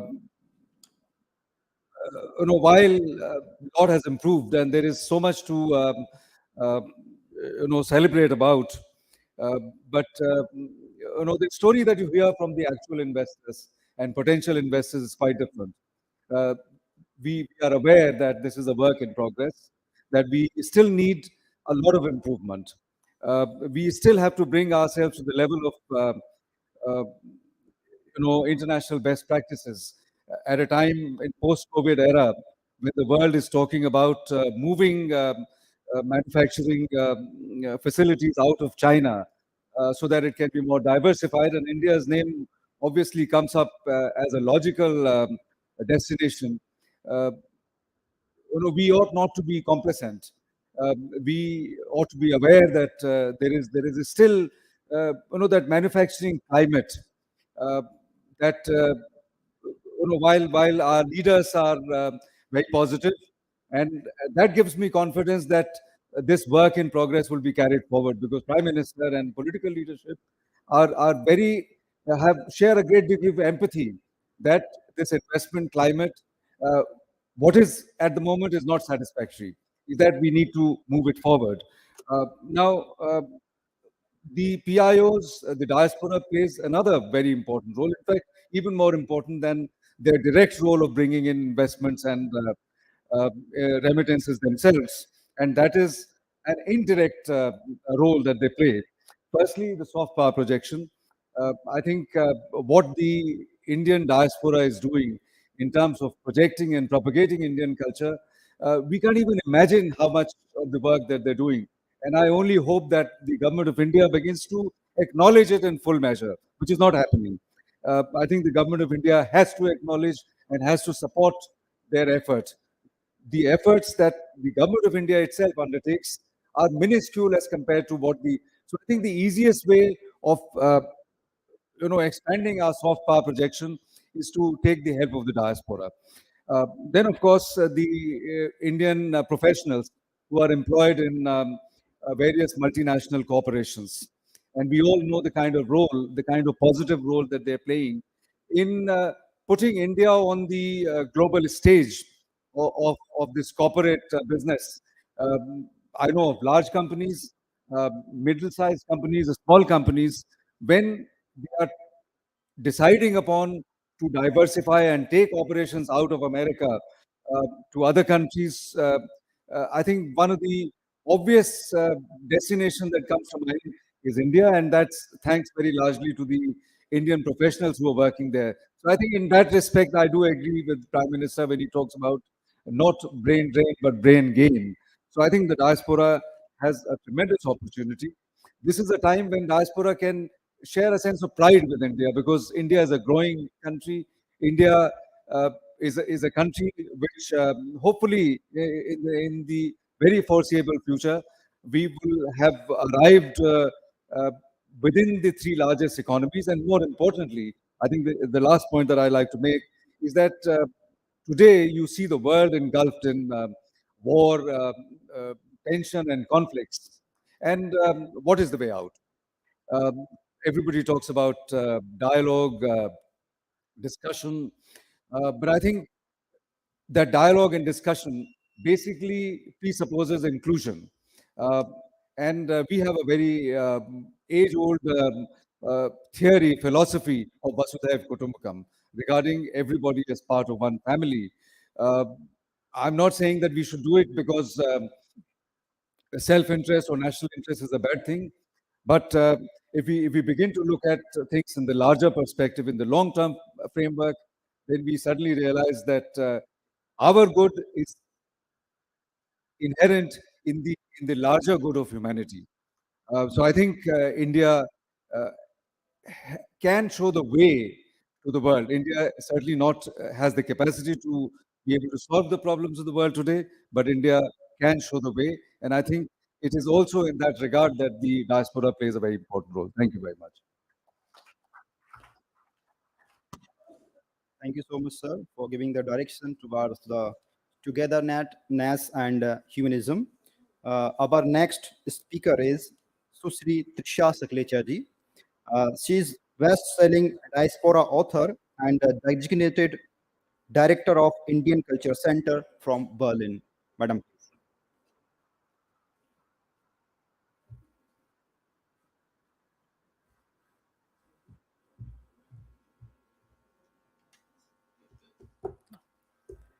Good afternoon. I'd like to begin first by thanking the distinguished panel, the chair, and the organizers for inviting me here and giving me the opportunity to speak at this distinguished event. Thank you particularly to the people of Indian origin, Chamber of Commerce and Industry, and Mr. Manish Gupta for being so generous and inviting me and insisting that I come really. So thank you very much. I am going to keep it brief because I know we've got quite a few members on the panel here and we're already running out of time, I believe. I've been in the UK working as an author for something like the last 15 years. And the issue that I feel comes up time and again is one that stems from a lack of understanding and a lack of awareness, not on the institutional level or on the political level or on the government level. I think on all of those levels, the leaps and bounds that India has made in the past 50 years are very well recognized. India's equity has grown massively, but some of that understanding hasn't yet trickled down to the masses. Just to share a brief example, so my books are published in some 53 countries around the world. I meet countless readers at literary events and panels. The comment I get, or the feedback I get most often about my books is one, didn't see the twist coming, which is great. And two, I did not realize I had such a limited understanding of what modern India is.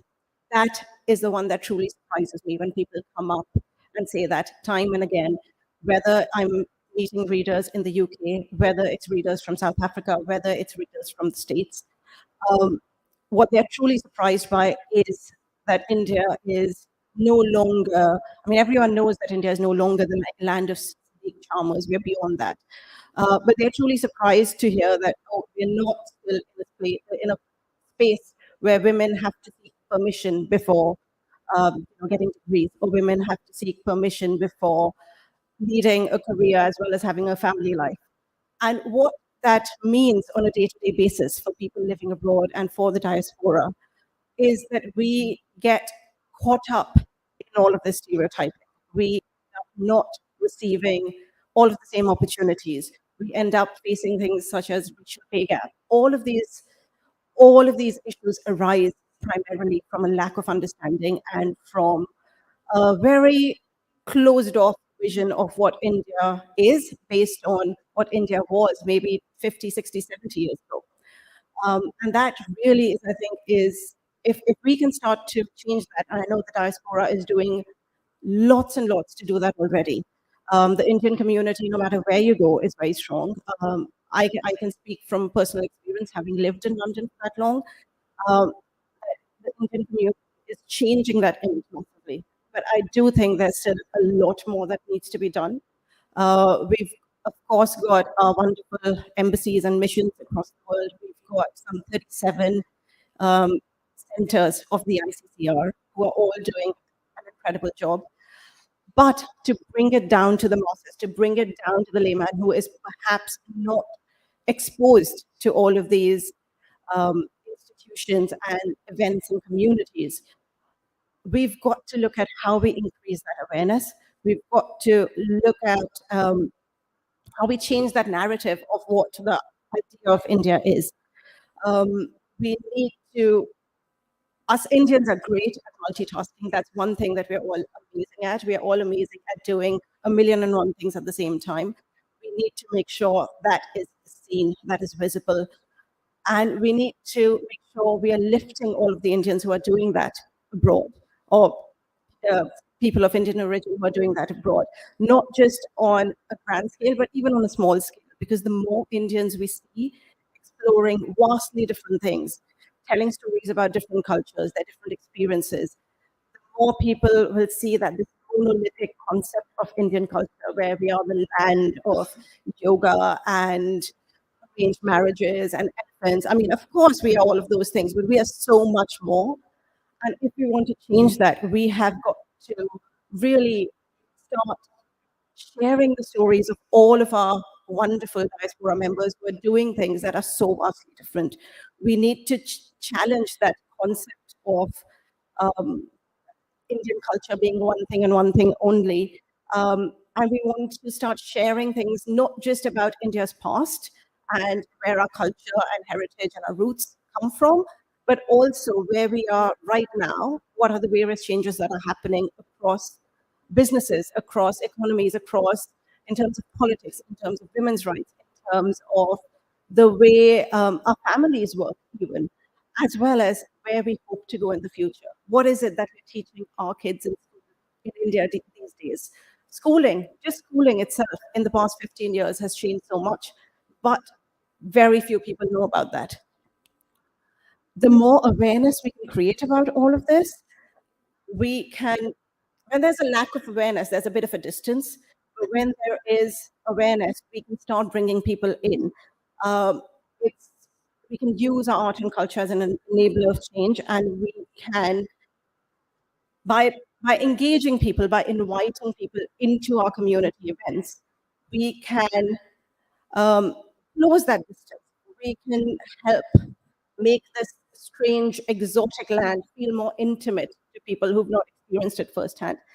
And I think if we can do that by, there's a lot said about how there's often not a seat at the table for people who are brown or people of color. And that, of course, speaks to us as Indians. We say that a lot. And I agree, there might not always be a seat at the table, but then it's our job to make our own, but also to ensure that that table isn't 100% Indian. If we are going to change that, we need others, we need other nationalities at that table. We need to create that engagement. We need to invite them into our homes, not just, I mean, of course, we're going to be hosting international summits. We've got the G20 coming up, and that's going to do loads and loads to change the idea of India. But we need to also start inviting them into our homes when we've got festivals, when we've got dinners, because that's how it changes on a mass level. And I know that the one thing that us Indians love to do is host and feed people. So if we can just start there, I think that would be a brilliant way to go. So I'm gonna leave it there. I wish everyone a wonderful time in Indore, and I hope you will get the chance to go and visit some of the beautiful sites that we've got around here.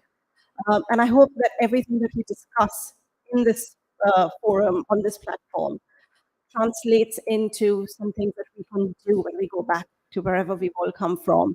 And it travels beyond the realms of this 4-day conference. Thank you very much. Thank you so much, madam, for expressing your views. Now, Shri Munish Gupta ji, who is chairman of PIO TV and secretary of PIO CCI, he will join us through the web conferencing tool online. So I request IT, please connect Shri Munish Gupta ji. Welcome, sir. Thank you. Thank you. Good evening. Namaste to all my friends, particularly to our PIO CCI mentors, Professor Rajkumar Bhatia ji, Shyamji, my respected ambassador, my dear friend and MP from UK who has come by invitation, Virendra Sharma ji, Professor Nirja Gupta ji, who has partnered with us. I'm so sorry, all of my friends who have been for more than 20 years at all these conferences. I couldn't make it this time because of an unfortunate accident that I had about 2 months ago. But I thought at least I'll take this opportunity. I can speak not very much, but I'll take this opportunity to say hello, to express a few views. A lot of you have been calling and I've not been able to respond because sometimes I'm not in the mood and sometimes it's just not possible. But thank you very much. I believe this has been a wonderful conference and I believe the rest of it will also go well. I also want to particularly thank West India and Ministry of External Affairs for giving us full support and the government of Madhya Pradesh. I particularly want to raise one issue. And, I became a part of the diaspora in 1987 when I migrated to the US to start a news agency called ANI. And in 1989, we held the first ever global diaspora conference in New York, when Indians were being thrown out of prime ministerial or presidential positions in countries around the world. And a lot has changed since then to now. And India sits as head of G20 today, leads the nation, is becoming the third largest economy. But one thing that I'd like to highlight that I think my friend Mr. Sharma, MP Sharma ji mentioned, and also Trisha, a dear friend who I brought here, and then some others will mention, is that we as Indian diaspora need to assimilate in the countries that we live in. And I realized it after having 2 sons who were born overseas.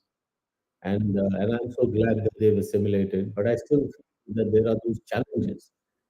India, as it grows and becomes a new India, a resurgent India, a resplendent India, we need to go out more to woo and welcome and make people part of what we really mean, imply, and express as Vasudev Kutumbakam. So that real jargon, that real meaning must be expressed in action. And to that effect, our youth is something that must, both in the diaspora and in India, must not only interact with each other, but interact with the youth of the world. And I noticed this again as my son attended the MUN, the Model United Nations conferences around the world, especially in China. And he won and came back and he said, "Sir, Dad, they claim me as American because the American team won, but he won individually." And he said, "No, I shall not because I go to school in India right now. I am an Indian." But he said the most wonderful thing we learned was how to cooperate and collaborate, whether they were the Chinese or Americans or Europeans or South Americans or even Southeast Asian countries participating. The other things, and I mean, we must not get into a lot of details, but I'll mention is that somebody mentioned media, and media does have a very important role. I've been part of the media. Media is my profession, and I started PIO in 2007 because I felt that the Indian diaspora, that is so critical, and I think the most important person in our history who has recognized the power of the diaspora is the Honorable Prime Minister Narendra Modi ji himself. And I always felt that the diaspora can play a key role. And that's why I started PIO TV. And my true service to the diaspora is just to show the changing face of India every day across every facet of life. And I think that's what people love, and that's what people want to see. Nobody has time to watch India day in and day out when we live in America or South Africa or London or wherever. But at the same time, true, independent, straightforward news and reports on India are very, very important. Also, I think features about India, and I must mention some of my important friends and good friends at PIOCCI. Sushil Panditji goes around the world talking about India. Mukesh ji, I know, has been traveling to Africa and Southeast Asia and other parts of the world talking about India and trade. Anup Gupta and Kirti Sharma and many others were there. Abhay Agarwal, my friend who is now in France. I always tell them that it's very, very important for us to highlight the changes that are happening to India that can make India a part of global prosperity and global culture. And I think Anup Gupta ji is also, his company, Ancon, is doing a great job. There are many opportunities in India today that we must bring to our diaspora. I heard the RBL Bank person mention a few things. It's not just forex. I think insurance and investment in insurance uh, today has become a big thing that only India offers. I have not seen that being offered anywhere else in the world. So beyond pure investment, beyond just regular talk of science, technology, and innovation, we must bring people abreast of what is India today. It's a land of textiles, cultures, artifacts. There's so many beautiful things here that people must get exposed to. I also believe that tourism is something that must be promoted. The more people visit a country, the more people get to like a country, the more people understand the country. I think our fashion, our culture, our cuisine is already there in the world, but we need to bring people to India, to get them to feel India, to get them to understand the fabric of India.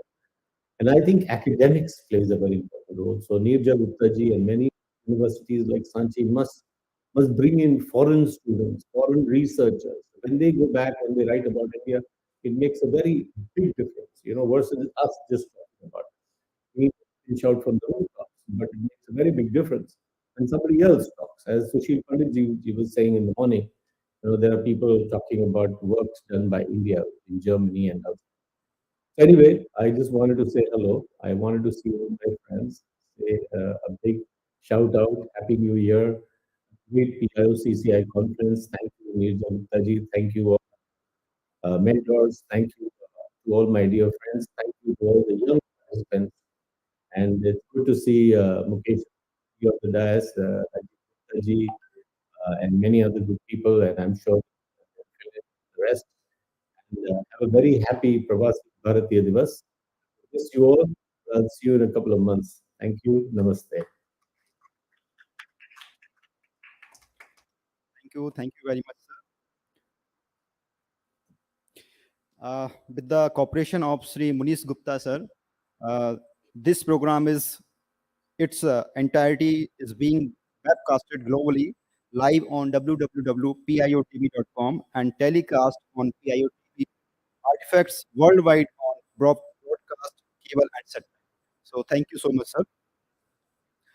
In the mid of this session and gracious presence of you all, the galaxy of intellectuals, it is time to release the and launch the documentary of Sachi University of Buddhist Indian Studies. So I request to ITT please.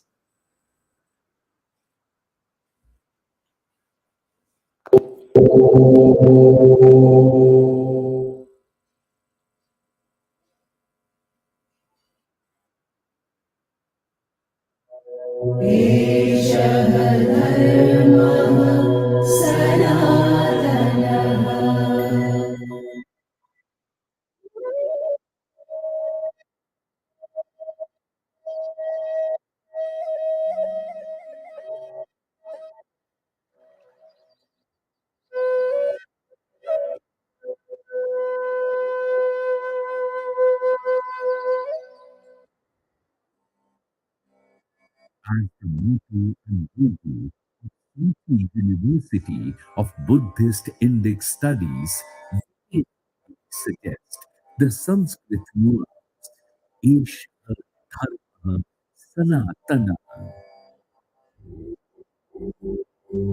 clearly paving the way for a holistic idea of transforming universal human values that forms the foundation of any religion, moving towards giving it a new dimension to life as true religion of all. The Saji University, started in 2012, is a perfect destination for knowledge seekers where a well-integrated study protocol is devised using the ancient philosophy, culture, and traditional values existing fully entrenched in the roots of our country. The courses and programs are carved out with a holistic, continent, or language centric approach so that it reaches the maximum people in the most pure and authentic form. Sachi is known for the great stupa erected by great Emperor Ashoka in the 3rd century BC to preserve and spread Buddhist philosophy and way of life. It is situated in the Raisen district of Madhya Pradesh and 48 kilometers away from Bhopal. For Buddhists, building stupas means attaining karmic benefits, which has its imprint clearly seen in both Hinduism and Buddhism. The existence of Sanchi University and its vision are inspired from the good teachings and events leading up to the creative importance of Buddhist Indic century-old affiliation. Keeping in view of this glorious tradition, Sanchi University brought a sapling of Bodhi Vriksha, the tree under which Gautam Buddha attained enlightenment, from Sri Lanka as a mark of respect for his teachings and philosophy. India has been a land of constant production of knowledge. So it's basically the knowledge systems which we study in entire Indology. They might be indigenous these education systems. They might be scientific indigenous system. But whatever may be the flow of the knowledge systems, Buddhist as well as Indic have their own unique mandate. Sanchi University of Buddhist Indic Studies is situated at a picturesque location surrounded by flora and fauna, giving it a serene touch of peace and tranquility. The campus follow the Gurukul tradition, accept the gift of nature, and impart a knowledge-based program to its courses derived from the ancient, tested and trusted history still emanating from the soils of Sanchi. Sanchi University of Buddhist Indic Studies is a very unique university in the entire world. There have been many universities which are culture centric. Either they are the universities which deal with Indology or Indic studies, or there are universities which deal with Buddhist studies. This is the only university in entire educational world which deals with both the things, Buddhist as well as Indic. The university, which started off as a mode of imparting insight a few years back on ancient history, culture, and unknown tenets, is thoroughly now shaped to address contemporary subjects with ancient texts and canons. The campus, with best facilities, is spread across an area of over 100 acres. As the forces of nature shape the life, we at Sachi University believe in carving the minds for a better and beautiful person. Sachi University of Buddhist Indic Studies has very meticulously devised and designed its courses that will complement the dedicated research studies, enhancing the seed of knowledge sought to perfection and making it much simpler to the contemporary desires of the world. It's a one-stop destination for Buddhism as a structured science and Indic as a perennial science. The university intends to provide a strong platform facilitating mutual interaction and fostering unity among different civilizations of the world. Sachi University believes in imparting knowledge through a blended spirit of contemporary and traditional knowledge system.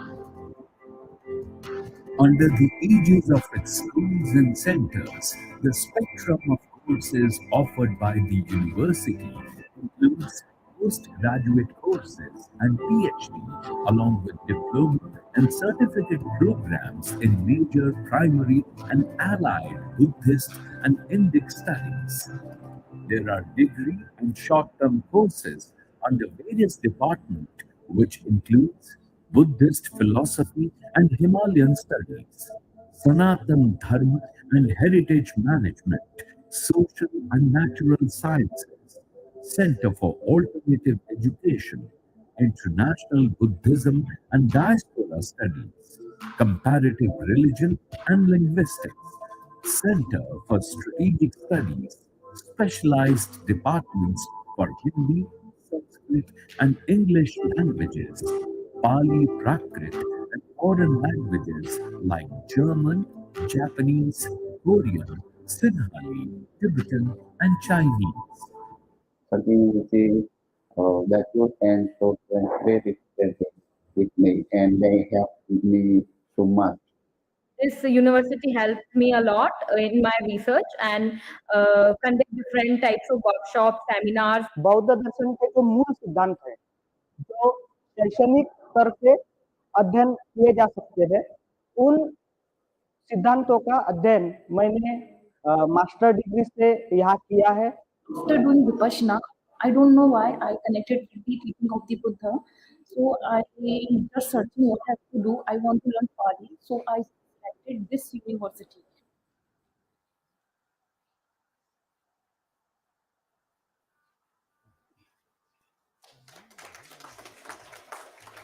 Thank you. This documentary shows the mission and motives of Sachi University and shows how Sachi University is different from other universities.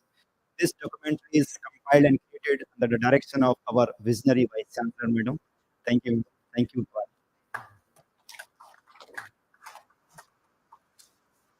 So come on the topic. Our next speaker is Dhanshri Patilji. You are working as a Chief Executive Officer at PIO. She is President at Swadesh Seva Foundation. She is Business Honor at the Institute for Entrepreneurship Development. Madam, please.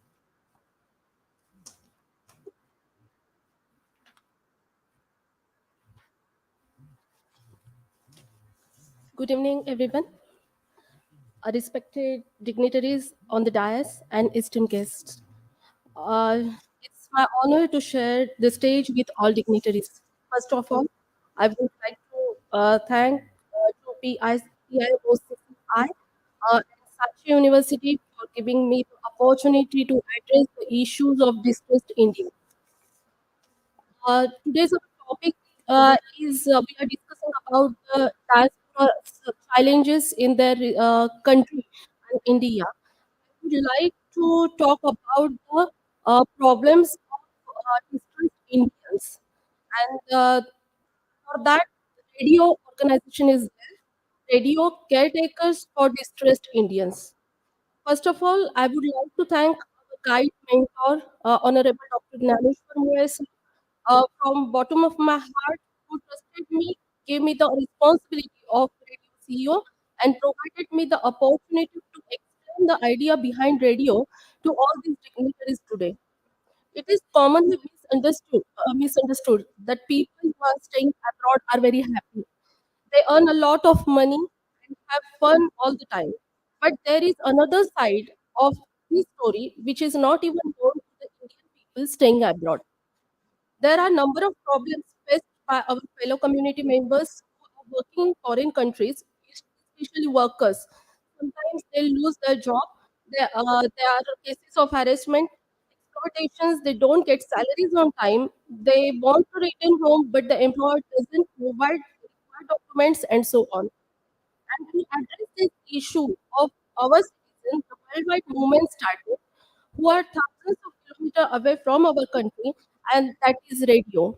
The motto of radio is caretakers for distressed Indians. Radio means rescuing every distressed Indian overseas. This is an initiative of positivity under the leadership and guidance of Honorable Dr. Gnaneshwar. Radio aims to help overseas Indians who get into distress situation due to various factors. Over 30 million Indians are living abroad. A large number of them hold Indian citizenship. Many of them get in trouble, as mentioned in the beginning. Government of India is helping them through ICWF in a proactive manner. However, awareness among overseas citizens about government assistance, relief available, and how to contact Indian mission is poor.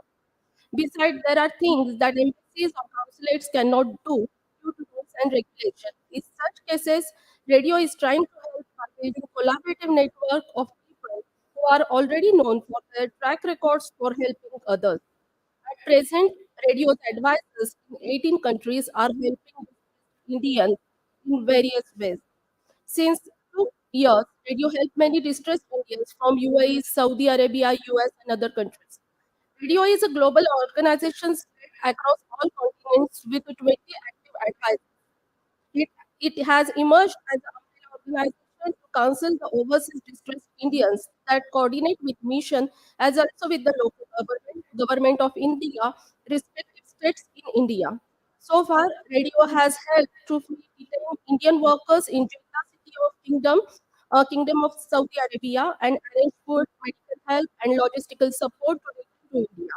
We also help several laborers to return from Saudi Arabia, assisting them to get passport, emergency certificate from India mission. Radio also rescued Indian women from Dubai and Maldives, working as a maid and stranded due to false promises of unauthorized teaching. Recently, last week, we also extended help to 48 stranded laborers from Oman who suffered from 3 months without a proper accommodation and salary by company. Another biggest threat is showing of unauthorized agent. These illegal agents are recruiting both the ECR and ECNR category by placing advertisement in the Indian newspapers, social media, and online portals. They are deploying the immigrants on a visa by promising that they will convert into an employment visa once they reach to destination country. Complaints to the police against such operator hardly evoke any response due to the loopholes in the cyber law. If necessary, penal laws and the cyber law should be amended to deal strictly with such cases. Radio offers support and coordination for safe return of stranded Indian students from Ukraine during the difficult times by coordinating with relatives of students, various government agencies, and Indian agencies in Poland and Ukraine.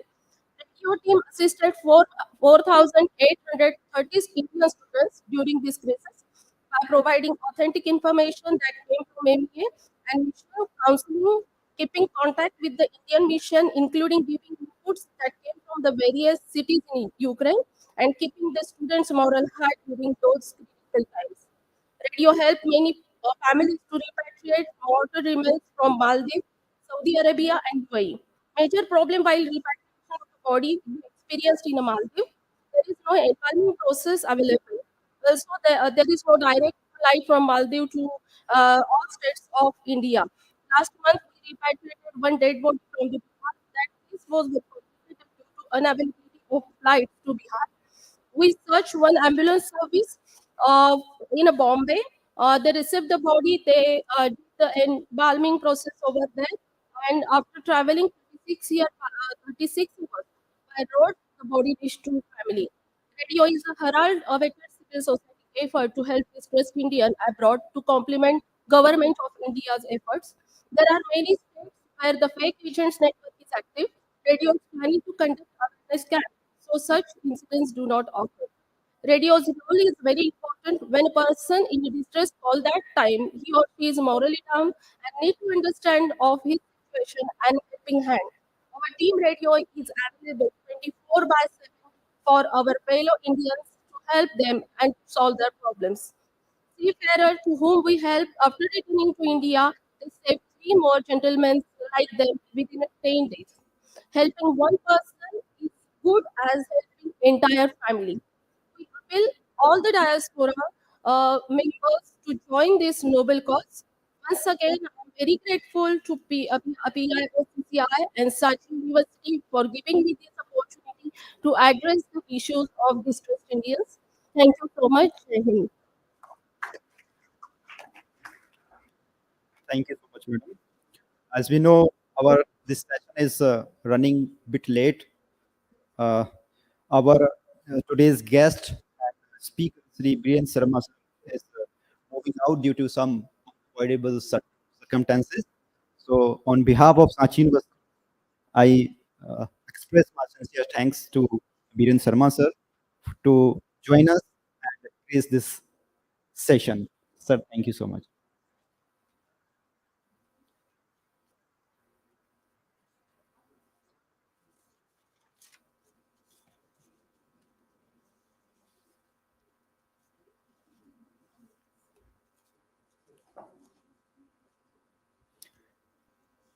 Now, our next speaker is Sri Rajesh Gupta ji.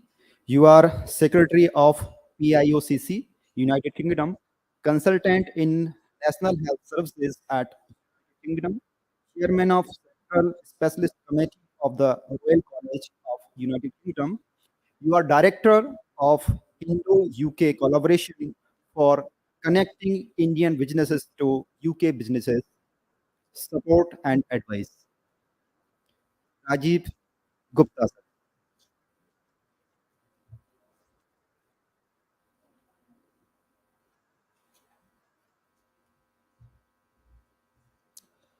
Thank you so much for that kind introduction, and I would really wish to thank all the guests and delegates as well as the panelists for staying here till late. I know that the energy level of people is down, but I think it is such a great privilege, and I am being part of the host. So I want to thank all the host team of IOCCI and of the Sanchi University because working together is not easy, and I would really feel that it's a great opportunity to thank them. So let's show an appreciation. The second thing I would really want to say is that the word diaspora, I didn't really like it much, and it arrived from Greek. And today I was so pleased when Nija said that it is a Sanskrit word, Divya Prasfutit, and that makes me feel healthy because I have been a part of diaspora living in United Kingdom for 26 years. And when people say diaspora, I was getting very confused. But now it's a lot more clear because the typical meaning was those people who ran away from India. We are the people, we have not run away from India. We are the people who have gone out of India to gain the skills and knowledge and bring it back to invest in India. This is something which we are proud of. We have our emotional strings attached to India. Otherwise, we would have not spent our money for travel and stay to come to this in January post Christmas year. And this is really something very important because we have a connection to our motherland. India, Bharat हमारी जन्मभूमि है और England हमारी कर्म भूमि है और हमारी जन्मभूमि और कर्म भूमि के बीच में अगर हमको चुनना हो तो किसको चुनेंगे? अगर इंग्लैंड और ऑस्ट्रेलिया का मैच होता है तो हम इंग्लैंड को क्लैप करते हैं, लेकिन जब इंग्लैंड और हिंदुस्तान का मैच होता है तो हम इंडिया के लिए क्लैप करते हैं। And this is how, because our emotional strings are like elastic and they bring it back into the India time and time and time again. My parents were here, and that was a very strong magnet. But unfortunately, my mom has passed away last year, so that connection is not there anymore. But the great Mother India is still there. The house in which she lived, her puja room, the bed on which she slept, is still something to treasure. The school to which I went down to see those teachers, to hunt for those teachers, because they have given me the education which enabled me to be in a position to be the chairman of the Central Specialist Committee of the Royal College in the UK, which is a proud not given to Indians in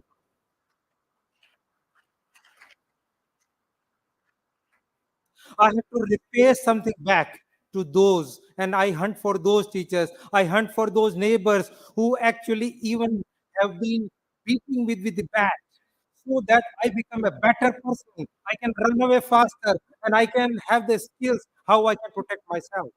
So each challenge is an opportunity to improve ourselves. Just bringing the Sachi University and PIO CCI together to make and have this wonderful program itself was a challenge. Me being in UK, Abhayji is in France. Munishji, as you heard, had an unfortunate accident. So this is there. And Anup Gupta has been left along with Anup Mukherjee to run all the tasks. And there are other people who have done the work. And therefore, you can see the challenges come time and time again without any knowledge. But they are existing challenges. No country is better. Having lived in both countries for more than a quarter century each time, I know that there is no perfect place. However, there are three sets of main challenges that I can comprehend. The first one is the mindset. Second is the skill set. Third is communication. So these are big challenges. I will allow a little bit on that. So the first is mindset because we think different. We believe that India was somewhere not quite as it was, for example, UK. We have created a corridor where India is rising. The Indian economy is going up. There is more youth capital in India. But in England, this is static, maybe perhaps going down, and there may be a reverse balance at some point in time. So this is a perfect time to collaborate, India and the UK and other countries as well. But particularly, I will speak on behalf of UK because there is a lot of work we have done to create this UK-India collaboration corridor so that the things which are manufactured in the UK at a higher cost can be now manufactured in India and they can be supplied at cost. The human capital is booming in India. We have got highest young population, and why cannot we use that in other countries? There is a big benefit. I know COVID, coronavirus, pandemic has done a lot of devastation, but one good thing it has done is that there is Zoom, Microsoft Teams, all online meetings, which can happen and connect the countries across the world. And that can be utilized and capitalized. People from two countries work together to do the job. There are few important things which are different, and I would like to highlight. I do not want it to be taken as a negative thing, but it's a positive thing. Differences are, the first one is the values. Where we call developed countries, there is something important, and this is summarized in four important words. The first one is honesty, and they are in the hierarchy. Second one is the fairness. The third one is concern for others. And the fourth one is achievement. And they are to be valued in the same sequence. And therefore, there is a more work to be done. And I don't say any country is perfect, but more work needs to be done so that we develop and bring that step ladder a little bit closer together, building on the honesty and fairness and the concern for others, and then bring the achievement as a part of it, as a tagged thing rather than going for personal achievements first. So I think that is one thing which we can do. Second is communication. We as Indians are not boasting ourselves. We consider this as polite, not to boast ourselves. When you go to other countries, they would feel this as a sign of weakness.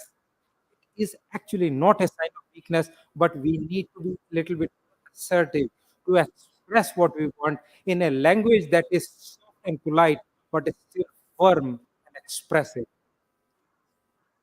And the third one is, I would say, communication is important, and the way we write, the way we speak, and the body language, that all needs to combine together so that the people who are extremely talented in India deserve and get what they need, not just in India, but across the world. There is less than 5% of people who actually are topping the big corporates. You know, Google, Sundar Pichai, you know, Microsoft, Satya Nadella, but and you know that Indra Nui was for Pepsi, Cola. But there are many more who are there, and I would see that if we can help people who are in here to have that support, that knowledge, that skill, that training, that mentoring, so that their soft skills have bridging the gap between what is India, what India want to be, to have that 5 trillion economy, but also cultural capital, the cultural heritage. And therefore, we want to work on maybe in education, developing courses. I and my friend Divakar Sukul, we were talking about developing course on Vedic science so that the developed world can realize the resurgent capital of the India. And I'm a yoga teacher myself, and I have been teaching yoga to doctors. Integrated health is extremely important. Therefore, Western medicine united with Ayurveda, united with homeopathy, united with Unani medicine, connected to aromatherapy, dance therapy, music therapy, flute. When you listen, it calms you down, it brings your blood pressure down. Dance is extremely good in. So I think we put it together in order to bring that, and we will be able to overcome the challenges. I'm so good at. I just wanted to summarize that. निकले थे भारत से, निकले थे भारत से, जमाए हैं अपने पाँव. निकले थे भारत से, जमाए हैं अपने पाँव. अनुपम समय है यारो, प्राण प्रण से वापस लाओ ज्ञान और ठाव. That words. Thank you so much. Thank you so much, sir. Gupta sir expressed his entire speech under one sentence. Janani Janmabhumischa Swargadaphi Gariyasi, as I understand. Our next speaker is Sri Mukheshwar Chone, sir. You are former minister, in High Commission, Mauritius in New Delhi, President, International Coordination of Global Organization People of Indian Origin. Sir, welcome.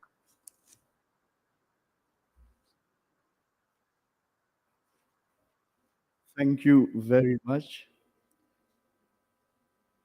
I happen to come from Mauritius. I am a Mauritian. And when we were being given this ship model, I got carried emotionally. So on that note of emotion, let me inform you that in 1834, the first indentured laborers, our forefathers, left India. They were fooled, they were dished. झूठ बोल करके उन लोग को भारत भारत से निकाल करके Mauritius ले गए. And when they were leaving, my Didi should be here, Didi Sarita Budu, she told me, तुमको कुछ कहना होगा. When they were leaving, Hindus, Muslims, they were called Jahaji Bhais. They were leaving, they sang one song. I'm not good at singing. But then it was more of Bhojpuri because we were living in Bihar from the Ganges belt. गाते थे कलकत्ता से छूटल जहाज, कलकत्ता से छूटल जहाज, हवानिया धीरे चला, धीरे धीरे धीरे चला. So much of emotion, crying. They never knew where they were going. No clear idea of their destination. They traveled the Ganges, so cool and quiet. फिर सात समुद्र पार, काला पानी, that's it. They got the shock of their life. And they were the indentured Jahajia Bhais. And they signed an agreement. They were क्या sign करेंगे हम जानते हो क्या हुआ? They signed an agreement. Agreement means what? A contract. That can we are being taken from here. कहीं और जाएंगे और better life will be there. तो क्या हुआ? From agreement, there is a corrupt word that came. Girmit. Agreement became Girmit. And Girmit became Girmityas. Why? Because in India, जब शांति का opposite होता है अशांति, धर्म का opposite अधर्म. So putting a in front of agreement, they thought it would be the opposite. So they made it Girman. Girman became Girmit, and all those who left from Mauritius, Fiji, Trinidad, and Tobago, Guyana, Suriname, everywhere in the Caribbean, they were all Girmitians. And I am the fourth generation of those Girmitians. And before I proceed further, all protocol observed, my colleagues, panelists on the dais, distinguished guests, the chairman, the president of PIO CCI, and the governing council members of Sanchi University, thank you very much for having invited me. It so happens that I came. Mukesh Agarwal, thank you. He volunteered. He said, "Tum bolo, I want you." So thank you, Mukesh. Thank you, everybody. I have just a few observations because you talked about challenges. Kya challenges? Challenges are different. For those who are forced to go, they have a sort of challenge. Those who went voluntarily, they have another form of challenge. Those who are in the Gulf, they have another form of challenge. Those of my colleagues, friends, who speak French like me, they have another kind of challenge. Those who are taken away by the Portuguese or the Dutch, they have a different form of challenge, but challenges are there. What are or what should be the solution? And here I'd like to refer to my good friend, former ambassador, Deakara. We were talking this 20 years back, we had a committee, the LCID, High Level Committee on Indentured, on the diaspora, Indian diaspora, sorry, on the Indian diaspora. I'm so stuck to indenture, that's why. So, High Level Committee on Indian diaspora that worked 20 years ago on how to help the diaspora, how to bring the diaspora closer to India. They worked on a report, more than 500 pages of a report. It was gradually implemented, and we are so proud that this government of India is taking care of everything. But I feel because of the challenges that we have, why don't we review why don't we have an HLCID too? After 20 years, Dubara Dekha, the challenges are different now.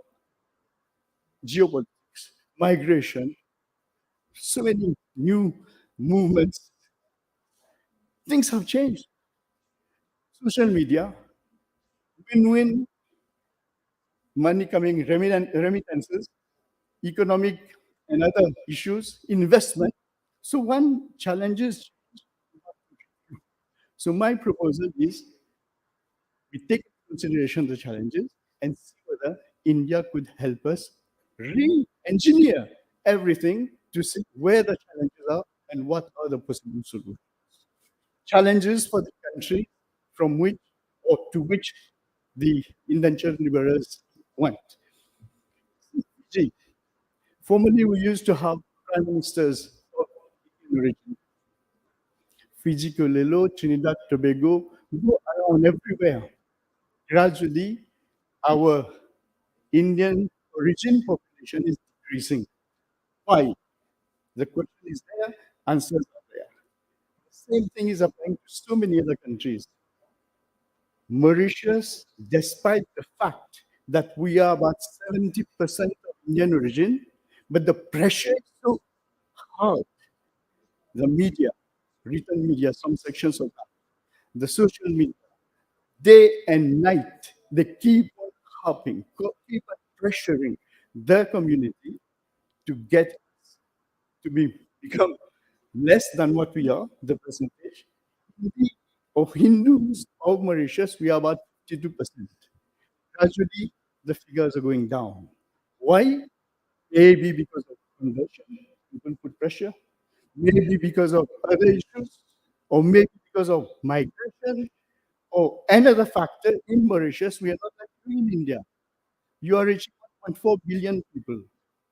We have only 1.2 million people. And mainly in the Mauritian society, the Hindu community or the Muslim community, the people of Indian origin, they are having lesser children. So that's also a challenge for the future. So I believe challenges are numerous. They are of different types. Another thing, another idea that came to my mind, which I just want to voice, it's just a sort of thing out. See the diaspora, how large it is. 32 million of us outside India. Every year, 2.5 million Indians leave India to go abroad. It keeps on increasing. Is it not time for government, just thinking aloud, to think in terms of having, is it not the right time to think in terms of having people from the diaspora at your Rajya Sabha or Lok Sabha, 1 or 2 representatives? Question. But is it not possible? Previously, you had Anglo-Saxons being represented. Now we forgot about them. You are right. But in any of those suppliers, to solve the problem, to get rid of the challenges of the diaspora, Indian diaspora, I feel personally somewhere India, the government of India, the people of India should think in terms of getting people from the diaspora, whichever be the country, at least here they can pulse. They can pulse the challenges and the difficulties better than others. So let me finally tell you, inform you that for PIO CCI, talking of business, Mauritius is having for this PBD 500 delegates strong. 500 strong members, delegates coming to India for this PBD, which is a very big thing, headed by 6 ministers, starting from the finance minister, going to the culture minister. 6 ministers. So tomorrow and day after, I am sure you will all be here. You'll be having the chance to interact with them, to know more about Mauritius, and they are all of Indian origin. Once again, the 6 ministers, and to know more about Mauritius and our challenges. But at the same time, I'd like just to inform you that we have signed with India and Mauritius as two special relation countries. We have signed an agreement, the SECPA, the Comprehensive Economic Cooperation and Partnership Agreement, where we have 4 areas of consideration: trade in goods, trade in services, sanitary and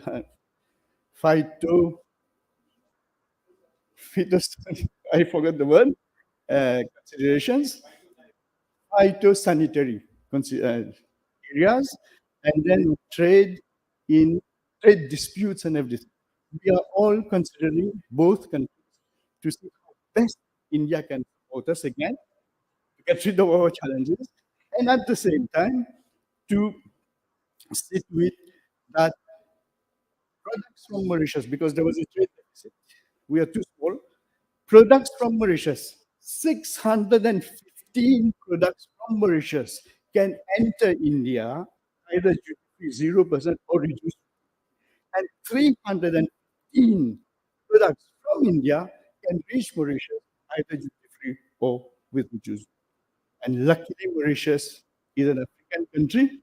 Through Mauritius, we can reach out to all the countries of Africa, especially the 2 groupings to which we belong: SADC, South African Development Community, and COMESA, the Common Market for Southern and Eastern Africa. And of course, we're a member of the African Union, where India can penetrate, because people, when they talk of Africa, as if it's a one country. No, Africa is 54 countries. Because you have been there.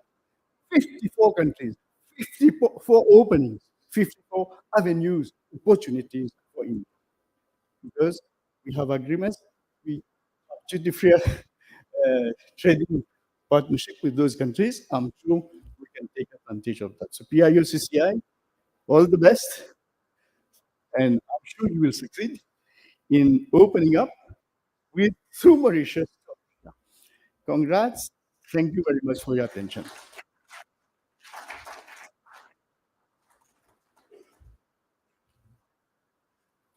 Thank you very much, sir, for expressing your precious thoughts related to various aspects of under this topic. Our next speaker is Sri Amit Nandalaskarji, who is the governing council member of PIO CCI Australia. He has played important leadership and director role at several global businesses and technology consulting firms like Accenture, TCS, IBM, and many more. I request Nandalaskarji, sir, please.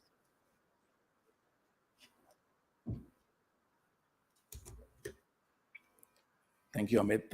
So firstly, I would like to check who's not feeling the energy in the room, right? It's absolutely a pleasure to be here on the dais.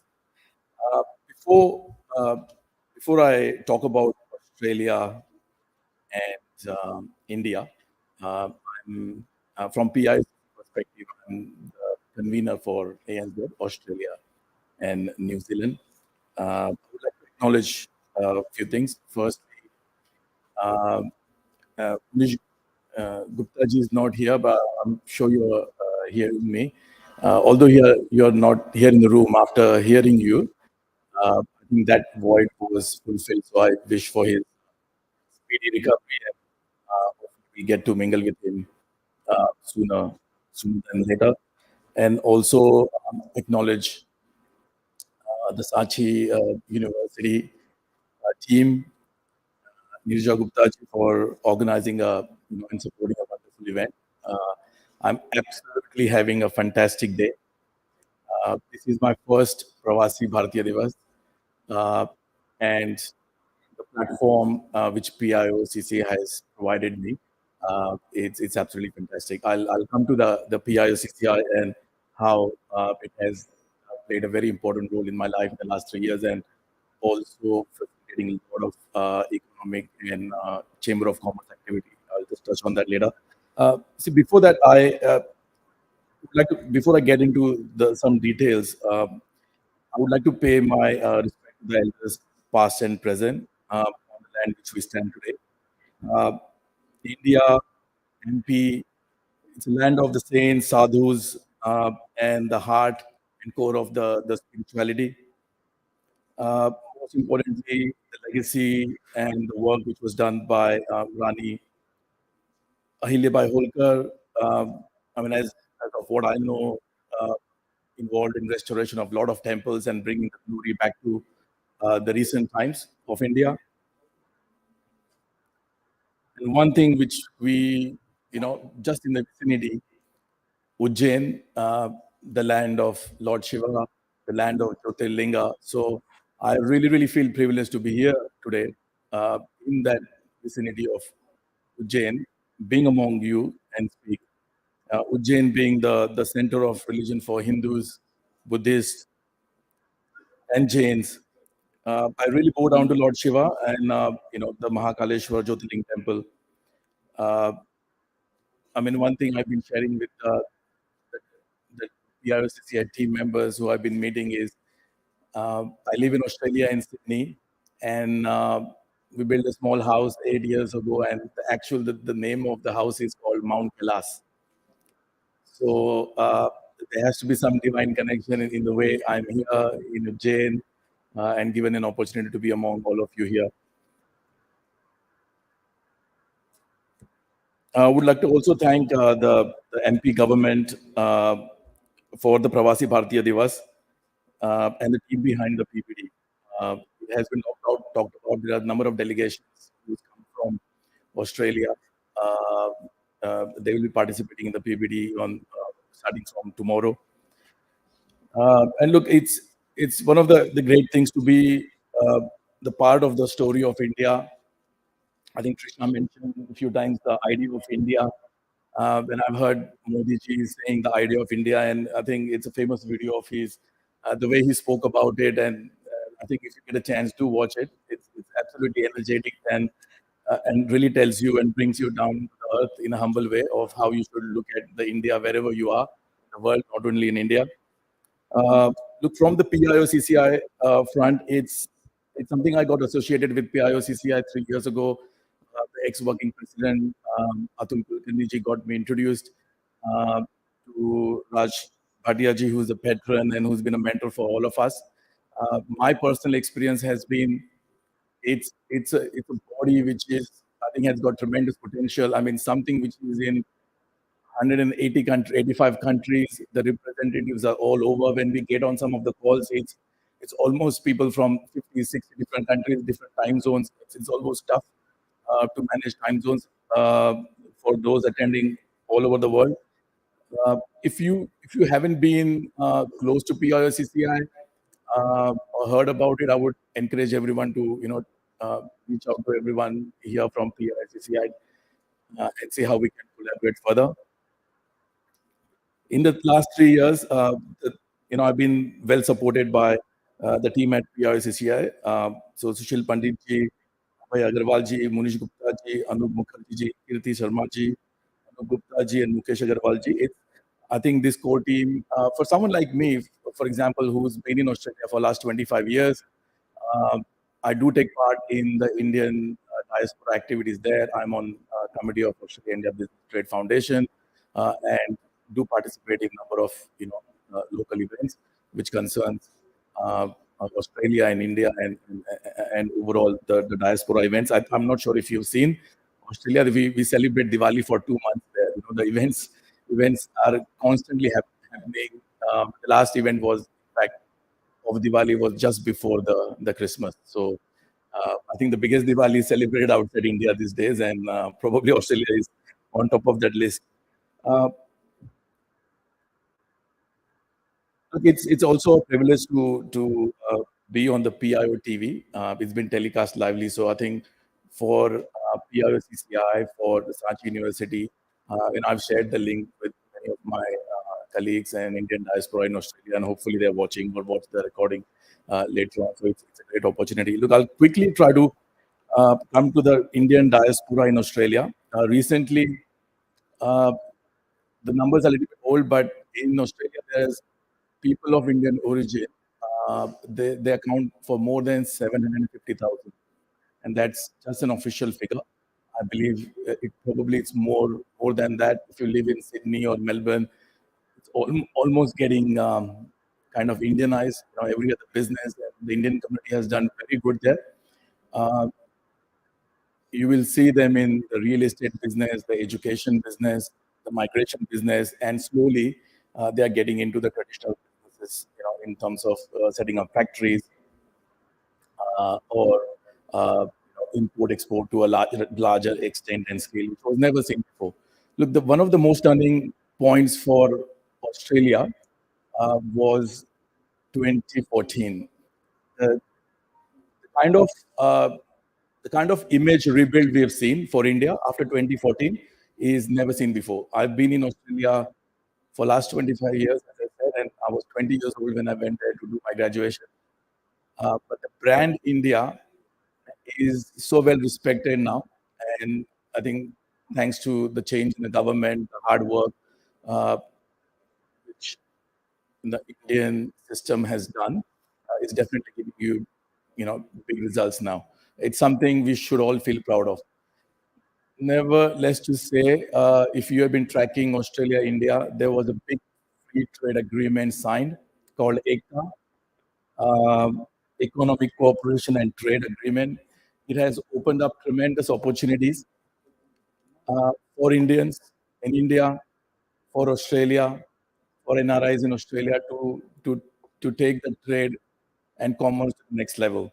What we are doing as part of PIO is assisting in that. Personally, I have been lately involved with the startup ecosystem. So I work with startups, investors. My core capability has been in growth. So I support these companies in terms of the operating model, strategy, business and technology road mapping, and market entry into Australia, New Zealand, USA, and ASEAN countries.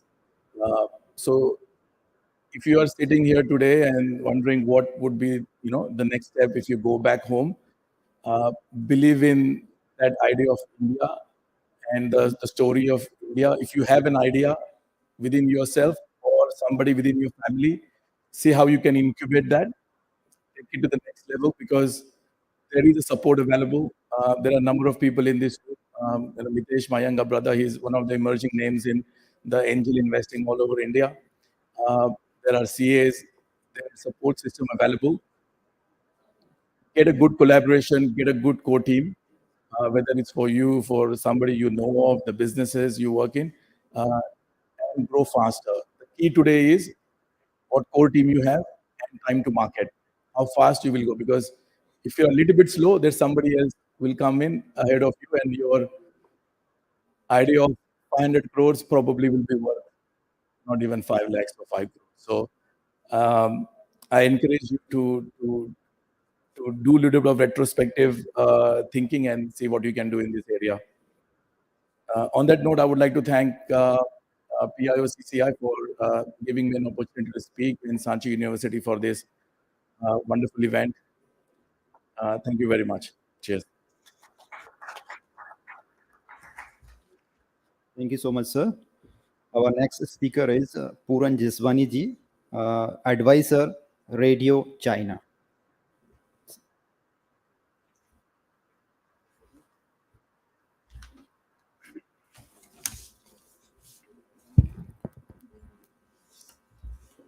Good evening, everyone. Distinguished guest on the dais, Indian diaspora present here, First of all, I would like to thank the management of PIO, CCI, and the Sachi University for giving us, the radio team, the platform to elaborate a little bit on radio. The radio is rescue every distressed Indians overseas. As part of radio, I've been appointed by Honorary Dr. Ganesh Muleji, who's the mentor for this radio. I'm thankful to radio team India who have selected us. As a socialist, I've been always involved with social activities and kudos to give back to society.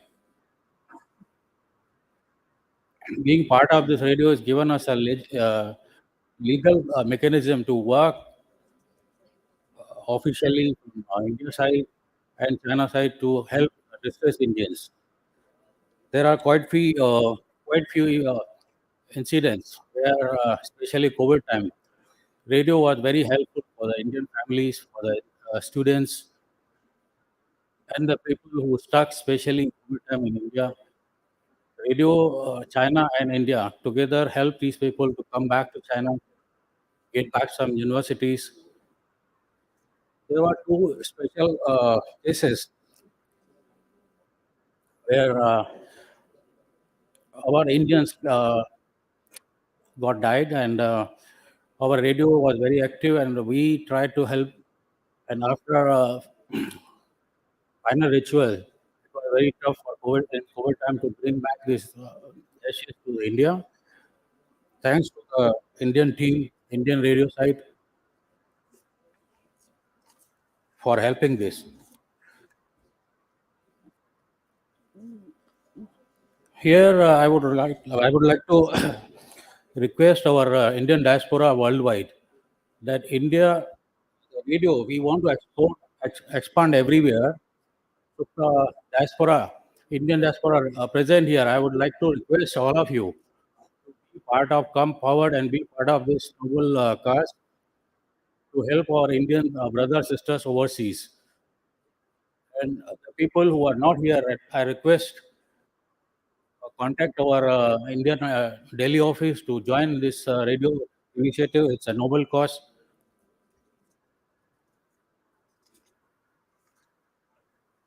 And I would like to again thank PICCI and the Sanchi University for giving us chance to elaborate more on this and try to be connected with our Indian diaspora worldwide.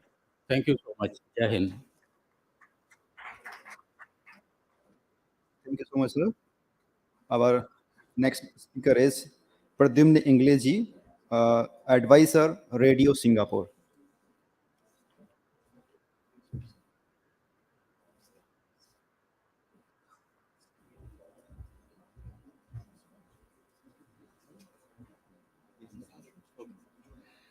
I was just confirming that I'm the last man standing between you and your evening plans. So, distinguished panelists, guests, and friends, it's a pleasure and an honor for me to be here and share my thoughts with you. I'm what I think the Honorable Ambassador talked about, stereotypical corporate guy. I work for a large German multinational company. I head our business in Asia Pacific. I'm currently based in Singapore. But I'm basically from this part of the world, or this part of India. I'm from Devas, which is not too far from Indore. So it's kind of homecoming for me.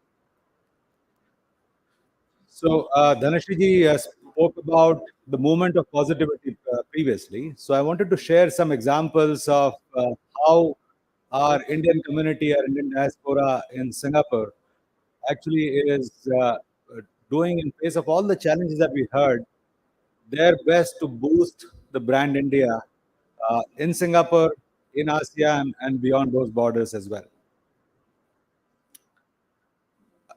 Our Indian community, our Indian diaspora, not just in Singapore, but also globally, is always attached to our roots. And in one of our interactions with Suresh Prabhuji, He said something which stayed with me for a long time. He mentioned that those who are rootless become ruthless. And I think that was a wonderful thing. And I think our culture, our heritage teaches us not to be ruthless. And that's why we continue to stay closer to our roots and attached to our roots. Previously, when we were listening to some speeches, Trisha ji gave us a wonderful recipe of how we can all act as not only ambassadors to boost brand India, but also act as multipliers to boost the brand India. And I just want to take three ingredients from that recipe, Trisha ji, with your permission, and share examples of the three dimensions in which the Indian community in Singapore is making their contribution to boost brand India. So the three examples I want to take was how the Indian community is helping us to drive what we call the diaspora diplomacy. How the Indian community is helping us to become the cultural soft power and bring the Indian values of seva to the world and create that strong example. So when I talk about we being the diaspora diplomacy ambassadors in the community, the Indian community in Singapore is increasingly not only getting affluent but also increasing its influence. If you see the percentage of Indian professionals in the IT, banking services, digital economy has grown up from 13% to almost 26% now. Some of the largest companies in Singapore, DBS, NTUC, are now headed by Indians. And that has actually, with that, their participation in active politics and shaping the strategy of an outlook of Singapore is also increasing. We have a lot of Indian origin parliamentarians, even president, deputy prime minister, foreign minister, and now the leader of opposition is of Indian origin. So I think that goes to show how strongly a participation of Indian community in the politics is helping us to become diplomats of our diaspora and represent our country's interest very well even beyond. We're also increasingly becoming expanding our cultural soft power. I think our linkage with Singapore is centuries old. The name Singapore actually comes from Singha and Pura. So the lion city actually, that's what we represent over there. One of the oldest Hindu temples is actually from 1855. The Indians actually are expanding their presence through our cultural heritage, both in terms of how we promote our religious festivals, but also well beyond that. A few examples that I can talk about: the Indian Heritage Center, which was opened by the Prime Minister of Singapore in 2015, to inspire Singaporeans, but also visitors to Singapore to look at Indian culture very closely.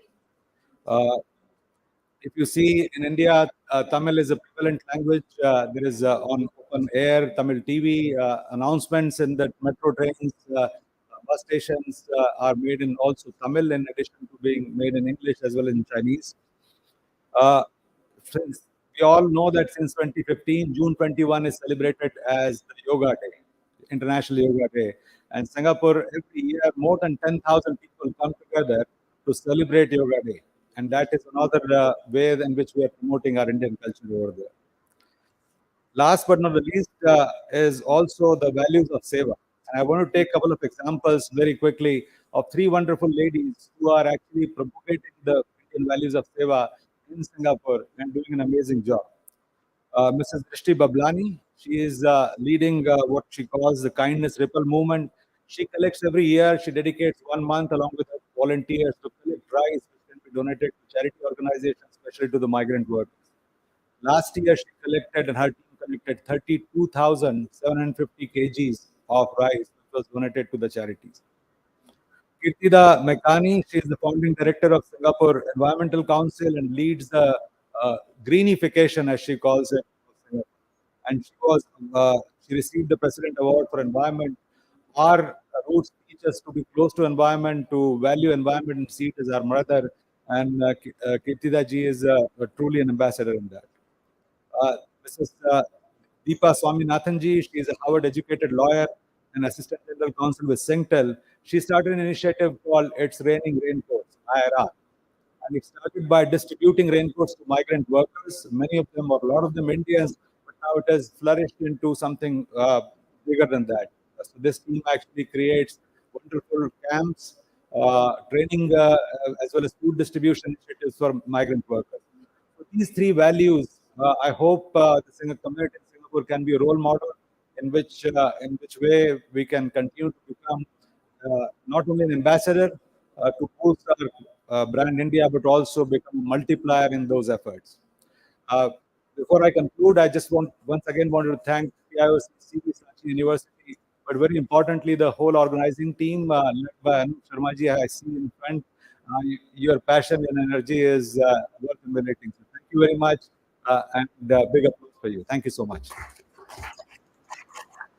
With that, I would like to conclude my speech. I think this is a very important year for us. We are having the presidency of G20. We hope that we all can do our bit to continue to take the brand India forward in this year, especially. Thank you so much. Have a great evening. धन्यवाद sir. दुनिया भर के विभिन्न देशों से हमारे बीच उपस्थित हमारे जो स्पीकर्स हैं, आपके मन में, आपकी आत्मा में भारत किस तरह से बसता है, ये हमने देखा और हम निश्चित रूप से सुनिश्चित करते हैं कि जल्दी ही भारत आपके प्रयासों से परम वैभव को फिर से प्राप्त होगा।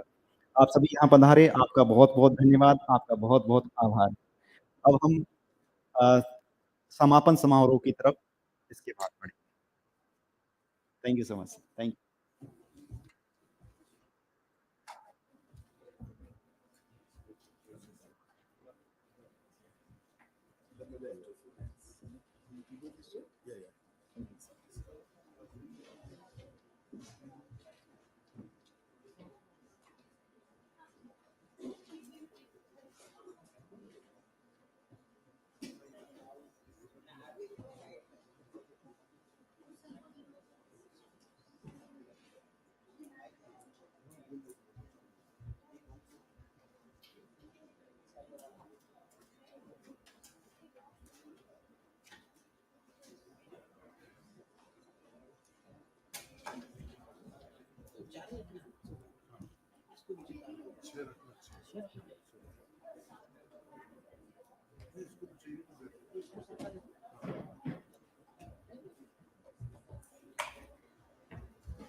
Hello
Hello.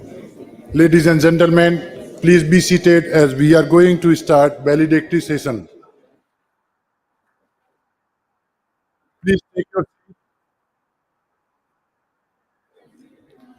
A very warm good evening to galaxy of intellectuals, invited honorable guests, professors, officers, research scholars, all ladies and gentlemen. The time has come to draw a curtain to our program. I, Harish Kumar Chandravanshi, Controller of Examinations, Sachi University of Buddhist Indic Studies, take the opportunity to welcome you all in the valedictory session of Biennial Convention on Harnessing Diaspora Engagement to Create 5 trillion US dollar India Economy by Sachi University of Buddhist Indic Studies in partnership with People of Indian Origin, Chamber of Commerce and Industry, PIO CCI। कार्यक्रम को प्रारंभ करने के पहले मैं सभी सम्मानीय अतिथियों से मां भारती के पुण्य चरणों में पुष्पांजलि अर्पित करने का विनम्र अनुरोध है। आदरणीय मंत्री महोदय श्री मुरलीधरन जी एवं आदरणीय कुलपति महोदया, सचिव महोदया, श्री सुशील पंडित सर एवं प्रोफेसर राजकुमार भाटिया सर, आप सभी आमंत्रित हैं पुष्पांजलि अर्पित करने हेतु।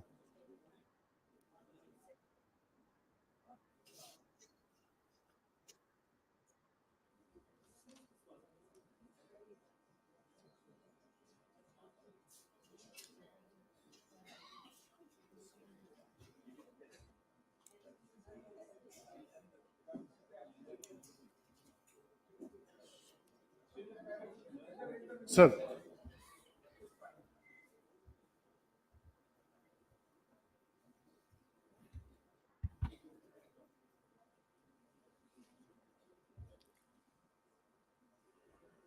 ओम अस्तु मां सद्गमया तमसो मां ज्योतिर्गमया मृत्योर्मा अमृतम गमया। Now, I kindly invite Honorable Minister of State for External Affairs and Parliamentary Affairs, Shri V. Muralidharan sir, to please come on the dais and grace it with your prestigious presence. I request our Vice Chancellor Madam to please accompany our honorable guest and please grace the dais. I also request to President IOCCI, Shri Sushil Pandit sir, to please come on the stage. I request Registrar sir to please grace the dais. I invite Professor Rajkumar Bhatia sir, please come on the dais.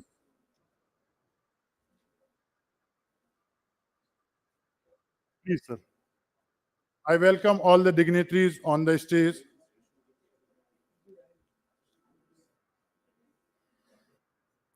It's a matter of immense pleasure and pride for me to be a part of such a wonderful convention.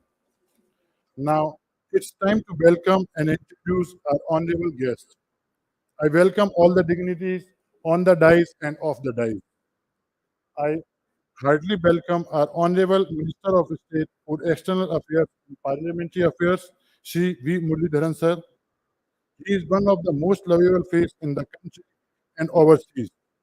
He is very active in politics, serving our country since many decades.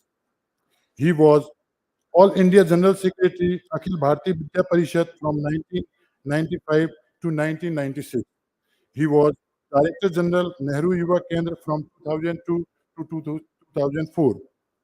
He was Founder President and Director Board Member, National Yuva Cooperation Society. He was also President Dakshin Bharat Hindi Prachar Sabha. He was President of Bharatiya Janata Party Kerala from 2010 to 2015. He is presently serving as State in charge of Andhra Pradesh BJP. He also holds the responsibility of Deputy Chief Whip Rajya Sabha. Currently, he is Minister of State for External Affairs and Parliamentary Affairs. And now I request our Honorable Vice Chancellor Madam to please welcome one and only Honorable Minister of State, Shri V. Muralidharan sir.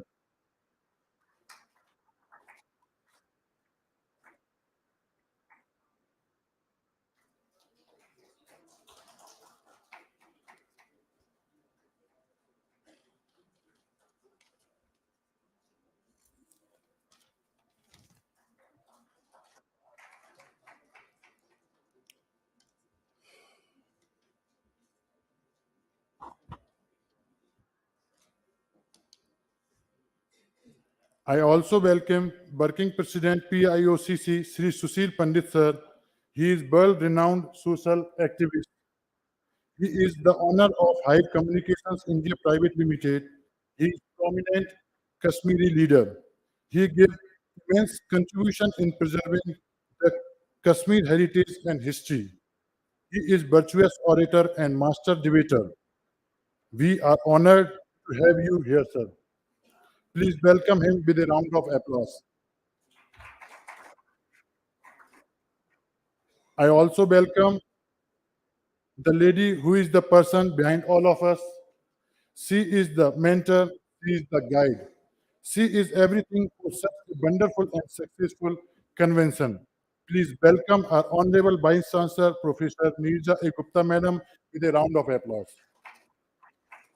Madam, really, without you, we can't even think of such a great and grand convention. Thank you for being our leader, our master. Now, I welcome Honorable Professor Rajkumar Bhatia, sir. Please, most welcome, sir. Please have a round of applause to welcome him. I also welcome respected and honorable Registrar, Sanchi University of Buddhist Indic Studies, Professor Alkesh Chaturvedi, sir. He is a perfect blend of an administrator as well as academician. Please welcome him with a round of applause. On behalf of Sanchi University of Buddhist Indic Studies and PIO CCI, I take the opportunity to extend sincere thanks and gratitude to all of you for your valuable contributions and tireless efforts made day and night for making this event a grand success in a very short span of time. We hope the sessions which conducted since morning have been productive, and we are sure that you must have gained tremendous knowledge from the different sessions delivered by eminent speakers during this conference. Now, may I please invite Honorable Vice Chancellor Professor Nirja A. Gupta, Madam, for welcome speech. Please, ma'am.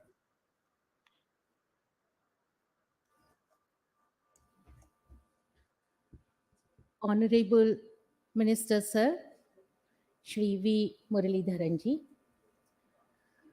respected Shri Professor Rajkumar Bhatia Sir, respected Sushil Panditji, office bearers of PIO CCI, the family of Sanchi Buddhist Indic Studies, and the invited guests. Sadar Vandan, Namaste. It's an honor and privilege to welcome all of you to this one-day sojourn from morning till evening with the interaction of thoughts and emotions together. I welcome all the energies and the presence who are present here for their tireless efforts. India is changing. India is changing because it is becoming Bharat, and Indians are becoming Bharatiya. We are coming out of a memory loss. India would have changed long back. We would have become Bharat right in 1947 had the reins of India had gone to Bharat and the Bharatiya. But the destiny of India had to be written first by India and then by Bharat. And that is how we are the victims of memory loss. That is the reason we had become apologetic. We became apologetic of our traditions, of our knowledge, of our wisdom, of our legacy, of our existence, of our everything that we could have been proud of being an Indian and a Bharatiya. As in the morning we said, we had so much of contribution in the world GDP. And today we stand apologetic. Gone are the days. We are coming back. And that is how we are claiming our lost glory again. That is how we are claiming back our contributions to the GDP, and we talk about 5 trillion economy. That is why we are talking to become the world guru, Vishwa Guru. That had been our positions. We were taught that India doesn't have anything. We have to learn from the West. About human rights, we have to learn from the West. About academic theories, we have to learn from the West. About research and innovation, we have to learn from the West. About the policies and strategies, we have to learn from the West. Our judiciary, our police, our society, our living, our days, our houses, everything has to be the replica of the West. And we had become so apologetic that we started calling ourselves superstitious. We started calling ourselves pichda, regression, regressive. So we had to struggle hard, and because India had to suffer this, so more than India, our diaspora had to suffer. More than India, our diaspora had to establish themselves that they have a golden legacy. They have a bright legacy. They have a trustworthy legacy. So, our diaspora friends, family, we apologize to you because we were sleeping and our memory was lost. In 2014, Guardian wrote that India today gained a real freedom and the colonials have gone away. That was a big sentence because India has taken a turn towards a new century, and that is how we say Namo Nirman of Naya Bharat. So, on this note, I'll not take long. When I talked in September with Munishji and I said, how do we plan this? He said, are we preponing PBD? Why you are in a hurry? Why you want in September only the theme and the thought?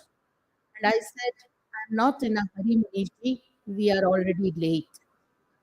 We have to hurry up. We have to make pace. We have to run what has been lost. We have to go back to our roots. And they say, being a lady, I can tell you what feminism the West teaches us. We have the largest legacy of single mothers. Sita was a single mother. Kunti, Draupadi, Subhadra, Hidimba, Jabali, so many. And what they were producing Chakravarti Raja. We talk of human rights and we say, okay, maternity 6 months, and Indian government immediately implements 6 months maternity leave. For whom? For those ladies who are earning, bringing money. What about those mothers who are housewives? What about those mothers who are not working anywhere? What maternity leave they have in the West? We have 40 din ka sutak. Whether you are working or not working, a mother has to take rest. So the time has come when the Lakshman Rekha is not for Sita but for Ravan. We have to go back to our roots, decode our traditions, ensure our diaspora fraternity that you carry a golden legacy. Sorry for being so much optimistic. Yes, I am, because now I am no more Indian, I am Bharatiya. On this note, I welcome you all.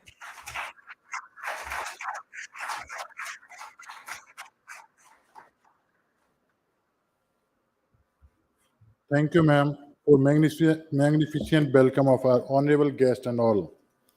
To make documentation and to write on paper is always been a big, challenging task. One who writes make it available to read and gain knowledge, not for one, nor for two, but for many generations. Today, we feel privileged as we are going to launch two books in this valedictory session. The first book is kindly view. The first book is A Dalliance with Destiny, written by Dr. Aman Singh Maharaj sir. I would like to invite Dr. Aman Singh Maharaj sir from PIO CCI on the stage.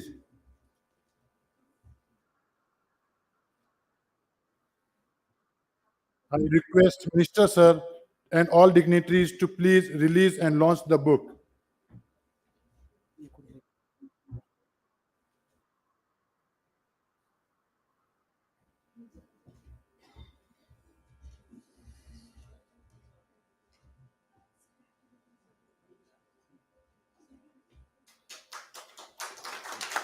Thank you, sir. Thank you, ma'am. And the other book is entitled Struggle for Freedom and Indian Diaspora: People, Place, Events, and Monuments. This book is a special edition because the author visited many countries herself, met many people, and discussed in India and overseas to write this book. And the author of the book is none other than Honorable Vice Chancellor Professor Neeraj Gupta ma'am. I request to honorable dignitaries to please launch the book, Struggle for Freedom and Indian Diaspora.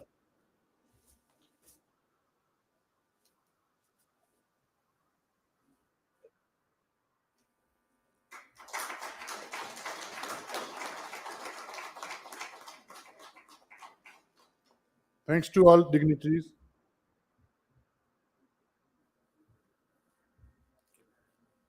And now I invite Honorable Professor Rajkumar Bhatia sir to share few words of knowledge and wisdom with us. Please, sir.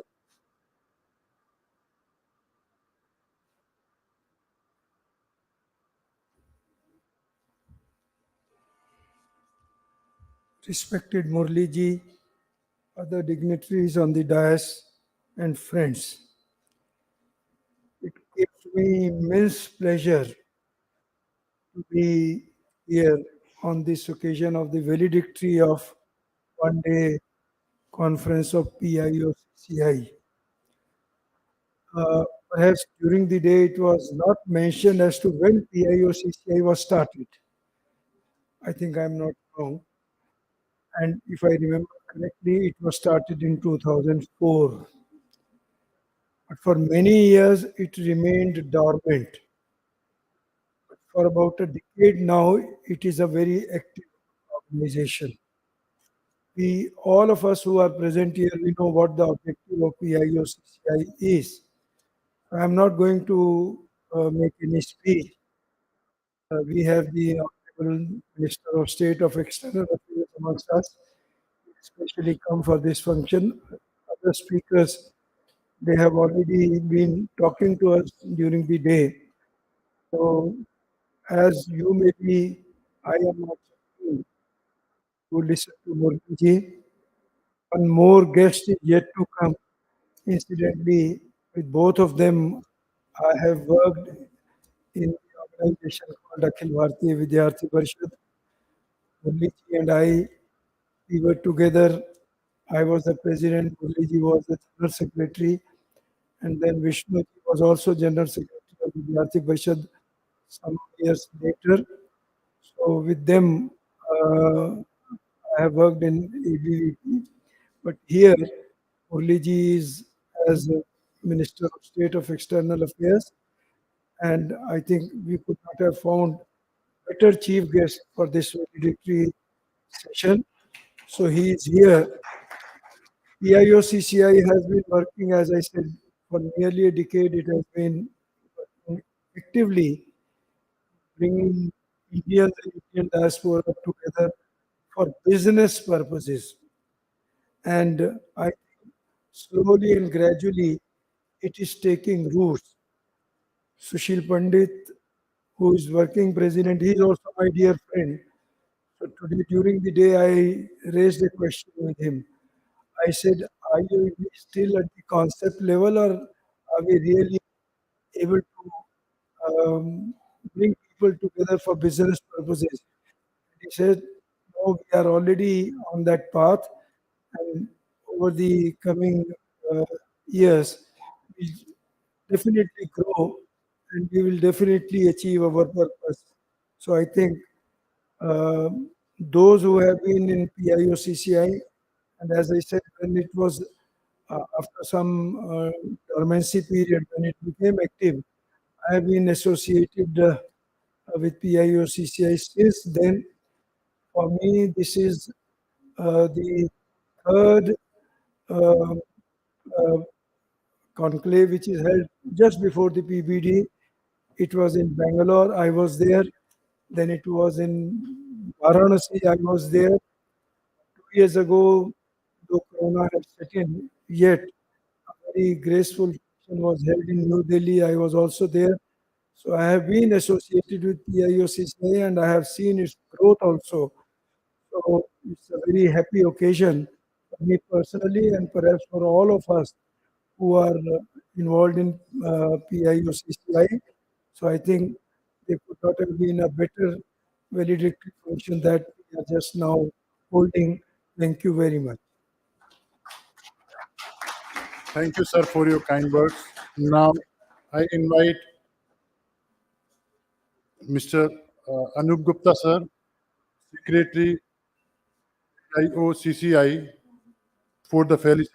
I request our Vice Chancellor, ma'am, to kindly felicitate him.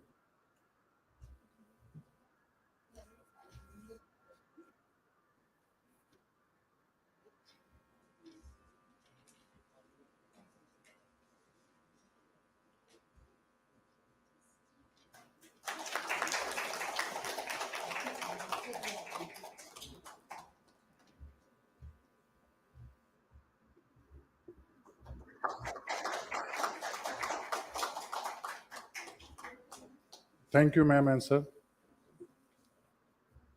Now I request Honorable Minister of State for External Affairs and Parliamentary Affairs, Sri Muralidharan sir, please address the gathering with your kind words. Please, sir.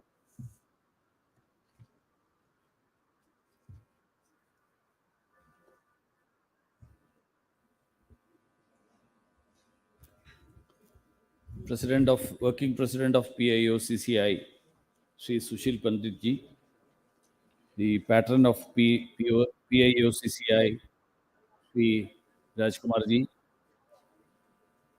Secretary General Sri Abhay Agarwal, Sri Anup Gupta ji, Vice Chancellor of Sanchi University for Buddhist Indic Studies, Professor Nirja Gupta ji, Sri Akhilesh Chaturvedi ji, other PIO CCI officials, country conveners, members from around the globe, friends from the diaspora, media and guests, namaskaram and good evening to all of you. It's a great privilege for me to be here in this valedictory function of the day-long convention of PIO-CCI. Rajkumar ji has been a guide and mentor for not only me, but many people like me.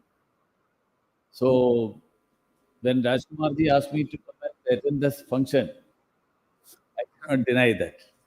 So he wanted me to come in the morning for the inauguration function. But I reached Delhi yesterday late night.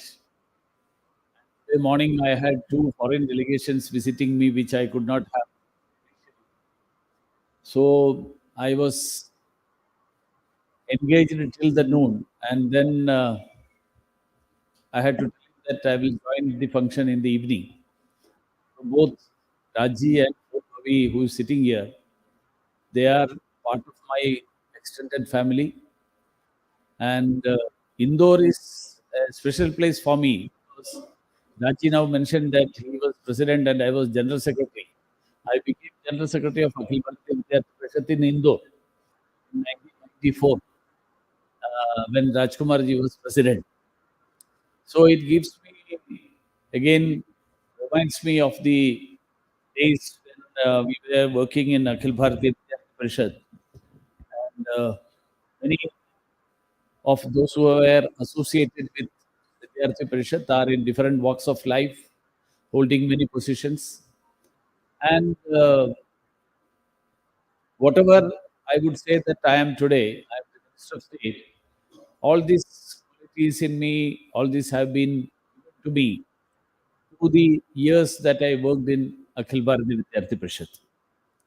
So I would congratulate all the members of the PIO-CCI who are assembled here on the sidelines of the PBD 2023.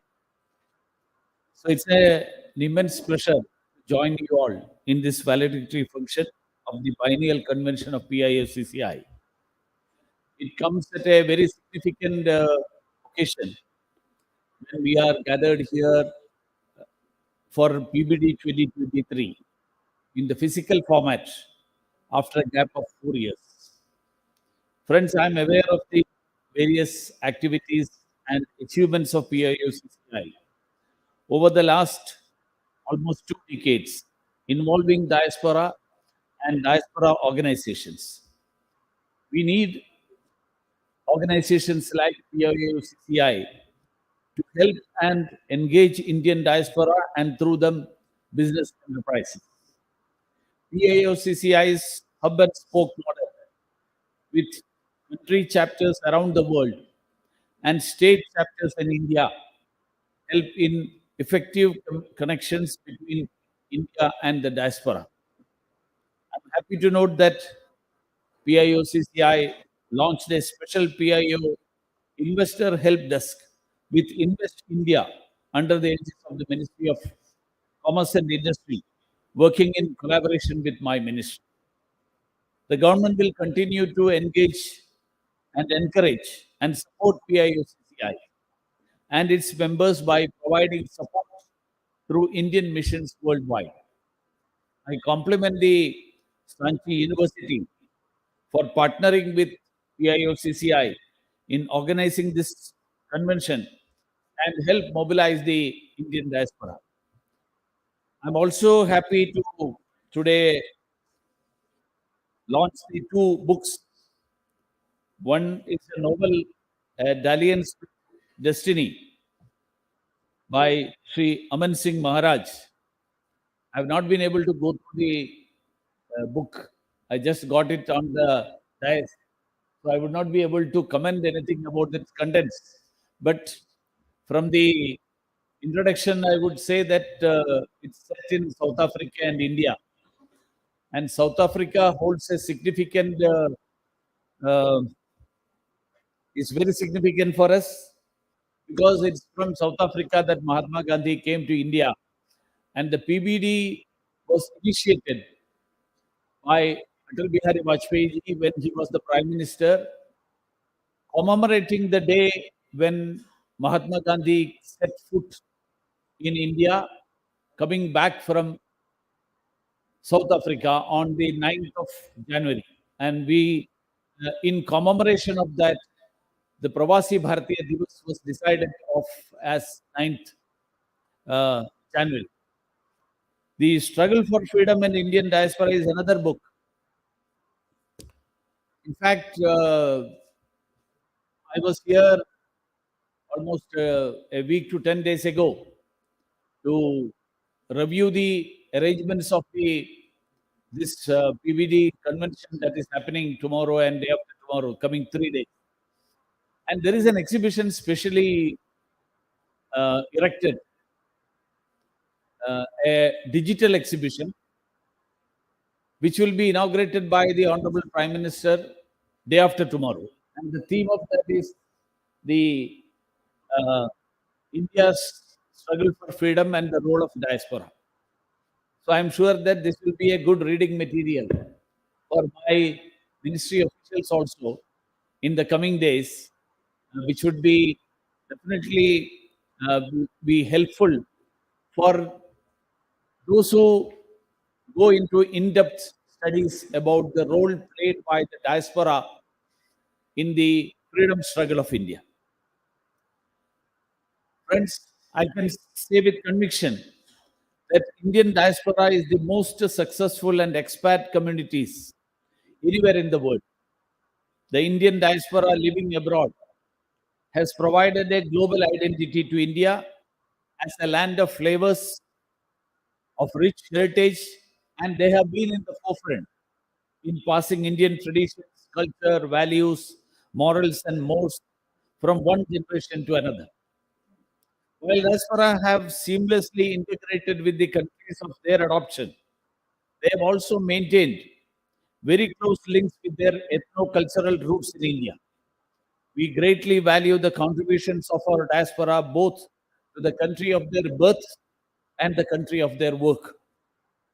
The government under the leadership of Honorable Prime Minister Shri Narendra Modi ji is continuously committed to the welfare and well-being of Indian diaspora all over the world. Indian diaspora is known for their talent, exemplary discipline, and hard work, and they have made significant contributions to science, technology, music, literature, politics, and business to their host nations. Our people have reached the pinnacle of political power with leaders of Mauritius, Portugal, Suriname, Guyana, and the last joint being the UK, with people of Indian origin at their pinnacle of political power. The CEOs of top global MNCs are PIOs with examples from Microsoft, Google, Twitter, Adobe, and MasterCard, which exhibit the exemplary merit of the Indian diaspora.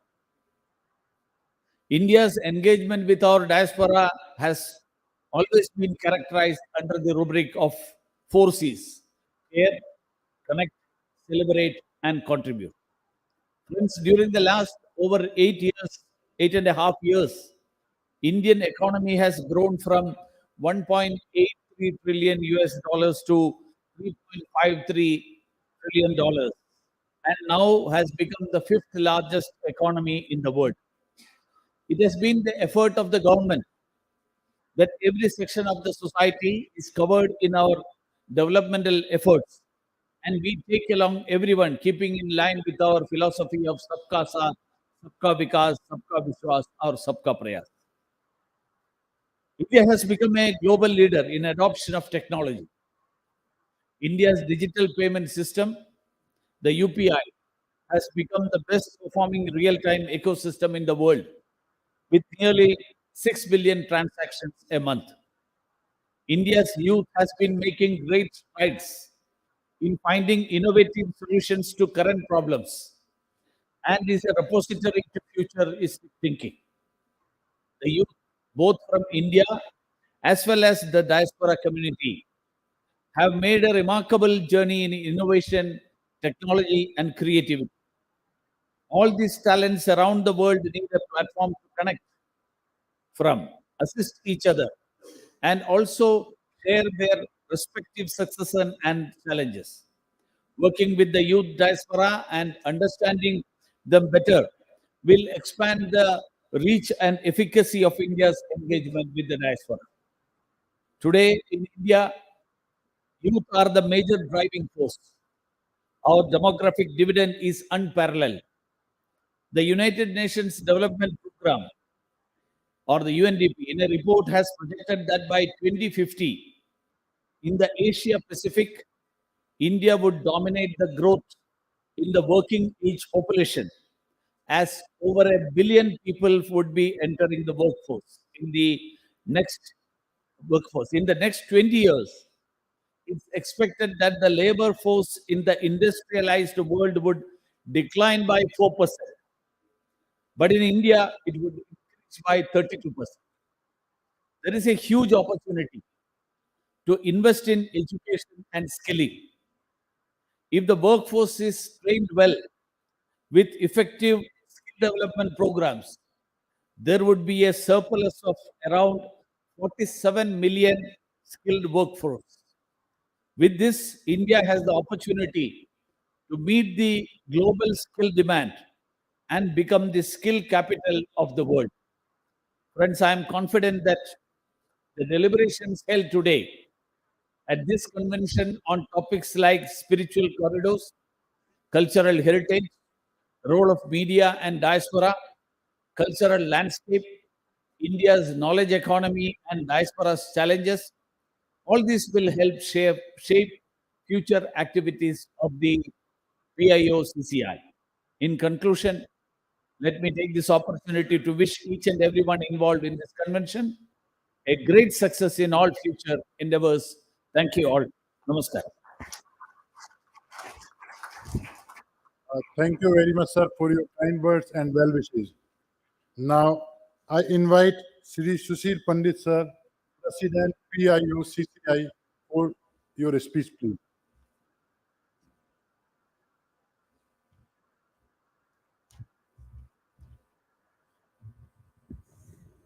Honorable Minister of State for External Affairs and Parliamentary Affairs, Shri Muralidharanji, Professor Rajkumar Bhatia ji, Dr. Nirja Gupta ji, and yourself. It's a great honor to be here sharing space with the young and most promising face of Indian politics, who represents a new set of values in this political landscape, who represents a different kind of commitment. We have been used to seeing politicians in a very different light all these years.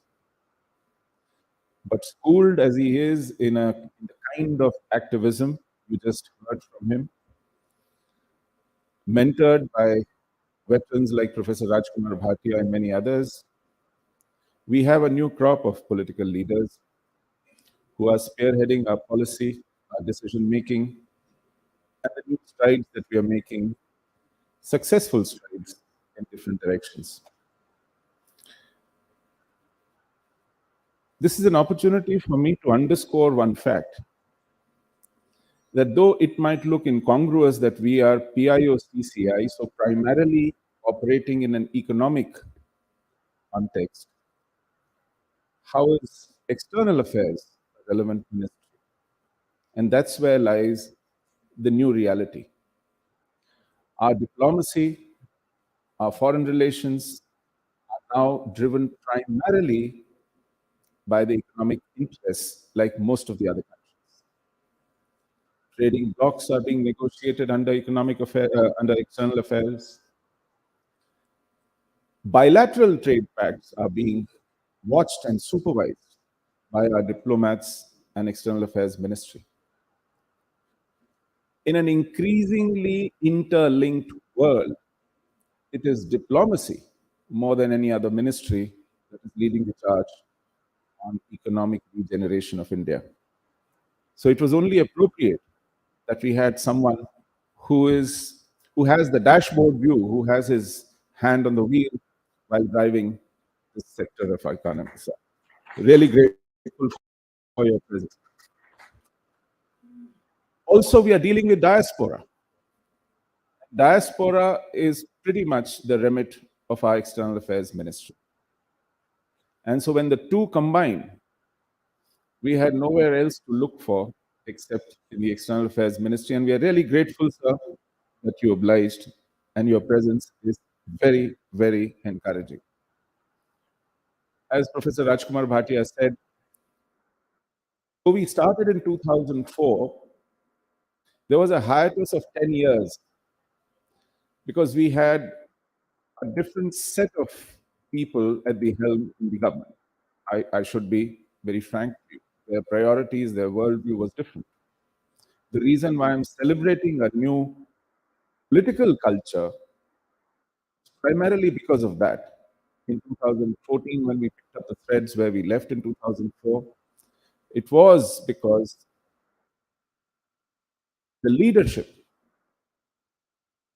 bought into the view with which PIO CCI was primarily formed, of building bridges with the diaspora, getting their skill sets, their strengths to marry with the requirements of India, and also getting them to cooperate with each other in order to grow better and faster. It has been a good journey so far.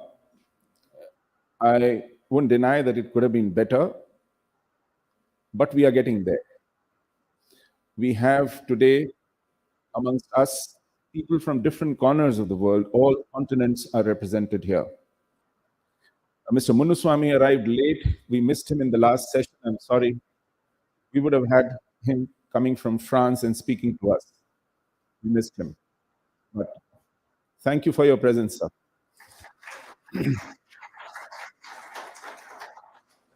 We had people from Mauritius. We had people from Australia. We had people from Southeast Asia, Singapore, of course. We've had people from Europe, from West Asia. I refuse to call it Middle East. It is an American term or European term. It is West Asian. We had people from Caribbean, South Africa. The entire globe was represented here, and we had the cross-section of diaspora, former diplomats, academics, professionals, engineers, even regular, of course, businessmen, students, young and old, middle-aged, all genders. It was a fairly diverse presence today amongst us. And that was also heartening because it truly becomes representative of the diaspora that we are working with. I'll be losing a great deal if I won't mention an amazing support by Sanchi University here. They are locally present and they put together a wonderful show, a great venue, great support, great infrastructure, most of all, a large heart and a very generous participation in this to make it a truly successful, inspiring event for us. And for that, I commend Dr. Nirja Gupta and her team for being wonderful hosts of this conference. We've had great sessions on the academic side as well. Sanchi University represents Indic and Buddhist studies. We've had sessions on how to regenerate our traditions, our knowledge traditions, how to reinforce our cultural connect, how to trigger academic interests, research in our past so that we know our history better, our roots better, and get rid of this nagging sense of guilt or insufficiency about our past, which very often becomes a psychological bottleneck, becomes a roadblock for various things that we pursue. And it's very promising to note that they have already talked out a great deal of activity and plan, and they're staying the course. We also realize that both economic and cultural connect will drive this process better. Economy, business is a very hard-nosed decision area. We are often told that it listens to the logic of money. But my experience for the last 4 to 5 decades has been that even those decisions are not without emotion.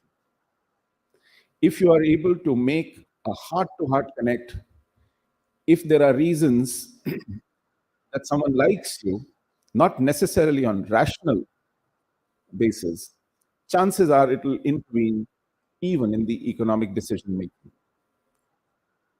We are essentially emotional beings, human beings. We connect at higher levels than just tangibles or money. So there is a huge opportunity where we create a diaspora connect among different continents with different kinds of different levels of diaspora in order to create a vibrant and profitable economic connect amongst them, and then connect them to Indian economy as well simultaneously. I'm grateful for this opportunity to have a word with you again after so many opportunities through the day. And I use this to express my gratitude to all of you for being here. It has been a tiring day, an exhausting day, but you've made sure that it went off well with your continued presence and engagement. An engaged presence, which is what spurred the speakers to speak and share with you all that they had come prepared for. Thank you so much for being here. Thank you so much, the dais. Namaskar. Thank you, sir, for your kind words and your appreciation towards dignitaries and all participants. Every celebration is an experience. The external fades away and the internal lingers and echoes in the most depth of our hearts. We are reminded that events like this one are milestones on the journey of life and reminders of God's fidelity all through. I kindly invite to Honorable Registrar Sir to express the words of gratitude, appreciation, and vote of thanks. Thank you Chandravanshi ji. आज के इस समारोह कार्यक्रम में हमारे उपस्थित हैं माननीय मंत्री श्री वी मुरलीधरन जी, आपका हृदय से आभार। और आज के कार्यक्रम में राजकुमार भाटिया जी भी उपस्थित हैं। जब वो यहाँ पर आए तो जैसा भाई साहब ने बताया कि जब वो अध्यक्ष थे, राष्ट्रीय अध्यक्ष थे, तो वो यहाँ मध्य भारत प्रांत जो उस समय होता था उसके सेक्रेटरी थे, और उस समय जबलपुर का मैं सेक्रेटरी था उसी समय 94 में। तो राजकुमार जी को हमने बताया, ये भी एक बहुत अच्छा अवसर है कि आज उनके साथ मंच शेयर करने का अवसर प्राप्त हुआ।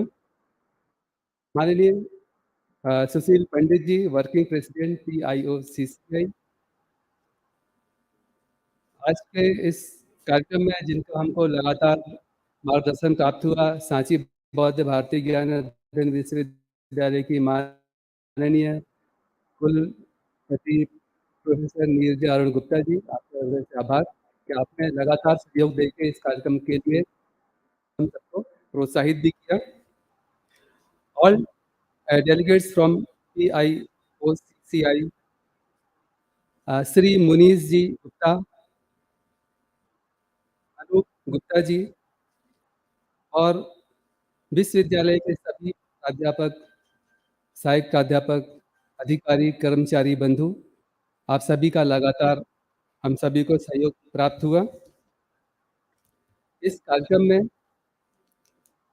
जो सहयोग प्राप्त हुआ विभिन्न संस्थाओं से, उनका नाम भी लेना बहुत जरूरी है।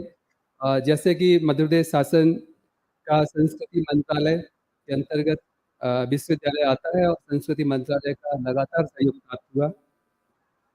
Indian oil, ONGC, Bharat petroleum, oil India limited, GAIL India limited, RBL bank, कॉन, PIO TV, और मीडिया के हमारे बंधु जिन्होंने इसको अच्छा कवरेज देके सहयोग बनाया, और साथ साथ अंतर्राष्ट्रीय सहयोग परिषद का भी हृदय से आभार है कि उनकी उपस्थिति रही और उनका भी सहयोग मिला। साथ साथ hotel Radisson Blu, hotel Sheraton, और इस पूरे इवेंट को जिन्होंने मैनेज किया, संतोष जी का भी हृदय से आभार व्यक्त करता हूँ।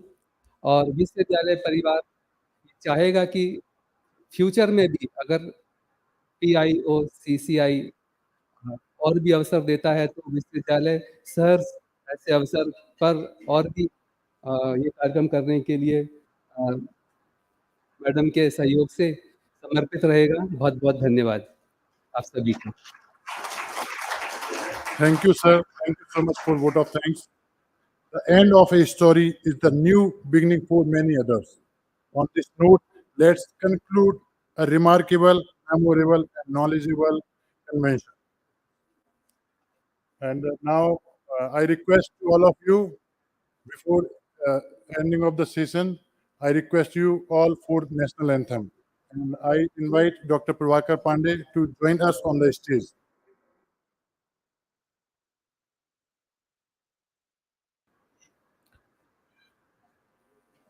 जनगण मन अधिनायक जय हे भारत भाग्य विधाता। पंजाब सिंध गुजरात मराठा द्राविण उत्कल बंगा। विंध्य हिमाचल यमुना गंगा उच्छल जलधि तरंगा। तब शुभ नामे जागे तव शुभ आशीष मांगे, गाहे जय गाथा।